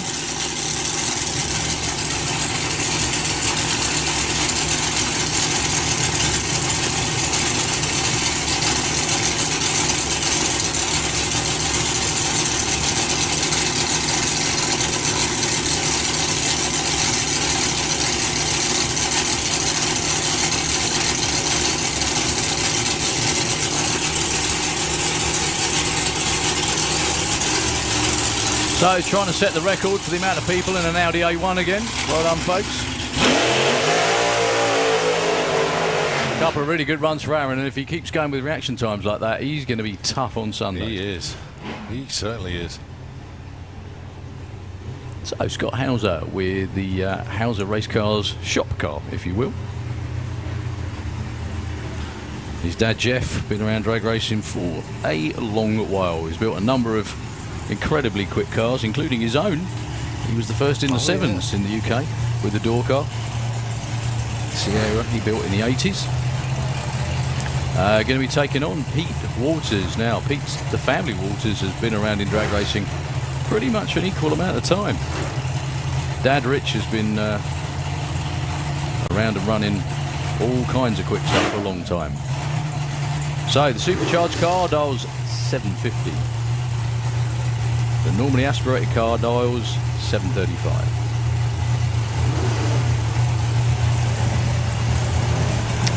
The air's cooling off. This is certainly blower weather.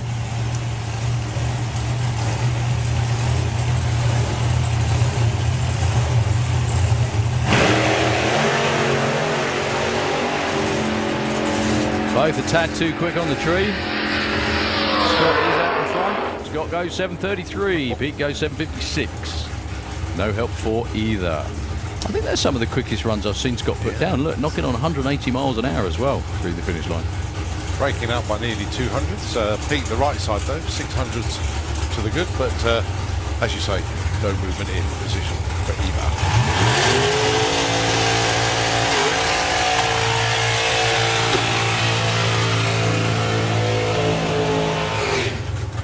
Ian Brown with that do number 3, roughly. Lost count, sorry. He's taking on Joe Stevens. Everyone's sitting down there. Who? No, they're all just waiting for Joe. It's all right, because he does a very short burnout.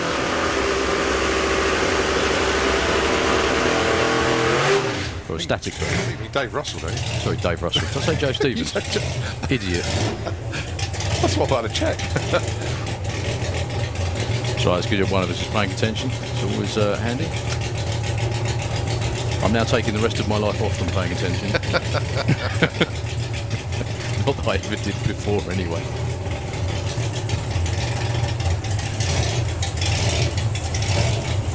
Sorry, that's Joe Stevens standing there, isn't it? I beg your pardon. It is Joe. That's what I said. I just got the wrong guy in the car. Sorry about that. Dave Russell, anyway. 8.78 is what he's looking for. Pick your favourite yellow car. It probably will be the Camaro getting there first.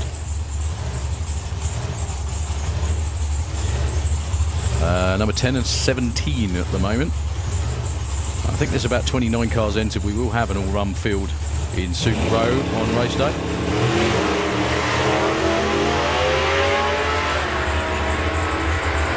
As predicted, Ian Brown is long gone. Double on the tree as well. 2 a 795 at 177. That's the speed you'd expect, not the ET.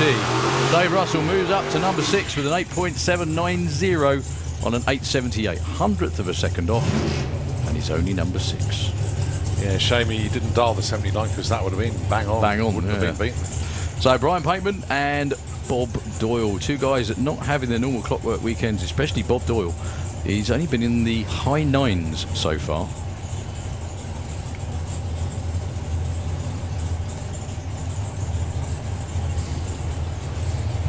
Brian Pateman, they're still not on the front page.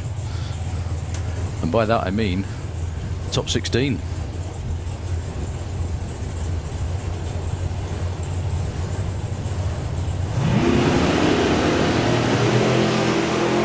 Everybody's razor sharp. I think they've realised the 00 money hasn't gone yet. 004 for Brian Pateman that time. That's better for Bob Doyle. Goes 898. Up to 15. By less than 100th. His index, he dialed 889, went 898. That wasn't a breakout, mate. That's right, your eyes are going too now. Look. Brian Pateman's dialing was 889, it's 98. It's all right, don't worry. We all have those moments, don't worry about it.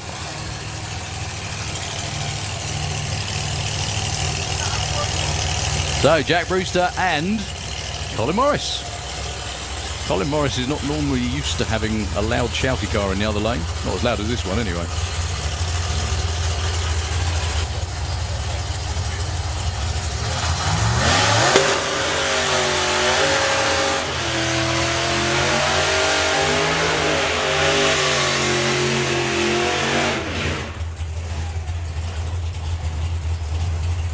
Big burnout for the big block supercharged car in the Kestrel lane. If you think that looks like a Pro Mod, that's because it could be a Pro Mod.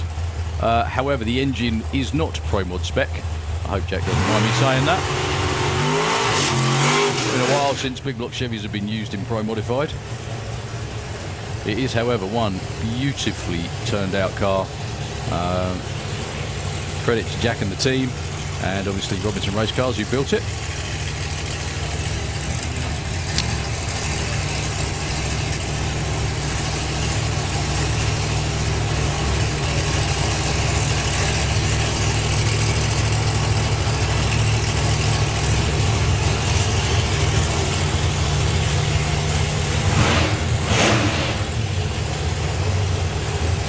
So 720 the dial in for Jack. And an 899 for Colin Morris. Which is unusual because that car can run way down in the eights, can't it, actually? He obviously always wants to be the first car to leave. No, that might be it.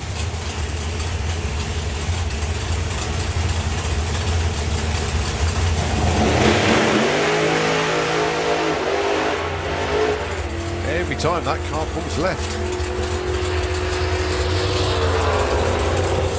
903 for Colin. Stays at 11. Jack Brewster stays at 25. A very nice 105 60 foot for Jack Brewster, but that was what the car was, you know, doing just about every run, wasn't it? And has done so far. Well, the car has been re-baselined.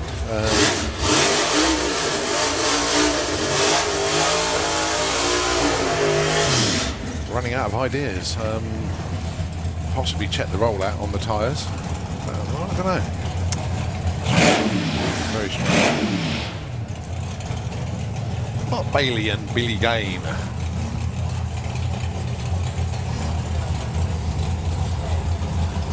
Billy had a few names for his race car this weekend, but the latest version is Eurospark input. I know it's a play on words, but I haven't worked it out yet. I'll get there. I'm glad he I'll didn't. probably have to ask him. I'm gladly. Yeah, it's still the same thing. Yeah. It's an anagram of the same thing. Yeah. Nice wheels up launch there for Mark Bailey. But Billy Gain razor sharp off the line. 8.57 with a 5 minimal breakout. And talk about minimal breakouts. 8.71 on a 72. Both of them breaking up by less than 100th of a second. Well, the last word's easy to work out. Yeah, that is. Yeah. Anyway, they both broke out that time. 8.57 for Bill. Mark Bailey with an 8.70. Mark Bailey nearly had the perfect run there. That's going to make your brain hurt, isn't it? You've got to go and ask him. I know. Well, the other one was better, to be honest with you. That was easy to work out, that was.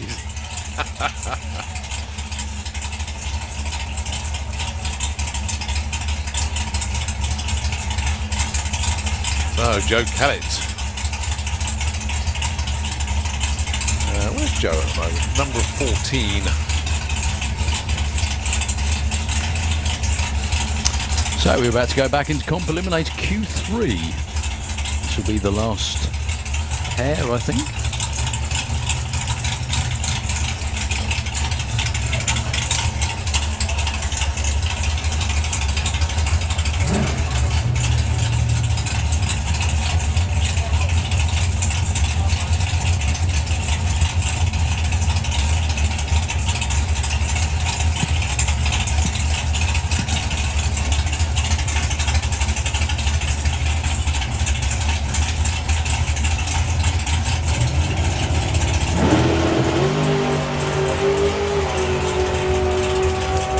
Zero 02 red, I thought that was going to be a good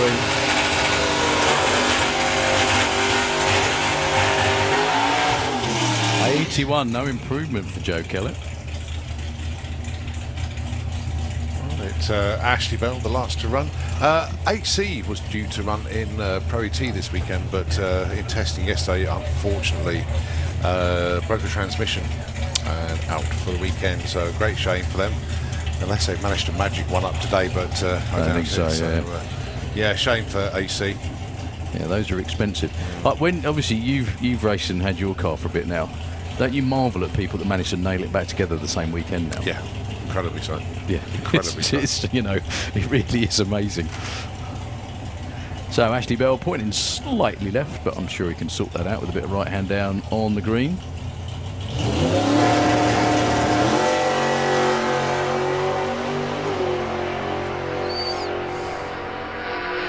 Here comes an 875. 883. Stays 16. Consistent at least. Comp Eliminator. Q3 coming up. Are we going to see all the cars we haven't seen yet? And there's a few of them. There's a few missing. There's certainly a few missing. But after Comp Eliminator, it will be Pro Modified. Well, Elaine Hancock with the Zephyr coming round now. I'm glad to see Elaine round, actually, because the engine note really did go sour at the top end on that last run.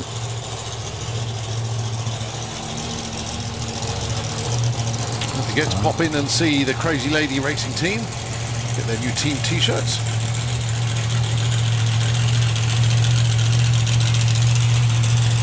I'd actually, just out of blind curiosity, I'll wait till she's done the burnout to say this. You'll see what I mean.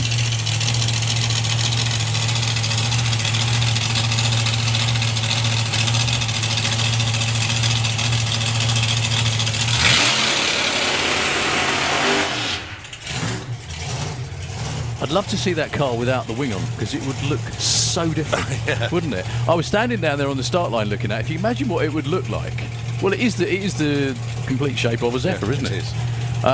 Incredible paint job. The car itself has never looked better.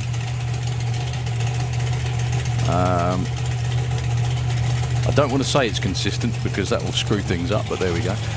Elaine has been 764 today. They do now know that they can step it up and the car will easily handle it, as will the driver.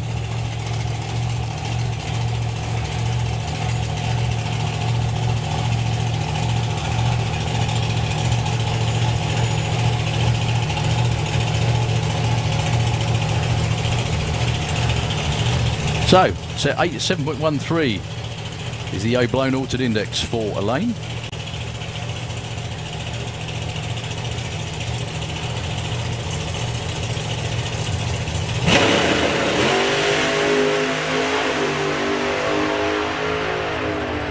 That's quite a big wiggle, and she's still going. Driving like you stole it. 777. 157 mile an hour. Yeah, little puff of white smoke out the left-hand bank through the finish line. Great run nonetheless.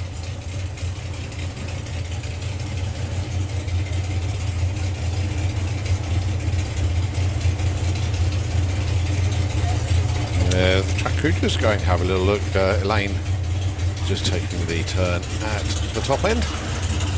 Funny, isn't it? Because obviously when anyone starts driving a car like that, they're a little bit apprehensive, shall we say. Elaine is now the opposite.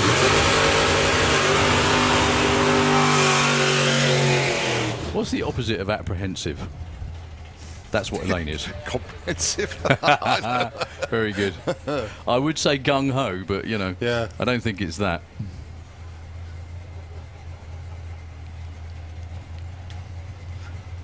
I wouldn't call that an inquisitive run, though, would you? I think I'll stick with comprehensive. Yeah, it's pretty good. Rob Smallworth with the Dirty Dog, 55 Chevy. Made one run today. Yeah, we've only actually got 5 timed numbers on the board so far. We've got a lot more cars than that entered. Yeah, a lot more.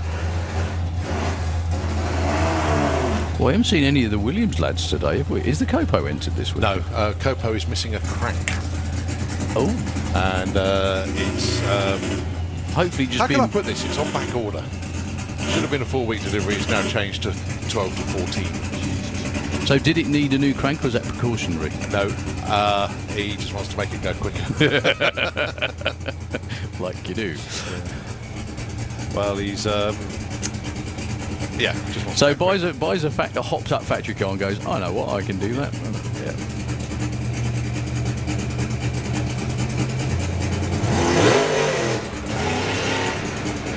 Well, rather odd for Rob. Been driving these race cars a long while. Very unusual to see a misstep on the start line.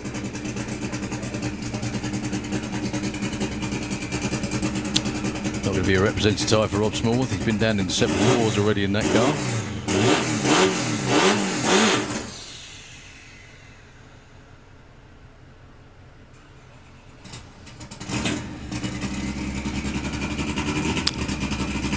So I hope I say this right as well. Alex Lezerak. Is that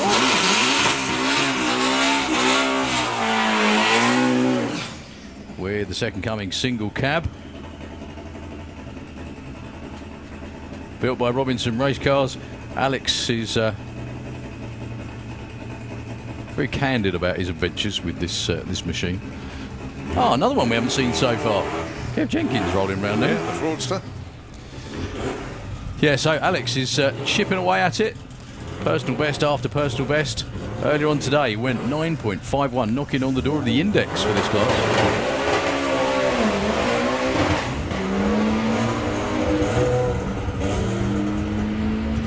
Not sure that'll be a 950. Nice and straight though. Very good.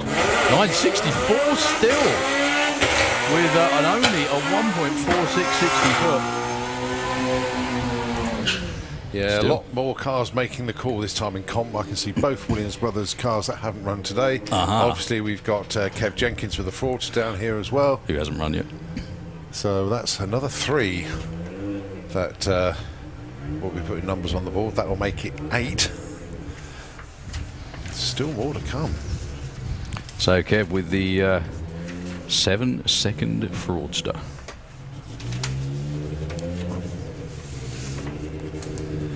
Now, I know it's a Ford Escort, but there is a reason it's called the Fraudster. And I do believe it's because it hasn't got a Ford engine in it. It's still got a 4-cylinder turbo engine in there. I think this is Kev's first run of the year. Yeah, so basically we haven't seen Fred Hone yet. We saw Dave Smith, but unfortunately had to go back to the pits, if you remember. I don't think he's going to be making this session. We haven't seen the soul band, Kev Perkins. So 2 of the Supermod cars haven't made it out yet.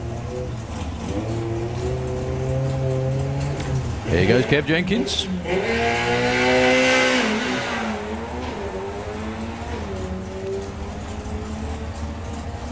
That was a bit of a rolled 60 foot, 145. Might be his quickest run ever, but still respectable. 954 at 142. First run of the year, just want to make sure everything works. And when you pull the parachute, it comes out and you stop. So currently in the number 2 spot then, Robin Orthodoxou with the Altered. It's going to take a bit of doing for him to get to number 1, because Spence is quite a long way under his index, isn't he?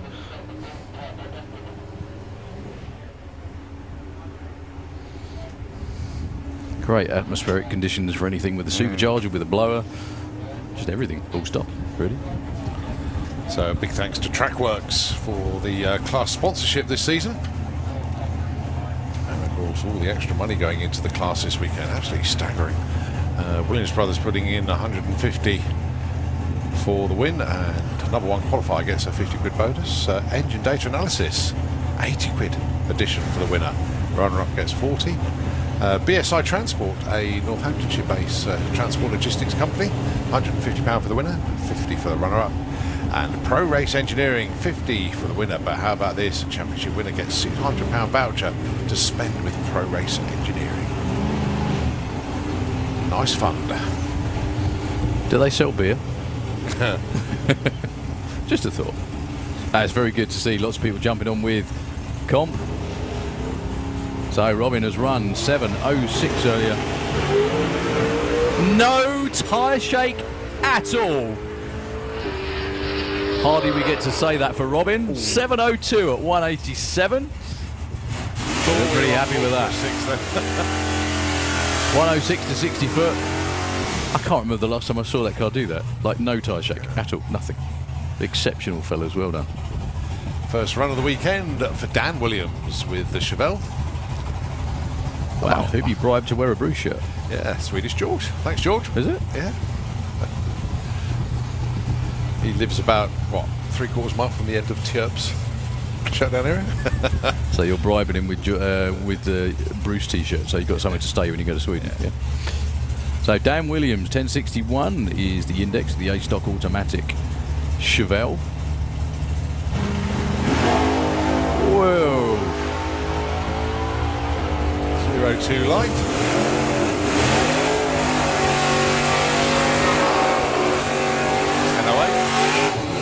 Number 2. If you wonder where they're placed qualifying wise, it's how far you are under your index is where you end up. Right, so Nick Williams with the 69 Camaro. First run of the day. Yeah. Any idea why they've waited all day? I think they were concentrating on making sure Spencer's car was A-OK. Okay, right. But now definitely he's is. sorted. They're bringing their own ones out. Nick running, get this, the numbers matching 396 that came with the car. Blimey. Because his 427 is still in the States being rebuilt. Now he runs to an index of 11.4 with this. It's got the original Quad-Jet carburetor on it. Reaction time? 11.15. So that's the original engine that came with that car? It's the out of the original factory? numbers matching engine that came with the car. It's 54 years old. Yes. And it's just gone to the number 4 qualifying spot in comp. Yeah, obviously they've worked that. Dan's worked his magic on it, but yeah, it's the original number. It's the only engine they had left. Awesome. What? Yeah. What? Due to parts supply? Yeah. Is that what it is? Yeah. It's all about because, parts supply. Obviously the Copo we know is not ready. Nick's 427, all aluminium one, which made it a ZL1. That's over at Brian Tilburg's at the moment. So Spencer Tram is number 1. He can't be any worse than number 1 at the end of this run. And he isn't with a 1094. He's found some Improves more. again. He's found some more. Look at that. Over 6/10 under his index. Okay, we have Top Fuel bike next. It looks like one lone Top Fuel bike of Rene van der Berg. Yeah, so Spencer is 0.60 under, Dan is 0.52 under, Robin 0.42, Nick 0.24. Alex is pretty much bang on. And there we go, 8 cars have now got numbers. We also have Nitro Funny Cars at the top of the lane, so all you good folks that have stuck around all day, you're going to get a bit of nitro up your nostrils. Nostalgia Nitro up your nostrils.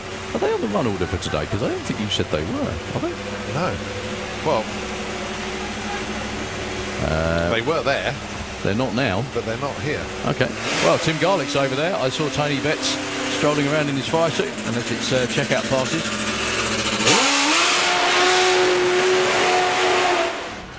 Rene van der Berg.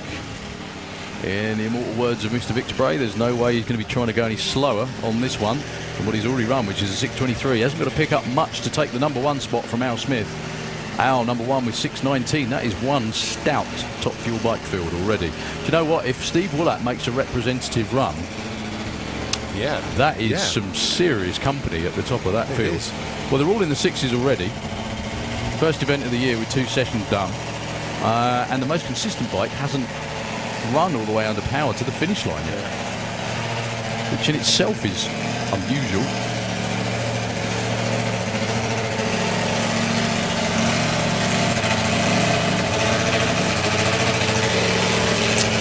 So Rene's personal best is down in slightly quicker than that. I seem to remember him running. Oh, that's a shame. They're just looking at each other going, was that you? No, it was me. Was it you? I didn't do that. Did you do that? I didn't do that. Never mind.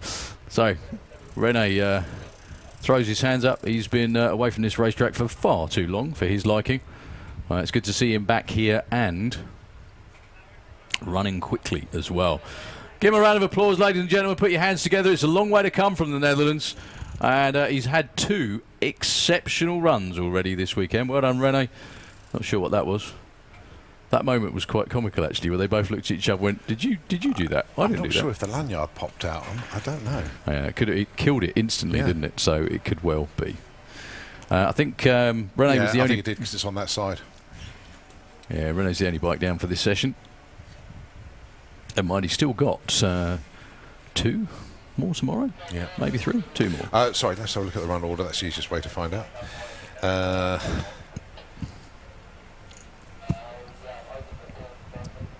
Three. Is it 3 again? Yeah. Well, blimey. That's a lot of track time.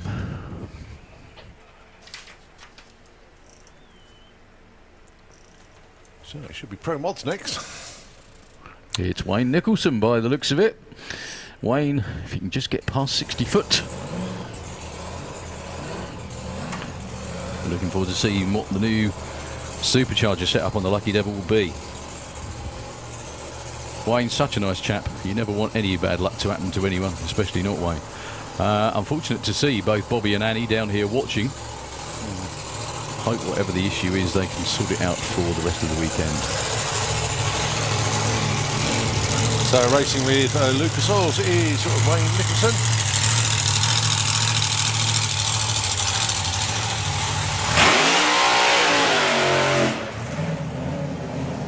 That's a lot more of a Wayne Nicholson burnout than I'm used to seeing. Yeah, expect to see quite a lot of like video clips and things coming from the Lucas Oils drivers this year, as we've all been sent presentation boxes. Really, really good. Right. Loads of product to try, so it's quite interesting. Excellent. Quite interesting. A proactive sponsor. Yep, very much so this year. Now, if you notice there was no one out front backing Wayne up. Did you notice that? He came back all on his own. I can see Andy out front going to be directing him slightly right, I should think, when he moves forward. I've spotted a non-shiny bit of the car. They look very well loved, those parachute packs. That's not a bad thing. It means they've been used a lot. So Wayne's PB is down in the 6.1s, 6.14 I think off the top of my head. Spent a lot of money on the new supercharger and everything on top of that car. Still need to get to grips with it. Easier said than done with one of these cars.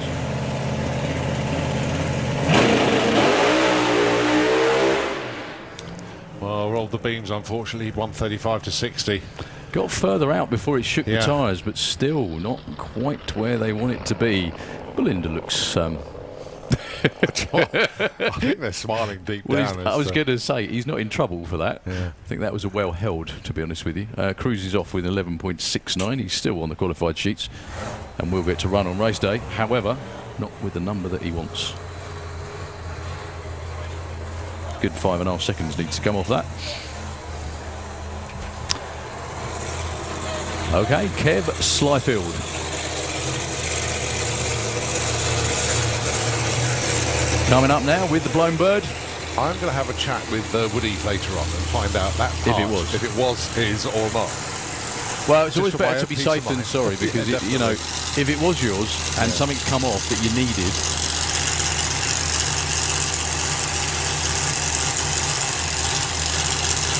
if it was in eliminations, then maybe, just maybe. Oh dearie me.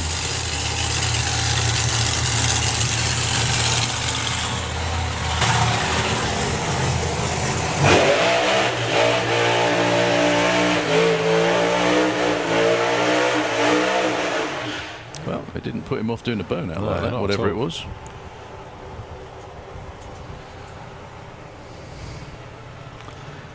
So are these lick your lips conditions now? Oh, yes. They are, hang on a minute, I can't see where the hell I'm going conditions as well a lot of the time. But yeah, I mean, if you just imagine this was Saturday evening in September for the European finals, there would be Pro Mod crew chiefs and crews and drivers absolutely drooling at the prospect of running on this racetrack in this weather. Another message from Kirsty Tram just let us know that the car and all A-OK after that big wheelie with the Cortina estate. So that's good news. So Kev Slyfield needs to go quicker than the 6.10 to take the #1 spot. Ideally, you might want to punt it a bit further into the 5s, you never know. They've come a long way, this team. They've really learnt their craft and they're really, really good at it too. Kev went 6.35 earlier, pedaling.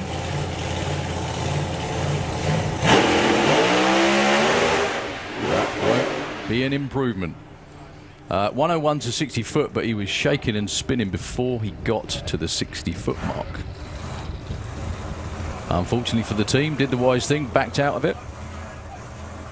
They still have another few runs tomorrow to nail down the combination before race day. That's gorgeous, isn't it? Yeah. It's what Cortinas were meant to do. Fly.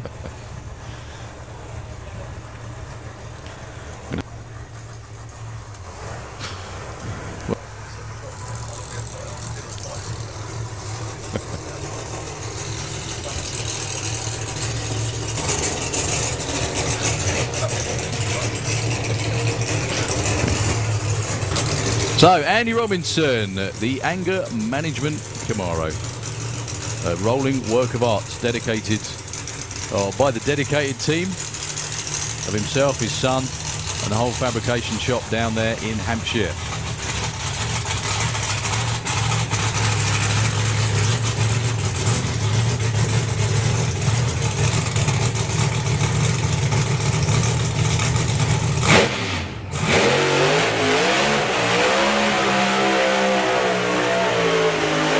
Another quick thing to explain, if you're wondering why we're running one car at a time, it's not deliberate, it's just, well, it's sort of deliberate. Based on where they've qualified previously, the pairings are set for the next qualifying session, so they have to run against the driver they've been set to run against. So that's why there's been a couple of buys, because obviously someone's come round, someone hasn't. That's the way it works, if you will. We're going to have two cars for the final pair. Michel Turenne and Nick Davis, by the looks of it. But in the meantime, it's Andy Robinson being guided back by his daughter Steph out front.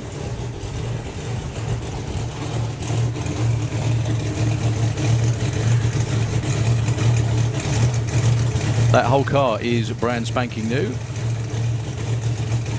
apart from the most experienced part, which is the driver. And he's been competing in Pro Mod virtually since the day dot. Quite bizarre looking at the supercharger out the front of Andy's car. I mean, we know it makes oodles of power, but it just looks small after weight. It's the it's just the way that the injector runs, Yeah, because yeah. like same with fuel, like top fuel injectors, things like that. They have a surface area maximum, Yeah. and whether that's 2 blades, 3 blades, 4 blades, Yeah. that's what that's all about. Also, the way that that supercharger works, you can't see it from here, but you can see it on some of the photographs. It's amazing because it actually shoots fuel into the front of it. So right. if you see any shots, which someone's probably going to get right now with the sun bearing down on the car, Yeah. you can see it when it launches. If you zoom in, the supercharger actually feeds fuel in through the hatch.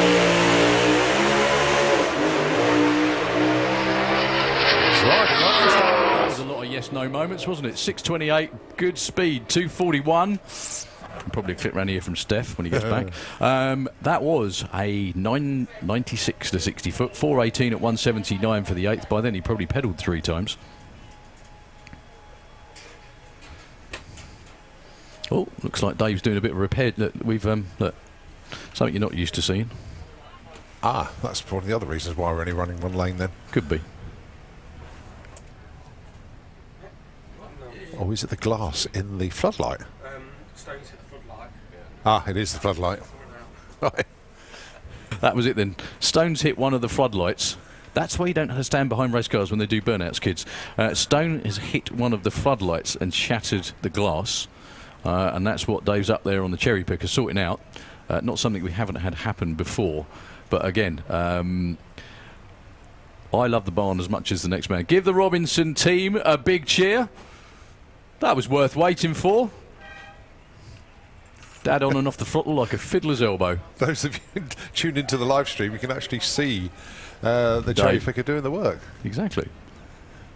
Yeah, so that's the kind of thing that can happen. I mean, years and years ago, when I was a kid, I was sat up here, and it was the weekend. I don't know if you remember this, Cole. It's the weekend Sammy Miller blew the windows out the tower. Oh, I've Do you seen the remember? video. Yeah. I wasn't here, but Well, I've I seen all the videos. was sat pretty much where I am right now, when I was a lot younger, and I wasn't talking. But there were no windows in the tower. And do you remember they used to do the grip juice thing? Yes. Yeah. Right. I remember him, and I poked him in the chest about it loads of times. Doug Bond, right? Little did I know I'd be racing him one day, but whatever. Anyway, Doug Bond did the grip juice thing, and I was looking out the window at the time. Yeah. It was a burning hot blob of rubber with a stone in it. Hit my cheek. Oh. Exactly. Ouch. I know. It was, yeah, it hurts a lot, let's put it that way. But yeah, that was it was a good job that stone went upwards and not straight backwards. But That's it can why we happen. have Lexan windows here. We don't have glass. 'Cause Yeah. obviously, if anything pinged up and hit these windows, It's not as they bad. can shatter. Yeah. So yeah, that's why these windows are Lexan or polycarbonate, whichever you prefer. But I think we'll be looking at polycarbonate lens covers for the floodlights.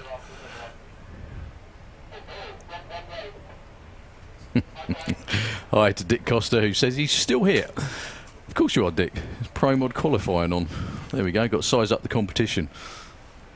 All right, so they've taken the offending light down, having already put it in the bin bag. So we'll get that fixed. And, Commentating on Cherry Picker, Colin, your life is complete. yep. Has its ups and downs. Did I say that? You did, and I paused just to say. Yeah, I was just going to say out loud. By, Did you yeah. really say that? I thought I beat you to it. Obviously you did. No, it's all good. We've had that happen before, though, haven't we? I think when Martin Hill was running once, Yeah, one of the it was lights this one. went. Yep. So well done to Dave from the timing crew. One of the stranger delays we've ever had in Pro Mod qualifying. We've had someone wipe. We've had glass on the track before, but that was Rolf Amon wiping the tree out. Yeah, 12 years ago. That's yeah, not good. Punted stuff all over the place.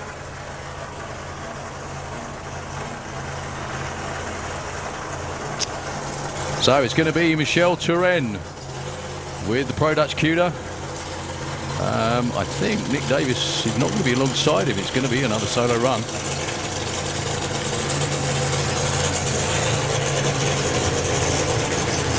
Couple of real nice runs for this team. I love the way that the car's done now. It looks like a negative, doesn't it? Yes. Yeah, I like that.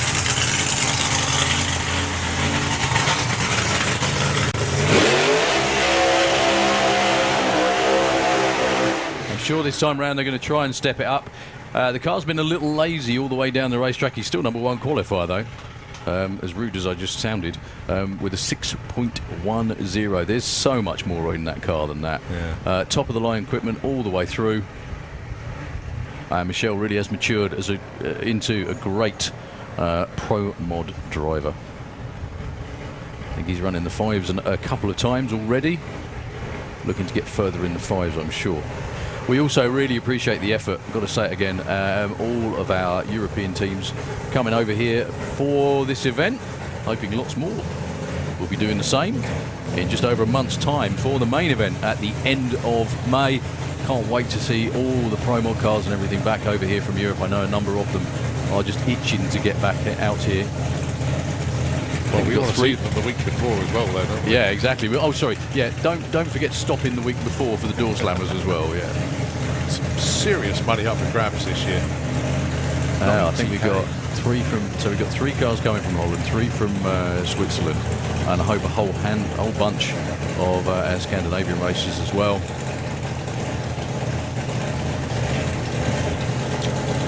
So Michel Turenne is already number 1.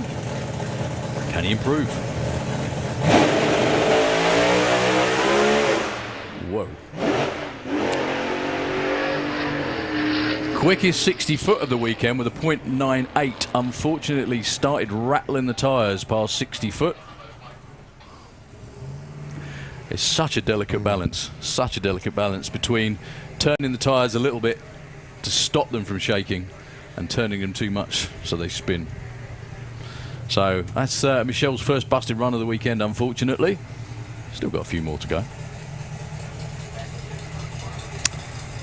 Last Pro Mod car, Nick Davis with the Firebird. We have Nitro Funny cars around there too.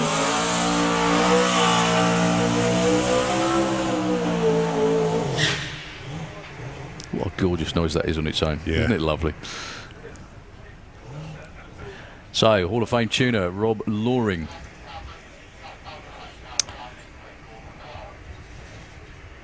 Down there doing the tuning for Nick Davis. I've got to ask Nick what it's like to drive this these days, because he reckoned after driving the fuel auto this would be, you know, easy. I'm not quite sure he said easy, but he said it'd be a lot more sedate, I think. However, that was before he went 580s in a door car. So, twin-turbo Hemi. Built and developed by the man standing out front, Rob Loring. They tried for a number of years to run it with a clutch. Did pretty well. But the torque converter was a real game changer for last year. That got them into the 5.9s and then into the 5.80s as well. I think at the moment they'd probably just settle for an A to B run.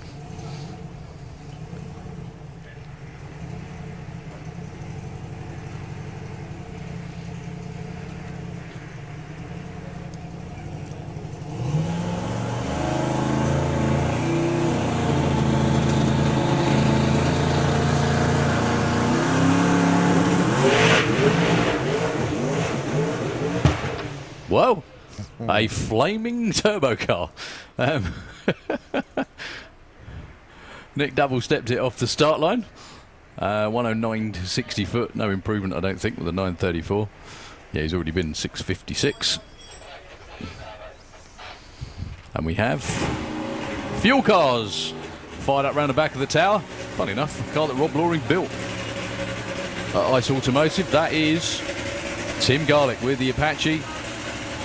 Not sure we can run in by runs or side by side. We've also got, with Venom, Tony Betts.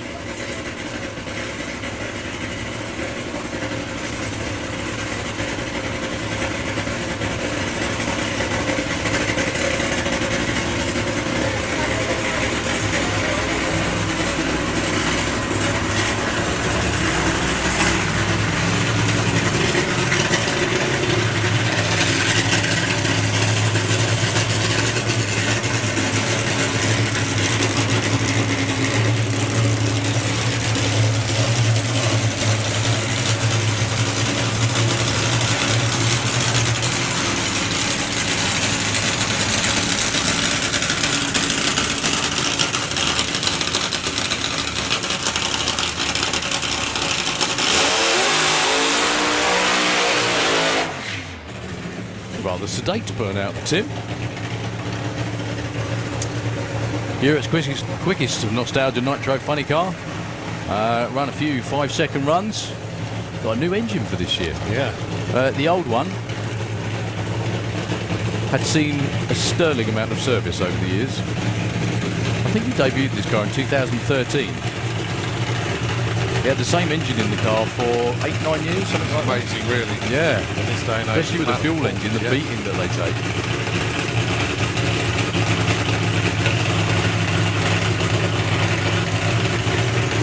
So it's going to be a test run, I'm sure, for Tim.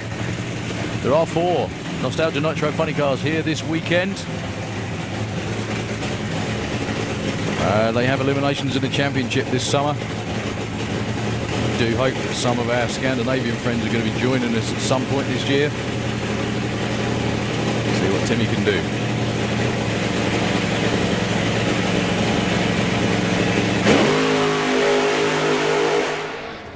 Well, exactly that. Planned, I think. As you say, Daryl. First round of the year, no point trying to be a hero straight away. 11:15, coasting through at 71 miles an hour. So next up it will be Tony Betts with Venom.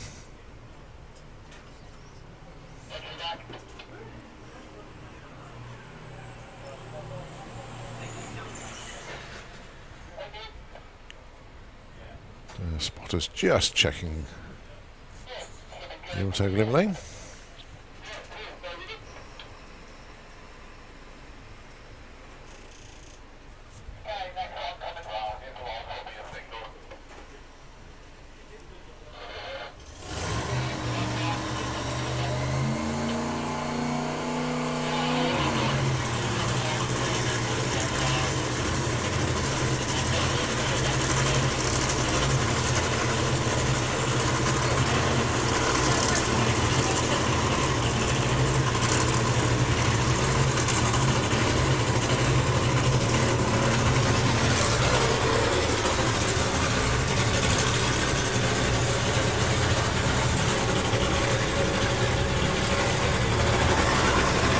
So the body being lowered over the chassis of the Venom machine. Tony Betts. Well, we have fuel funny cars all over the place down there. We've also got Jane Kay. We've also got, I don't know if you can see there, we've got Kevin Kent behind as well. Oh, right. So Tony Betts' first run of the year for Venom.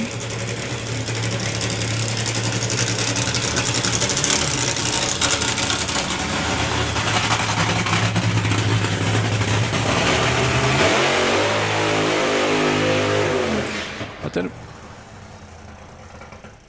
Oh.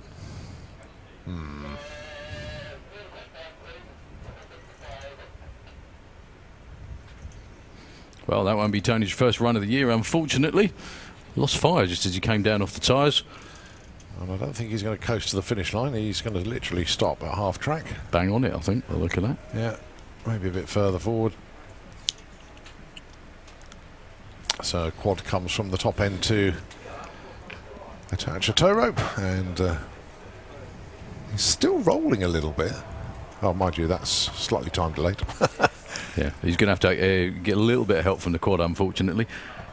That's an odd one. Losing fire after the burnout like that. Still got another couple of runs tomorrow. I haven't seen Paul Harris yet either, actually, this weekend. We're going to be seeing Jane Kay in just a moment. Driving Rob Elsom, Dirty Deeds Nitro funny car.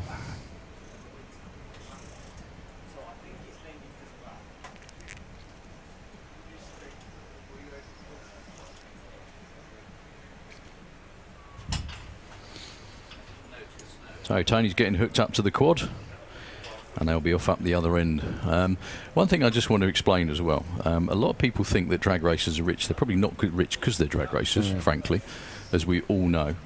I hope he doesn't mind me saying this, but Rob comes from, he's of modest means, if you like. He's a working bloke. He has a paid job.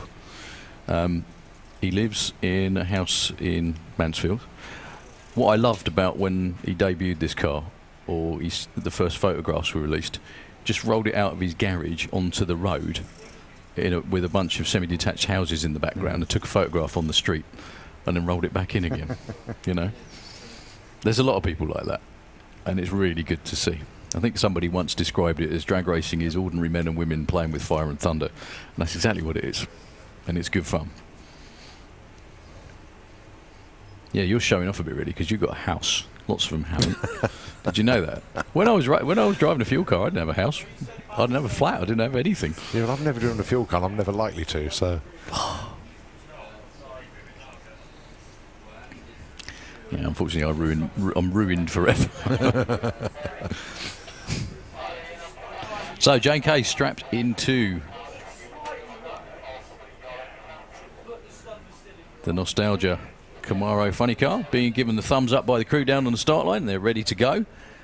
Tony's car being pulled off the top end. That's Rob on the squirt bottle. That's Jane's dad. Gary on the starter.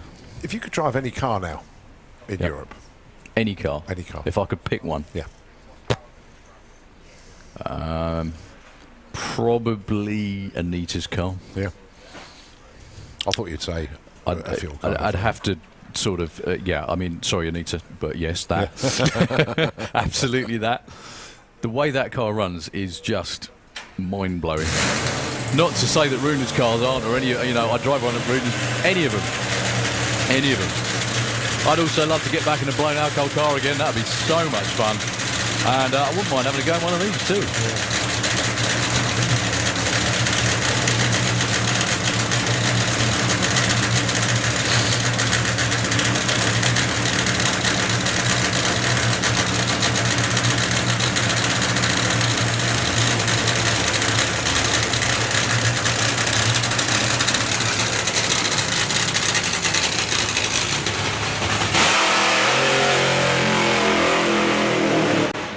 Jane Kay was actually featured a few years ago. I don't remember this, Cole. Formula One, the Formula One, Sky Formula One crew came to Santopod and did a feature on her that was actually broadcast as part of the show before the Japanese Grand Prix a few years ago. And Jane, for a few times, was driving the Shockwave car. That's right. Tried to get her licence in that car.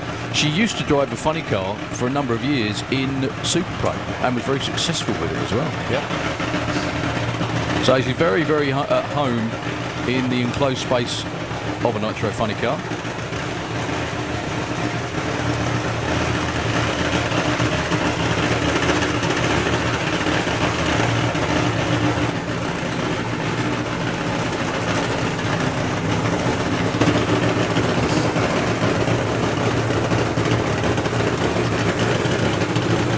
So Jane being backed up into her burnout tracks. We got Kevin Kent with the modern day Nitro funny car up next after that.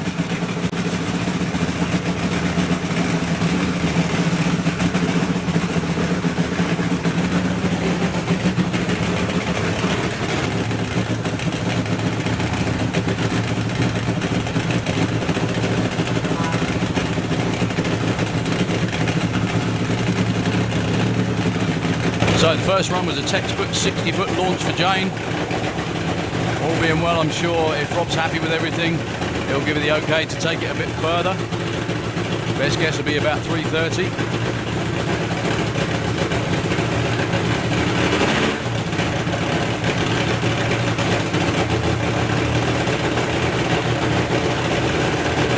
There you go, Rob unsticks himself from the start line.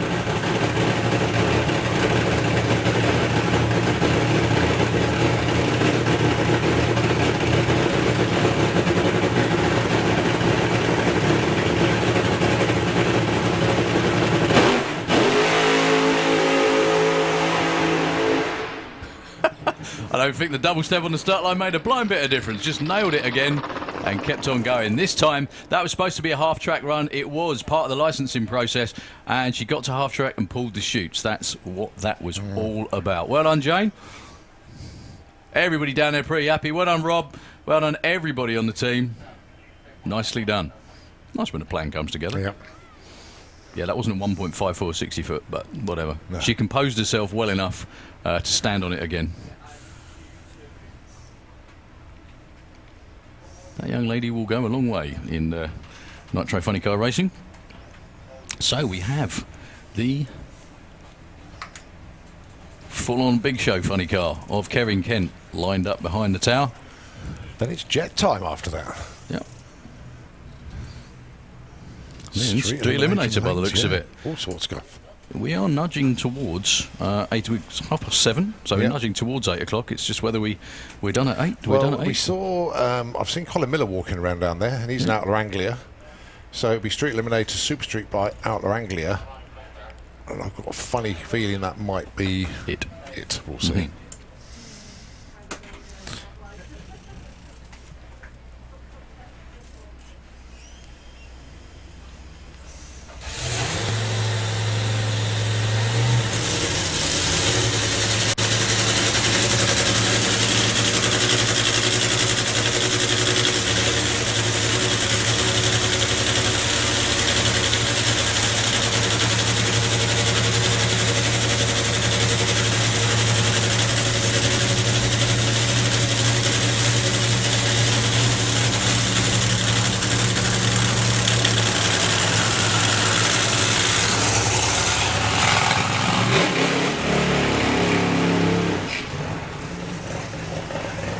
So Kevin Kent then, the West End Motorsport, the new Monte Carlo to the team. As Darryl was saying earlier, had the car a couple of years, but obviously with the restrictions haven't been able to bring the car out until this weekend.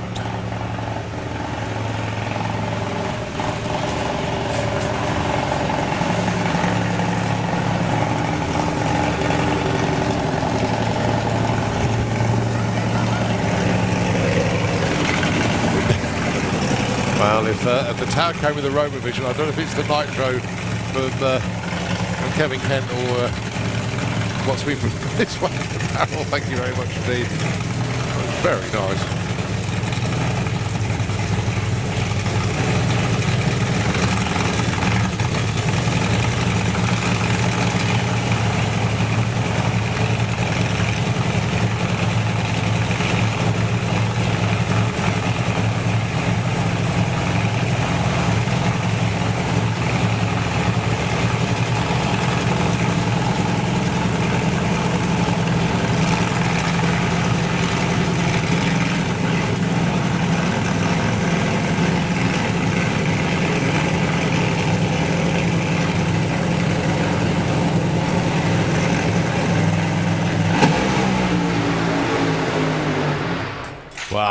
lovely launch there. Forget about the 1.8160 foot. The car was rolling a little bit before that. That's what you call a checkout pass. Yeah. My goodness me. I think he was enjoying that. Yeah, 709 at 112 miles an hour, but the first time Kev's hit the loud pedal in that car. The car was creeping. It was creeping all the time. Right from the moment the engine started, right until the car came up stage. It wouldn't stop moving. Very quick light for me, and he'd spotted it. But nevertheless, Kev hit that loud pedal. The bunny ears appeared from the side of the car.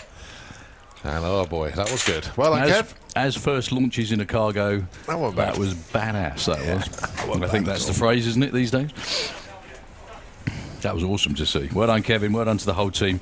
There's just a huge amount of work that you know, mortals can't fathom that goes into doing that, and that was exceptional. Well done, guys. The good thing for Kevin is he's got a race car again. They struggled all last year trying to get the other car to hook and go, and that was what he was trying to do. That's what they've been trying to do. They know what they're doing. Congratulations to the whole West 10 team. Well done. Give them a round of applause. They do deserve it for that.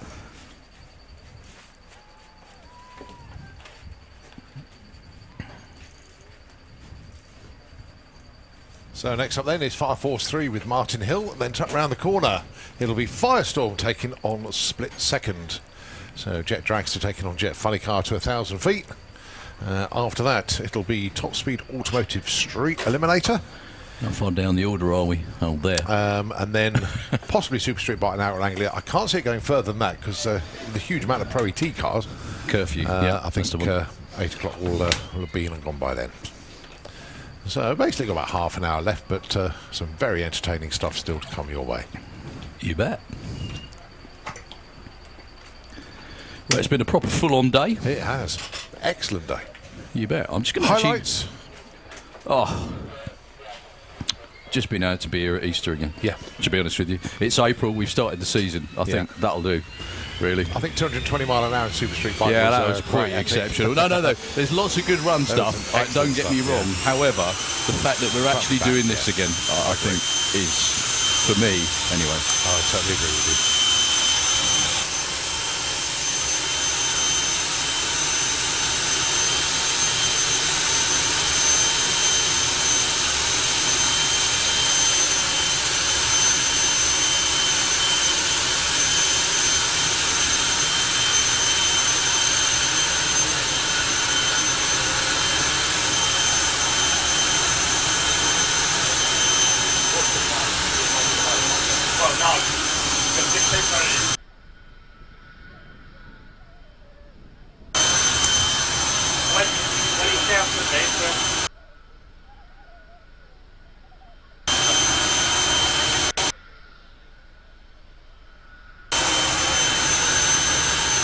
So Martin Hill then with 543, the Chevy Lumina jet-powered funny car underneath the tower.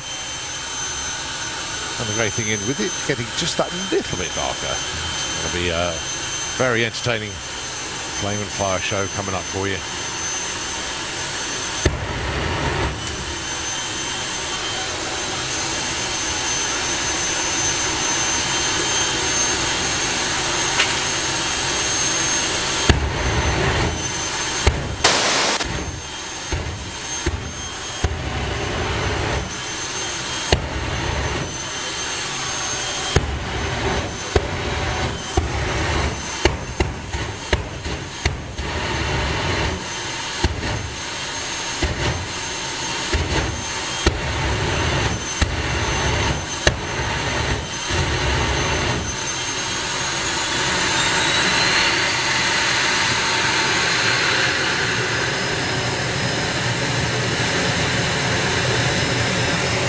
So Martin Hill then, first stage of the afterburner show completed. Now they get to wind the turbine up even more. Richie, wow, that's fierce.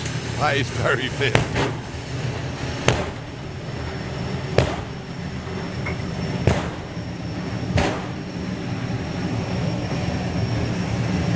Lock the signal out on the information system. Well done, Mark. Thank you very much.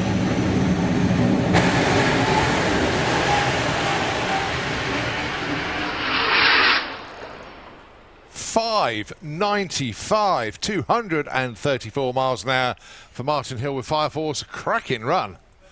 And totally wiped out our information screens up here. Thanks for that, Martin. Excellent run. Right, now we look round the corner to see the approach of Split Second and a Firestorm. Match Racing Jets. One funny car, one dragster. I definitely picked the best time to eat my dinner. No. Holding on to everything. Earlier on, I was in VIP when they ran, and he knocked the mirrors off the wall in the gents. Really? Yep. It was a blooming great crash and a big hole in the wall. It wasn't you just looking in No, there? no, it wasn't. I'd have broke it a lot worse than Martin did.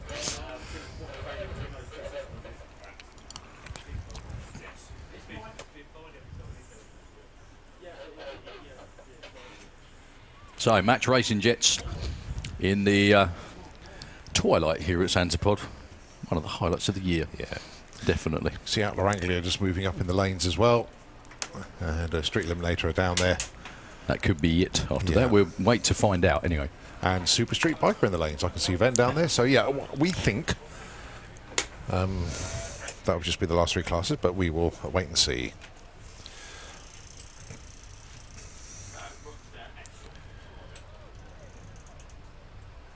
So that means tomorrow morning we'll be kicking things off with Pro ET. But let's see how it all comes out.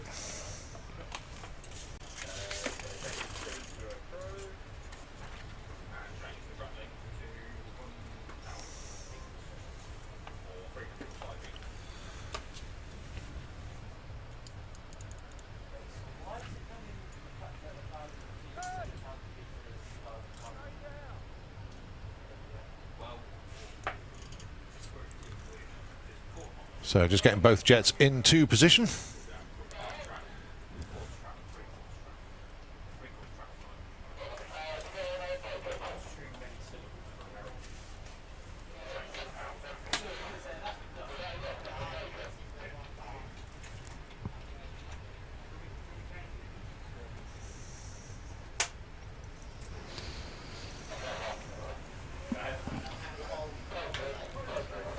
Absolute glorious conditions this evening. Well, been brilliant conditions all day, to be totally fair.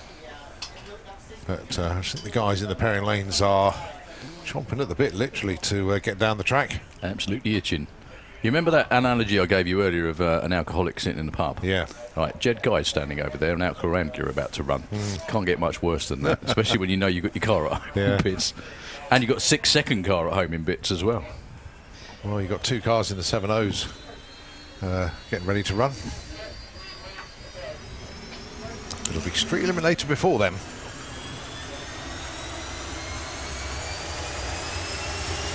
But before that, the Jets below us.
Oh, that's very warm behind us.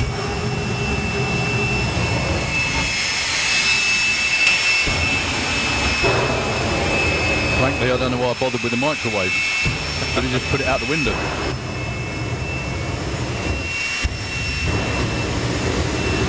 Proper flame show from Split Second and from Firestorm.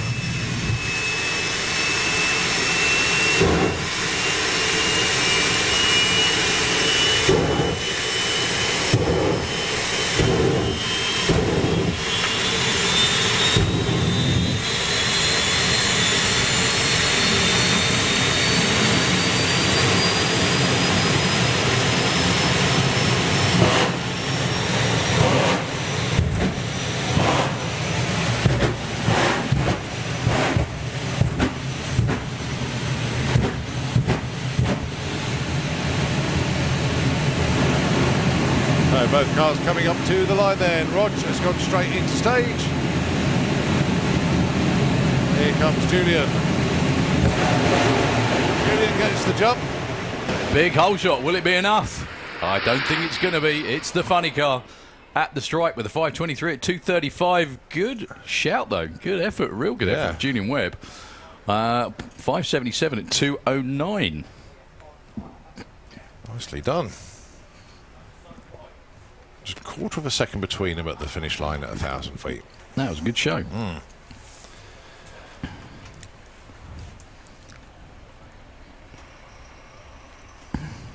So we think Top Speed Automotive Street Eliminator will be your next class to come around the corner.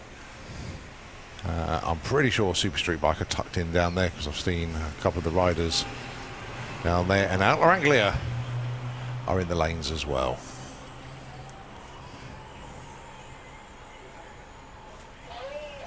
Time now just gone 20 to 8. Well, promised you a good day. Well, good full day of action, and that's what you're certainly getting.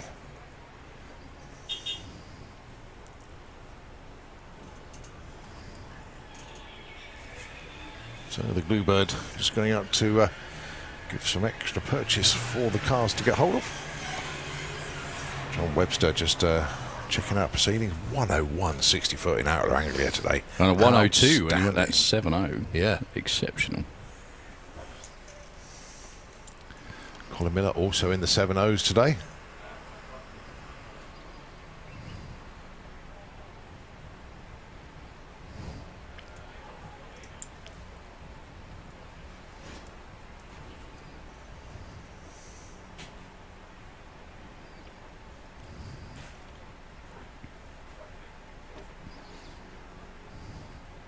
And I think literally every racer, be it four wheels or two, have really appreciated the shutdown area today. Nice and smooth, no bumps. And just makes the whole experience so much smoother. Not driving a dragster or a funny car or a bike or anything is smooth, but it just makes life a lot better. Great crowd today. Thank you all so much for coming. Best looking Friday got crowd we've ever evening had. Entertainment as well.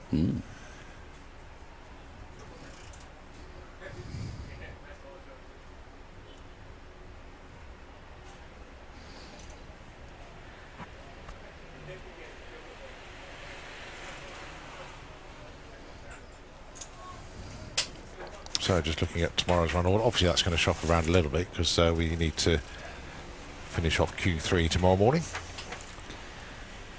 But we do get to see the Fuel Funny cars twice tomorrow. We do get to see Top Fuel Dragsters twice tomorrow. Pro Mods will be out 3 times tomorrow. It'll be very, very entertaining indeed. And provisionally, might be going into eliminations from some of our bigger classes. And of course, today's crowd very good, but tomorrow will be even more people here. What a shame.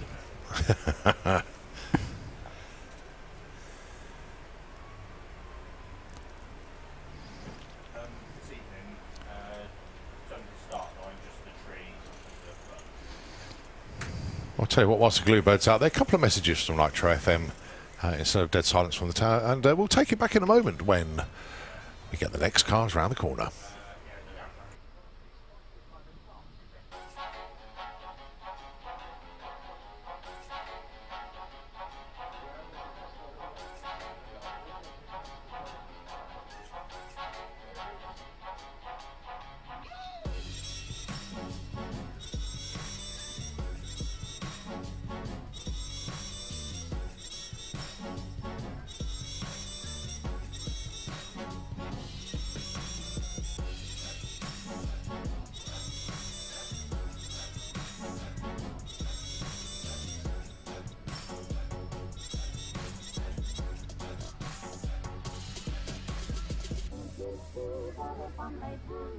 one my heart has gone to mean I want to wait.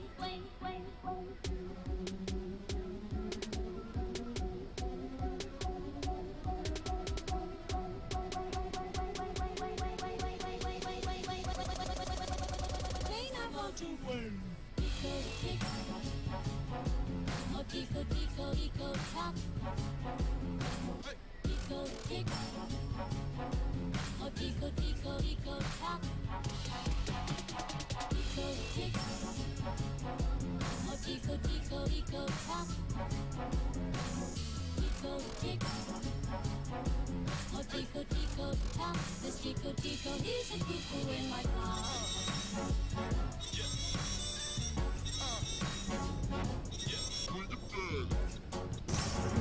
Here we go then for the final push this evening.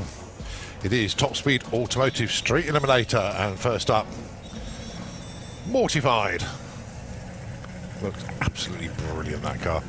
A fantastic debut this weekend, going alongside Al Mack with the Evolvolution. Yeah, he said about Fred Hone, he's been down here every time with Al McSweeney, but unfortunately not out in the car so far this weekend.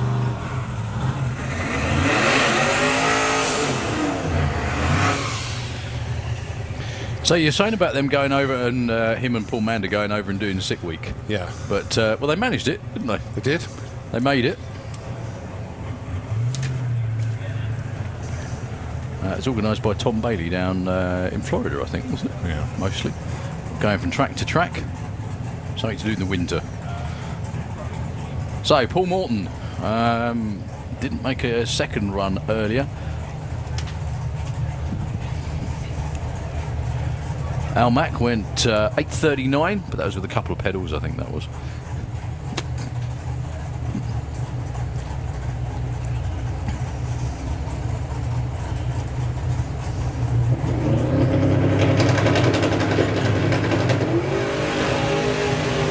A lot more like it from Al Mack.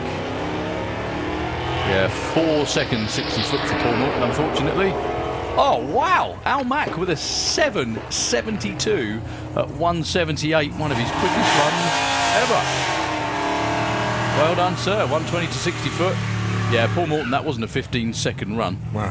Definitely not, no. Nearly 5 of that was spent on the start line.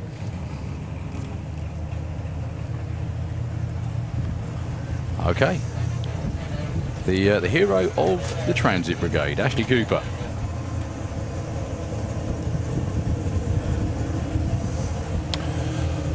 I think all the Street Eliminator made it down. Even Elliot Day has come down. Excellent. It's Oh, really we haven't good. actually seen him put a number up yet.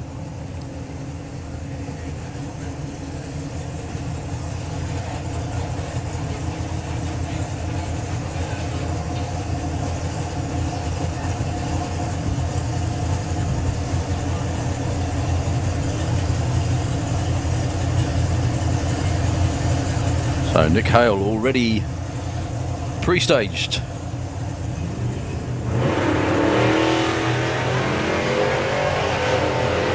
Well, again for Ash, that won't be a 10-second run. There was a couple of seconds, or maybe 3 seconds actually, to 60. 10:58, 11:59 at 1:43. The speed for that, unbelievable.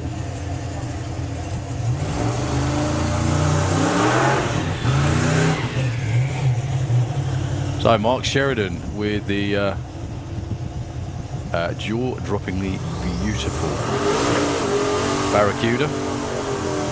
This car is another one of those. It's an evolution. He's had it over the years with all sorts of different combinations in it. He did have a turbo Hemi in it not too long ago, didn't he? And then they completely rebuilt everything again. I think it was going too quick for the chassis tag, wasn't it? Was that the problem? I'm not 100%. However, he wanted to turn it into this, which I think is his dream car. Yeah. Actually, it's a lot of people's dream car, to be honest. Tony Higgs, nice to see him He's on had the data, remember? Terra Firma, yeah. He's been 8:52. Mark Sheridan's been 8.90, but that was nowhere near a full throttle run. So if Tony Higgs can keep the front down, he wants to nudge towards the 7s. Here we go. Nice launch for Tony Higgs. Tony. Oh, Mark. 8.25 at 170. Nudging towards those magic 7s, yeah. Oh, my goodness me. I need to shut my eyes then. I don't know about you, but Mark Sheridan, couple of 100 foot out, all the power and the boost came in, and the tyres lit up and turned him sideways. I just didn't want to see that car go anywhere other than through the lights after that. So James Murray from Solihull with the Cortina. Fair to say it's one of the most diverse classes in drag racing. It certainly is. Yeah, we've got pickup truck, 33 Willis, 56 Chevy, and Cortina coming up. And then we're on Super Street Bike. So Andy Bond off the trailer, 7.55 over 200 miles an hour. The second run lit the tyres up on the start line. James Murray's Cortina does not hang about. However, against Andy Bond, it might look like he does. Yeah, Andy's long gone. 7.42 at 205 miles an hour. What's even more amazing is there's still another half second in that car. 12.17 at 1:15 for James Murray. Yeah, another half second in there. Outstanding.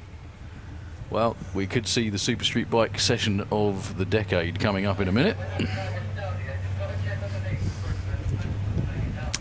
Before we get there, we have the last pair of street cars. So we've got Super Street Bike and Outlaw Anglia in the lanes. I'm not sure if there is anything after that, like Cole said. We are due to finish at 8. Still got this bizarre situation with Elliot Day. I mean, he's 17 years old now, so he can legally drive on the road, but nobody insure him in that now. So it's Dave that has to do the driving on the cruise. So they've probably seen a YouTube video of him driving it. That's right, yeah. So Al Williamson with the Howlin' Hauler. Great to have him back. Dave with his fingers crossed down there. I think that's he's got a turbo small block in there, isn't it, for Elliot? Been down in the 9s.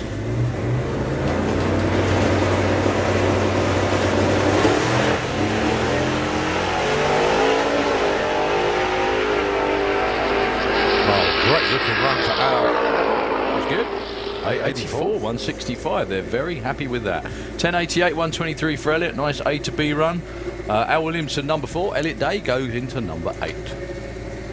Okay, Street Eliminator is done. We're on to the Lunatics of Super Street Bike. Yeah, racing for Taylor's Trophy. Kathy very supportive of the bike racers.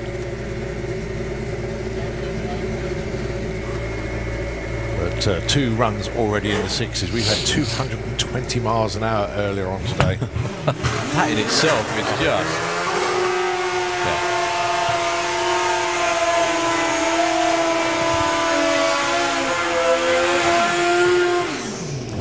Yeah. So, Stahl, look at this for the first pair as well.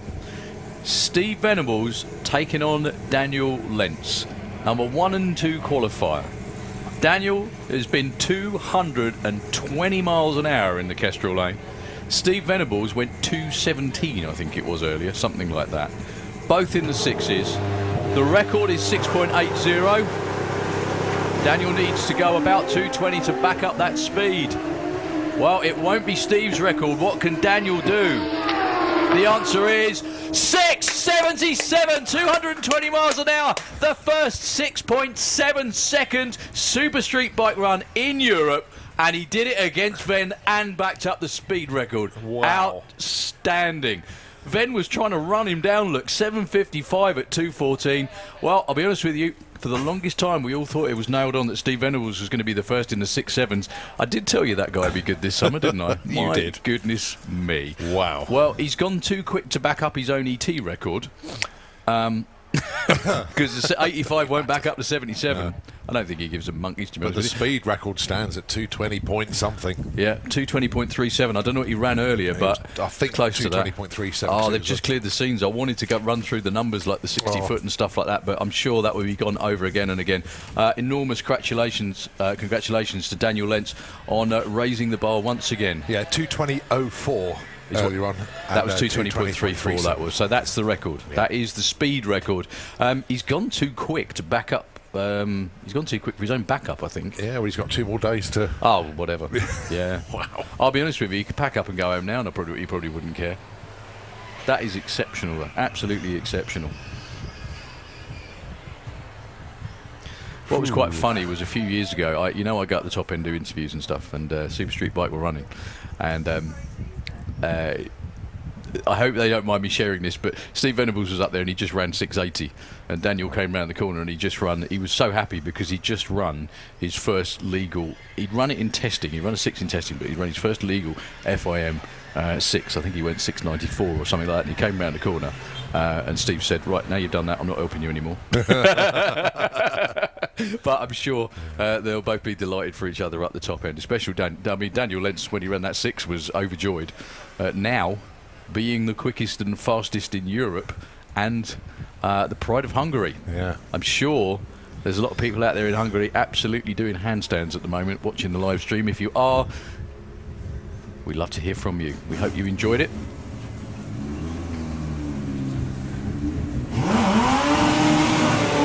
But we still have the rest of the session to go.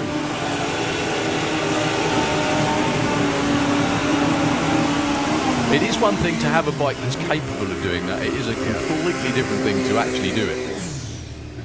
But competition is good and it's healthy. So can anyone join them in the 6s today? Let's find out. I think you might see 1, possibly 2 more.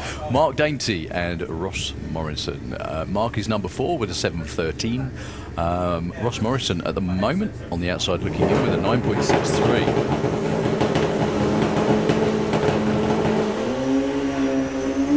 A lot better for Ross. Oh, big wheelie for Mark Dainty, and he's still going. My goodness me. 7:52 at 1:79 for Ross. Claims the number 7 spot. Mark Dainty with probably a sore undercarriage after that. Yeah. Anyone watching that at home on the live stream probably thinks,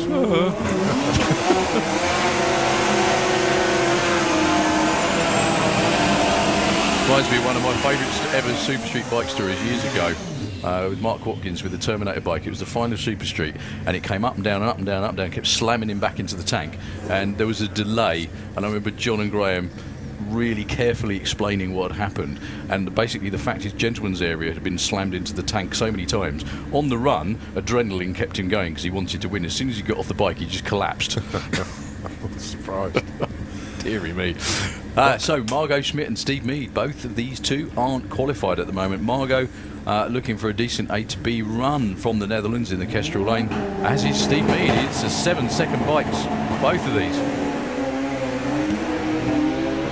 Much better for both of them. Steve Mead's going to get there first with a 7:88. Margot goes 8:53, 1:55. Steve Mead is now the bump with a 7:88.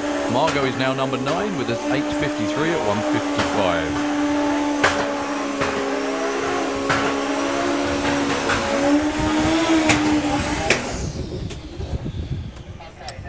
Okay, Dave Smith, Al Morrison Jr. Two guys that can trouble the top. Both been in the 7.2s so far. Yeah. Dave Smith gone over 200 mile an hour today. Living up to his nickname.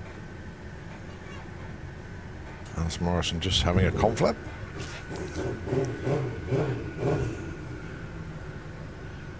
Rick says, whatever you do, nail it. Yeah.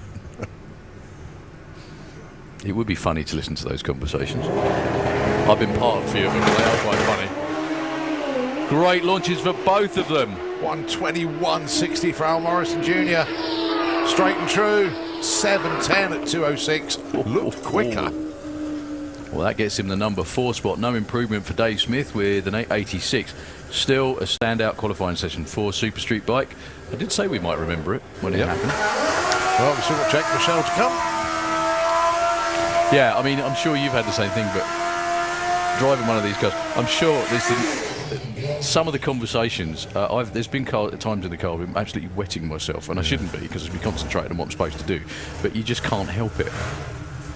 Right, is this going to be the third bike into the 6s this weekend? He's been 7:02. He's not going to be trying to go any slower.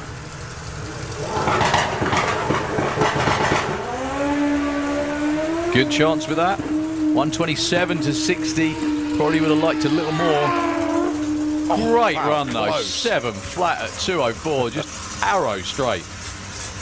Bear in mind he built that himself, engineered it himself, did so much on it. Yeah.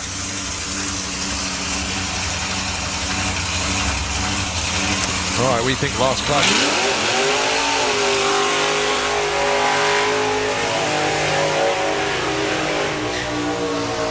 Well, I stand corrected. We'll see what happens. Yeah. So, Colin Miller, John Webster, number 1 and number 2 qualifier, both in the 7.0s. Now, could this be another banner moment? It could. You never know. We've just had one in Super Street Bike. Could we just be facing the same thing again in Outlaw Anglia? All you lovely people left sitting in the grandstands and up on the banking could be in for a treat. If both these cars leave the start line with no tyre shake, hold your breath for around about 6.99 seconds. Hopefully, anyway. We all know what they want to do. John Webster's currently number 1 qualifier with a 7.06, his quickest run ever in the supercharged pop in the Auto Glim lane. Colin Miller has been slightly quicker than a 7.06, but that car runs such big speed out the back end. Nitrous or supercharger? Can we see a 6 or maybe 2? Big shake for Colin. Only 108 for John Webster as well to 60. 7.05, slightly quicker for Colin, even with all that tyre shake. Look. Yeah. Takes the number 1 spot away from John Webster.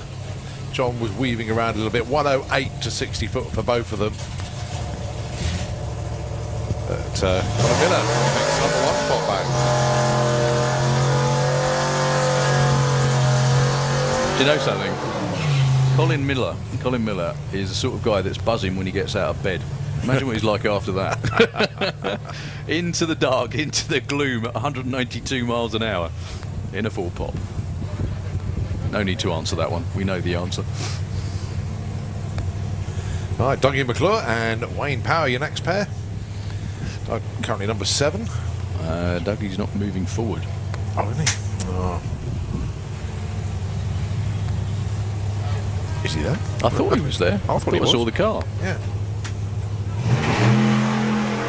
Cheeky wheelie from Wayne Power. Yeah, nice wheels up launch. He's been 10.54 as a best so far. All right over towards the centre line.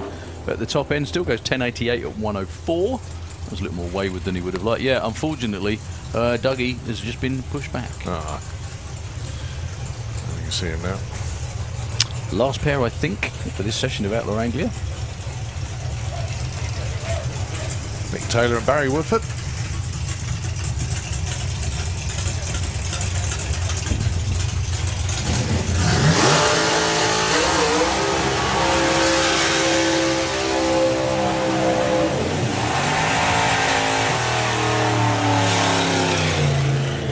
Now Mick Taylor's been back on form so far this weekend into the 7s with a 7.95 with a beautiful Banshee up against Barry Woodford. One of the things the media team did at Santapod do, and they do it very, very well, is they do feature different races and race cars. The one they did on Mick Taylor was unbelievably, it was great, wasn't it? Really, really interesting. It's so cool to find out, you know, how long people have been racing, what they've been doing, and so on. Mick Taylor's been around a while. So, vents the nitrous on the panel van. I don't think panel vans were ever designed to run 7s at nearly 180 miles an hour.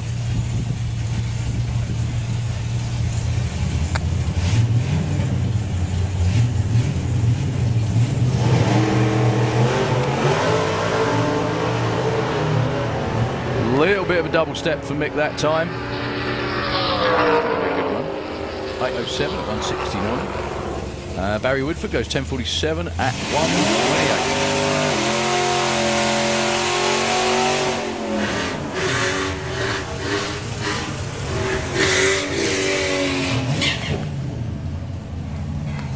Oh, Dougie McClure, second attempt. Okay. Rob Stone is there, but they're pushing the car around. I'm not sure they're pushing it out the way. Looks like it, actually. I don't think he's got a number on the board yet.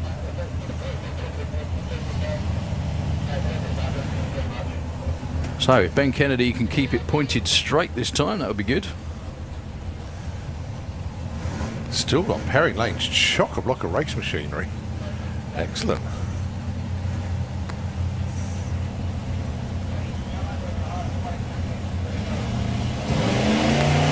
Ooh, he kept it out of the blue. Well done.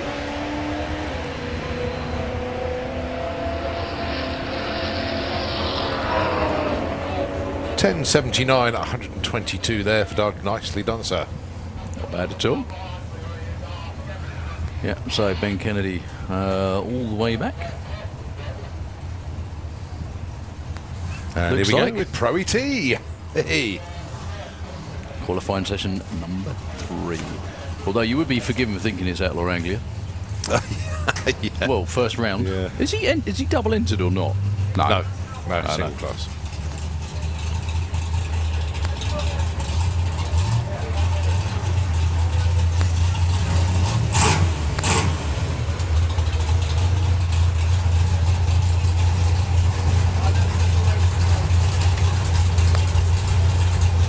Actually, that worked quite well because Pro ET would have been the first round out tomorrow, so he gets the done right.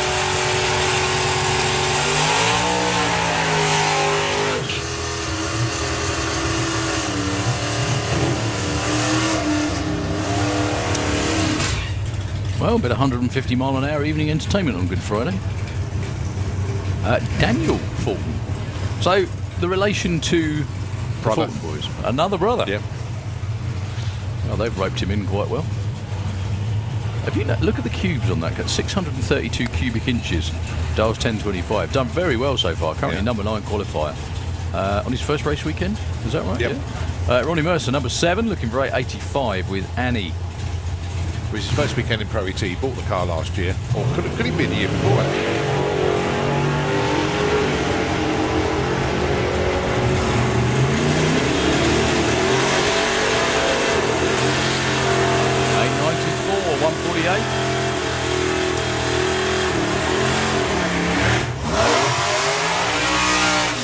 No help for either of them. So, can John Turner break out? Come on, Johnny. He must have skipped dinner. Can't believe he's had the barbecue on already. Well, they're saying that. They might have not known they were running. So, John Turner, number 18, 4 places ahead. Alan Schofield with the Scud Dragster, dialing in 8.89.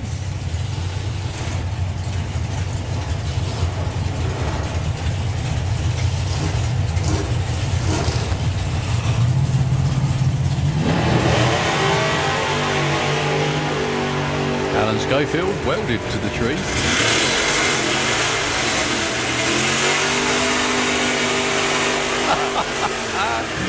I was going to say he built himself a bit of wiggle room in then with an 889. The cooler air. Yeah, you got it. John 83. Turner, number stays 18. No improvement with the Seno 8. Yeah, you're right as well. The racetrack's probably still warm and the cooler air, definitely. So Chloe dialing in a 9.19. Dave Fulton 9.40. Chloe is close to being on the bump at the moment. Yeah, she had 2 breakout runs so far.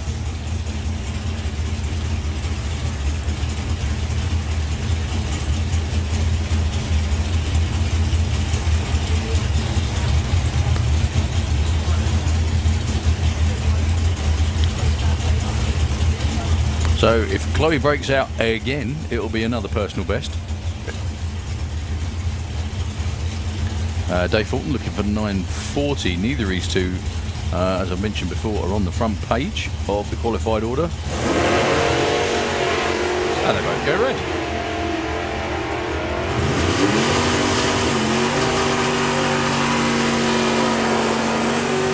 $23 and $56. That's a lot better for Chloe. That moves her up to number 12.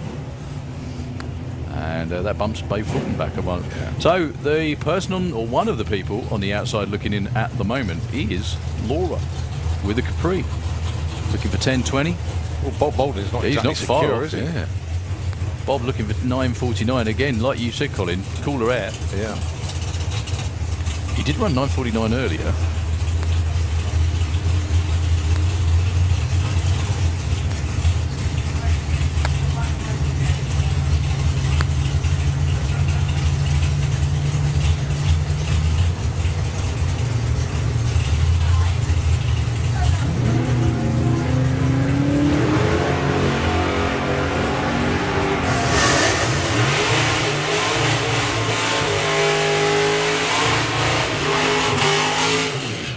29.45 for Bob. Somehow knew he was going to break out, but I didn't want to say anything. Up to 29 for Laura with a 10.65. Yeah, well done, Laura. Yeah. It's all right. Everyone listens to Colin. He knows what he's talking about. I haven't got a clue. It's just luck, but sometimes you can sense these Sometimes things. lucky guesses work out. No, you're right. Cool air, definitely. There's no breeze as well. None. Again. No, there's- Kiwi, Yeah. 79. Now that's a good shout because he's been running 82 Right, okay. pretty much all day So long. do you think he's taken enough off? Possibly. Yeah, because that car, well, I'm not saying knows Bob it doesn't very know well. his car, Yeah, but Kiwi certainly does know that one. Dalton Scarlett, 9.99. Oh, Dalton Scarlett with the Zephyr. Much bit of the wheels up the launch there for Kiwi. Very 87. Yeah. And 10.03 for Dalton. Dalton actually moves up quite a few spots to number 14 with that one. Bumps Kiwi down one spot, actually. It always tightens up well, doesn't it? very suspicious that Kiwi may have just feathered that throttle very slightly because the front was lifting, but it was minuscule. I'm very pleased to see this car out again. I love it. Always loved it. Alfie Ratton, or Alfredo Ratton, if you read the screen. It's just so cool having these two run side by side. It really is. 9 flat, 9.99. 2 Toyota Corollas. One with a big block in it, I think, and one with a small block Ford. Is that right? Yeah. Alfie Ratton's first time run of the weekend, this will be.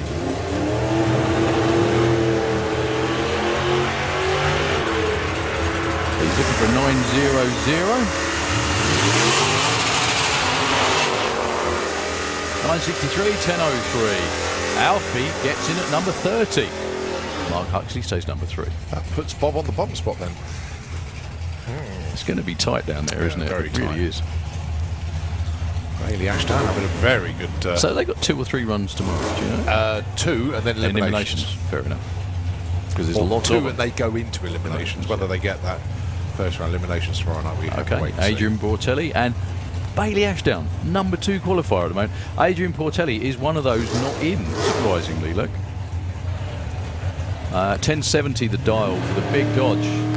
Well, he's not going to improve. He didn't actually stage, unfortunately, hence the red. It's all right, they're going to give him a chance. Bailey looking for a 1053. 1078. Still good to see Bailey coming along and enjoying herself, as the rest of the family tend to do quite a bit.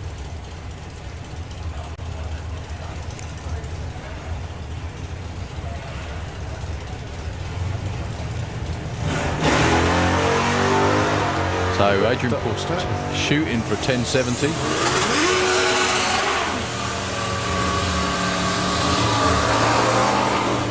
1082, That'll that gets work. him in. Well done. So that is Bob Moulton Bob bumped out now. We bumped got to out look. now then, yeah. Well, Tom Kay's one of those not in, I don't think. Bob's even further out now, actually. Whoa. And Lee Huxley. Is that right? Yeah. Wow. So Tom Kay is... Lee is still to run. Yeah, Tom Kay down here in the dragster is dead last at the moment. Sorry. Hey. It's like trying to open the door when the kids are asleep without it squeaking. You know, it's just impossible to do. I did a great one last night. Where we're staying, they got a clothes rail with loads of hangers on it. So I thought I'd creep out of bed and I walked into all the hangers. It was great. It's the weirdest thing. You try to be I quiet. know, and I thought I was noise. worried about creeping around or doing something else. I walked into all the hangers, they all clattered together. Anyway, Dave Wright goes 993. Tom Kay actually gets in for now. On the bump. If he'd have run what he did before, he would have obviously got in. But anyway, at 10:44 at 1:30. I think we probably dispense with the fan now. Do you reckon? Yeah, I think you're right. So Jeff and Mason. Mason safety qualified, the appliance dragster at number 6. Yeah, Jeff's at the wrong end at the moment. Yeah. Wants to be safer. This is going to be real nervy tomorrow.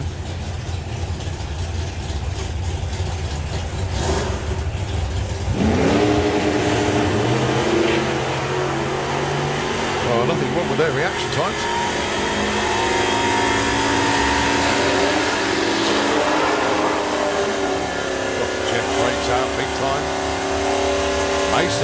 He's only 100th off. Stays number Nicely 6. done. Yeah, Jeff Gowley, 932 and a 39, breaks out by 700ths. So Al Medley taking on John Bean. 953 the dial-in for John Bean this time.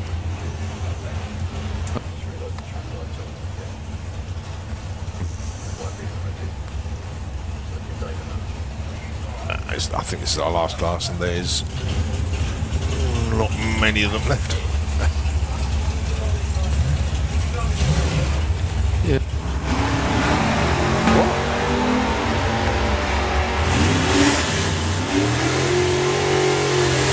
John Bean looking at 953. 51 with a 1, too quick.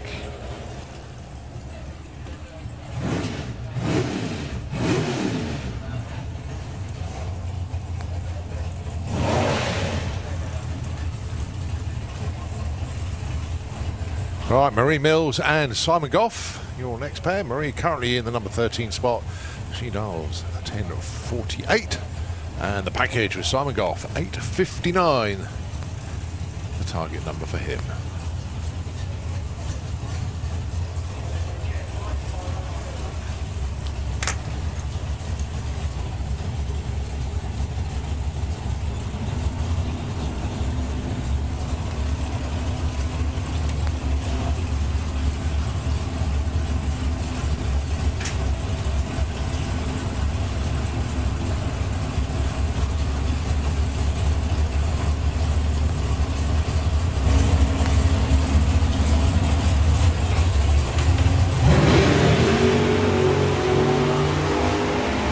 So Simon Goff looking for an 8.59. He's number 17. Marie's number 13 at the moment. 65 for Simon. And a breakout for Marie. 10.45 and a 48. No help for either. So your number 1 qualifier, and probably always will be for this weekend. Yeah, I think you're right. That can't be beaten, can it? Not with all the zeros. That's Brett Featherson over there with the Nova. 959 is his dial, 957 was his.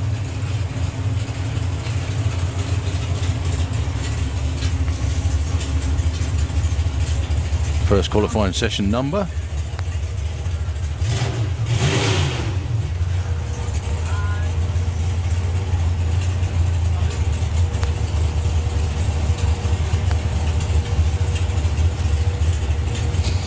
Not sure what's going on with Lee Morris.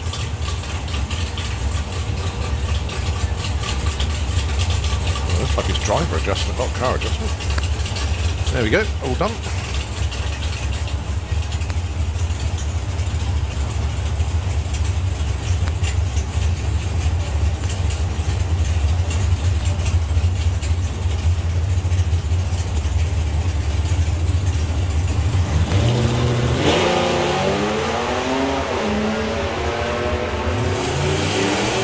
So Brett will get there first, looking for that 9.59.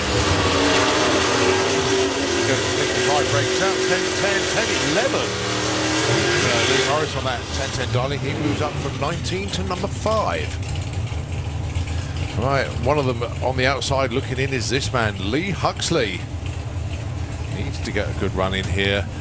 Kieran Turner with Grumpy's Dodge. Dials in 1090. Lee Huxley with the Dark Horse Mustang, 9.59.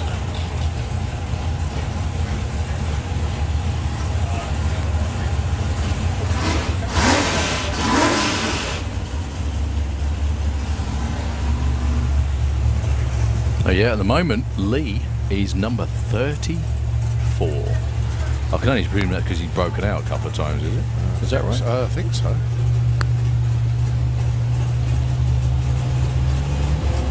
Yes. Well, there's one for the album. Kieran Turner leaves on Lee Huxley. Mark's down there on the start line cheering him on. 10.72, 10.57. Oh, 9.57, another breakout Double for Lee Huxley. breakout. He is not qualified yet. Wow. They both break out big time, actually. Well, that's the air again, isn't it? I'm sticking to that excuse. They're all going too quick. The track's still got heat in it from a glorious day, and obviously air density has dropped very nicely indeed. Give the cars a bit more power, and it's catching them out. The Dark Revenger, Dave Cherritt, dialing in 980, and Neil Watkins, 1130.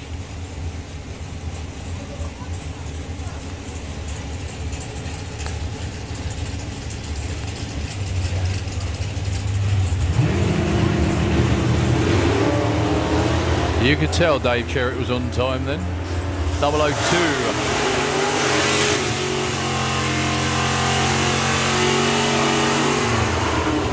10.92. 11.29 with a 5 breakout. Less than 100th for Neil Watkins. There's a lot of them in the last two sessions tomorrow that are going to want to be a lot more comfy than they are now. Yeah, definitely. Right, Amy dialing in 950. Dan Holloway with a rattler 910. It could, I mean, yeah, it's the air for could it, be mate. if he breaks out. But, say it out loud. Yeah. Well, he's qualified for now. Yeah, well, both of them could go under here.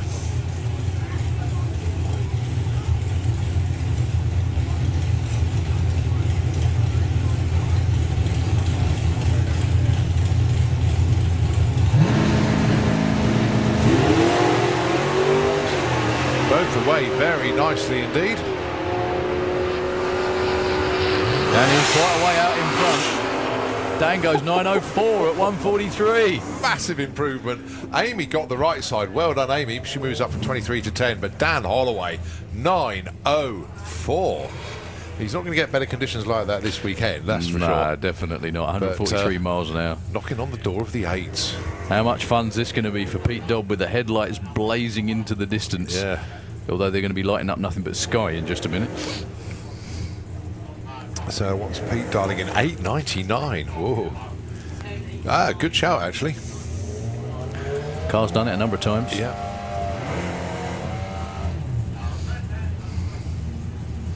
So, Mike's obviously sold the car. Yeah.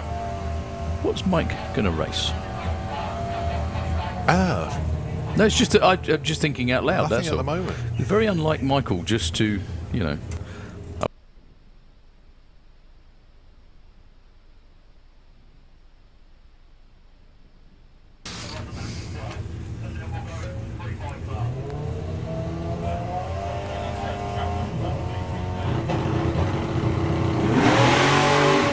Oh, he hadn't feathered them up then, was going into the blue.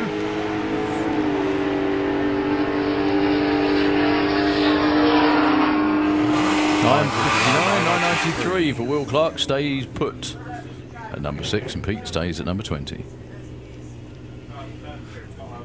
Last car for Pro ET before we move into Junior Dragster.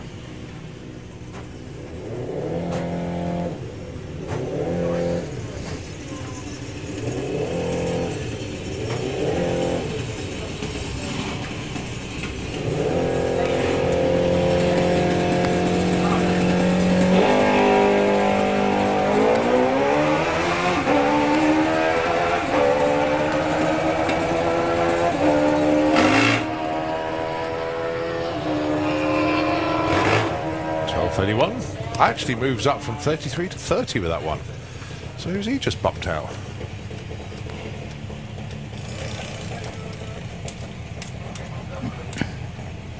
Oh, I knew that was going to happen as soon as I get there.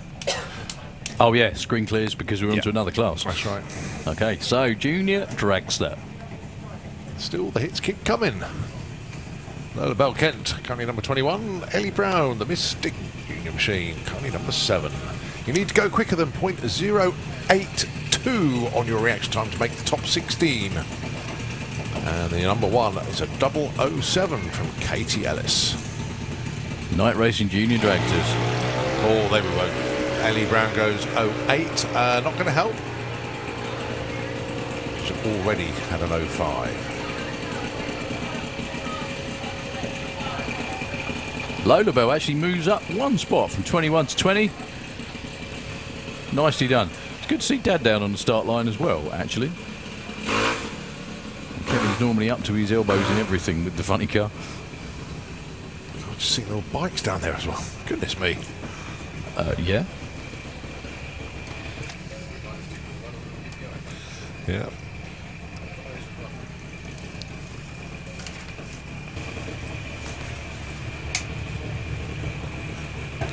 Hello.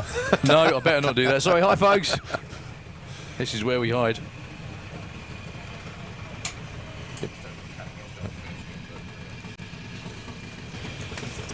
So Grace Smith and Purdy Hadfield. Grace currently number 21 with the Boost Monkey. And Purdy Hadfield 017. Currently number 2. Wow, who went 007? Katie Ellis. Super. 021. Nice and consistent for Purdy.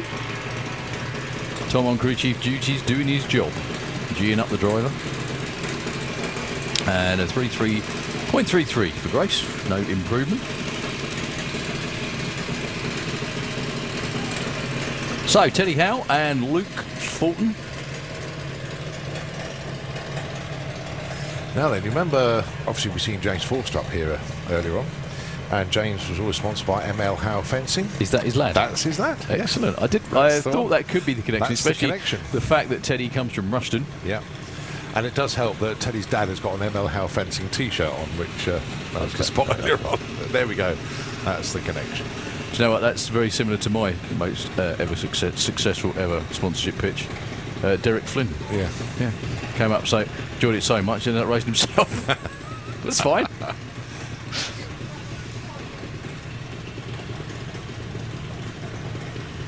So Teddy Howe currently number 24, Luke Fulton number 10.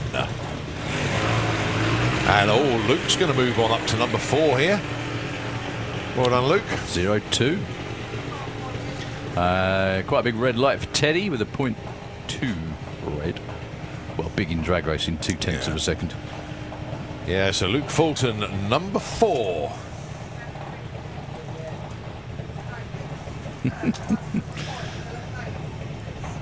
It was worth getting Luke to do that just to see Nicky's reaction, to be honest.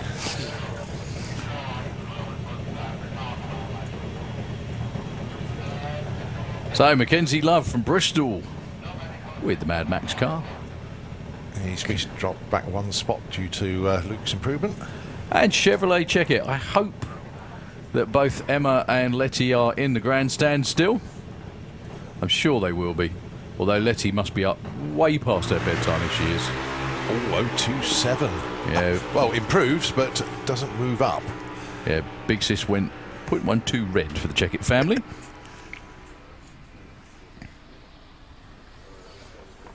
Yeah, Mackenzie stays at number 5 with a 0-2.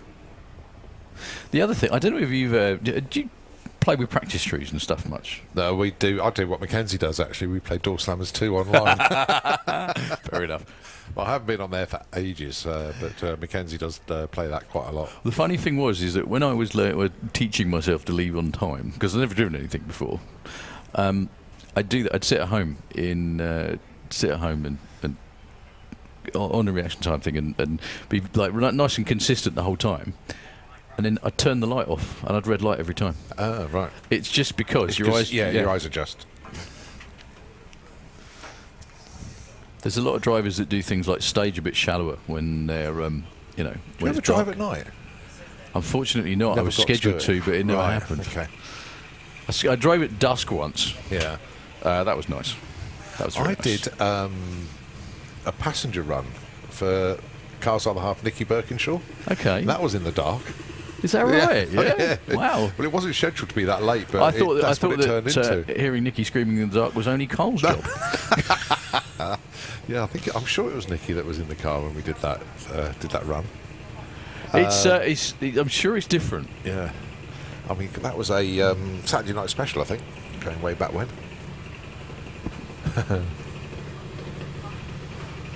No, one of the things I wanted to, we were booked to do the Flame and Thunder one time. We were supposed to run in the dark then, and it absolutely threw it down the whole day and evening, so we never got to do it. The closest I came was like early dusk evening at the European Finals once. That was nice. Right, Neve Deevy and Jessica Bishop. Neve currently number 22, Jessica number 18.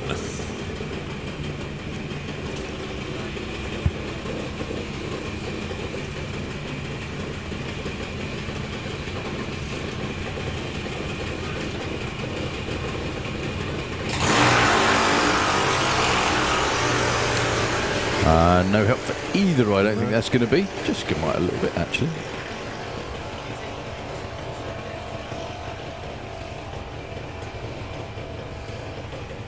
Yep, stay 18 and 22 for Neve at the moment. That's a nice thing to call your car, isn't it? Problem child. I think Rich might have something to do with that. Yeah, I think it might be more apt to be called it Problem Dad, but there we go.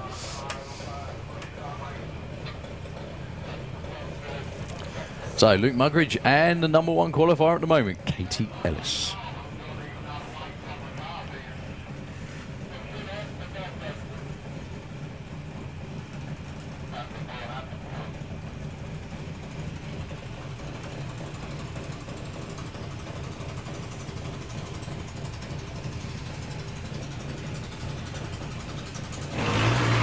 That was good for Luke, and he takes the number 1 spot away from Katie. Katie was 0-2 red, but when he trips the light, Luke Muggeridge will move and shuffle up to the number 1 spot. Well done, sir. Bumps the lady in the other lane down to number 2. 006 light for Luke Muggeridge. Outstanding. Matt Seamark's looking a bit confused, but yeah, number 1 qualifier. Luke Muggeridge. It's not over yet. Daniel Todd and Kai Cooper up next.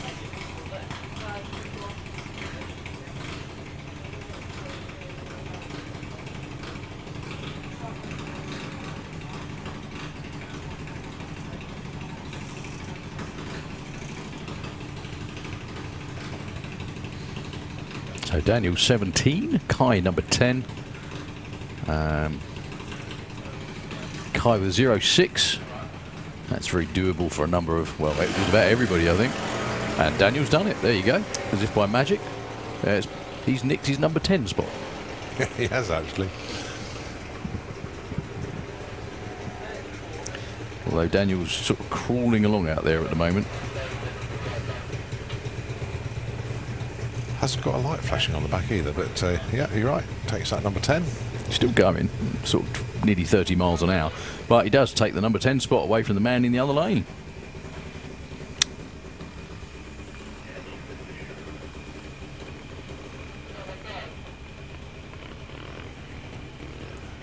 So Lara Bartlett and Harry Peters. Lara number 13 and 063.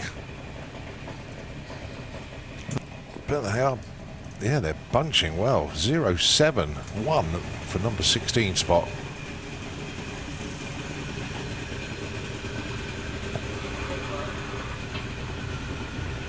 Oh, Harry Peters' car has died.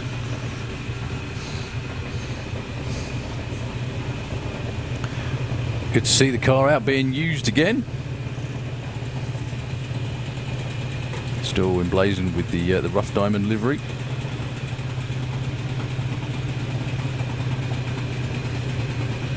When it was Dave and his lad running it.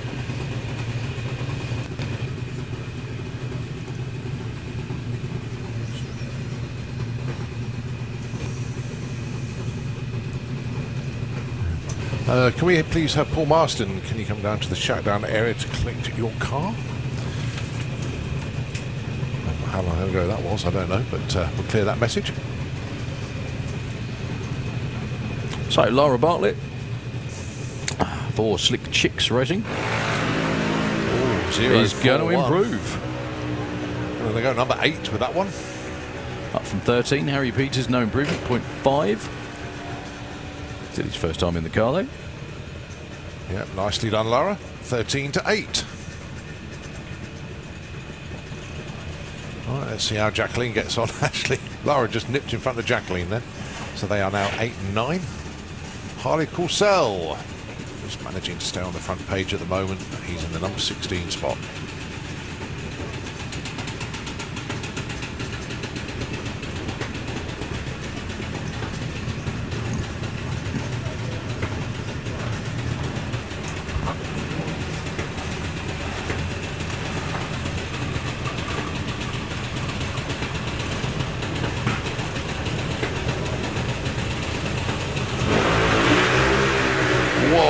0-1-4 for Jacqueline. There you go. That'll be number 4, I think. Number 3. Number even. 3, apologies. Harley moves up to 10 with an 0-42. They obviously like the evening conditions here. So you go, turn the sun off, everyone Yeah. gets quicker. Honestly, it is. Your eyes react quicker in the dark to light, anyway. The only slight problem is I can't see who's on the start line.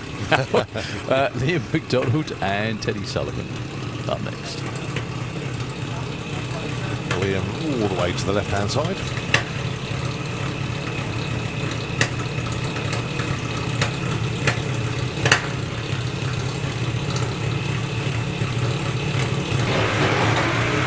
Well, they've both certainly tried. Well, it looks like Teddy's car's died. Ian's actually catching it by running after it, which is not a good sign. Liam, 0-1-2 red, a little bit too eager.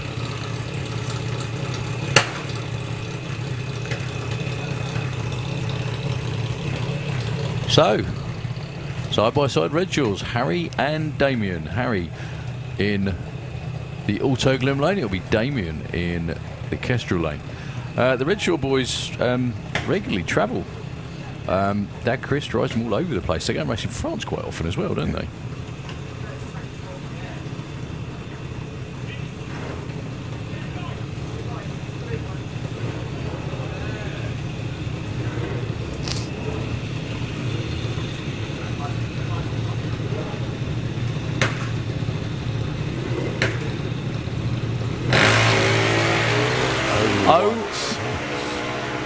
There's your champ up into the top 5. Number 4, I think that'll be for Harry. Yeah, bumps his brother back 1 spot. Damien, number 16. Harry up to number 4. They are bunching up very nicely indeed now after 3 runs. So Ada Cassisi, I think, by the sound coming from behind, is going to be the last of the junior dragsters. We've got Junior Drag Bike right behind him.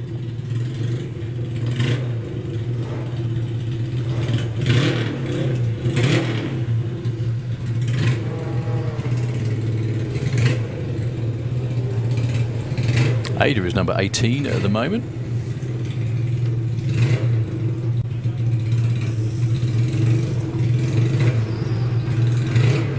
Another nice consistent light, 079. That's not going to get her on the front page, but still, well done.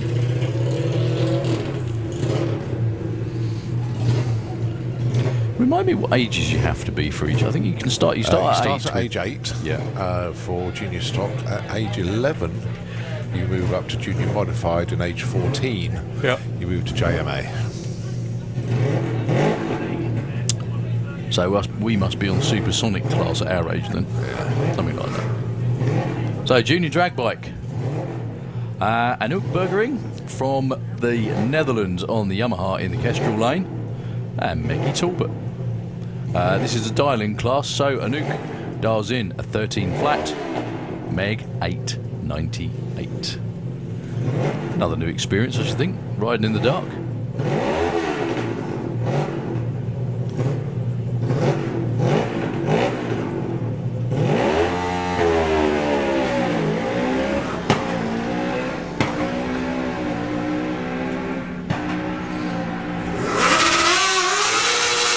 $9.15 for Meg, that'll help.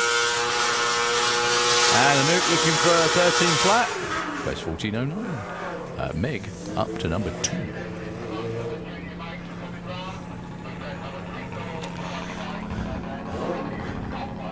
I think the nutters of all nutters are coming up though. I think we've got for the simple reason, like we've got anyone on a like a comp bike or a funny bike or something like that, firing yourself into that black hole up there on a bike is just, you know, beyond nuts. So Casey Holgate, number 1 at the moment, taking on the Holly King. Casey in the Kestrel lane, Holly Autoglym side.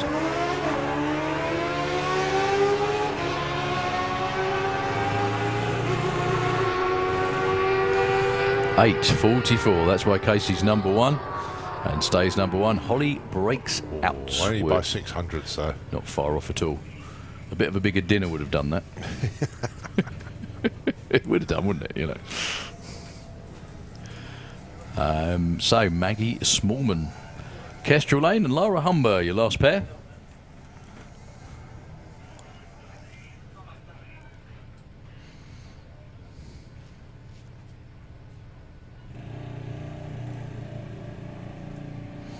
Notice as well, for the first time all day, the wind's slightly picked up. You look at the flags. Yeah. And the windmills have started moving for the first time I can't as well. see the windmills anymore. It's too dark. Well, that one's going round. And Is so, it? yeah, Yeah. there's two there Oh, that yeah, are. yeah. See them, yeah. All the flags are woken up. And So- they're nicely lit as well by the track flood lighting. Yeah. No improvement for Maggie or Lyra that time round. They stay put where they were. So, funny bike. Goodness me.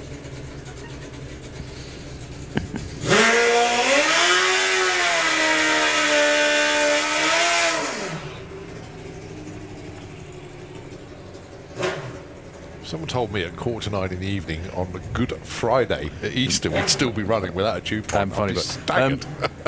It looks like Louis is the only one to run in this session of Funny Bike, right. actually. He's got a hell of a big ask to take number one spot, which is a 6:55. He can, however, jump up to number two by improving by only 100th of a second. Louis Davis with the Wicked Wench.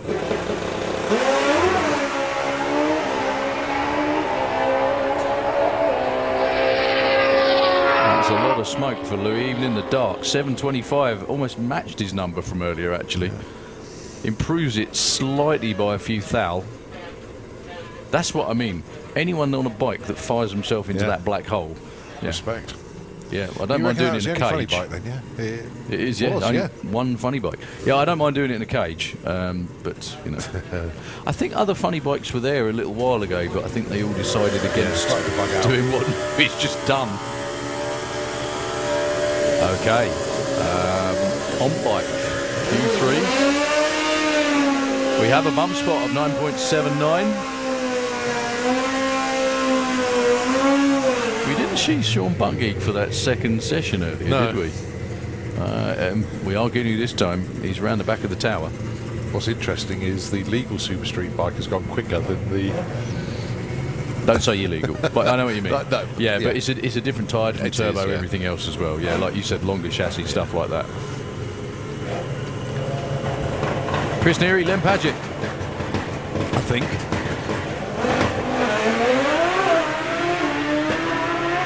Oh, there they are. Yeah, there's Len over there.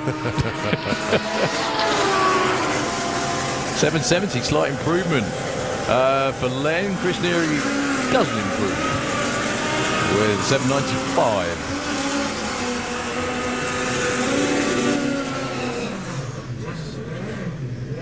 Yeah.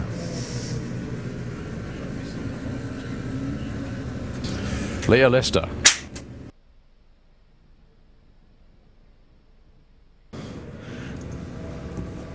So Leo Lester, excuse me, and Mick Wynyard, currently number 5 and 6, 836, 854 respectively.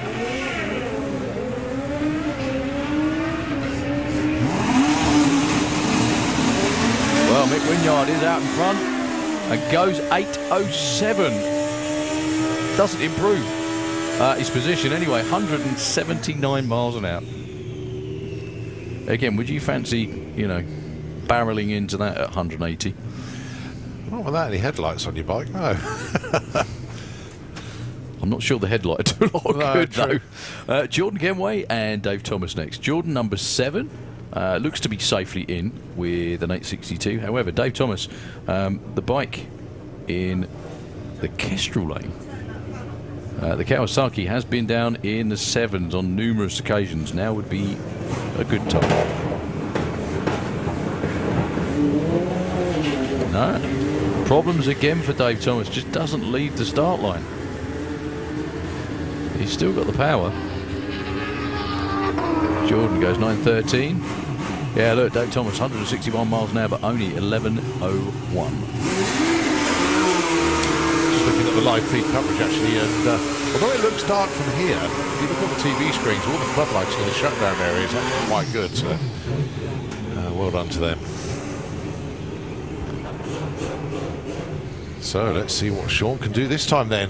6.80 on his one and only run so far as well. He's up against number 2 qualifier at the moment, Graham Dance, with the, I presume, is still legal Super Street Bike running in, both these two running in comp, obviously. Let's see what Sean Buckguy can do into the gloom on this Good Friday evening.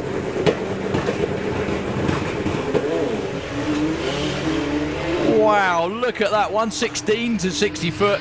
This is gonna be huge for Sean. 670, his quickest run ever. 215 miles an hour.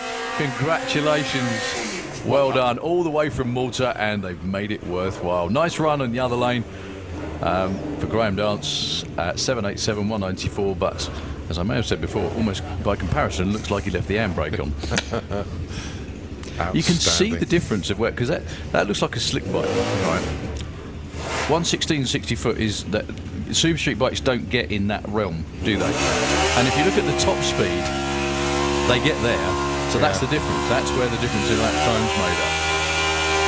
ET bike, session 3, Phil Pratt and Sasiak. Oh, I do believe this will be the last class of the day. Haven't you said that before? No, but we've got 12 minutes left. 902 Phil, 908.